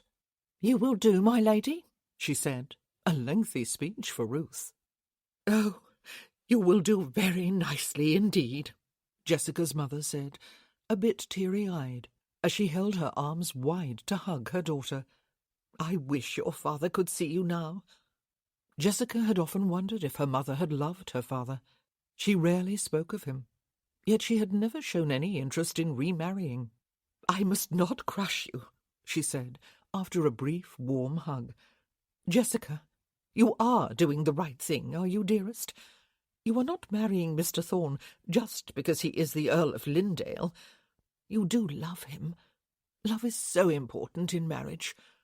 I loved your father, you know, very dearly. Even though he was a duke and I was an earl's daughter, and love ought not to have mattered, and he loved me." She brushed at a tear that threatened to spill over onto her cheek. "Ah." "I am doing the right thing, Mamma," Jessica assured her, and she felt that surely she was speaking the truth. Liking could be love too, could it not? A certain kind of love? "Well," her mother said, "we must not keep Avery waiting. He is downstairs now. So are Anna and Josephine." The younger children were to remain at home, but Josephine had learned to sit still, even for an hour-long Sunday service. Jessica suddenly felt a pang of regret that Abby would not be at the church, or Camille, or Harry. She had written a long letter to Abby, a shorter one to each of the other two. She did not know when she would see them again. A melancholy thought. But such was life, she supposed, when one grew up. Today, however, was not for melancholy. Today was for her and Gabriel. Today was their wedding day. She pulled on her long white gloves, hesitated a moment, and then drew the single rose from the vase on her dressing-table and dried it off with a napkin. It was yellow today, as it had been the morning after the garden party, where he had kissed her for the first time. She had worn primrose yellow on that occasion, and in the rose arbour she had stood for a few moments, cupping, though not quite touching, a yellow rose between her hands. He had remembered, she thought, for today, their wedding day. She took the rose with her, holding it by the long stem, careful not to touch the thorns.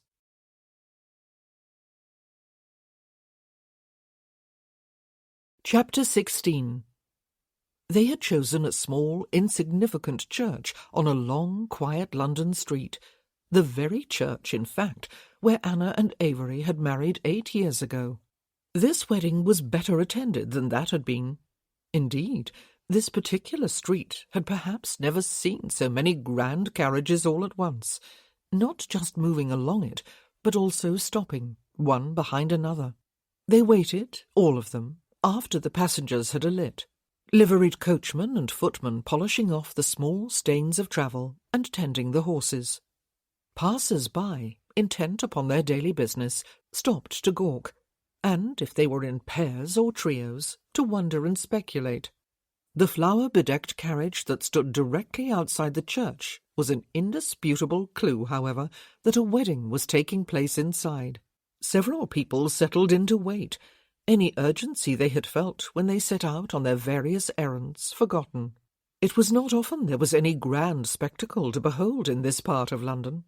All the Westcotts then in town, and those with family connections to them, were there. So were Sir Trevor and Lady Vickers, and Albert Vickers, their son, of course, was Gabriel's best man. The pews, even in so small a church, were not filled, but there was a feeling of warm intimacy, something Gabriel found a bit intimidating as he awaited the arrival of his bride. All the guests must be wondering, except the very few who knew the truth, why Jessica was marrying a mere Mr. Thorne from America, who had been rather vague about the inherited property and fortune that had brought him home to England. Certainly, all must wonder why the formidable Duke of Netherby had given his blessing to such a seemingly unequal match. But all had come regardless, to celebrate with one of their own, who was old enough to make her own decisions, and had decided to marry him, title or no title, mystery or no mystery.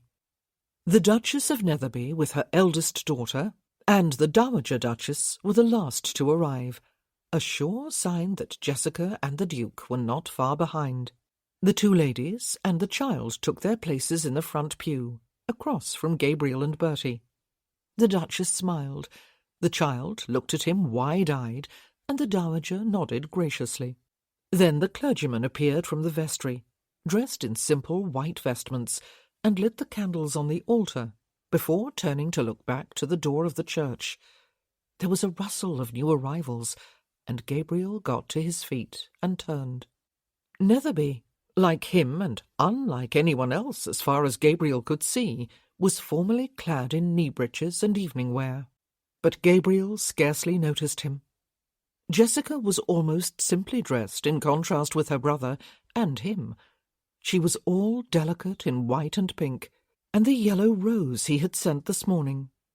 In the cool semi-darkness of the church interior, with its slightly musty old church smells of stone and prayer books, candle wax and incense, she looked nothing short of gorgeous. Her posture was proudly erect, her chin was raised, and her expression was stern and haughty. She was looking at him seemingly along the length of her nose. But she was not just the aristocrat he had wanted and chosen almost at first glance. She was also Jessica. It was a reassuring thought. He smiled. Her chin came down by half an inch, her eyes widened, her lips parted, and she smiled back. After that, he more or less missed his own wedding, Gabriel thought later, when he looked back upon it and tried to remember details. It was very brief. There was no music, no ceremony, no full service. Netherby gave him Jessica's hand and took the yellow rose, and the clergyman addressed everyone gathered there as dearly beloved. Jessica, in a clear voice, promised to love, honour, and obey him. He promised to love and cherish and keep her for as long as he lived. Bertie almost dropped the ring and muttered something not quite appropriate for the place or occasion as he juggled and caught it and handed it over with a flashing grin. Gabriel slid the ring onto his bride's finger. The clergyman pronounced them man and wife, and all the while Gabriel had gazed into her face, wondering if it could possibly be true that he was getting married, that his life was irrevocably changing. And all the while, too, he had waited for uncertainty, even panic, to grab him by the throat. It did not happen. He wanted to be married. To her. To Jessica. And suddenly, but surely she had only just arrived in the church and taken his hand, suddenly he was married. They were married, and she was smiling at him a little tremulously. The clergyman was gesturing with one arm toward the vestry, where they would sign the register, and Netherby got to his feet to join them and Bertie there as a witness. The Dowager Duchess came with Netherby. Then the congregation chuckled as the little girl, Netherby's daughter, spoke aloud. "Grandmamma," she said, "Papa forgot to take Aunt Jessica's rose. You take it. Be careful not to prick your finger." And they laughed into each other's eyes, he and Jessica, and tears brightened hers before she blinked them away and bit her upper lip. They were married, and she seemed happy about it. He would make this work, Gabriel thought. He would make a success of it. He had done it before, though in an entirely different way and under different circumstances.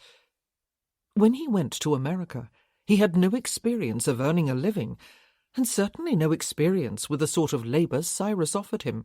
But he had done it. He had worked hard, mostly hating it at first, and had succeeded. He had kept on striving, and had come to love his employment before Cyrus died. He had kept on succeeding afterward, but only because he had never slackened, had never taken his success for granted. He would make his marriage a success in the same way, by working hard on it every day of his life. It was what he had promised a few minutes ago, was it not? The Dowager Duchess hugged both her daughter and Gabriel after they had signed the register. Netherby hugged his sister and gave Gabriel a firm handshake. Bertie wrung his hand and bowed to Jessica and called her Mrs. Thorne. And it was time to go back into the church to greet her family and his godparents. There was to be no formal procession out. They had decided that it would be a bit ridiculous. Only smiles and greetings wherever they turned, and endless handshakes and backslappings and a few hugs. "I thought," Lady Hodges told him, "that Avery's wedding here to Anna could not be surpassed in loveliness, Mr. Thorne. And I was quite right. It has not been, but it has been equalled today." "Thank you, Mum," he said, "but I must be Gabriel, please." "Elizabeth," she said, smiling kindly at him. "Welcome to the Westcott family, Gabriel." Jessica, he saw, was locked in the arms of a tall, thin young man who was rocking her on the spot and laughing. "I came yesterday," he was saying as Gabriel approached, "because Mamma had been pestering me to stop being a hermit for 5 minutes. I came just for a week, just long enough to be measured for a new coat and boots. And what should I discover when I got here but that you were getting married today, Jess? Abby is not going to be happy to have missed it, nor is Camille." "Oh, but Harry," she protested, drawing back from him. "Abby did not wait for any of us to attend her wedding. Only you did because you were already there at Hinsford. But how simply wonderful that you are here today of all days. I would have had a tantrum if you had arrived tomorrow. And you are looking well." For a moment she cupped his face with both hands, having set her rose down on the end of a pew. But then she saw Gabriel standing slightly behind her. "Gabriel," she said, "look who has come.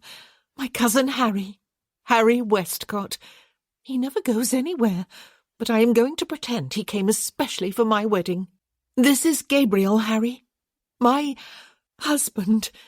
"Yes, I sort of gathered that, Jess," he said, and the two men shook hands and took each other's measure as they did so.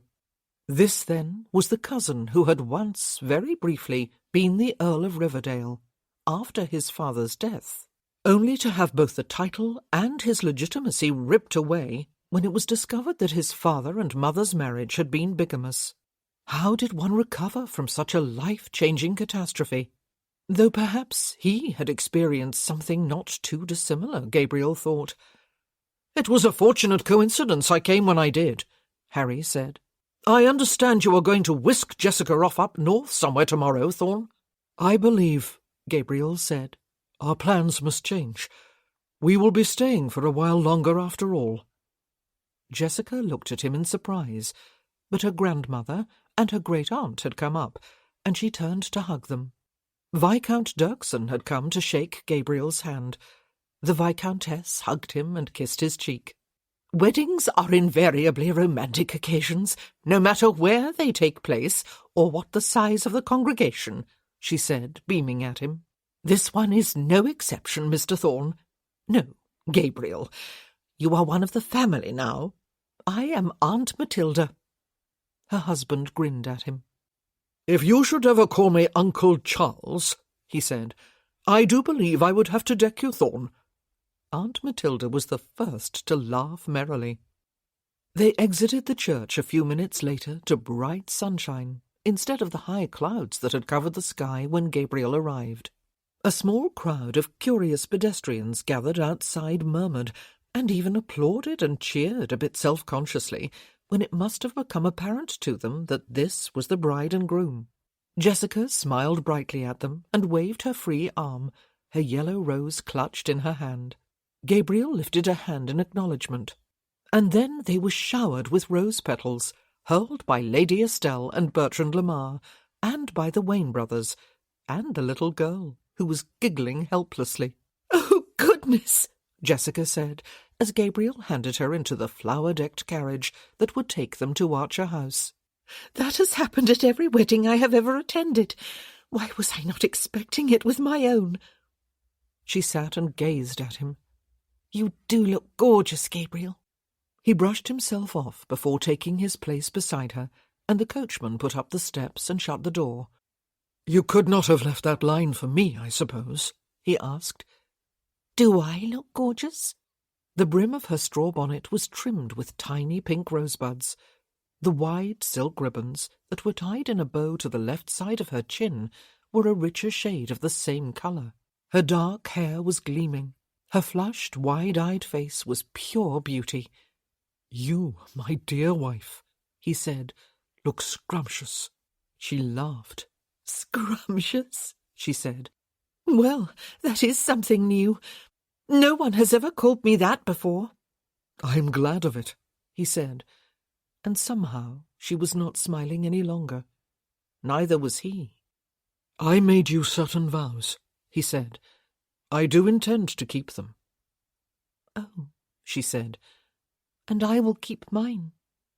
He hesitated, set an arm about her shoulders, touched one side of her jaw with his fingertips, and kissed her. "A mere promise for tonight, Mrs. Thorne," he said against her lips. There was a faint cheer from their guests, who had spilled out of the church to see them on their way, but it was totally obliterated when the carriage rocked on its springs and moved away from the church, dragging an impressive array of noisy metal items that had been tied beneath. She grimaced and laughed, and then shouted over the din. "Gabriel, why has there been a change of plan? Why are we staying in London a little longer?" "Manley Rochford and his wife have arrived in town," he told her. Her mouth formed an O, but if sound accompanied it, it was impossible to hear. So much for their quiet wedding. The large hallway beyond the front doors of Archer House and the dining room looked and smelled like a rose garden, and the long table in the dining room had been set with all the very best, rarely used china and crystal and silverware. Someone, or rather some persons, had been very busy indeed in the relatively short while since she left for her wedding, Jessica thought. After one peep into the dining room, she ran upstairs to remove her bonnet and have Ruth make some repairs to her hair. Yes, she really did run. Her old nurse and her former governess would have had an apoplexy apiece. A couple of large trunks and hat boxes stood in the middle of her bedchamber, ready to be loaded onto a baggage carriage tomorrow for the journey to Brierley, now delayed, because Mr. Manley Rochford and his wife had arrived unexpectedly early in town. Jessica's stomach lurched. Whatever was it going to mean? But she refused to think of all the implications of that just now. Not on her wedding day. Had there ever been a lovelier, more romantic wedding? Not that she was biased or anything, but he had not taken his eyes off hers throughout the brief service. Not even when Mr. Vickers almost dropped her ring and had been forced to perform a few very inelegant twistings and lungings in order to save it, not to mention his language, which fortunately had probably not been too audible beyond their little group. That episode, she supposed, had been rather funny, but she had continued to gaze at Gabriel the whole time and observe it only from the corner of her eye. It had seemed almost like a love match. Perhaps all weddings did to the two people who were marrying, for a wedding made everything change. The future that stretched ahead was full of possibility, full of hope, full of dreams. Not that one must believe in happily ever after. One would be foolish to do so even if the marriage was a love match. But one could believe at least in the possibility of more happiness than misery, if that was what one wanted, if it was also what one's spouse wanted. Ah, so many ifs, so much uncertainty. "Ruth," she said, after her hair had been restored to her maid's satisfaction, "I am Lady Jessica Thorne." Countess of Lindale, she thought, hugging that secret knowledge to herself. "Does that not have a lovely sound?" "Yes, my lady," Ruth said, as Jessica caught up the sides of her dress and twirled once about, just like a young child on her way to a party, like something Josephine would do, or 4-year-old Rebecca. Her eyes rested upon the trunks again. A few bags would already have been taken over to Gabriel's hotel, where she would spend the night, and perhaps more than one night, if indeed they were to stay longer in London. Either way, she would not be coming back here. She might visit Archer House any number of times in the future, and perhaps even stay here occasionally. She might and probably would visit Moorland Abbey. But after a lifetime of thinking of both houses as home, she could no longer do so. She did not belong here now. She belonged wherever Gabriel belonged. And where was that? Brierley Hall. He had lived there for only 10 of his 32 years, and they had not been happy years. By contrast, the 13 he had spent in Boston had been happy. But duty, and his concern for a lady who was about to be turned out of her home, had brought him back, to stay. Yes, they would live at Brierley Hall, Jessica thought. A house she had never seen, in a part of the country with which she was unfamiliar. far from either London or Moorland Abbey, far from her mother, and Avery and Anna, far from Abby and Camille and Harry, far from everyone, except perhaps Aunt Mildred and Uncle Thomas. She would make it into a home, for herself, for Gabriel, for any children they would have. Oh, please, please, dear God, let there be children. At least one son for the succession, and a few other children, just because. She would make it a happy home. It was what she had been raised to do. It was what she could and would do. She was Lady Jessica Thorne. She was the Countess of Lindale. There was a light tap upon the door of the bedchamber, and it opened before Ruth could reach it. Gabriel stepped inside, and Jessica's breath caught in her throat at the realization that he now had every right to do so. She had sacrificed privacy an hour ago, as well as name and home, and the little freedom she had insisted upon asserting since her 21st birthday. "Everyone is awaiting the bride," he said. "And that would be me." She took a few steps forward and linked her arm through the one he offered, and stepped out of the room that was no longer her bedchamber, without looking back. There was feasting and conversation and laughter. There were speeches and toasts and more laughter. There were stories told of Jessica's childhood, some touching, some funny, a few embarrassing to her. There were stories told by Sir Trevor and Lady Vickers of the week they had spent in the small vicarage where Gabriel's father had had his living, celebrating the christening of young Gabriel. They had told about how the baby had smiled sweetly and widely and toothlessly in Lady Vickers' hold, waving his little arms about as he did so, and how she had threatened to take him home with her and never return him. "I believe that was the moment when he vomited all over your best dress, Doris," Sir Trevor said, and everyone laughed again. "Oh, it was not Trevor," she protested.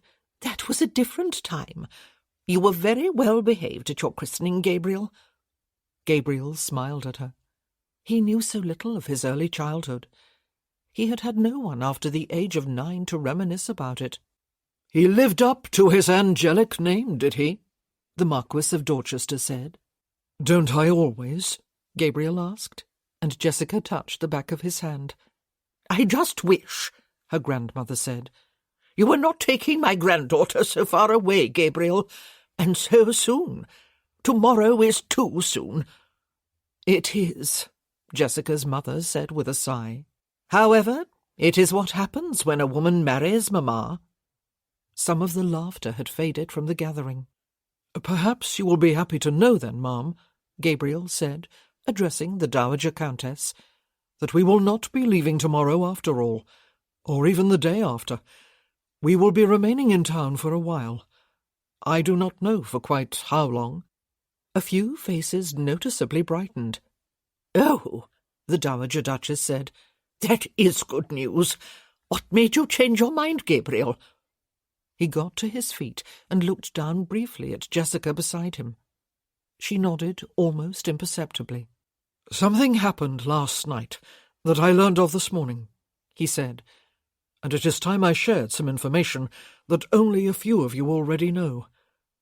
I am aware that most, if not all of you, have been curious about me, and have wondered why, even though his permission was not necessary, the Duke of Netherby nevertheless gave his blessing on my marriage to his sister." "I believe we are all very glad he did," Aunt Matilda said. "You do not owe us any explanation, Gabriel. If you have satisfied Avery, then we must all be satisfied." "Speak for yourself, Matilda," Aunt Mildred said. Gabriel had been instructed by most of the family to learn and use their names. "I have been dying of curiosity." "That is kind of you, Aunt Matilda," Gabriel said, and smiled briefly at both sisters. "I would hope this information will remain within the family for at least a few days longer, until I have settled some matters, but that will be up to you. But what I want to tell you now, as my new family, is that my legal name is Thorne. However, it is not the name with which I was born. That was Rochford. Gabriel Rochford. I am the Earl of Lindale. Sir Trevor Vickers has had that fact officially confirmed. He was able to tell me that just before we sat down to eat." For a few moments the Westcotts were silenced. "The long-lost Earl?" Great Aunt Edith said, breaking the silence. "Well, bless my soul." "I say, this is splendid stuff," young Boris Wayne said, with youthful enthusiasm. "Rochford is not going to be at all happy, though, is he, poor fellow? Nor is his father, at a guess." "I think I decided to come up to London at just the right time," Harry said. "This beats rusticating at Hinsford." "But what—" "But why?" Cousin Althea and Uncle Thomas began speaking at the same time. Gabriel held up a staying hand. "It is a long story," he said. "If you wish, I will tell it. But the reason Jessica and I will not, after all, be leaving for Brierley tomorrow is that Manley Rochford, my second cousin, who expects to have my title within the next few weeks, arrived in London last night with his wife." "Oh, my," Wren said. "We did not know that, did we, Alexander?" "We knew he was coming soon," he said. Netherby, Gabriel noticed, did not look at all surprised. "We do wish," Estelle said, leaning eagerly forward across the table. "to hear your long story, that is, Gabriel. Please do tell it. But I would wager, if it were genteel for ladies to lay bets, that what Mr. Rochford said of you at Elizabeth and Colin's party was not true at all. But how priceless that you were there to hear him, and he did not know you. I suppose he had never seen you before in his life, until you appeared here a few weeks ago." "Let the man speak, Stell," her twin said. "No," Gabriel said. "Those stories were not true. Neither was Anthony Rochford's supposed familiarity with me. He was about 10 years old when I went to America. He had never been to Brierley, where I lived for 10 years after the death of my father. Let me be as brief as I can. This is a wedding breakfast, my own and Jessica's, and I would not wish to shift the focus too far from celebration." He told the story with which some people at the table were already familiar. "I wished to marry, before returning to Brierley Hall to take up my position and the responsibilities there that I have neglected for almost 7 years," he said at last. "I wanted the moral support of a countess and the practical support of someone who had had the upbringing and training to run a home that has been without a mistress for a number of years, and to cope with a situation that is sure to be a challenge for a while. And I wanted a wife for whom I felt an affection. I hope I will be a worthy member of this family." "I have just realized," Cousin Althea said, "that Jessica is the Countess of Lindale." After the tense minutes that had preceded her words, everyone laughed. "I expected, and hoped, to deal with Manley Rochford at Brierley," Gabriel said. "It might have been less dramatic, and perhaps less humiliating for his son. However, he has come here with his wife, and I must decide how best to break the news to him that I am alive and back in England." "Tell me," Colin, Lord Hodges said, "was Manley Rochford involved in any of those things of which you stood accused, Thorn?" Gabriel had minimised details of the whole nasty episode that had sent him running off to America. "Yes," he said now, after a brief hesitation. "I suppose he was the guilty party," Colin said. "Of one or both charges." "Definitely one," Gabriel said. "Probably both. Almost certainly he was implicated, at least as an accessory to the second." Uncle Thomas whistled. "Is there any proof?" he asked. "On the first, yes," Gabriel said. "I have spoken to the woman who was involved. She has given me a letter that may suffice as evidence. She will testify in person, if further confirmation is needed, I believe, though understandably she is reluctant to do so. I would protect her from that if I can." "She will do it," Riverdale said. "Her husband has persuaded her that she must if it becomes necessary." Gabriel levelled a look on him. "And there are 2 witnesses who will give Lindale a solid alibi for the time when the murder was committed," Netherby said. 2? Gabriel raised his eyebrows. Miss Beck, of course, but you have perhaps forgotten, Netherby said, that the groom who took the wounded young fawn to her remained there for most of the time she and you were setting its broken leg. He is still employed at Brierley. Ah, Gabriel said, trying to remember. But yes, he seemed to recall that the young groom had been too squeamish to watch, but too concerned to go away. He had hovered outside the cottage until the deed was done. My man fell a bit short on that one, Netherby. Yours apparently did not. But yes, that is quite right. I had forgotten. What we need now, Aunt Matilda said, is a plan. Our house, tomorrow afternoon. You will not mind, Charles? Not at all, my love, he said with great good humour, provided you do not require my presence. In my experience, plans are better left with the ladies. Wise man, Elizabeth said, twinkling at him. I will be there, Cousin Matilda. So will Mamma. I will indeed, Cousin Althea said. Another toast, Riverdale said, getting to his feet and raising his glass. To the Earl and Countess of Lindales remaining in London for a while longer. There was a prolonged clinking of glasses and a chorus of voices. Jessica, Gabriel said soon after that, shall we be the first to leave? With many thanks to everyone who has made this such an unexpectedly festive day, considering the fact that we had decided upon a quiet wedding. She set her hand in his and got to her feet. Yes, thank you all, she said. And now, if you will excuse me, I am about to get a little emotional. Gabriel tightened his grip on her hand and led her from the room, while Netherby, with the mere lifting of one eyebrow and one finger, sent a servant scurrying to call up their carriage, minus all the flowers and all the hardware, Gabriel hoped, for the short journey to his hotel. Jessica was a bit teary-eyed, as she had warned, but he did not believe they were unhappy tears. He hoped not. All their wedding guests streamed out of the dining-room after them to wave them on their way. It did not help her composure. It had been an eventful wedding day, and it was not over yet.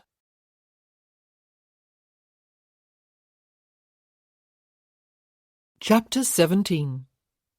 The carriage Gabriel had purchased for his wedding day and the journey to Brierley Hall had indeed been denuded of its floral decorations and metallic noisemakers before it left Archer House. Even the remaining traces of the flower petals with which he and Jessica had been showered outside the church had been thoroughly removed. Those facts saved them from attracting undue attention on their way to his hotel. They did not, however, save them from a grand reception at the hotel itself, where Gabriel had been putting up since his arrival in London. He had informed the manager that Mrs. Thorne would be joining him to spend the night here. Perhaps that bare announcement had raised an alarm, for during the weeks of his stay he had given no indication that he was a married man. Perhaps the manager, who had bowed to him with the utmost respect this morning, had feared that the hotel was about to fall into disrepute. Whatever the reason, he or his minions had done some swift research, and had come up with the astonishing news that Mr. Thorne, a wealthy gentleman, late of Boston, America, had that very day married the sister of no less a personage than his Grace, the Duke of Netherby. The red carpet was out. Literally. It had been rolled down over the wide, shallow steps outside the main doors and across the pavement. It was in such pristine condition, when Gabriel's carriage rocked to a halt at the curb beside it, that it seemed probable no other guest had been allowed to set foot on it, but had been put to the inconvenience of using a side door. The ornate brass handles on the outer doors had been polished until they rivaled gold in brightness. The manager and footman, whose jobs respectively were to register newly arrived guests and carry in their baggage, was suddenly resplendent in uniforms so stiff and spotless that they must be reserved for the most special and rare of occasions. The owner of the hotel, who looked as if he had dressed for an audience at court, stepped out through the doors and executed a bow that would not have shamed him had he been making it to the Prince of Wales himself. As soon as the newly arrived guests had stepped down from their carriage, he delivered a brief, pompous speech, which had been either written inaccurately or memorized poorly. He welcomed to his humble hotel Lady Jessica Archer and Mr. Archer. With one practised sweep of his arm, he invited them to step inside. And there, in the gleaming foyer, waited 2 straight lines of hotel employees, also clad in their special occasion best, smiling, and, at a cue from the manager, applauding. At another cue, the clapping stopped abruptly. The men bowed, and the women curtsied. They must have spent all day rehearsing, Gabriel thought. They would have done a military parade proud, except for the smiles. He ought to have taken a suite at the Pulteney, instead of at this perfectly comfortable but obviously second-tier hotel. At the Pulteney, they must be accustomed to the aristocracy and foreign dignitaries flitting in and out. There would have been no fuss or fanfare at all there, but, if anything, an even greater discretion than usual, to preserve the privacy of their guests. For the first time, Gabriel saw the results of his careful reasoning about the choice of a bride. He had thought to choose someone who would fit into the role of Countess of Lindale at Brierley as a hand would fit into a glove. He had chosen Jessica within half an hour of his first encounter with her. At the time, it had not occurred to him that she would also ease his way back into his London hotel on his wedding day. She had sat beside him in the carriage on the short journey from Archer House, her hand in his, her cheeks flushed, her eyes bright, as the two of them looked back over the past few hours and commented upon several details they had found particularly memorable or touching. She had been Jessica. But the moment the carriage door was opened outside the hotel and she summed up the situation at a glance, she became a different person. The one he had met at that inn on the road to London. She became the haughty yet gracious daughter of a duke that she was. She became Lady Jessica Thorne, Countess of Lindale. She waited for Gabriel to alight first, and then set her hand in his and descended to the red carpet with regal grace. She ignored the 2 footmen who stood on either side of the carpet. It was, Gabriel realized, a serious faux pas to acknowledge their existence, as he did with a brisk nod for each, and ascended the steps as the owner delivered his speech. She afforded him a gracious inclination of the head, and a murmured "thank you," similar to the one she had given Gabriel on their first encounter, while she offered her hand at the end of a fully extended arm to discourage the man from moving any closer. Then she swept inside, while Gabriel was giving the owner a more conventional and less aristocratic handshake. The applauding lines of servants did not throw her off stride for a single moment. She stopped walking, waited for the performance to come to an end, and smiled down the length of her nose, while she looked unhurriedly along the women's line and back along the men's, before nodding to both lines and speaking. "Thank you," she said. "What a lovely welcome." And to a man and woman they almost melted with pleasure at her words, all 6 of them. They could not have looked more gratified had she presented each of them with a gift, and she looked unerringly toward the manager, who jumped forward, bowed, indicated the wide staircase with a sweeping arm gesture, and then led the way up to Gabriel's suite, as though he would not be able to find it unassisted. Gabriel, meanwhile, nodded and smiled at the employees, most of whom looked familiar to him by now, and followed his wife. She was extraordinary. "Thank you," she said again, as the manager, his chest puffed out with importance, paused outside the suite and opened the door. Somehow it was unlocked, and she swept inside, turned toward Gabriel as the door closed behind him, and became Jessica again. And the thing was, he thought, she seemed unaware of the 2 roles she had played in the last 10 minutes. Being Lady Jessica Archer, or rather Lady Jessica Thorne, was so much second nature to her when she was in a public setting that she did not even have to think about it. "I am sorry about that," he said. "I did not announce this morning that I was off to marry the daughter of a duke, and I do not believe Horbath would have announced it either. My valet, that is." "Gabriel," she laughed, "you must have been in America too long. Servants, employees, often know things about their employers or paying guests before those people know those things for themselves. There is no keeping anything secret from one's servants, you know. That is why it is important to engage their loyalty, and even affection. It is why it is important to treat them well."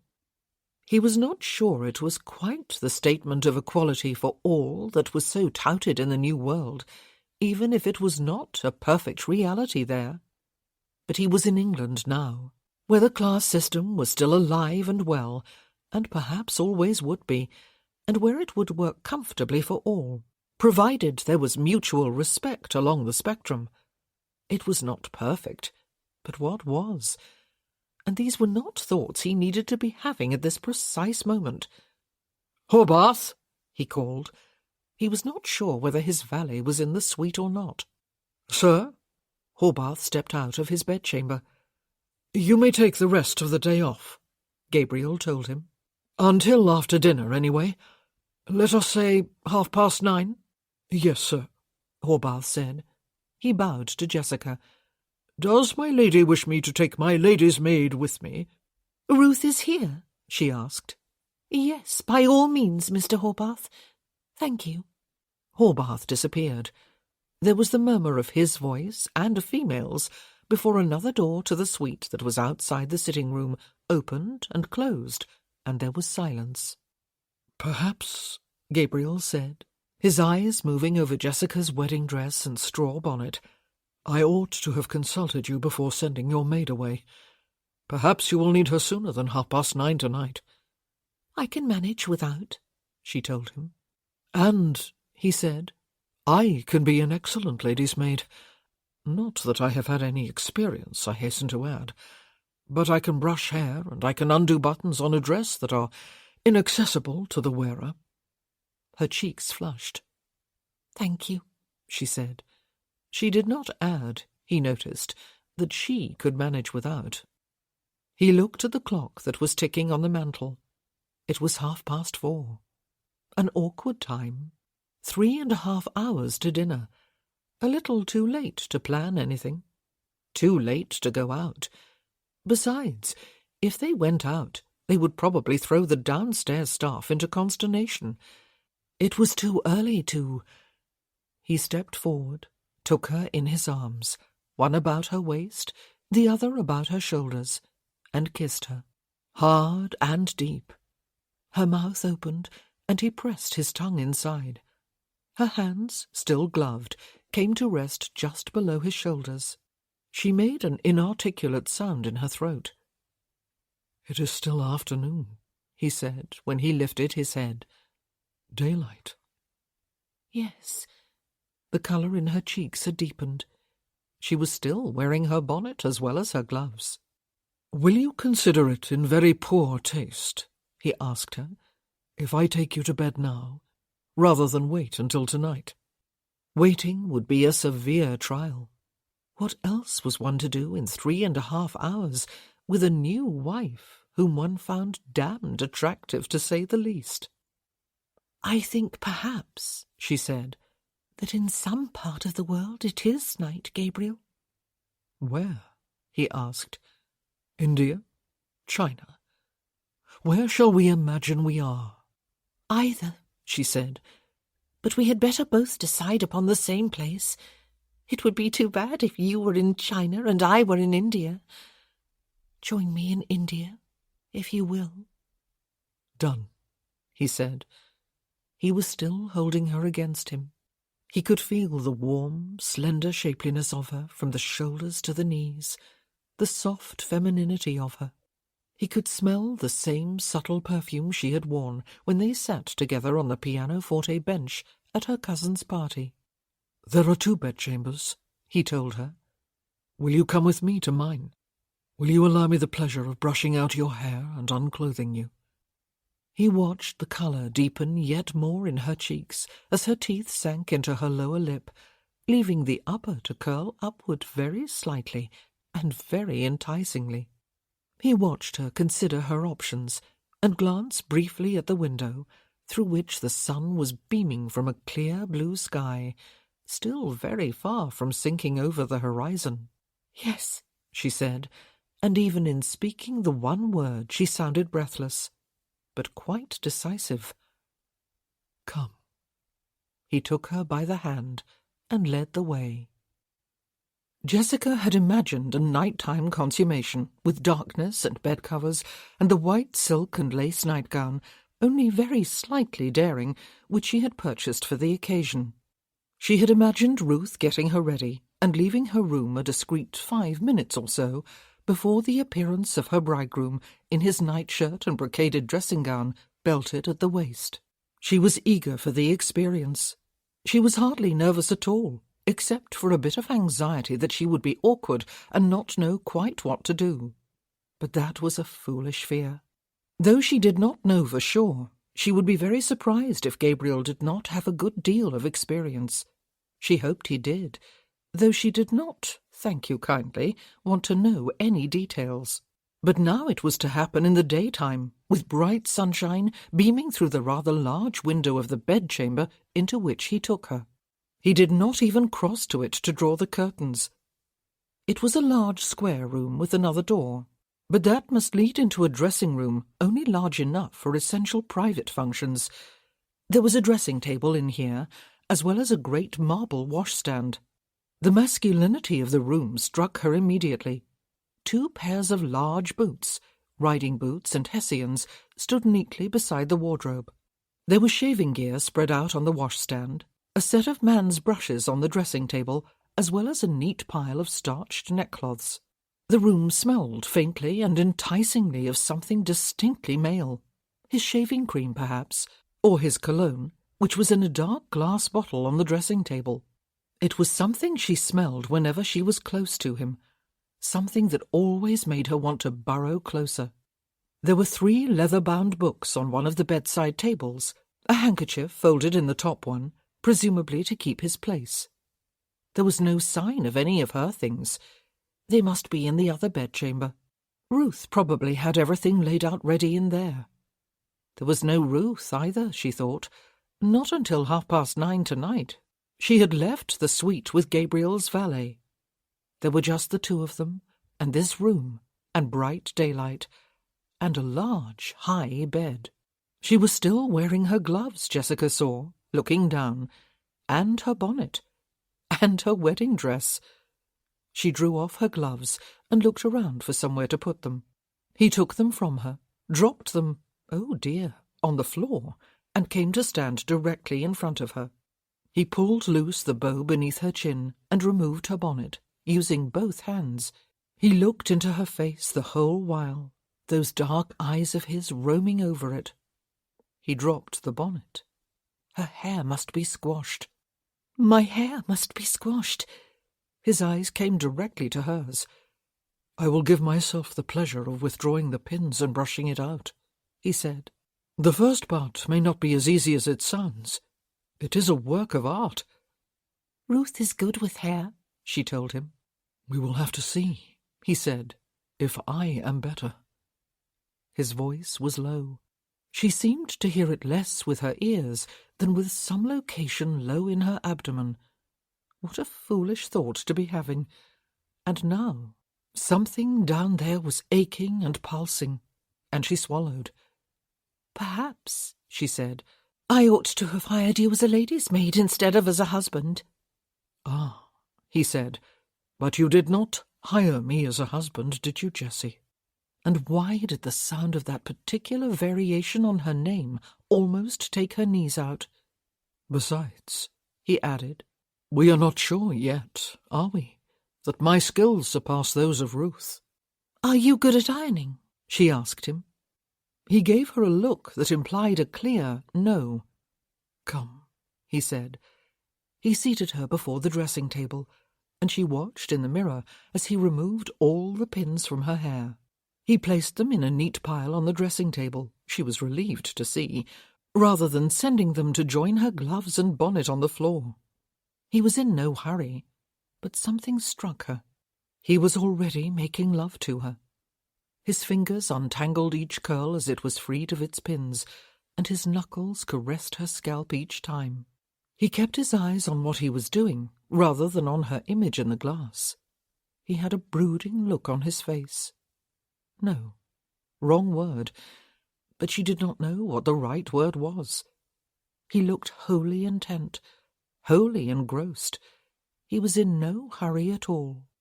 And then all the pins were gone, and her hair was in a riot of untidiness about her shoulders, and she swallowed again.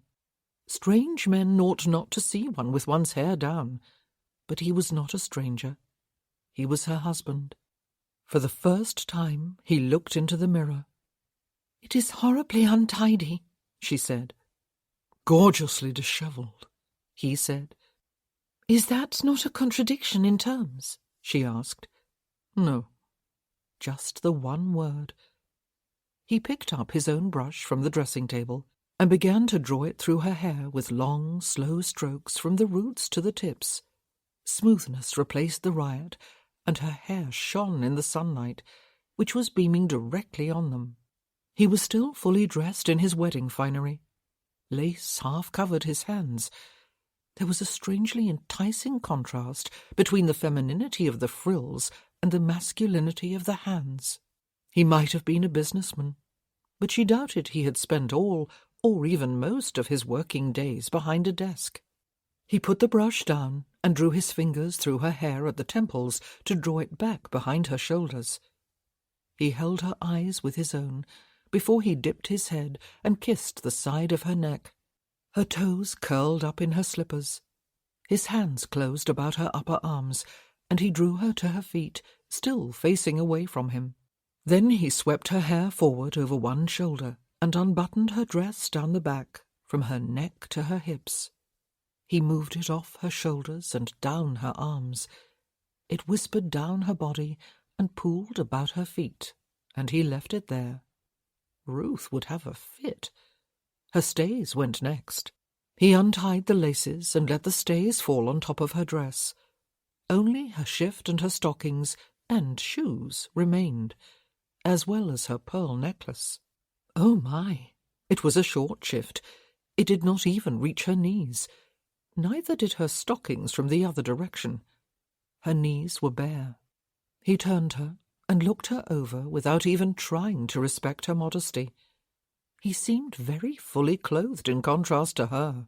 Apart from the lower halves of his hands, there was not the merest hint of bare flesh from his chin on down. She was going to die, of mortification, or of something else. His eyes were heavy-lidded, even when they looked back up into hers. And then, oh goodness me, he went down on one knee before her and began to draw off one garter and roll down one silk stocking to the ankle. He lifted her foot. She braced herself with one hand on his appealingly solid shoulder and removed first her shoe and then her stocking with the garter. They landed on top of her dress and stays. The other garter and stocking and shoe joined them in the next minute or so. He really was in no hurry. He stood up, and while she watched, he shrugged out of his coat. It was a tight fit. It was more like a second layer of skin, she thought, than a garment. His silk waistcoat followed it to the floor. Was his valet the sort of man to have a fit? He removed his neckcloth. Then he pulled his white shirt free of his knee breeches, crossed his arms, and drew it off over his head to drop onto the heap of their combined garments. And, oh my and goodness me, and heaven help us, he was magnificent. He definitely had not spent the past 13 years sitting behind a desk wielding a pen. His upper arms, his shoulders, his chest, all rippled with firm muscle.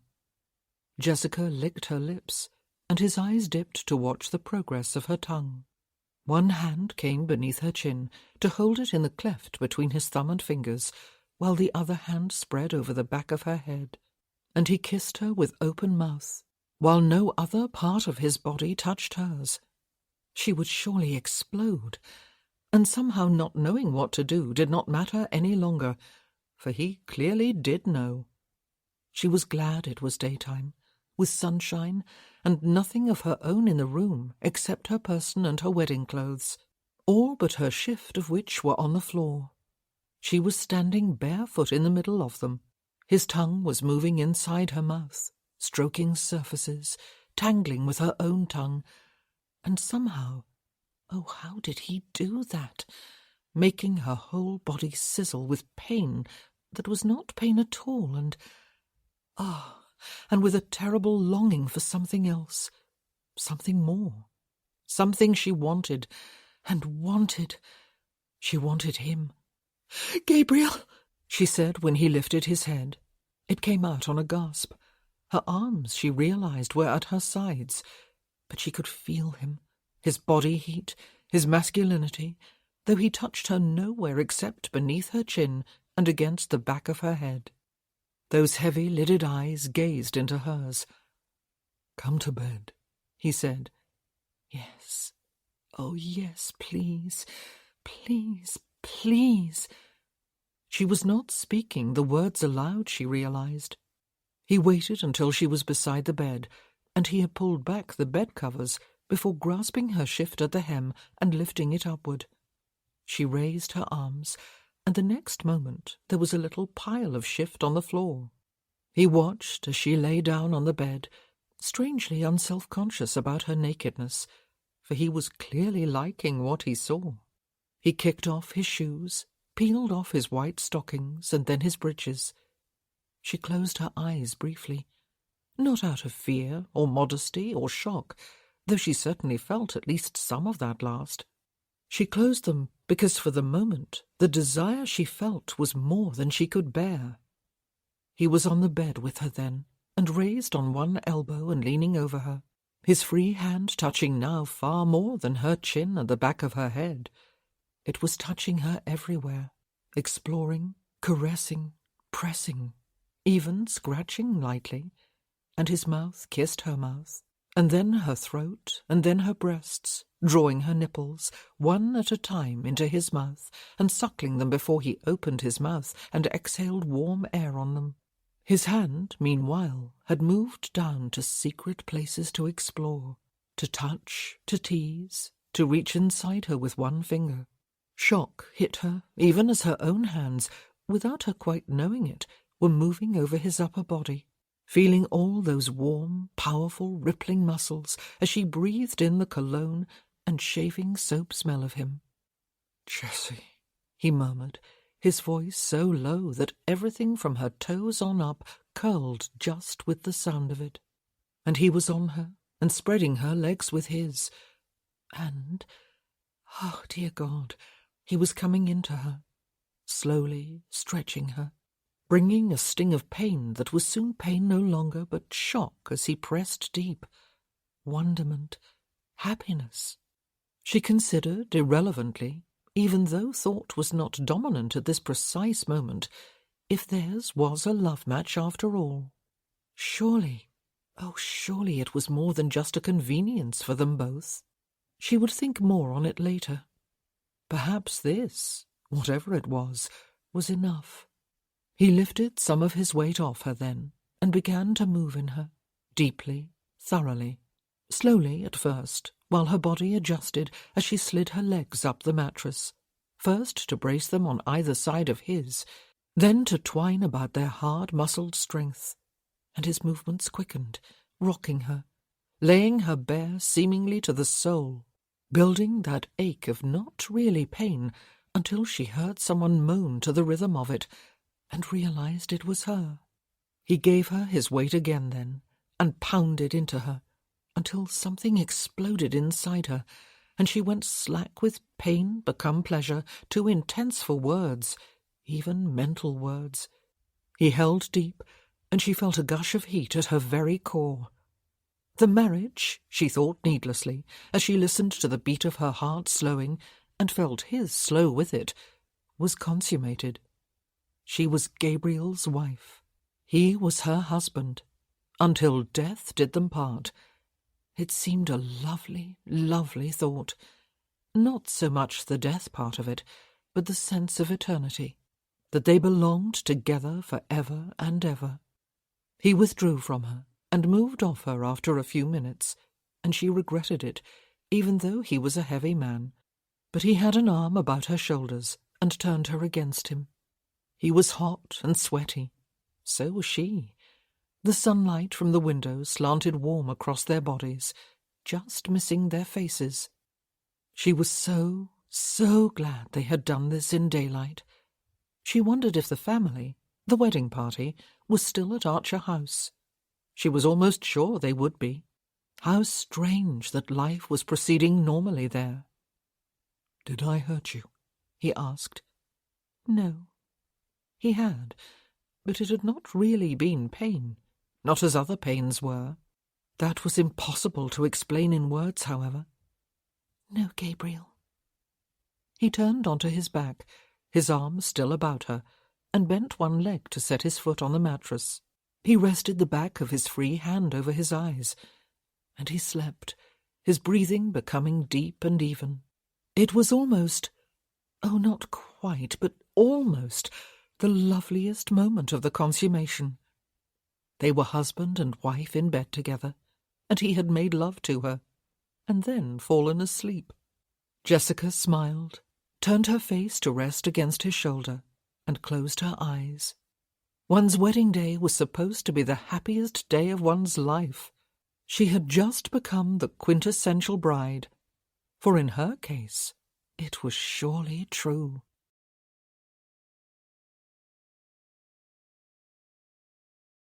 Chapter 18. Gabriel was gazing up at the ceiling, thinking about his father. There was a time, it went on for years after he had been taken to Brierley to live, when his grief had been a raw wound, a daily ache of longing, an almost nightly anguish, with sleep elusive.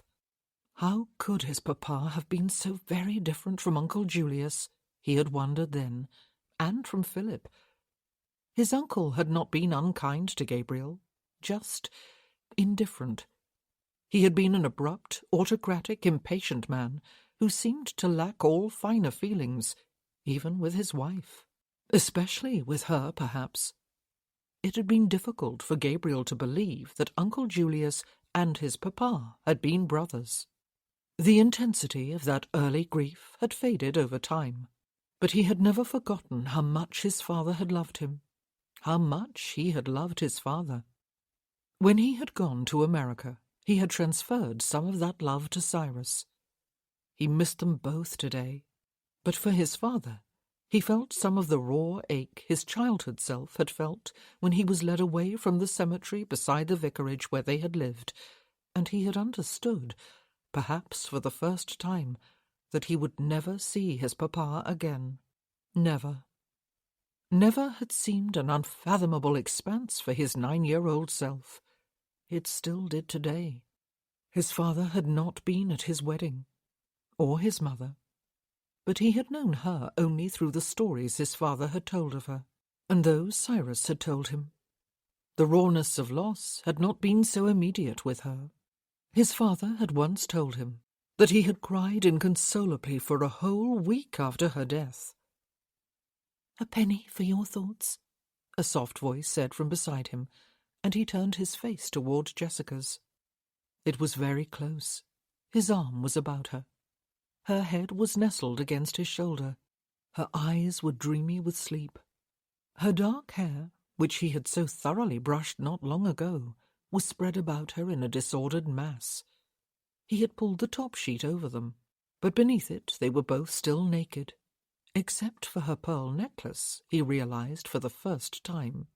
He could feel her, soft and warm, all down his side, and now someone else belonged to him. Just to him. She was his wife. This was their wedding day. It still seemed unreal. "I was thinking about my father," he told her. "Tell me," she said.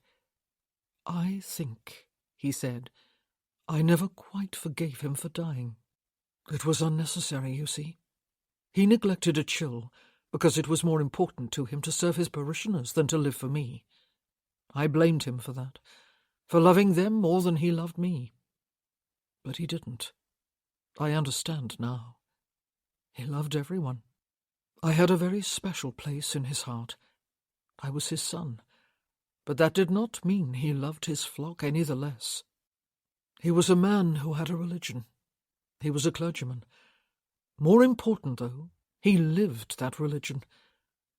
Maybe I should forgive him at last. What do you think?" "I think you already have," she said. She was gazing back into his eyes. He was going to have no alternative than to love her, he thought, and was amazed he had not really considered the matter before. He was, after all, his father's son, and Cyrus's adopted son.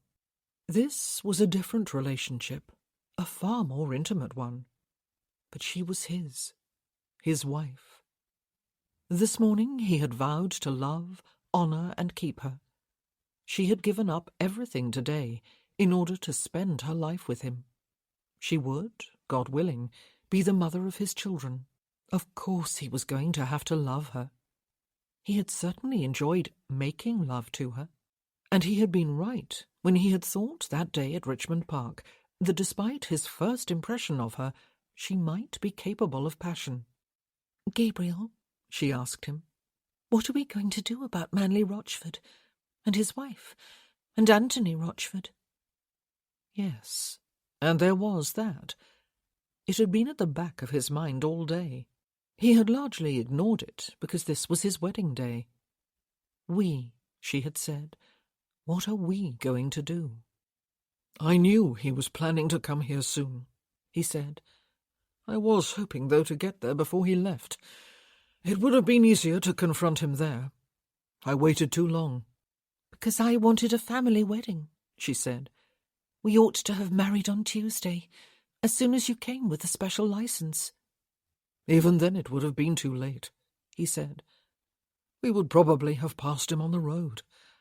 Besides—" He smoothed her hair back from her face, hooked it behind her ear, and touched his fingertips to her cheek. "I liked our wedding just the way it was. Did you?" "I am very glad Mr. Vickers did not drop my ring," she said, and he watched a smile light her eyes. And there, he thought, there, that was how he wanted her to look, for him, because he had pleased her or amused her, because they could share a joke, because there was some bond between them. He smiled back at her, and there was a flicker of something in her eyes, something that took away the smile, but left a lingering look of what? Wistfulness? Yearning?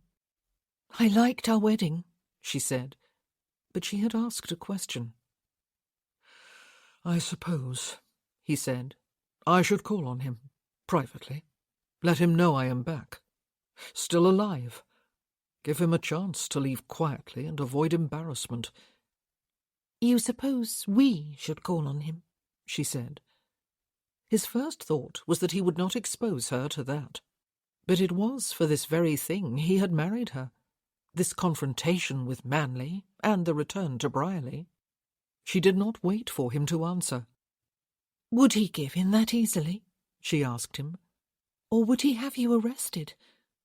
It would be a toss-up. It could go either way. Manley might simply admit defeat and creep on home, taking his wife and son with him. He might not want the humiliation of having all his hopes dashed in full sight of the ton. On the other hand, his disappointment would be colossal, and he might choose to fight. He had set up Gabriel as a ravisher and murderer 13 years ago, he and Philip between them. He might well believe that the charges would stick now and take Gabriel to the gallows, or he might try to send him scurrying back to America with the threat of arrest. It had worked before, after all. "He might," he said. "I believe he wants very badly to be the Earl of Lindale, owner of Brierley, possessor of a large fortune, and he is tantalizingly close to achieving his dream. I am not so easily frightened these days, however, and I can put up a good defence." "It might be messy," she said. He ran his thumb across her lips and then kissed her softly. Was she taking fright, even though she had known before she married him? "And why should he be given the chance to slink off home if he chooses not to fight?" she asked. "Gabriel, he ravished your boyhood sweetheart and left her with child. He murdered her brother, your friend, in the most cowardly way imaginable, by shooting him in the back, and he is just as guilty, even if it was actually your cousin who fired the gun. He tried to put the blame on you. He would have let you hang. Are you going to allow him to walk away now, unpunished?" She sounded, rather incongruously, like the Lady Jessica Archer of his early acquaintance. "If anyone deserves to hang," she said, "it is he."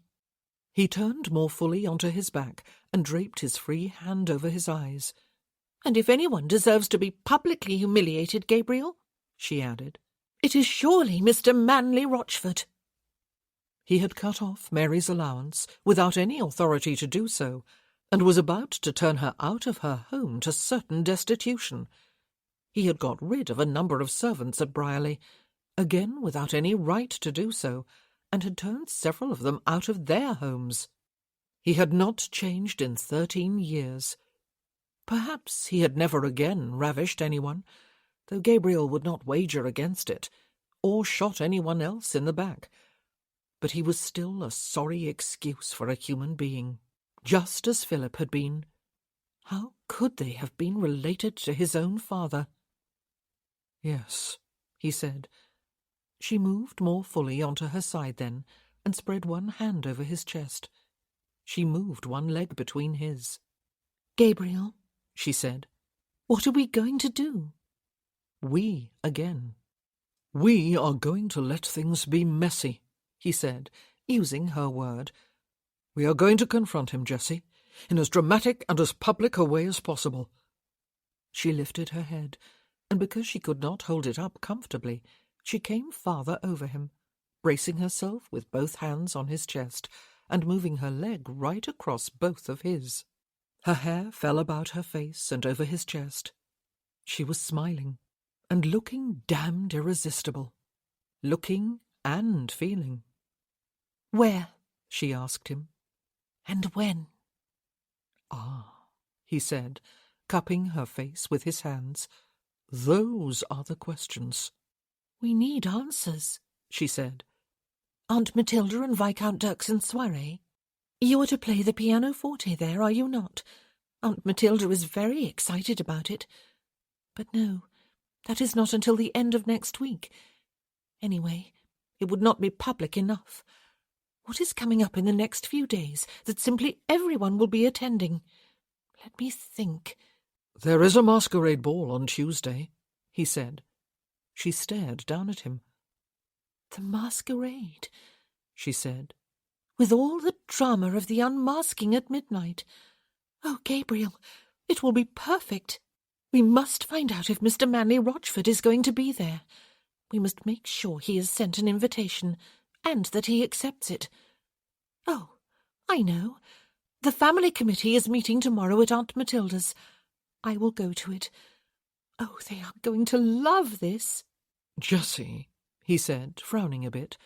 He did not need to drag the whole Westcott family into what was bound to be a messy scandal, whichever way it went.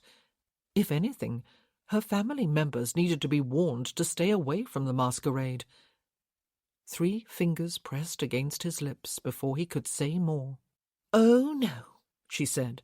"You must not object, as I can see you are about to do. No, Gabriel.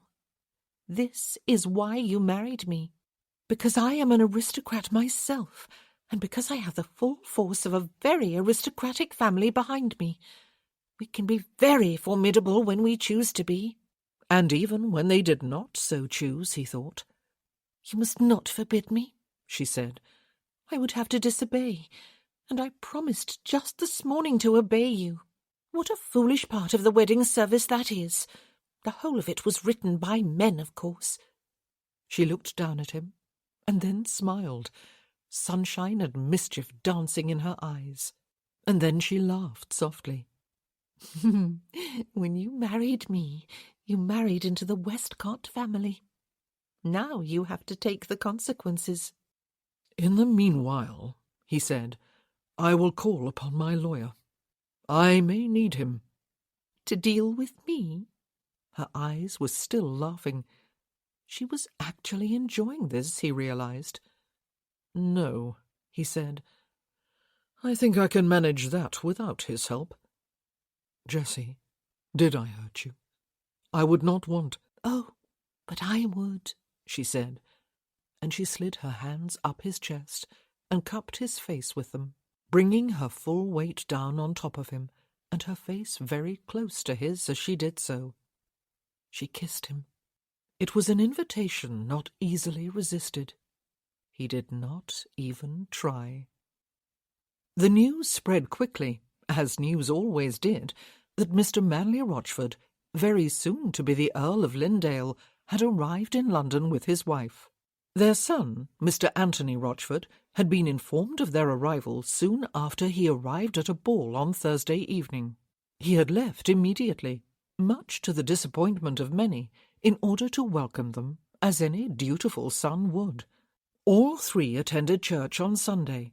St. George's on Hanover Square, of course, the church favoured by most of the ton while they were in town during the spring. Mr. Anthony Rochford introduced his parents to the clergyman and to as many important personages among the congregation as he could. His father received their words of greeting with an air of gracious gravity. He would, with the greatest reluctance, accept the title and the duties it imposed upon him when the fateful day came, of course. It seemed, alas, that he had no choice. At the same time, that would be a day of grief rather than unalloyed rejoicing, for it would be final confirmation that there could be no further hope of his cousin's still being alive. It would be the day he had wished fervently would never come. The ton seemed deeply affected. Mr. Manley Rochford was a dignified, handsome man, an older version of his son without the smile. Nobody seemed particularly to notice his wife, who said nothing. Or, if she did, no one heard. Mr. Anthony Rochford still smiled, but there was a brave, sad tinge to it on that Sunday morning. It was a magnificent performance, Estelle reported to her father and stepmother at luncheon. I almost soaked a handkerchief with my tears. They had not been there, but Estelle and Bertrand had gone to church, as they usually did. They had been brought up by an uncle and aunt who had strict rules about worship, though, as Bertrand was fond of saying whenever questioned on the matter, he and his sister went from personal inclination too. It was, after all, many years since they had lived with their uncle and aunt. He is a distinguished-looking man, I will give him that, Edith Monteith remarked to the Dowager Countess of Riverdale, her sister, as they rode back home in the carriage. And handsome, too, Miss Adelaide Boniface, her companion, agreed. I admire the greying at the temples that happens to some fortunate men when they reach a certain age. If he had been on the stage, the Dowager commented sourly, he would have been booed off it for overacting. Pride goeth before a fall, Mildred, Lady Molyneux, said to her husband as they walked home from church. Where is that quotation from, Thomas? The Bible? The Bible or William Shakespeare, he said. It is bound to be one or the other. I assume you are making a prediction about Rochford. He is going to be hideously disappointed, she said. I cannot wait to witness it. Our plan, Jessica and Gabriel's actually, but we all have a part to play, is quite spectacular and quite diabolical. I married a bloodthirsty woman, he said. Thomas, she said, he is a— She looked around to make sure no one was within earshot, but lowered her voice anyway. He is a ravisher, and almost certainly a murderer too. "Are you quite sure you wish to accompany me tomorrow, Wren?" Alexander, Earl of Riverdale, asked his wife during the afternoon while she was feeding their baby in the nursery. "I will be quite happy to go alone." After observing his behaviour at church this morning, she said, looking up at him tight-lipped, I will go even if you change your mind. He would have let Gabriel die 13 years ago. He would have watched him hang for something he did. He is beneath contempt and compassion. He leaned across their suckling baby and kissed her hard on the mouth. The Westcott women had held their meeting at Viscount Dirkson's home on Saturday afternoon. They had all been present, including, to the surprise of everyone else, Jessica herself. Because, she had explained when questioned, it is not enough simply to confront the man privately and allow him to slink off back home to lick his wounds, though the thought even of that gives me some satisfaction. He must not be allowed to escape some sort of justice, however. My thoughts exactly, Jessica, Wren said. But how are we going to bring that about? It is the precise reason why we have gathered here, Aunt Matilda pointed out. I think we should have him arrested, Grandmamma said, and thrown into a deep, dark dungeon, a damp one, with rats, on 13-year-old charges, Cousin Althea said, for offences that were committed a long way away. I think that might be easier said than done, Cousin Eugenia, though I do wish we could do it. Avery could do it, Jessica's mother said, and make the charges stick. So could Alexander, the two of them together. We need a definite plan, Cousin Elizabeth said. Something we can implement, even if Avery and Alex disagree on the bold move of trying to have Mr. Rochford arrested. I have one, Jessica told them. It is why I am here. I would not have come otherwise. And then she wished she had not added that last, for everyone looked at her. Naturally, for she had spoken, and she could feel her cheeks grow hot.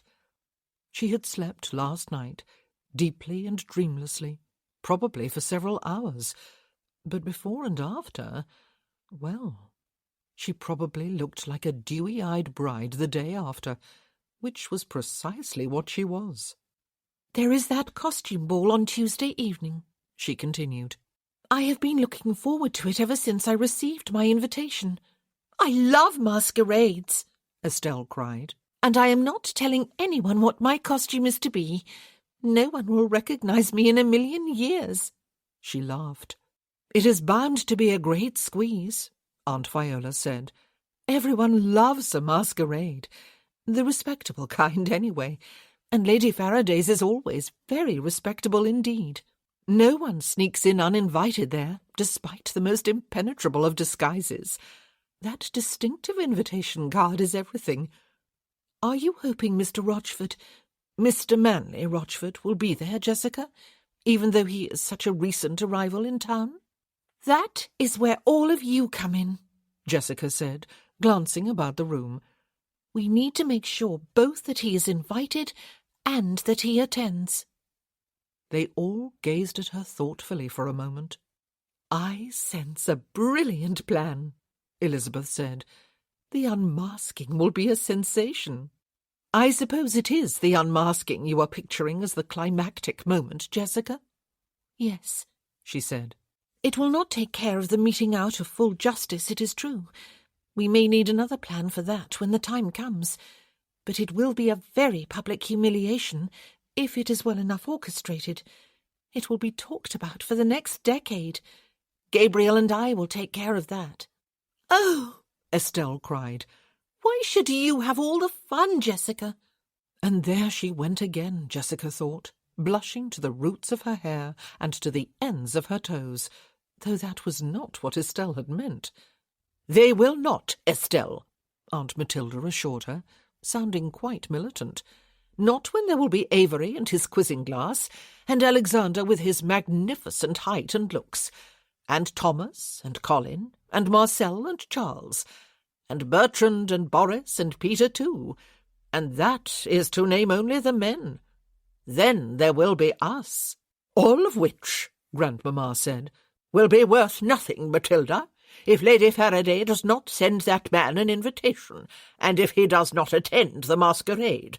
"Mamma," Aunt Mildred said, sounding incredulous, "you surely do not doubt that we can make absolutely sure both those things happen?" "Who will come with me tomorrow afternoon to call upon Lady Faraday?" Aunt Viola asked. "I will," Elizabeth and Wren said together. "I will go too," Jessica's mother said. "Even though it will be Sunday, I will go separately from the three of you. Matilda, you must come with me. You too, Mildred. I believe we make a somewhat intimidating trio. The Westcott sisters." "I dare say," Grandmamma said. "Half the ton will call upon Mr. Rochford and his wife next week. They will, after all, be the sensation of the hour. They already are. Edith and I will call upon them on Monday." "Charles and I will call too, Mamma," Aunt Matilda said. "And Marcel and I," Aunt Viola said, "with Estelle if she is willing. She will be an inducement for the man to come to the masquerade after all, and to bring his son with him. Not that Mr. Anthony Rochford has ever been reluctant to attend any entertainment, though he may be nursing a broken heart if he has discovered that Jessica has married Gabriel. It will be in the morning papers on Monday, I suppose." "I am almost as grand a prize as Jessica, however," Estelle said. "Daughter of a marquis and all that. Yes, I will go with you and Papa, Mother. I would not miss going for worlds." "I believe," Anna said, "we will all wait upon the Rochfords on Monday. Avery normally avoids morning or afternoon calls, rather as he would the plague, but I can dare predict he will make an exception on this occasion. And when we go, we will all express the fond hope that his future lordship will be at the masquerade with his wife," Wren said, "before his cousin is declared officially dead, that is, and his grief keeps him from all grand entertainments." Grandmamma made a sound of contempt that was not quite a word, but she seemed to sum up everyone's feelings. They subsided for a few moments into a satisfied silence. Oh, Gabriel had indeed married into a whole family yesterday. Gabriel. For a moment, Jessica's thoughts wandered. He had gone to find his lawyer, even though it was a Saturday, and the man might not be amused to have his day off disturbed. Then they were going to dine together and compare notes, and, well... Gabriel had been looking forward to getting back to his hotel and to Jessica returning from her meeting with the women of her family. He had looked forward to dining privately with her and to retiring early to bed with her. Last night had been one of broken sleep. Not that it was just to catch up with missing sleep that he hoped to retire early tonight, of course. Bedtime did not come as early as he had hoped, however.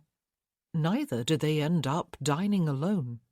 Jessica was in the middle of telling him all about the meeting at her aunt's house, while he removed her bonnet and kissed her throat, and she accused him of trying to distract her, when they were both distracted by a knock on the door. They waited for Horbath to emerge from the bedchamber to open it. They listened to the discreetly hushed murmur of voices. "I beg your pardon, sir," Horbath said with a deferential bow, leaving the door slightly ajar while he came to report to Gabriel. "There is a Mr. Simon Norton below stairs wishing to have a word with you." Norton? Here? Not back at Brierley? He must have assumed that his job there was completed, now that Manley had come to London. Or perhaps he had come to bring that news. "Have him shown up," he said. He smiled ruefully at Jessica. "I am sorry. Will you mind? He is the man I sent to Brierley to find out a few things for me. I will get rid of him as soon as possible." "Of course I do not mind," she said. But when Norton was admitted, he did not come alone. He had Mary with him.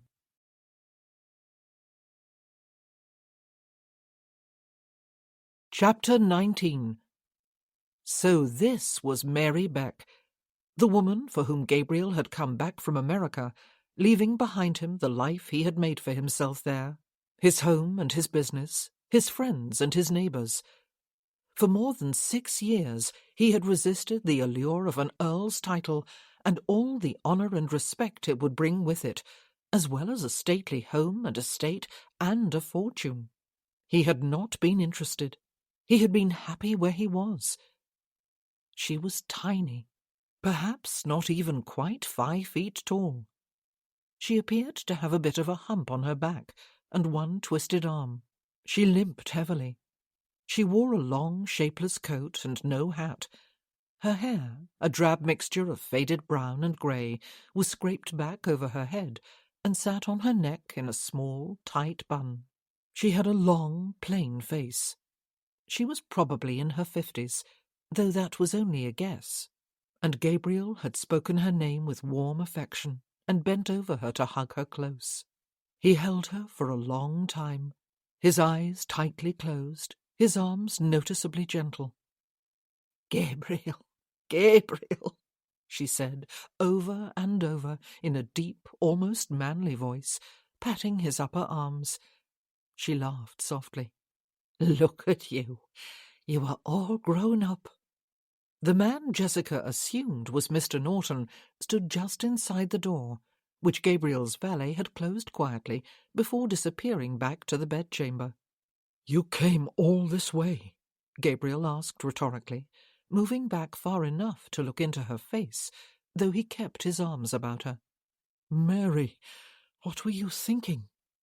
"I heard that Mr. Rochford had come here," she said, "and I was afraid he would have you thrown in jail, Gabriel. I was afraid they would hang you before I could stop them. So I went to find Mr. Norton and persuaded him to bring me. Don't chastise him for coming, even though you had not given him orders to leave his post. I threatened him. I told him if he did not bring me, I would come alone on the stagecoach, and you would not like it and blame him. And I meant it. I have a letter with me from Ned Higgins." "Ned Higgins?" He frowned. "But, Mary, never mind that just now. Let me take your coat and make you comfortable, and introduce you." But Mary was not to be deterred. If she had been able to talk without stopping for breath, she would surely have done so. "Ned is the young groom who brought me that little fawn, and stayed outside the cottage while you and I set its broken leg," she explained. "Not so young any longer, either. He has a wife and 3 children, 2 of whom like to come and pick flowers from my garden for their mother when I pretend not to be looking. Ned is still squeamish about animals, in pain, bless his heart.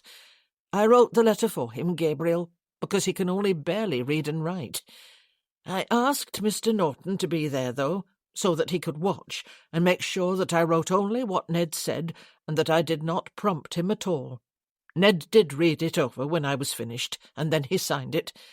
Mr. Norton witnessed it with his signature. Something I did not know before then was that after Ned left the cottage on that day, you were still there with me, he came upon a cluster of men gathered about the dead body of that poor young man. Ned watched while he was taken up by a few of them to be carried home to his father. So, they are not going to hang you, Gabriel, or throw you in prison. I won't let them." She was breathless by the time she finished, and the whole of her focus was upon Gabriel. "Mary," he said, "thank you. Thank you for all this. Thank you for coming, though I am vexed that I made it necessary for you to travel all the way to me, when I ought to have gone to you. Thank you for the news, for bringing the letter, for caring. But come and be comfortable. Let me introduce you to someone very special, to Jessica. She did me the great honour of marrying me yesterday." He turned her toward Jessica and released his hold on her, and they looked at each other, the 2 special women in his life. "Jessica." Mary's hands, one terribly twisted, came up beside her face, palm out, and her face lit up with a smile. "But you are lovely." And Jessica realized something that made no sense from the point of view of her eyes. Mary Beck was beautiful. It was something to do with her face, her plain face, and her eyes. She had heard it said that the eyes are the window to the soul. But Mary's eyes? No. One could not see her soul through her eyes. One could see it in her eyes, and beaming out from them to light and to warm the whole world. Mary was a living soul, which was a bewilderingly foolish thought, especially upon an acquaintance of mere moments. It was true, though. Surely it was. Jessica reached out both hands, and Mary set hers in them. Jessica clasped the twisted one very gently. "How very happy I am to meet you, Mary," she said, and kissed the older woman on the cheek. Travel over English roads must not have been comfortable for her, and that was probably a great understatement. She had not even had the luxury of Avery's carriage to travel in. "I beg your pardon, sir," Mr. Norton was saying to Gabriel, "but I judged you would want me to accompany Miss Beck rather than stay put, especially as Mr. and Mrs. Rochford were gone. I'll turn around and go back up there, with your permission, and see if I can find Mrs. Clark." "It is already done," Gabriel told him, "and you did the right thing, for which I thank you. Go home, Norton, on full pay. I will send for you when I need you again." "Thank you, sir." Mr. Norton let himself quietly out of the room. Mary, meanwhile, seemed aware of her surroundings for the first time. She looked around in something like awe, and then, beaming happily, turned her attention back to the two of them. "Yesterday," she said. "You were married yesterday. Two beautiful people, and I can see that you were made for each other." "You just missed our wedding," Jessica said. "What a pity that is. But you must come and sit down. It will be dinner time soon. Gabriel will send Mr. Horbath to arrange for the table to be set for 3. "Oh, no, no, no," Mary said, holding up her good hand in protest. "I did not come to impose my company upon Gabriel, even less so upon Gabriel and his bride. We can talk another time. I will remain in London. My, what a vast place it is, until I am quite certain you are not going to be thrown in jail, Gabriel. Mr. Norton, what a very polite and gentlemanly person he is, has recommended a women's boarding-house to me. I will ask one of the kind porters downstairs to give me directions, and, well, perhaps I will ask him, too, if he will call me a hackney cab. Do you call carriages for hire here? Then I will be able to take my bag with me. It is downstairs. That very courteous manager promised Mr. Norton that he would keep it for me." "Mary," Gabriel said, "don't be ridiculous." She looked at him in some surprise, saw that his eyes were twinkling, and laughed her deep laugh. "Well," she said, "perhaps you will come downstairs and make the arrangement for me, Gabriel. I confess to being a bit overwhelmed. I will not keep him from you for more than a few minutes, Jessica. Oh, you are a lovely young lady, and a kind one." "Mary," Jessica said, smiling, "sit down. On that chair beside the fireplace. It is the most comfortable. And that is an order." Mary threw up her hands again and laughed. "Jessica was Lady Jessica Archer before I married her," Gabriel told her. "Sister of the Duke of Netherby. A most formidable aristocrat, Mary. He could reduce you to a dithering heap with one look through his quizzing-glass. Jessica could do the same thing, if she carried a glass." "I could indeed," Jessica said. "Come, Mary, and sit down. Gabriel will go in person to arrange for dinner, and to secure you a room here at the hotel. And you shall have Ruth, my maid, to keep you company, and prevent you from being too bewildered. Just do not expect her to talk. She is a woman of few words." "Words are not always necessary, dear," Mary said, as Gabriel helped her off with her coat, and she sat obediently in the most comfortable chair, which came close to swallowing her up. She looked about her again. "What a very pleasant room this is, and how lovely to have arrived. And, I must confess, to be staying here, though I would not for the world make a nuisance of myself." "As if that were possible," Gabriel said, pouring her a glass of lemonade at the sideboard, as Jessica sat down beside her. "You must tell us about your journey," she said. "Was it a very uncomfortable experience, Mary? How brave of you to come all this way virtually alone." "Well, I did have Mr. Norton with me," Mary said. "He made me feel very safe, and he insisted upon hiring a private parlour for me last evening, even though I protested at the extravagance." Gabriel handed her the glass, and stayed for a few minutes before going to make arrangements for a room and for an extra place to be set at the table. It was very clear to Jessica that these two were indeed very fond of each other. He hesitated for a moment when he did get to his feet, and looked thoughtfully down at Mary, while she beamed back at him. "Mary," he said, "have you ever wanted to go to a masquerade?" Masquerades, or costume balls as they were often called when they were given by members of the ton, and were therefore assured of precluding any so-called riffraff who gave the public masquerades at the Opera House such a disreputable name, were always more popular than almost any other entertainment the season could offer. They gave grown men and women a chance to dress up, to spend a whole evening playing a role and a guessing game at the same time, though most disguises were easily penetrated, it was true. They gave an extra burst of excitement as the evening grew old, when midnight brought with it unmasking time, and they could all discover whether their guesses had been correct. They gave everyone a chance to behave in somewhat less inhibited a manner than a more formal ball allowed. Young debutantes might dance with rakes, and older matrons with handsome young blades.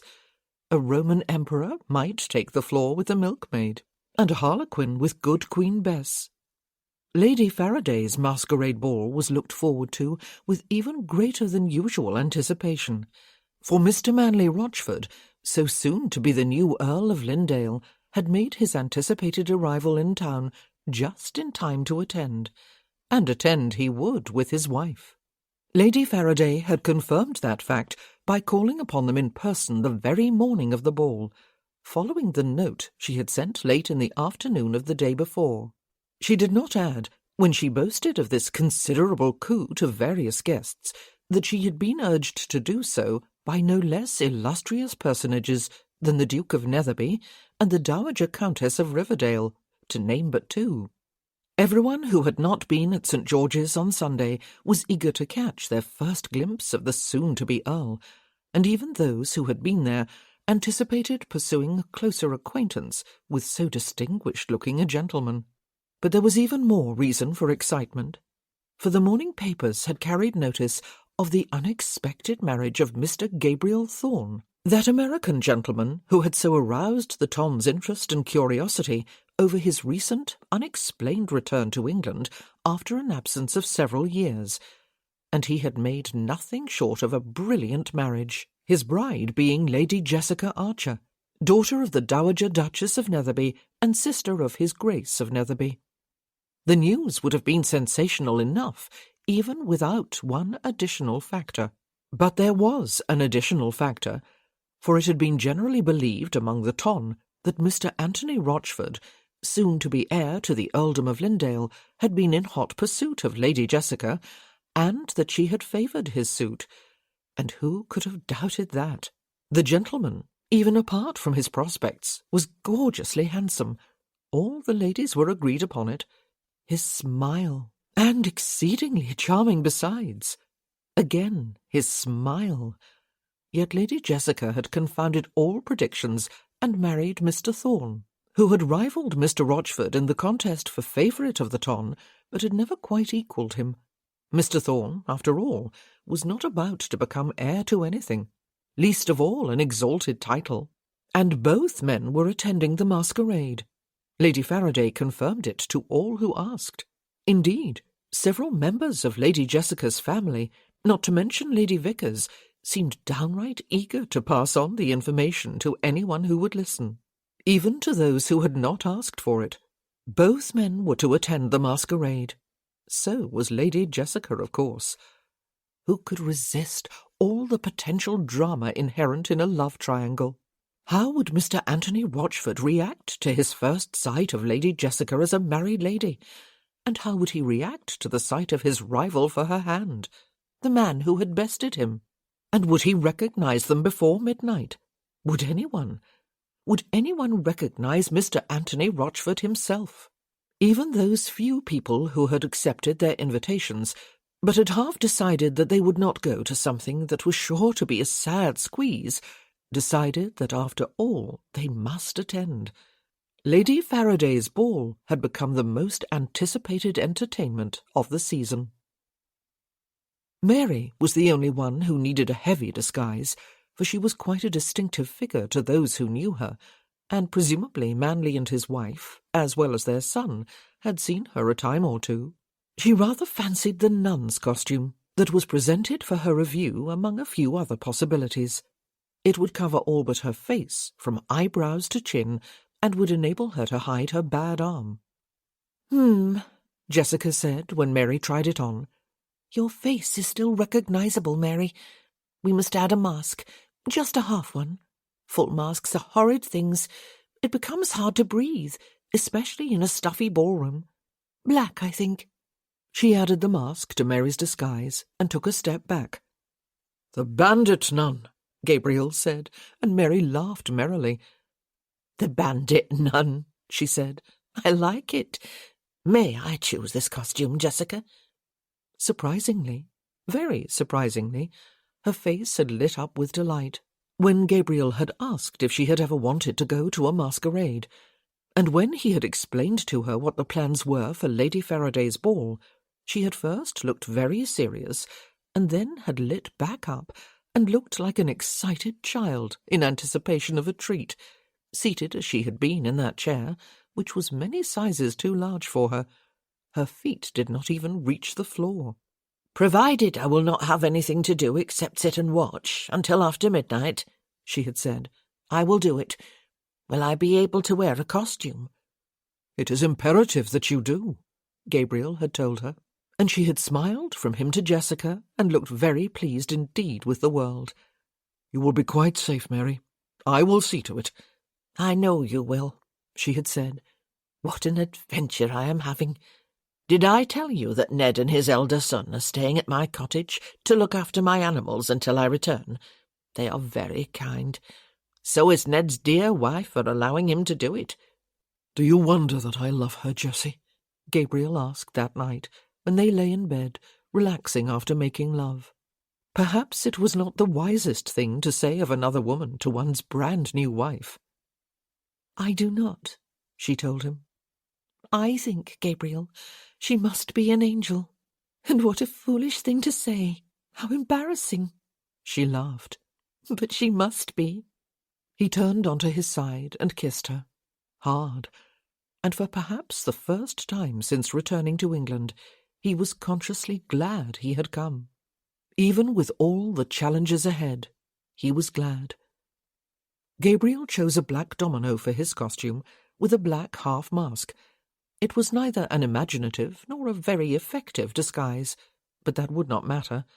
He did not care if everyone recognized him, as everyone surely would, as long as Manfred and his wife did not, until midnight. He did not even care if he was pointed out to them as Gabriel Thorne. It was unlikely that after 13 years they would know him just from the lower half of his face. "Oh," Mary, the little bandit nun, said when she saw him on the evening of the masquerade. "You do look splendidly handsome, Gabriel. Does he not, Jessica?" "Be still, my heart," Jessica said, smiling brightly at him and fairly rocking him back on his heels. She herself had already been looking disturbingly gorgeous in her deep pink domino and matching mask, even before she added the smile. "Mine could not grow stiller if it tried," he said, his eyes fully upon her. "It has already stopped." Mary clapped her hands and laughed with glee. "And as for you," he said, "you look very fierce, Mary. Who has ever heard of a nun with a mask? She can only intend mischief. You must stop smiling, however, if you hope to frighten everyone." She did stop smiling. Suddenly. So did all of them. For this was it. The confrontation they had planned with such meticulous care, together with Jessica's family, who had insisted, against his better judgment, upon being involved. The most carefully thought-out plans, of course, often went awry. Everything depended upon Manley's being there tonight. They had all done their part to see that he would be. There was nothing else they could do on that front but wait and see. There was a knock on the sitting-room door, and Horbath reported almost immediately that her ladyship, the Dowager Countess of Riverdale, awaited Miss Beck in her carriage outside the hotel doors. "She will be kind," Gabriel assured Mary, before escorting her downstairs. "She can be a bit intimidating, but she admires your courage. She told Jessie so." He worried about poor Mary, who had lived most of her life as a hermit, her companions almost exclusively of the animal kingdom. She was to sit for most of the evening between the Dowager and her sister. "But of course she will be kind," Mary said, not looking nearly as nervous as Gabriel felt and Jessica looked. "She is Jessica's grandmamma, is she not?" She had not yet seen Jessica at her aristocratic best. She probably would later tonight. But Mary would not be intimidated anyway, he suddenly realized. Her eyes would look past every barrier to the good that lay within any person she met, except when there was no goodness to be seen. Manley Rochford was dressed as King Arthur, complete with a golden crown encrusted with paste jewels and a black mask. His wife, unfortunately, considering her rather plain matronly looks, a number of guests remarked behind their hands or fans, appeared as Guinevere, also with a mask. Several people did not know them, but since most had come in the hope of catching a glimpse of them and perhaps making themselves known to them, so that they would be the more assured of receiving invitations to the grand celebrations they were said to be planning, they were soon pointed out to everyone by those who did know. Anthony Rochford was unmistakable in a billowing, all-enveloping domino and a mask that covered 3/4 of his face, for the entire costume was a glittering gold embellished with sequins. And who, anyway, could mistake that smile, even though it proceeded from almost the only part of his body that was not covered? Masquerades were always amusing, Jessica thought, for of course very few people went unknown to everyone else. The few exceptions were almost always those people whom almost no one knew anyway. She recognized friends and acquaintances wherever she looked, and family members, of course, and they were all here, except Harry, who had returned home to the country yesterday. Even Grandmamma and Great-Aunt Edith and Miss Boniface had come, partly because wild horses could not keep them away on this particular occasion, Grandmamma had told her, and partly because they had undertaken the important task of looking after Mary until she was needed later, which might or might not happen. Mary sat now, resembling a mischievous elfin blackbird, between Boadicea, Grandmamma, on her left, and someone who was either a dragon or a giant robin, Great-Aunt Edith, on her right. Miss Boniface, like many of the other guests clad in a domino and mask, hovered behind them. Some members of Jessica's old court found her out. It was not difficult, and swore to broken hearts and other silly things, like the determination to challenge Gabriel to pistols at dawn. A few of them danced with her. One thrilling moment came when the golden domino bowed before her, solicited her hand for a dance, congratulated her on her recent marriage, and proceeded to look tragic while they danced. In other words, his smile was not in evidence, except when he looked at other women, which he did a number of times. He smiled with dazzling intensity at Estelle, who was partnered with Adrian Sawyer, Viscount Dirkson's son. He smiled without ceasing when he danced the next set with Estelle, and then swept her off in a flourish of gold to introduce her to King Arthur and Queen Guinevere. A marquis's daughter would do quite nicely, it seemed, when a duke's was no longer available. The father was making much of Estelle, who made a very pretty mermaid, with feet that peeked discreetly from beneath her multicoloured tail. Her mask matched it. "I am crushed," Jessica told Avery and Anna between sets. She waltzed with Gabriel not long before midnight. He was tense and grim-faced, she could see, though he did not miss a step. She was feeling the fluttering of nerves in her stomach too. "One could almost believe," he said, "that he is expecting to inherit a king's title." "I suppose," she said, "he has been something of a nobody for most of his life, Gabriel. And he had almost no expectation either until recent years. Both you and your cousin, not to mention your uncle, stood between him and the title, and fortune. Does he have money of his own?" "I think not," he said. "He was always eager to live upon the hospitality of my uncle and aunt at Brierley." "The unmasking is to happen after this set," she told him, as though he was not well aware of that fact for himself. "Yes," he said. "It may all come to nothing, you know, Jessie. It may be a massive anticlimax." "But only we will know," she said, "and all the Westcotts, and those with family connections to them." The music came to an end. Had that last waltz of the set been shorter than the others? It did not matter. It was over, and Lady Faraday, assisted by her husband's hand, was climbing to the orchestra dais and raising her arms for silence. She got it after a few moments of excited murmurings and hushing sounds from everyone else. She looked around the ballroom, clearly enjoying the drama of the moment, and slowly removed her own mask. The obligatory gasp of surprise was followed by the equally obligatory round of applause. "Yes," she said when it had died down, "it is I, and this is the moment when I get to discover if I have been entertaining a roomful of total strangers and impostors all evening." She waited for the laughter to subside. "My lords and ladies and gentlemen, it is time to remove your masks and reveal your identities."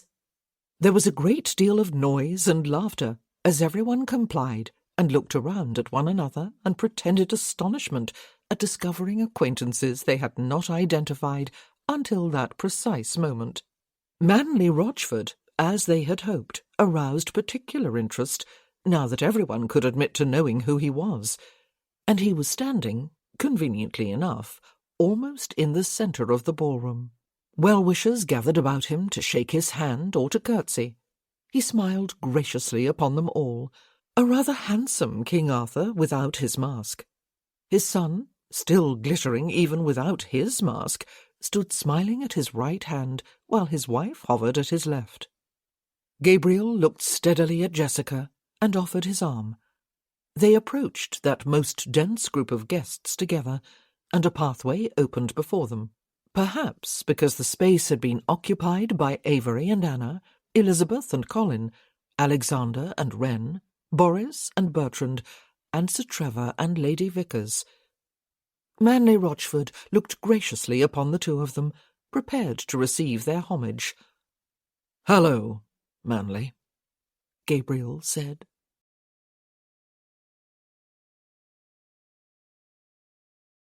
Chapter 20.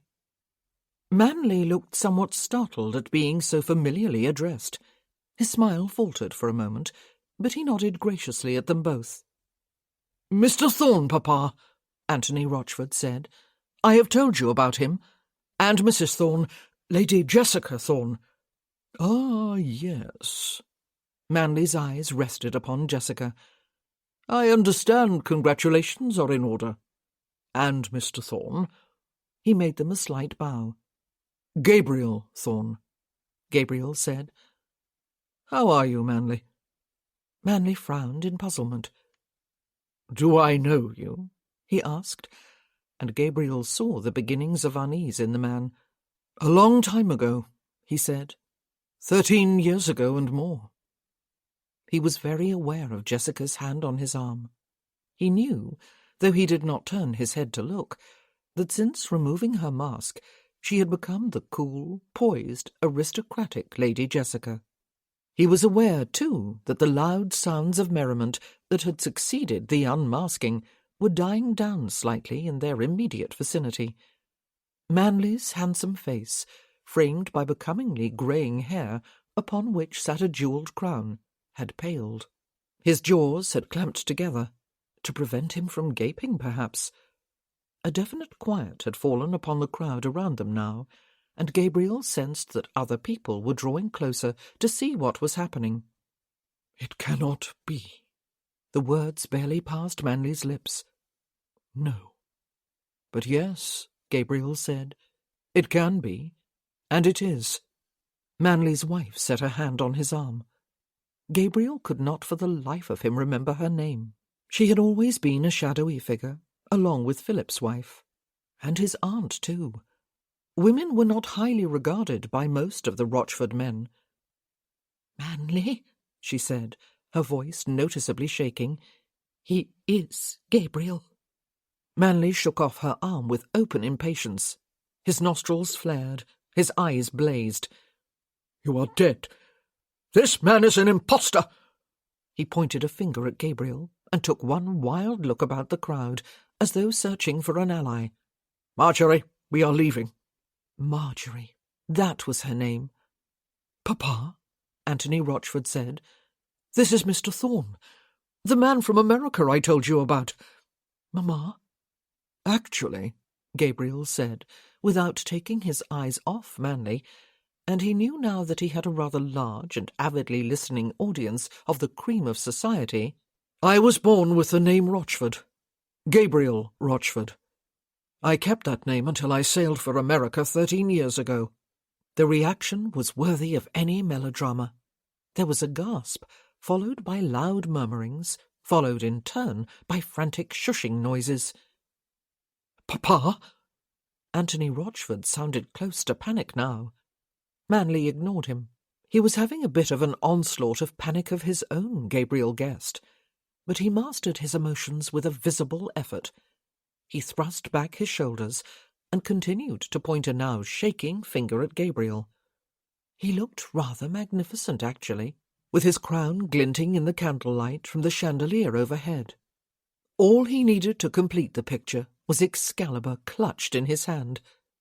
"This man," he said, addressing the crowd, which must have swelled to consist of almost every guest at the ball, "this man, who changed his name and hid away in America, as well he ought, for 13 years, has now been driven by ambition to consider it worth the risk of returning at the last possible moment to claim his birthright. I am here to stop him in the name of justice." "You may try, Manley," Gabriel said. He was surprised by how little hate he felt for his cousin, who would have sent him to the gallows 13 years ago, and would do it again now. He felt only contempt. "This man," Manley said, "this Gabriel Rochford, is a murderer." There was another wave of sound. Manley waited for it to subside, as it soon did. No one wanted to miss a word. He took a step forward, leaving his wife and son slightly behind him. He knew how to play to an audience, Gabriel thought appreciatively. "This man," Manley continued, "ravished the young and innocent daughter of a neighbour of the Earl of Lindale, his uncle, and left her in disgrace and with child. When confronted by the young lady's brother and my dear friend, Gabriel Rochford murdered him. He shot him in the back. I witnessed him doing so, though I was too far away, alas, to stop him. Is there a worse or more cowardly crime than to shoot an unarmed man in the back?" The cream of society obviously did not think so. The murmur this time was uglier. Equally ugly glances were being directed Gabriel's way. "He escaped," Manley said, "before my cousin the Earl could have him apprehended. A sure admission of guilt." "Perhaps we can take this discussion elsewhere," the loud, over-cheerful voice of Lady Faraday said. "Perhaps—" Manley ignored her. So did everyone else. "This man should be seized now," he said, "before he can escape again. Gabriel Rochford is a dangerous man, and worthy only of a dark prison cell until he can hang by the neck until he is dead." The murmurings were becoming a little louder and a little uglier. The situation was about to turn downright nasty. At any moment now, Gabriel thought, he was going to be tackled and brought down on the ballroom floor, his arms pinioned behind his back. Perhaps it was only social etiquette and the presence of ladies, several of whom looked just as outraged as their men, however, that had prevented its happening already.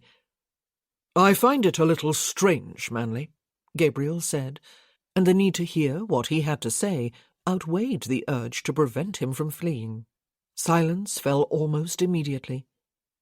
"I find it strange that you saw me shoot Mr. Orson Ginsberg, my friend, in the back. Of course, by your own admission, you were some distance away, and were perhaps mistaken about the identity of the murderer. You were the only witness, were you?" "I was not," Manley said. "My cousin was with me. Your cousin, too. Mr. Philip Rochford." "Ah," Gabriel said. "The late Philip Rochford, that would be." "He reported what he saw," Manley said, "to a number of people, including the Earl, his father, and representatives of the law. You made a grave mistake in coming back to England, Gabriel Rochford. If you believe your prospects will protect you—" "I find it strange," Gabriel said, cutting him off, "because I know of 2 other witnesses who are willing to swear, in a court of law if necessary, that I was nowhere near the scene of the murder at the time it was committed." "Oh, yes," Manley said. He was sneering now, and looking about him to encourage his audience to sneer with him. "Produce them, Gabriel Rochford." Gabriel felt someone step up behind him and tug lightly on his domino. Jessica looked back and released her hold of his arm in order to step to one side and draw Mary into the gap between them with one arm about her shoulders. The little bare-headed nun had removed her wimple as well as her mask. She looked steadily and reproachfully at Manley. He recognized her instantly. So did his wife. "It is Miss Beck," she said. "Be quiet, Marjorie," Manley commanded, his voice harsh. "You are a long way from home, Miss Beck. Gabriel was always a great favourite with you, I recall. But you may wish to consider well before perjuring yourself in order to save him from the gallows." "I never have to consider for long before telling the truth, Mr. Rochford," she said in her calm, deep voice. "Truth is the only thing to be told at all times. Gabriel was at my cottage for several hours of the afternoon when poor Mr. Ginsberg died. He was helping me tend a wounded fawn one of the grooms had brought me. The groom remains too, and remembers. I have a letter from him in safekeeping." It was currently locked inside a safe in Netherby's study at Archer House. "I have a firm alibi, you see," Gabriel said. "You were mistaken, Manley. It was not I who murdered Orson." "Alibi," Manley said scornfully. "It is easy to get your friends to say anything you wish, Gabriel. I demand that this man be arrested." The crowd no longer seemed so eager to pounce. "Besides," Manley cried, trying to re-establish his hold on them, "he is a ravisher as well as a murderer. I dare say he has no alibi for that." "Oh, I say," someone said. "Remember there are ladies present, Rochford. Even for that rape," Manley said, repeating the word at least one of his fellow guests had found offensive. "He deserves to die." "And I have a letter," Gabriel said, "written by the lady herself, and witnessed by her father and her husband, exonerating me from that charge. You were mistaken again, Manley. It was someone else who ravished her." That letter, too, was in Netherby's safe. He waited for the renewed swell of sound around them to die down. "She does name that someone else in her letter," Gabriel added, his eyes fixed upon Manley. Manley had turned even paler, if that was possible. His lips looked almost blue in contrast. "You brought a fortune from America with you, Thorne," Anthony Rochford blurted suddenly. "How much did you pay the strumpet? And her father and husband? How much did you pay Miss Beck? And the groom who wrote a letter, if he did write it? In my experience, grooms do not write, or read." He looked triumphantly about him, but his words fell flat. and Manley seemed lost for further words. His wife set a hand on his arm again, and again he shook it off. "We are done here, for now," he said, speaking with an awful dignity. "If no one among you is man enough to hold this man until the authorities can come to arrest him and haul him off to jail where he belongs, then I will have to make those arrangements myself. Come, my dear. Come, Anthony." A path opened up for him, though he did have to lead his wife and son around Gabriel and Jessica and Mary in order to reach it. They left the ballroom unimpeded. Everyone else simply watched them go. Gabriel looked down at Mary and smiled, and he looked over her head at Jessica and saw two persons combined, one and indivisible. He saw Lady Jessica Thorne at her most haughty. He saw also Jessica, the lovely, warm-hearted woman he suspected had become indispensable to him for the rest of his life. "My felicitations, Lady Faraday." It was the voice of Netherby, bored and aristocratic, not raised above the level of ordinary conversation by one iota, but nevertheless commanding the attention of everyone in the ballroom. "I dare say your costume ball will go down in the annals of social history as one of the most memorable entertainments of the decade." And a small group of ladies began a round of applause. There were a few cries of "Hear, hear!" A man whistled piercingly, and Lady Faraday almost visibly let go of the conviction that her precious masquerade was a disaster. The floor was clearing. The orchestra was readying its instruments, but still there was a cluster of persons in the middle of the ballroom. "I believe we are done here, too," Gabriel said to the two ladies beside him. "Are we ready to leave?" "Yes," Jessica said. "In a minute," Mary said, looking apologetically from one to the other of them. "I must first thank your grandmother and aunt, if I may, Jessica. They have been very kind to me. What lovely ladies they are." Gabriel smiled rather grimly at Jessica as Mary moved away, and she looked back. With that wide, sunny smile that always rocked him back on his heels. Lady Faraday's guests had allowed Mr. Manley Rochford and his wife and son to leave without attempting to stop them. It was, of course, otherwise with Gabriel. It made perfect sense to Jessica. Some wished merely to shake his hand and congratulate him, calling him "my lord" or Lindale as they did so. Others wished to assure him that they did not believe for a single moment that he was guilty of what he had been accused of, and were very glad that he had a solid alibi for both charges. A few were bold enough to ask him if he knew who was guilty. Was it Mr. Manley Rochford himself? No one asked that specific question, but all wondered. Or so it seemed to Jessica. "What the devil?" Mr. Albert Vickers said, pumping Gabriel's hand, seemingly unaware that there were ladies within earshot, including Jessica. "What the devil, Gabe? I jolly well hope you have those letters in a safe place." "I do," Gabriel assured him. Jessica was not ignored. She was congratulated upon her marriage and upon the fact that she was the Countess of Lindale.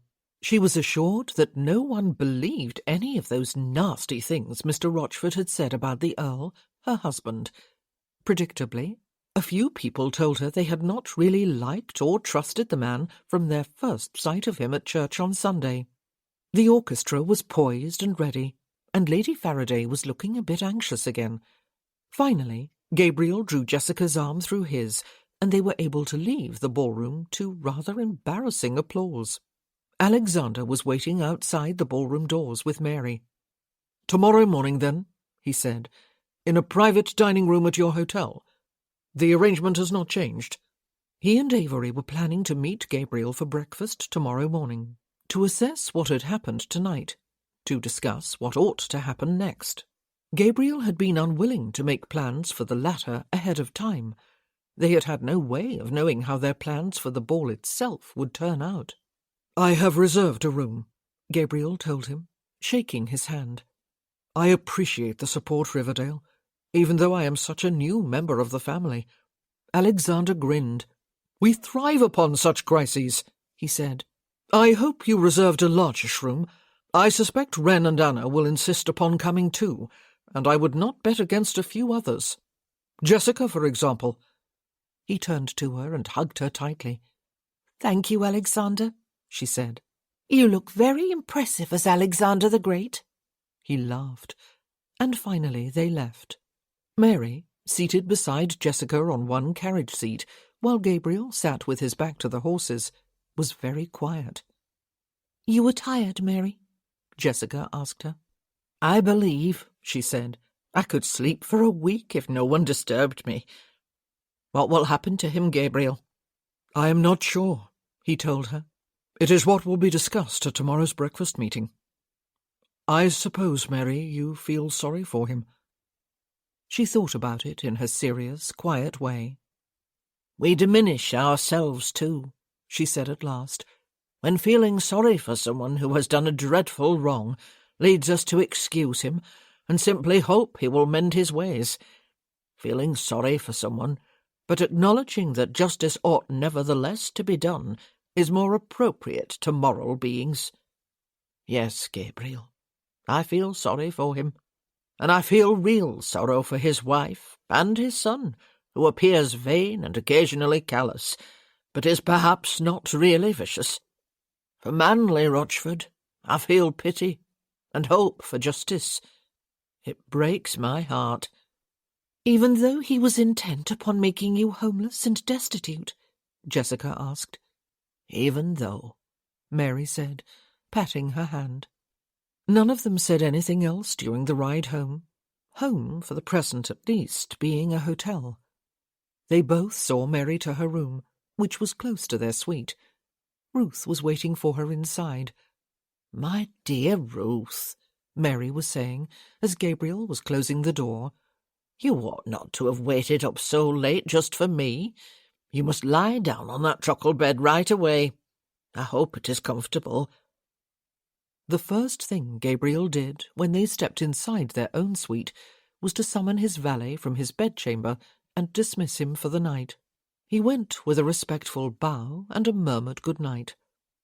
He was not happy at being dismissed before he could perform his final duties for the day, Jessica said, after the door closed behind him. "How can you tell?" Gabriel asked, grinning at her. "I have never known anyone with a more impassive face." "One gets to know," she said, smiling back. "Servants give subtle hints of their true feelings that they fully expect their employers to interpret." "I suppose," he said, "your maid was annoyed with you just now, even though she did not even look at you." "But of course," she said, "she did not look at me, Gabriel." Oh, it was so lovely to see him smile, to hear him laugh. Smiles and laughter made him look downright handsome as well as younger. And then both the smile and the laughter were gone, and he cast aside his black domino and strode toward her to remove hers. Both garments landed in a heap on the floor, his customary storage place for clothes as they were removed, it seemed. He caught her up in his arms and held her tightly and wordlessly. It was almost hard to breathe. He held her for a long time, until she realized something that threatened to turn her knees to water. He was weeping. "Gabriel?" she whispered. "Oh, good God," he muttered. "Devil take it!" He released her and turned away from her. He went to stand facing the fireplace, one forearm resting on the mantel. Jessica picked up their dominoes and set them on one of the chairs at the table where they dined. She leaned back against the table and looked at him. He was drawing deep breaths and releasing them a bit raggedly. Men found it so embarrassing to weep, foolish creatures. Though she was blinking her eyes more than was normally necessary and swallowing several times to quell the gurgle in her throat, she pushed herself up to sit on the table, something she could not recall ever doing before. He took out his handkerchief, blew his nose, and put it away. And he turned his head to look at her. "He is my cousin, Jessica," he said. "Second cousin, to be exact. Philip was my cousin. My uncle Julius was my father's brother. They were, in some cases, my family. And then consider your family. Life was rarely fair, was it? She had realized that, probably for the first time, 8 years ago, when life as she had known it had been shattered. Yet her family had held firm and prospered. They were always there to lean upon or simply to love. "You were lonely, Gabriel?" she asked. Oh, surely more than lonely. His father died when he was 9. His mother years before that. "The world is full of lonely people," he said, coming toward her. He took hold of a ringlet of hair that was hovering over the corner of her eye and hooked it behind her ear. "It must never be used as an excuse for unhappiness or self-pity. Consider Mary." "Your aunt was her sister," she said. "Were they not close?" "No," he said. "My aunt did her duty by taking Mary to Brierley with her after her marriage to my uncle, and he did his duty by giving her a home of her own and making her an allowance. Much can be said for duty. It ought to be done, but it is no substitute for love." "Your uncle did his duty by you," she said. "Yes." "And then," she said, "you went away and worked hard and found both happiness and love with your mother's cousin." "Cyrus," he said. "Yes." She felt infinitely sad. She cupped his face with her hands. How cruel it must have seemed when Cyrus died in a senseless accident. "And ultimately, duty brought you back to England." "And love," he said. "I love Mary." "Yes." She leaned forward and set her lips softly to his.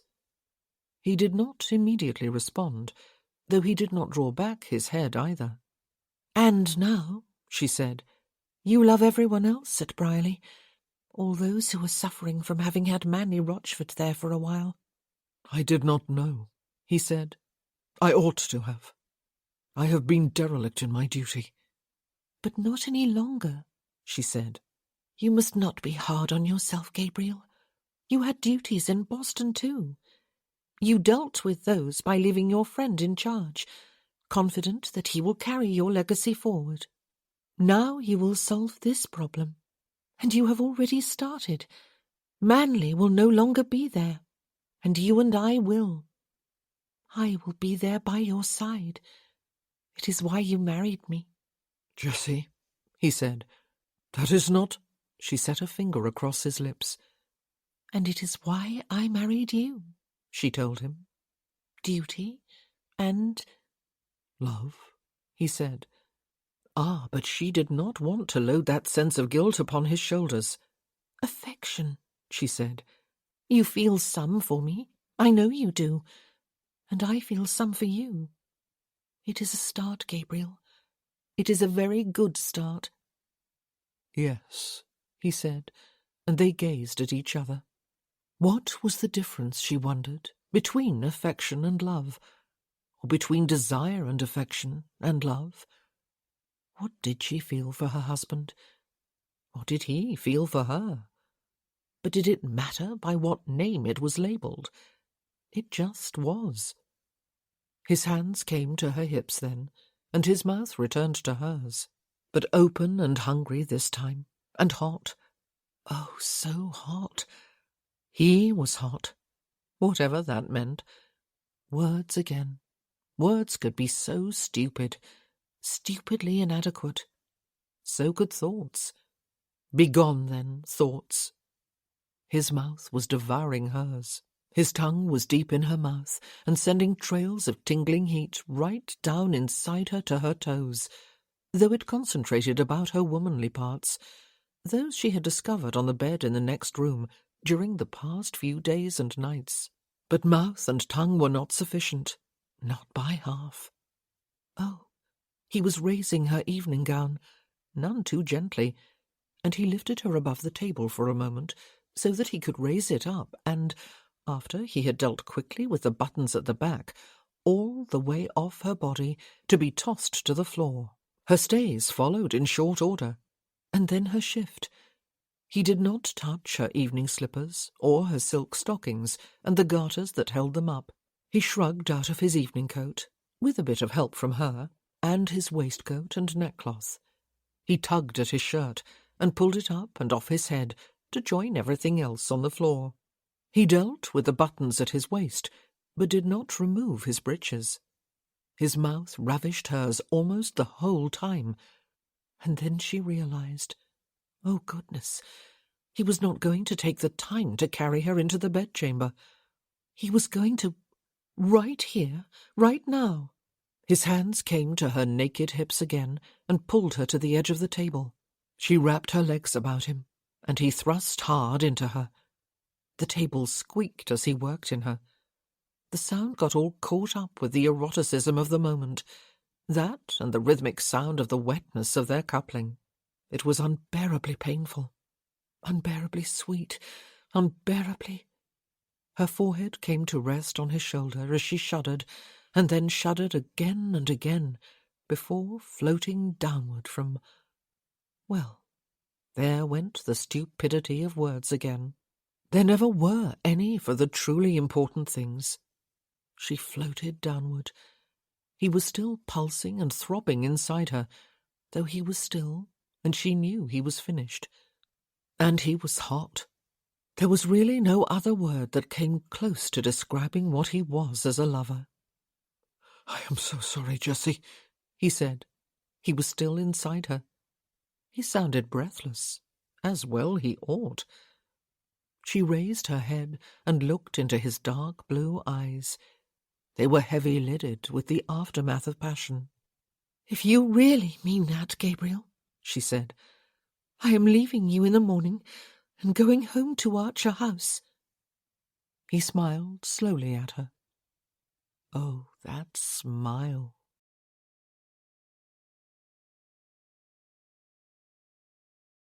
Chapter 21. The table in the private dining room Gabriel had reserved at his hotel had been set for 10. He and Jessica were down first, but they were soon joined by Riverdale and Netherby and their wives. The Marquis of Dorchester arrived next, with Baron Molyneux and Viscount Dirksen. Bertie Vickers came on their heels. Gabriel was rather touched to see him. "I was not invited, Gabe," he said, shaking hands with him, and nodding first to Jessica and then to everyone else. "But my father found out about it from Netherby, and I told him I was coming, invitation or not. I was offended by that gold waistcoat of the younger Rochford a few weeks ago, and I was offended by his gold domino and mask last evening.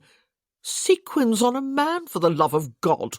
The father, on the other hand, well, talk about smiling villains. There is a Shakespeare quote about them somewhere. Can't remember where. Did I understand correctly, Gabe? Did the man commit crimes and then try to blame them upon you? Would he have sent you to the gallows in his place? Would he still, if he could get away with it? We have to do something, and if there is something I can do to help, well, it is why I came." "I am glad you did," Gabriel assured him.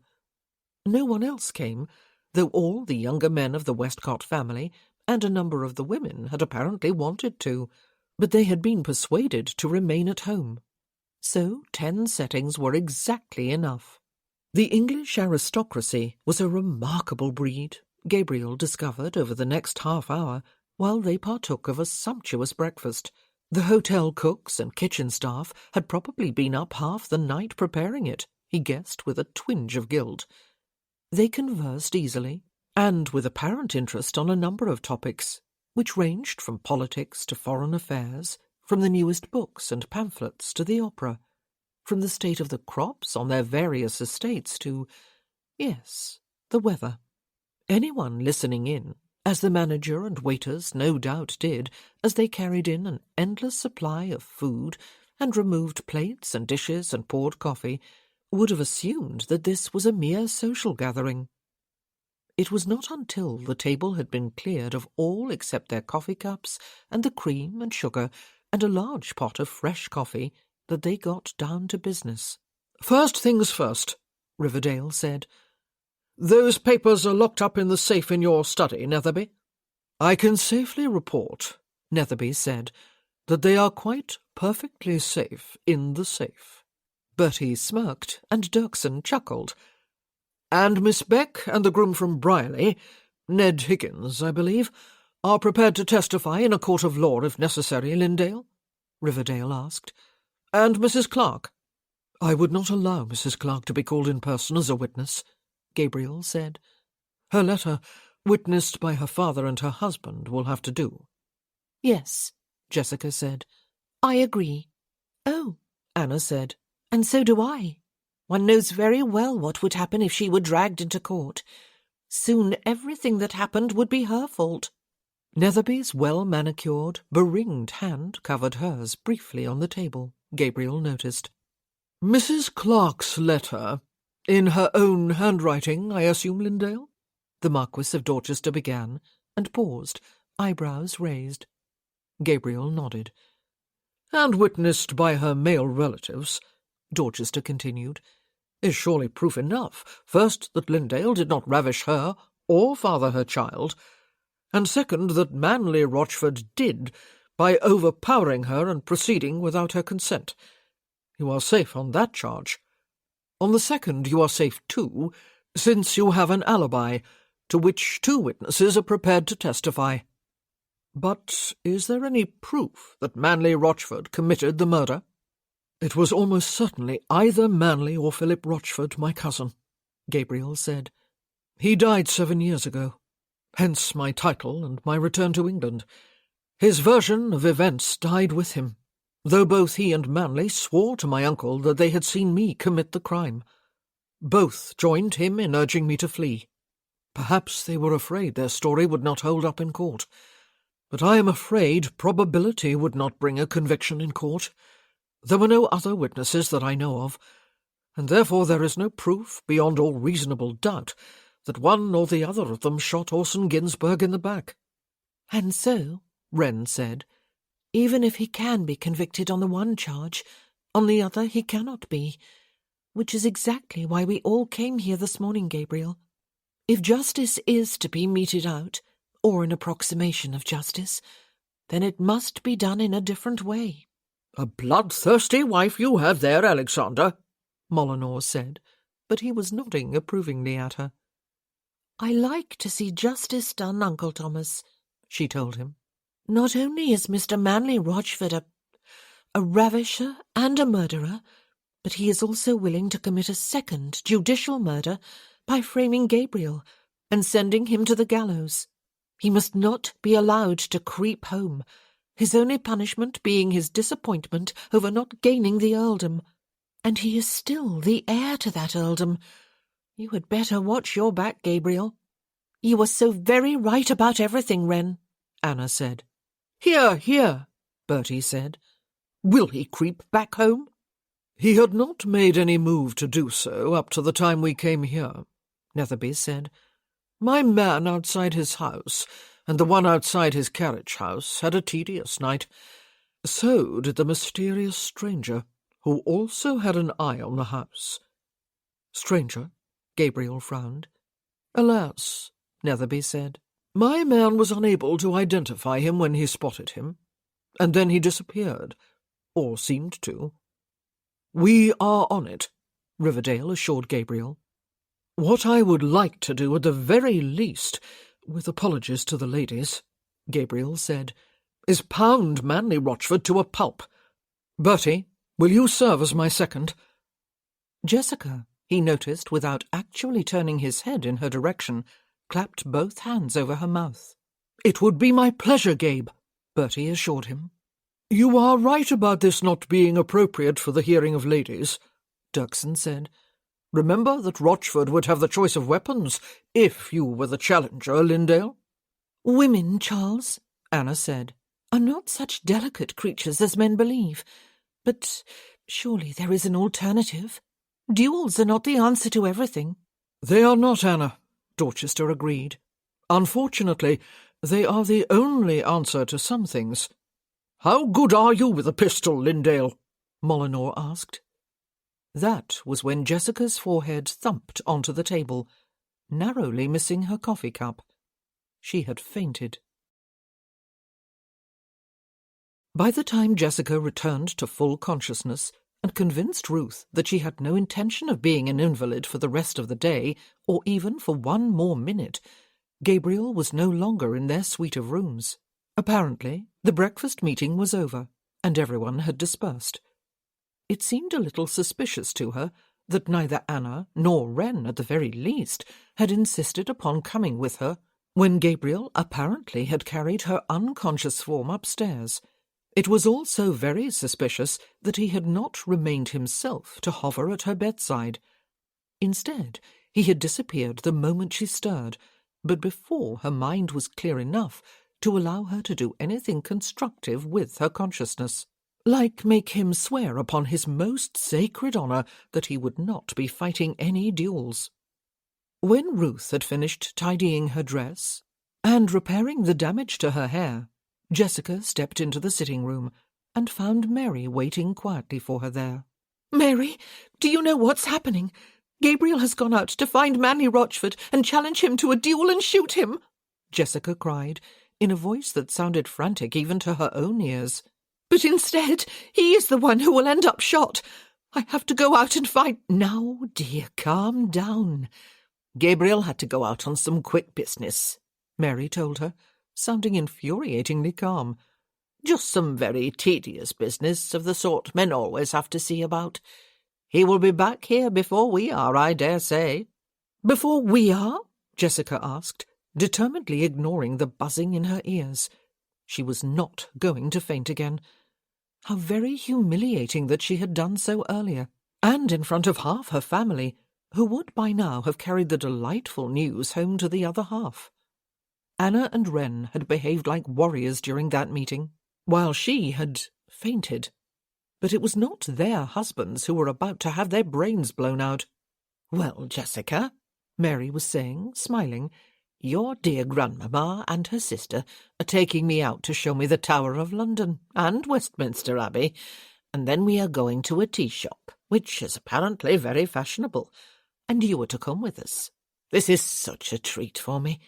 Who would have thought I would ever be in London and attending a masquerade ball and visiting the Tower of London with the Dowager Countess of Riverdale?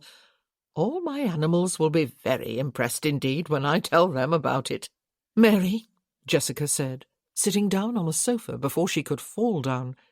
She knew just what was going on, of course.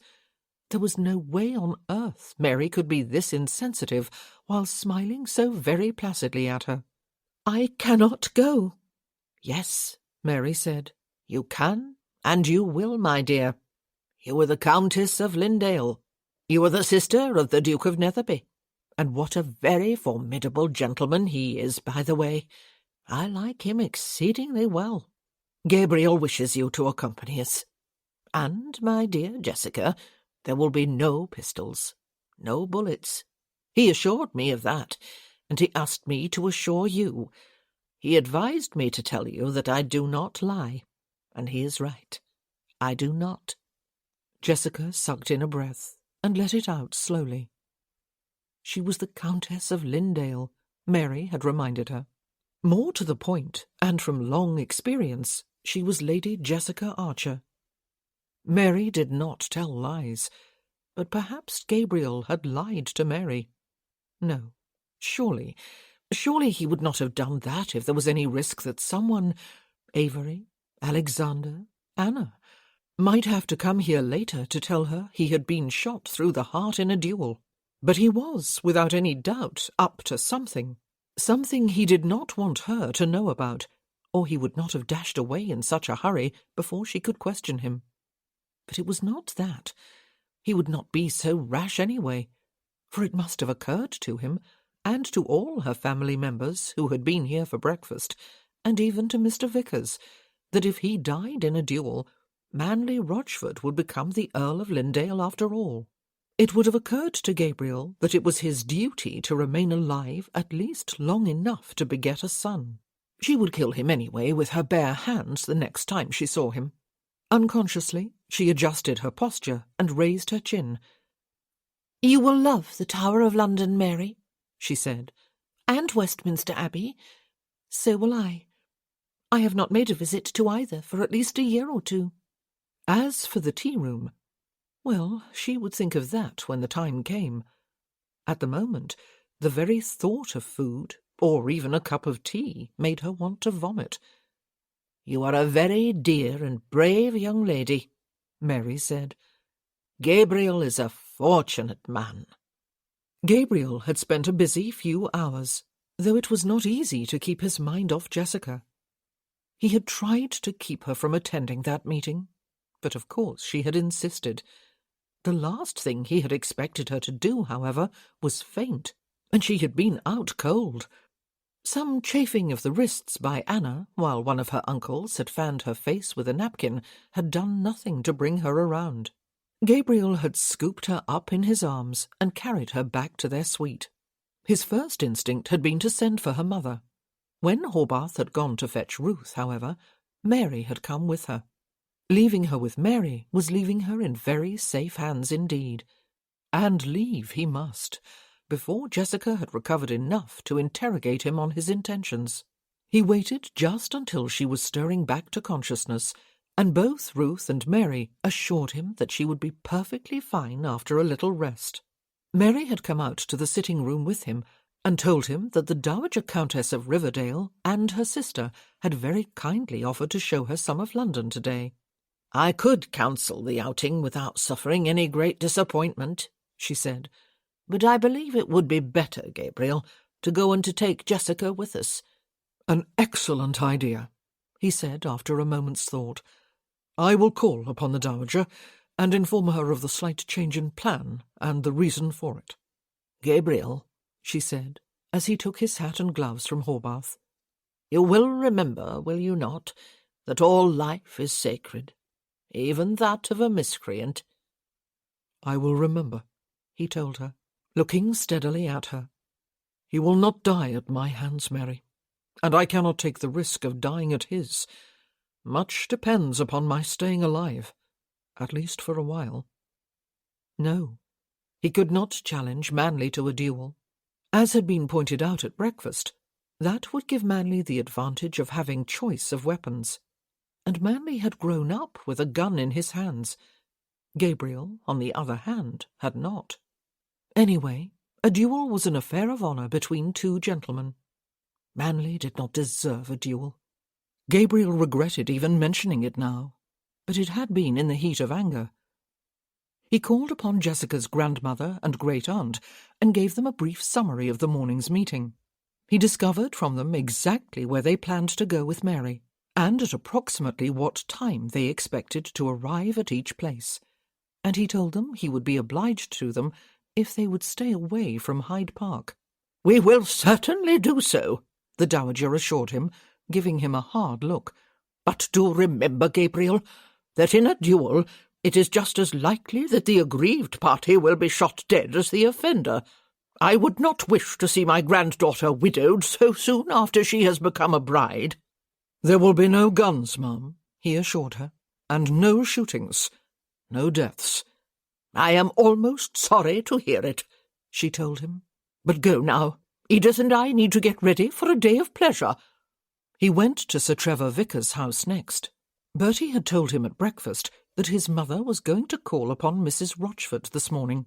She had indeed gone and was already back home. "She received me, Gabriel," Lady Vickers told him, after she had asked about Jessica and been assured that she was recovering from her swoon and was in very good hands. "I sympathised with her over the ordeal she suffered last evening. My sympathy was genuine. She thanked me profusely for calling on her. No one else has. Not yet, anyway. Perhaps later, but that may be too late. I went mainly because I felt dreadfully sorry for the woman last evening, but I went also because both Trevor and Bertie felt that you needed to know if Mr. Rochford plans to leave London in a hurry to avoid any further inquiry into his own behaviour all those years ago. And yes, Gabriel, although there was nothing in the hall downstairs to suggest an imminent departure, upstairs in Mrs. Rochford's sitting-room, where she received me, There was a pile of packed trunks and bandboxes outside what must have been her dressing-room, and I could hear activity inside there all the time we spoke. I do believe they are planning to leave tomorrow, or even perhaps today." "Thank you, Mum," he said, taking both her hands in his and squeezing them. She sighed. "Why is it," she asked him, "that it is always the women who suffer? Do not make your wife suffer, Gabriel. She is far too young to be a widow." "I do not know what Bertie has told you," he said, "but there will be no pistols at dawn, I assure you, ma'am, or at any other time of day either." "Just remember," she told him, "that only you stand between him and the earldom he has so craved, Gabriel. Watch yourself, please." "I will." He kissed the back of one of her hands. Bertie went with him when he left the house. They proceeded to Archer House, as planned hastily, when Gabriel was carrying Jessica from the private parlour at the hotel. While Bertie was shown into Netherby's study, however, Gabriel was asked to step up to the drawing-room, where Anna and Jessica's mother were awaiting him.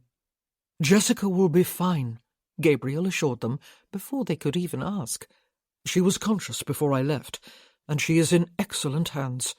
Her maid is very competent, as I am sure you know, and Mary has healing powers that extend to all living beings."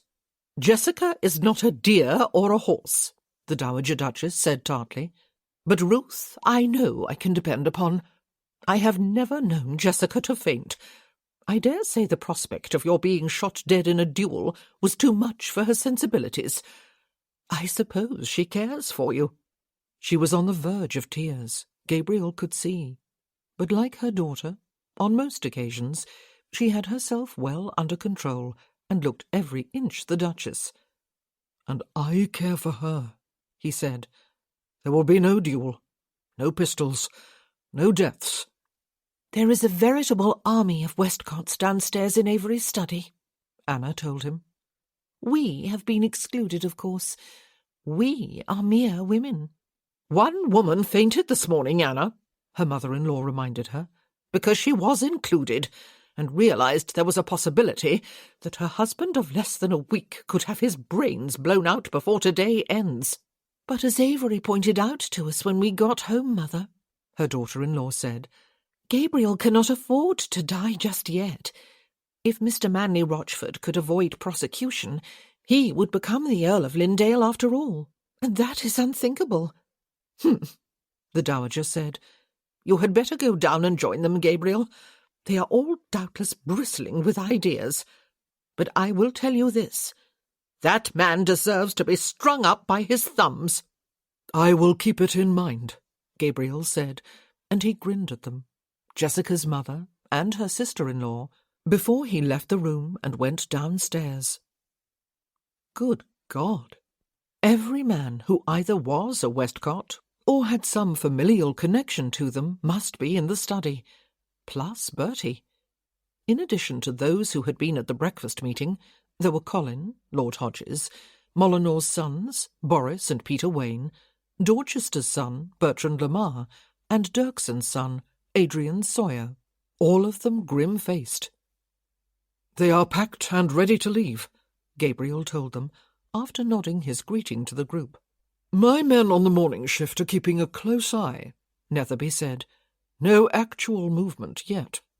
"He has been thoroughly humiliated," Hodges said, "and masterful choreography there, may I add, Lynndale. But he has probably concluded that it is unlikely he is facing imminent arrest. He is not likely to be convicted upon a 13-year-old rape charge, after all. As Elizabeth pointed out to me last night, it rarely happens. Enough doubt will be cast by any defence lawyer worth his salt to suggest that the encounter was consensual or that the woman lied about the identity of her assailant. As to murder, well, all the evidence is purely circumstantial. Unfortunately, there were no witnesses. Proving Lynndale innocent is the easy part, Dorchester said in full agreement. Proving Rochford guilty is virtually impossible. Even his false claim to have seen Lynndale commit the murder can be explained by the fact that he was observing from a distance and was simply mistaken. His urging of Lindale to flee can be explained by familial fondness. We know what cannot be done, Marcel, Lord Molyneux said, but what can be? He cannot be allowed to go completely free, Dirksen said, even though he would probably die of disappointment and live in abject misery until then. The whole business cries out for some sort of justice. I plan to beat the stuffing out of him, Gabriel said, for what he was about to do to Mary Beck, for what he has already done to a number of the faithful servants of Brierley, for what he did to Penelope Clark, for what he did to Orson Ginsberg, and for what he did to you, Bertrand Lamar added, and for what he did to me. How? Riverdale asked. You have an idea, Lindale? Yes, Gabriel said. I would have written a note before leaving the hotel, but I wanted to get out of there before Jessica recovered sufficiently to complicate matters. Perhaps I may write it here, Netherby. I will invite him to meet me in Hyde Park today, this afternoon, to discuss how we will proceed from here. I will inform him that I and my wife's relatives are seriously considering having him arrested for rape and murder and attempted murder of me. I will invite him to come and tell me why we ought not to do that. I will imply that I am willing to let him go unmolested if he can come to some sort of agreement with me, to keep out of my sight for the rest of his life, perhaps. There was a brief silence. Weak, Hodges said. He will know perfectly well that no solid case can be made against him. But there may be enough doubt there, Riverdale said, to make him nervous. I will emphasize, Gabriel said, that there are to be no weapons, that it is not a duel to which I am challenging him. If he believes that, Boris Wayne said, he has feathers for brains. There will be no weapons, Gabriel said, except my fists. He would still be an idiot, Peter Wayne said, looking him up and down. If I were in his shoes, I would bring some weapon. Probably a gun. So would I, his father agreed. He has every motive to get rid of you, Lindale, if he possibly can. I will not be going alone, though, Gabriel said. If one or more of you can be persuaded to go with me, that is, there would be too many witnesses. He would not dare risk being taken up for a hanging offence. But what if he does? Boris Wayne asked. I believe, the Marquis of Dorchester said, there must be more of us with you than will be apparent to the eye. Slinking in the bushes? Hodges asked. Armed to the teeth, Marcel? There is to be no shooting, Gabriel said. There are to be no deaths, no violence, except what I plan to mete out with my fists, and what he may choose to return with his. That is the ideal, Riverdale said. Sometimes, however, reality is different. Shall we agree that there will be no unprovoked shooting? I suppose that is the best we can aim for, Gabriel said. He knew it was essentially a weak plan. So much could go wrong. But something must be done. Of that he was determined. There was a brief silence, during which no one came up with any more brilliant ideas. Write the note, Netherby said, getting up from his chair behind the desk. I shall give myself the pleasure of delivering it in person. Heaven help the man, Boris Wayne said, laughing. Where shall I suggest we meet? Gabriel asked, as he walked behind the desk. Hyde Park is rather large. There is a handy clearing among the trees on the eastern side of the park, Riverdale said. Netherby fought a duel there some years ago. That did not involve pistols either, or swords, only Netherby's lethal feet. Bare feet, I might add. Mine, alas, Gabriel said, are capable only of conveying me from place to place. I believe my fists are handy enough, however. Give me specific directions. Manley Rochford will be as unfamiliar with the park as I am. Will he come? Adrian Sawyer asked. Of course he will, Lord Molyneux said. Netherby will be delivering the note, will he not? And so it was that a few hours after leaving his hotel, Gabriel was standing in a largish clearing of level grass in an area otherwise of rather dense trees on the eastern side of Hyde Park, awaiting the arrival of Manley Rochford. Bertie was with him, as was Riverdale. Most of the other men who had gathered in Netherby's study had been persuaded to stay away, though it had gone much against the grain with all of them. Dorchester, his son, Dirksen, and Netherby were somewhere out of sight. Well out of sight. Gabriel had not caught a glimpse of any one of them. "Will he come?" Bertie asked, when it was 5 minutes past the appointed time. "It will be a bit of an anticlimax if he does not," Gabriel said, strolling away from his two companions to the other side of the clearing. "But if he does not come to me, then I will go to him." He peered through the trees to see if anyone was approaching from that direction, and it was just at that moment that a shot rang out from somewhere behind him, quickly succeeded by another.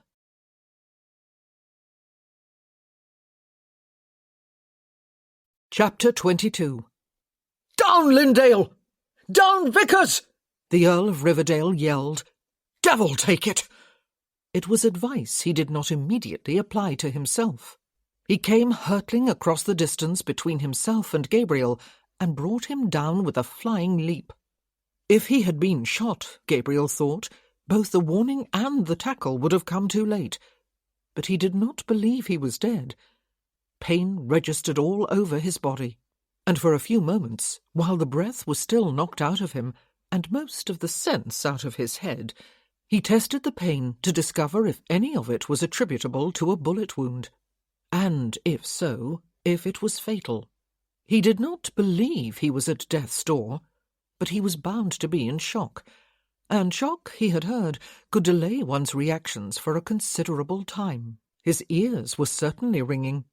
He could hear voices even so, neither Riverdale's nor Bertie's, nor his own, though he did consider the possibility that one of the voices at least was his. Someone was wailing in a demented sort of way. Not him. Someone else was warning that although he was down, he ought to be careful. Neither he was identified. A third voice was saying with perfect clarity, "You do not have to hold me. I have no intention of running away." And then, unmistakably Netherby's voice, not his usual bored voice, but one of far greater authority. "He is dead." The wailing voice acquired words. "You killed him! You murdered him! Papa!" Riverdale eased off Gabriel and cautiously raised his head. Gabriel pushed himself to his feet and absently brushed himself down. One detached part of his mind observed that his right boot had suffered what might be irreparable damage in the form of long scuff marks. Orbath would not be pleased. "Who is dead?" Bertie was demanding of Netherby, who had just stridden into the clearing, not looking anything like his usual indolent self. Bertie was also brushing at his clothes. "Manley Rochford," Netherby said. His words clipped, a hardness in his face Gabriel had not seen there before. "He was about to shoot Lindale in the back. Had you no more sense, Thorne, than to move away from the other two?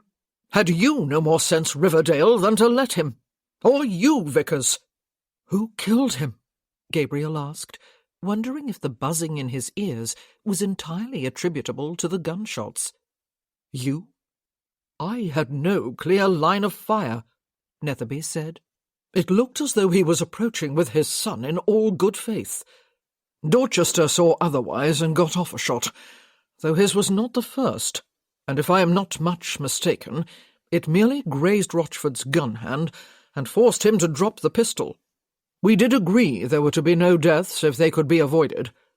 "Who, then?" Bertie demanded, as they all strode off into the trees. "Egad, but that man has a loud voice." That man, Gabriel could see, was Anthony Rochford, bent over the body of his father and clearly distraught.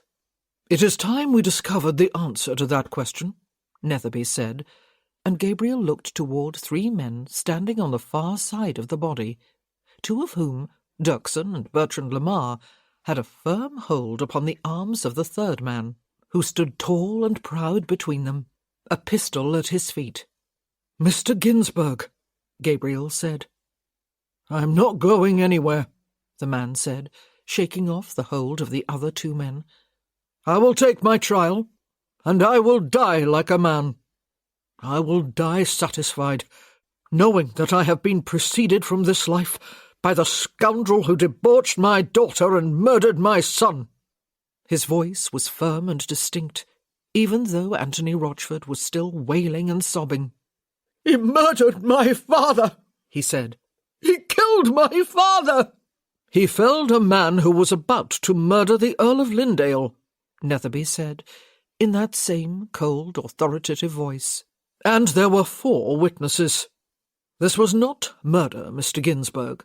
This was a shot fired to save the life of an innocent, unarmed man.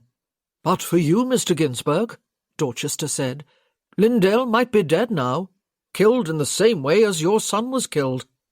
"You will not hang, Mr. Ginsberg," Riverdale said. "You will not even stand trial. After the inevitable inquiry, which will very probably not take long at all, you will be able to go home to your daughter and live in some sort of peace at last." "Was that your man who was watching Rochford's house last night?" Netherby asked him. "Not my man," Ginsberg replied. "Me. I spotted your man in time to duck into a better hiding place. I followed Rochford here today." Gabriel went down on one knee on the grass beside the body of his second cousin. He spread a hand across the back of Anthony Rochford. "You will need to be brave for your mother's sake," he said. "She is going to need you, Anthony." The wailing stopped. The sobbing did not. Gabriel patted his back, closed his eyes, and swallowed against a lump in his throat. There was Jessica's family, and then there was his own.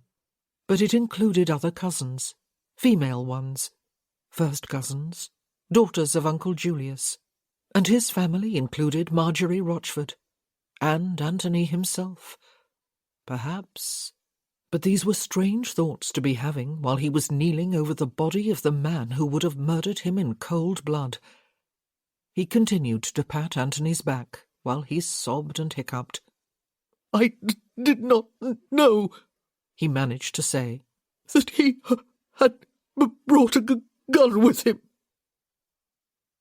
They had duly visited the Tower of London and spent all of half an hour there. They spent more time at Westminster Abbey, partly because they sat down for a while to rest. They conversed without stopping, commenting with great enthusiasm upon all they saw. Mary declared more than once that her breath was quite taken away, and Great Aunt Edith observed that it was really quite delightful to see such national treasures through fresh eyes that had not grown a bit jaded from seeing them so much. Grandmamma injected a note of reality by reminding them of some of the grim history behind those breathtaking places, especially the Tower. Jessica agreed wholeheartedly with everything that was said. She was having a wonderful time, she assured everyone, whenever she was silent too long, and her grandmother looked at her with a frown. Oh, yes, everyone agreed. They were all having a wonderful time.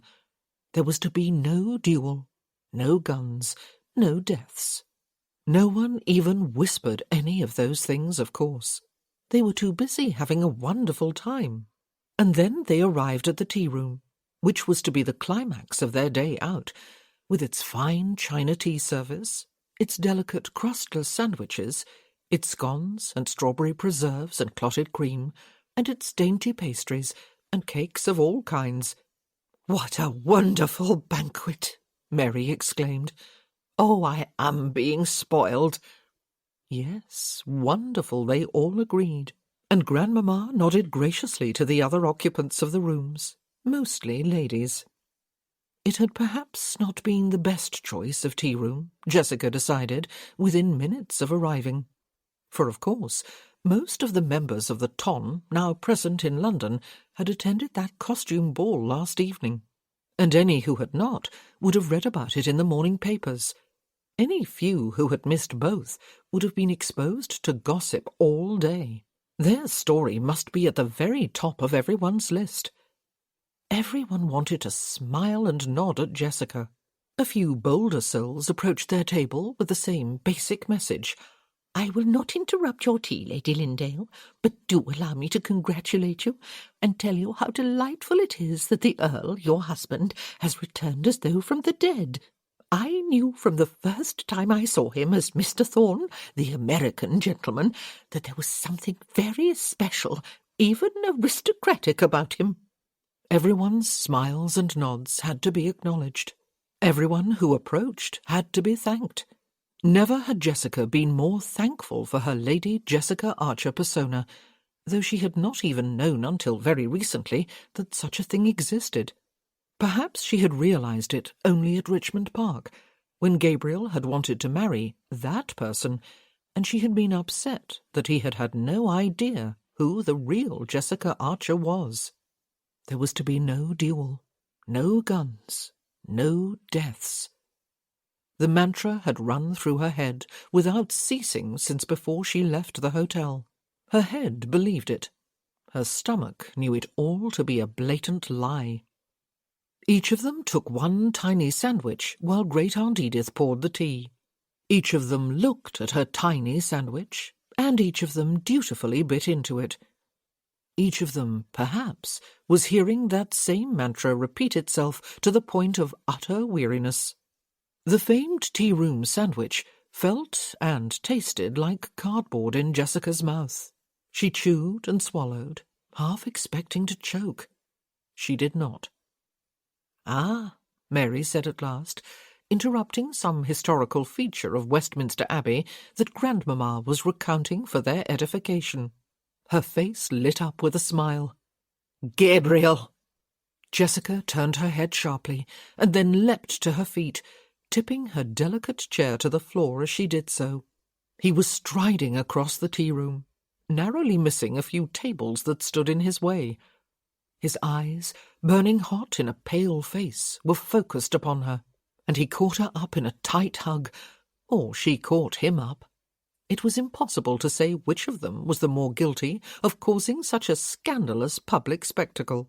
For the moment she did not care, or, indeed, even think of such a triviality as propriety. "I am all right," he murmured against her ear.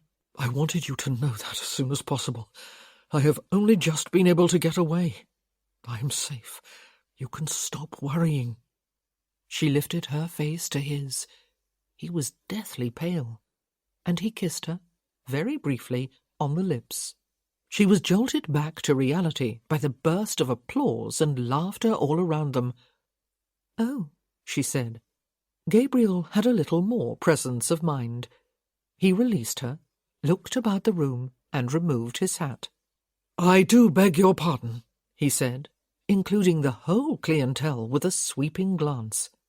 His words were met with more laughter. Someone, surely one of the few men present, whistled through his teeth. "Gabriel," Grandmamma said, as he leaned down to pick up Jessica's chair. It was undamaged, she was happy to see. "Do join us." And someone rushed up with another chair, and someone else appeared with another place-setting, and within a minute at the longest he was seated at their table. The general hubbub died down, though Jessica did not doubt they were the focus of avid scrutiny from all sides, and would be the subject of numerous conversations for at least the rest of the day. "We have had a wonderful time, Gabriel," Mary said, "and now it has become more wonderful, especially for dear Jessica. You have had a good day, too?" She was smiling her sweet, placid smile, giving everyone, both at their table and at all the rest, time to settle down to a semblance of normalcy. He spoke very quietly, for their ears only, as Great Aunt Edith poured him a cup of tea. "There has been a spot of bother," he said, smiling. "Nothing for any of you to worry about. I am delighted you have had a good day. The weather has certainly been your friend." His smile succeeded only in making him look paler. "A spot of bother?" Grandmamma asked. "Yes," he said. "It delayed me for a while, ma'am, but it is being very competently dealt with by Netherby and Dorchester and Riverdale. As soon as I judged my presence to be no longer essential, at least for the present, I came to set your minds at rest. I hoped I would find you still here." "With what are they dealing competently, Gabriel?" Jessica asked. She was chewing the second half of her sandwich. It tasted only marginally better than the first. "Manley Rochford is dead," he said, and his hand closed tightly about hers on the table. She lifted her chin. She was not going to faint again. "Oh, Gabriel," Mary said. "How?" "I arranged a rendezvous with him in Hyde Park," he told them. "I intended to punish him before allowing him to leave London and return home. There is no proof, you see, that he murdered anyone, and the other charge would merely drag the name of an innocent woman through the mud, and would probably not result in a conviction. So I knew there was really no legal recourse for achieving justice. I decided instead to confront him myself, but not in a duel. I sent him a message, simply asking him to meet me in Hyde Park. I had people with me, and others keeping an eye upon any route he might take to join me. I did not expect any real trouble, but, unfortunately, I underestimated him.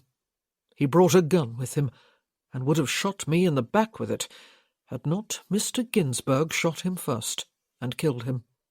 Ginsberg is the man whose daughter was ravished, and whose son was murdered.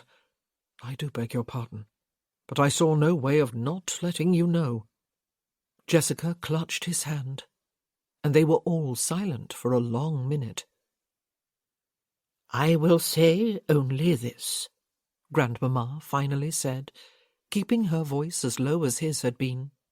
"I am not sorry he is dead. He deserved to die. And I am not sorry he was killed by Mr. Ginsberg. It is fitting that he was the one to mete out justice, since no court of law would be able to do it. Now," she raised her voice somewhat, "a scone, Miss Beck, with strawberries and cream. I can assure you they are always delicious here." And, amazingly, they continued with tea just as though this were any other afternoon of social leisure. A week later, Viscount Dirksen and his wife stood just inside the open doors of their drawing-room, greeting the select group of guests who had been invited to their soirée. Aunt Matilda looked so very much younger and lovelier than she had 2 years ago, before she met the love of her youthful years again and then married him, Jessica thought as they hugged. Aunt Matilda glowed with happiness, even after the 2 years of marriage. Gabriel was nervous, Jessica knew, for he had agreed to play the pianoforte for the impromptu concert that would begin later in the evening. He had agreed to play the Bach piece he had performed at Elizabeth and Colin's party, and 1 or 2 other pieces. "The thing is," he had explained to her, "that whenever I have played for other people in the past, it really has been an impromptu thing. I have never had to stare the ordeal in the face for days ahead of time, and wonder if I was going to make an utter ass of myself." "You will not," she had said. "Allow yourself to disappear into the world of your music, Gabriel." He had given her a hard look. "You do understand," he had said. "Yes, I do," she had assured him. "And another thing," he had said, refusing to be fully reassured. "When I play the Bach piece, Jessie, it will be nothing like it was last time. When people use written music, they can more or less guarantee that what they play now will be identical, or at least very similar to what they played in the past, and what they will play in the future." "Yours will be just as lovely this time as it was last, even if not identical," she had told him. "Better even, because it will not be music that has been frozen onto a sheet of parchment, but music that is living and breathing inside you." He had laughed, though he was no less nervous tonight than he had been since Aunt Matilda asked him during that garden party where he had kissed Jessica for the first time. How could he be nervous over something like this, when he had lived through a nightmare of a week, starting with that moment in Hyde Park when he had come so close to being shot in the back and killed. Jessica would have nightmares about that for the rest of her life. Everything had been settled. There had been enough witnesses, and illustrious ones at that, to swear that Manley Rochford had been about to shoot an unarmed Gabriel in the back, and had been stopped in the nick of time in the only way possible. His motive was perfectly clear to everyone who needed to be convinced. He had been deprived of the title he had so long coveted, and he was fearful that he would be charged with rape and murder. He had compounded the danger of that happening by attempting to kill the man who stood between him and what he had believed rightfully his until the night before. Mr. Ginsberg, though he had a definite motive for killing Manley Rochford, could not rightfully be accused of murdering him. He had shot to save the life of an innocent man, who, moreover, had had his back to his would-be killer. No one had asked Mr. Ginsberg what his intention had been when he followed Manley to the park. He had returned home. So had Mrs. Rochford and her son, returning to their home and not Brierley. They took the body of Manley with them for burial. Jessica and Anna had called upon Mrs. Rochford before she left. They had not been at all sure they would be received, but they were. Mrs. Rochford had been wan, but gracious. She was not sorry, she had assured them, that she was not after all to be the Countess of Lynndale. She had never wanted the title. She had implied, though she had certainly not said it, that she was not sorry either that her husband was gone. She had family of her own, she had told them, brothers and a sister who all lived close by and would support her. Not financially, she had added, but in every way that mattered. And she had her son, who she claimed was good at heart and would grow stronger under the influence of his uncles. She had thanked them for calling. Gabriel had called upon her too, and been received. But she would take nothing from him, he had reported. He owed her nothing. Quite the contrary. She and her son would manage. She would be able to live frugally now that they would be on their own. A statement that had spoken volumes about how Manley had lived.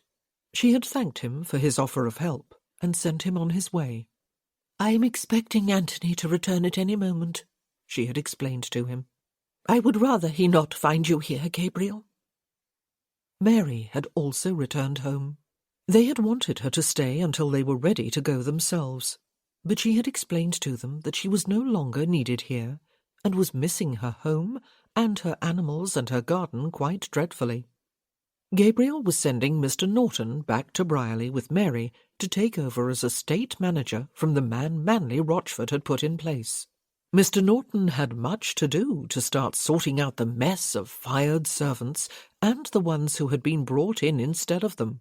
All must somehow be found employment, Gabriel had instructed Mr. Norton, since it would be grossly unfair to make servants suffer for the perfidy of their employer. Mr. Norton had been confident that he could settle all to his lordship's satisfaction. A number of the servants could simply be sent back to Mrs. Rochford's home, for example. She would surely have need of at least some of them. Mr. Norton and Mary returned in a carriage that was far more comfortable than the one they had come in. And, despite Mary's protests, Ruth had been dispatched with her. Jessica could manage perfectly well without her maid until she reached Brierley herself, she had assured Mary, not quite truthfully, and it was unthinkable for Mary to travel alone, with only a man for company, though she had done it on the way to London, of course. Jessica and Gabriel were to leave tomorrow. All their belongings were packed. Tonight was a farewell with the family, though Jessica did not doubt that at least a few of them would turn up at the hotel tomorrow morning to wave them on their way. The thought of leaving, of being far away in a place she had never seen before, a place, moreover, that had a rather sad history as far as Gabriel was concerned, brought a lump to her throat. But she swallowed it away determinedly and smiled as she greeted her relatives and the other guests at the soirée. She was, after all, Jessica Thorne, Countess of Lynndale. Aunt Matilda would be very pleased with her soirée, she thought later in the evening. Her drawing-room was crowded, though not packed to the point of discomfort, and it seemed that all her guests, family and friends alike, were in unusually high spirits. The past week had been a good one for the family, despite the stress. They had come together, as they always did, to deal with a crisis that threatened one of their own, and they had prevailed. Jessica had married well. Her husband had assumed his title, and the two of them were about to set off for the Earl's home and estate and the beginning of a new life together. "And as is perfectly clear to us all, Jessica and Gabriel," Aunt Matilda said to them at one point in the evening, "you have followed the Westcott family tradition and made a love match. We heard about the scene in the tea-room, did we not, Elizabeth? Mamma told me even before Charles read it aloud to me from the morning paper the day after. And Colin and I heard it from a dozen people who thought we might be interested to know," Elizabeth said, looking from one to the other of them with her usual twinkling smile. "I only wish I had been there to see it for myself. What a romantic moment it must have been. It drew cheers." Jessica felt herself blushing, not so much over the reminder of that scene in the tea-room, but because Gabriel was at her side, hearing Aunt Matilda assume that theirs was a love match. She had no idea if it was true, and she tried not to think of it. They were indeed embarking upon a new life, and it would be challenge enough, though not nearly as great a one as Gabriel had feared when he had chosen her as his bride. Her specifically, not because he had loved her, but because he had judged that she had the connections and character and education and experience and demeanour to do an adequate job as his countess. Those guests who were not family seemed as happy to be at the soirée as everyone else. The new Earl of Lindale and his countess had achieved a great deal of fame since the masquerade ball, and they were obviously the main attraction this evening. None of which did anything to allay Gabriel's fraught nerves, Jessica suspected. One of the guests, a thin, pale young lady, who was there with her mother, opened the impromptu concert with 3 songs to her mother's accompaniment on the harp. She had a sweet, untrained soprano voice, which did not at all seem to go with her unremarkable appearance. She was someone else, Jessica thought, who held great beauty inside herself, until it was time to release it as music. "She sings like an angel," Grandmamma said loudly enough to be heard by almost everyone after the applause had died down. Yes, she did. She was followed by the very young son of Viscount Dirkson's elder daughter. He played some sort of jig on his violin and got everyone's toes tapping, even though he paused a few times, breaking the rhythm while his little fingers felt around for the note he needed in order to proceed. He favoured the audience with a gap-toothed grin when they applauded, and when someone suggested an encore, he played it all over again, pauses and all, before setting his instrument down with a clatter and dashing for his grandpapa, who scooped him up and let him hide his face against his broad shoulder. Viscount Dirkson was also Katie and Seth's grandpapa, Jessica thought suddenly, Abby and Gil's children, that was, and she felt a sudden melancholy at the thought that her cousin and best friend was so far away, and soon would be farther. When would they see each other again? But that was the nature of life when one grew up, and she could not honestly say she wished she was going to stay here, close to her family. Not when that would mean letting Gabriel leave without her. But this was no time to let her thoughts wander. Viscount Dirkson, still holding his grandson, was telling everyone that Gabriel had kindly agreed to play for them, beginning with Bach's Jesus bleibet meine Freude, roughly translated to mean Jesus shall remain my joy, with which he had enthralled the Westcott family some weeks ago. There were some smatterings of applause and a buzz of interest as Gabriel took his seat on the bench, arranged the tails of his evening coat behind him, and looked down at the keyboard as he flexed his fingers in his lap. He was still horribly nervous, Jessica thought, resisting the urge to rub her sweating palms over her skirt. She was sitting quite close to him. The movement might distract him. Her heart was pounding in her ears. He looked really quite gorgeous. A totally irrelevant thought to be having at the moment. His hair needed cutting. It was curling all over his head. She was glad he had not yet had it cut. Oh, please, please, please start. And he did. And he had been right. The music he produced was nothing like it had been the last time, and everything like it. For it was not a performance of something that had been written down and memorized. Yet it was Bach. Surely as Bach was meant to be played, and it was music that seemed to come from a deep well of beauty and creativity and rightness. As he had done at Elizabeth and Collins, he closed his eyes soon after he started playing and tipped back his head slightly, a frown of concentration between his brows, until, toward the end, he bowed his head over the keys, his eyes still closed.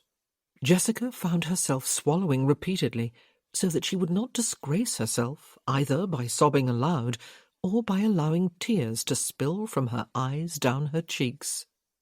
When he was finished, he lifted his hands from the keyboard and made no other movement for a while. Neither did anyone else, until Avery, of all people, got to his feet to applaud, and everyone else followed. Except, for a few moments, Jessica. Oh, dear God, she loved him.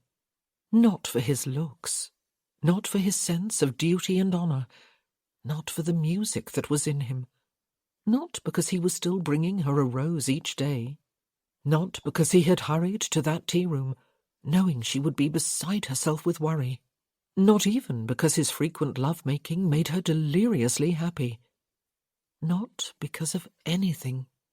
She just loved him. He was back in his surroundings, she could see, and looked acutely embarrassed as he acknowledged the applause with a smile and a curt nod of the head.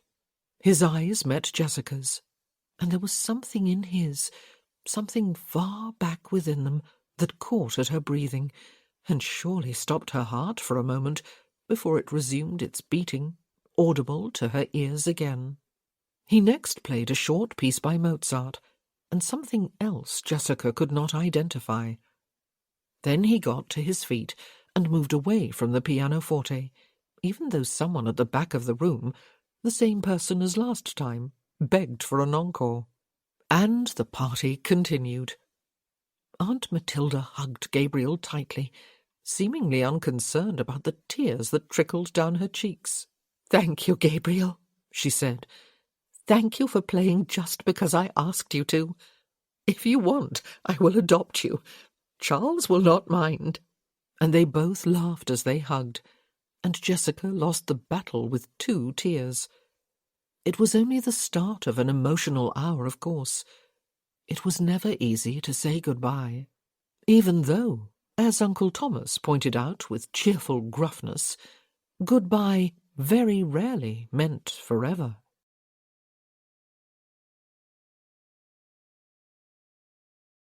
Chapter 23.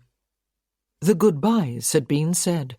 Inevitably, a small crowd had gathered outside the hotel to see them on their way, and Gabriel's carriage had left London and taken the road north. They had not spoken since leaving the hotel behind.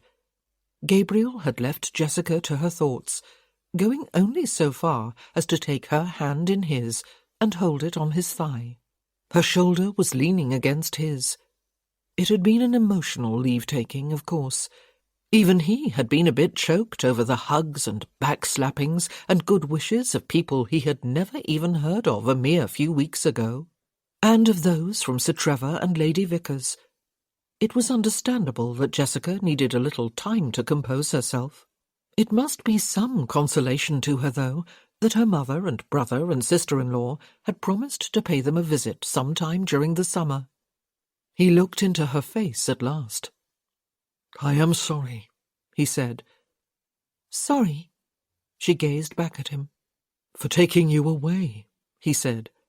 Life is sometimes cruel to women. But you were taken away from your life in Boston, she said. It was a choice you made, Gabriel, just as it was my choice to marry you. I do not know quite what we are facing at Brierley, he told her. It is a long time since I was there. And I was never happy there, you know. I do know, she said. Are you fearing that your memories, and perhaps the collective memories of your neighbours, will wear us down and make it impossible for us to be happy there? He had been fearing just that, but hearing it put into words made him sound very weak. He just could not think of Brierley with any sort of joyful anticipation, though. I want so much to make you happy, he told her. Then do it. Very well. He smiled and glanced at the pink rosebud that lay on the seat opposite. I may not be able to find you a rose tomorrow. Then pluck a daisy for me, she said. It is not the roses that make me happy, Gabriel. It is the fact that you give them to me, that you care a little bit. He turned his head to look out the window.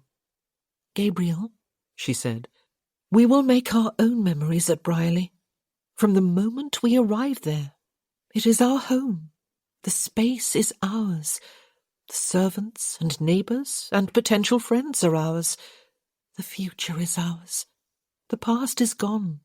The future is bright if we want it to be. And the present is lovely. We are together. Is it lovely? He asked, looking at her. I have just taken you away from your family. You are my family, she said. And, ridiculously, he felt the heat of tears prick at his eyes. It seemed to him that he had spent most of his life without family, since he was 9 years old, and only briefly had he found it with Cyrus. He had spent most of his life lonely, though he had rarely called it that. He was not normally a self-pitying man. Now he had a family. Jessica, the Westcotts, Sir Trevor and his wife, and Bertie. Mary. My uncle had daughters, he said. They are my first cousins. They all married years ago. They probably have grown children. I will write to them during my first week at home, she said. At home. She meant Brierley. I will invite them to come and visit us, she said. Philip had a wife, he said, and 2 daughters. Mary mentioned in a letter some years ago that they had returned to her family, and that she had remarried. I will write to her, she said. We are almost never quite alone, you see. Not unless we choose to be. You will be a good countess, he told her. It is why I married you. I will not disappoint you. Her tone sounded a little brisk, even though she smiled. But I persuaded you to marry me under false pretenses, he said. Oh? Her eyebrows were up. She looked haughty. It was an expression of self-defence, he realised. I think, he said, I fell in love with you at Richmond Park, when you scolded me for seeing nothing when I looked at you but Lady Jessica Archer. When you demanded that if I wanted a chance with you, I must romance you. I am still not sure that word is a verb. I had no idea how to go about doing it. I still do not. I am a dull fellow, Jessie, but I fell in love, and have not fallen out since. Indeed, I have fallen so far in that I am quite certain I am a hopeless case. She snatched her hand away, turned sharply on the seat so that her knee was pressing against the side of his leg, and crossed her hands over her bosom. Gabriel, she exclaimed. You idiot! Yes, I know, he said, grimacing ruefully. But it need not matter. We will still do a good job as Earl and Countess. We will still make a happy home, for ourselves, and, if we are so blessed, for our children. We will— Gabriel, she said, you are a double idiot. He stopped talking. He looked warily at her. Had he gone and ruined everything? He had hoped she might be cautiously pleased. She pointed a finger at his chest and waggled it as she talked. "If you do not tell me and show me every single day for the rest of our lives that you love me," she said, "I will leave you and go home to my mother. Or else I will go about performing my duties with a permanent pout. And if I do not tell you and show you the same thing every day, then... Oh, stop!" Because he was laughing. At first quietly, and then helplessly. "Stop it," she said, when he set one arm about her shoulders and the other under her knees and lifted her across him to set her on his lap. "Stop it this minute, Gabriel." But she was laughing too, and they were still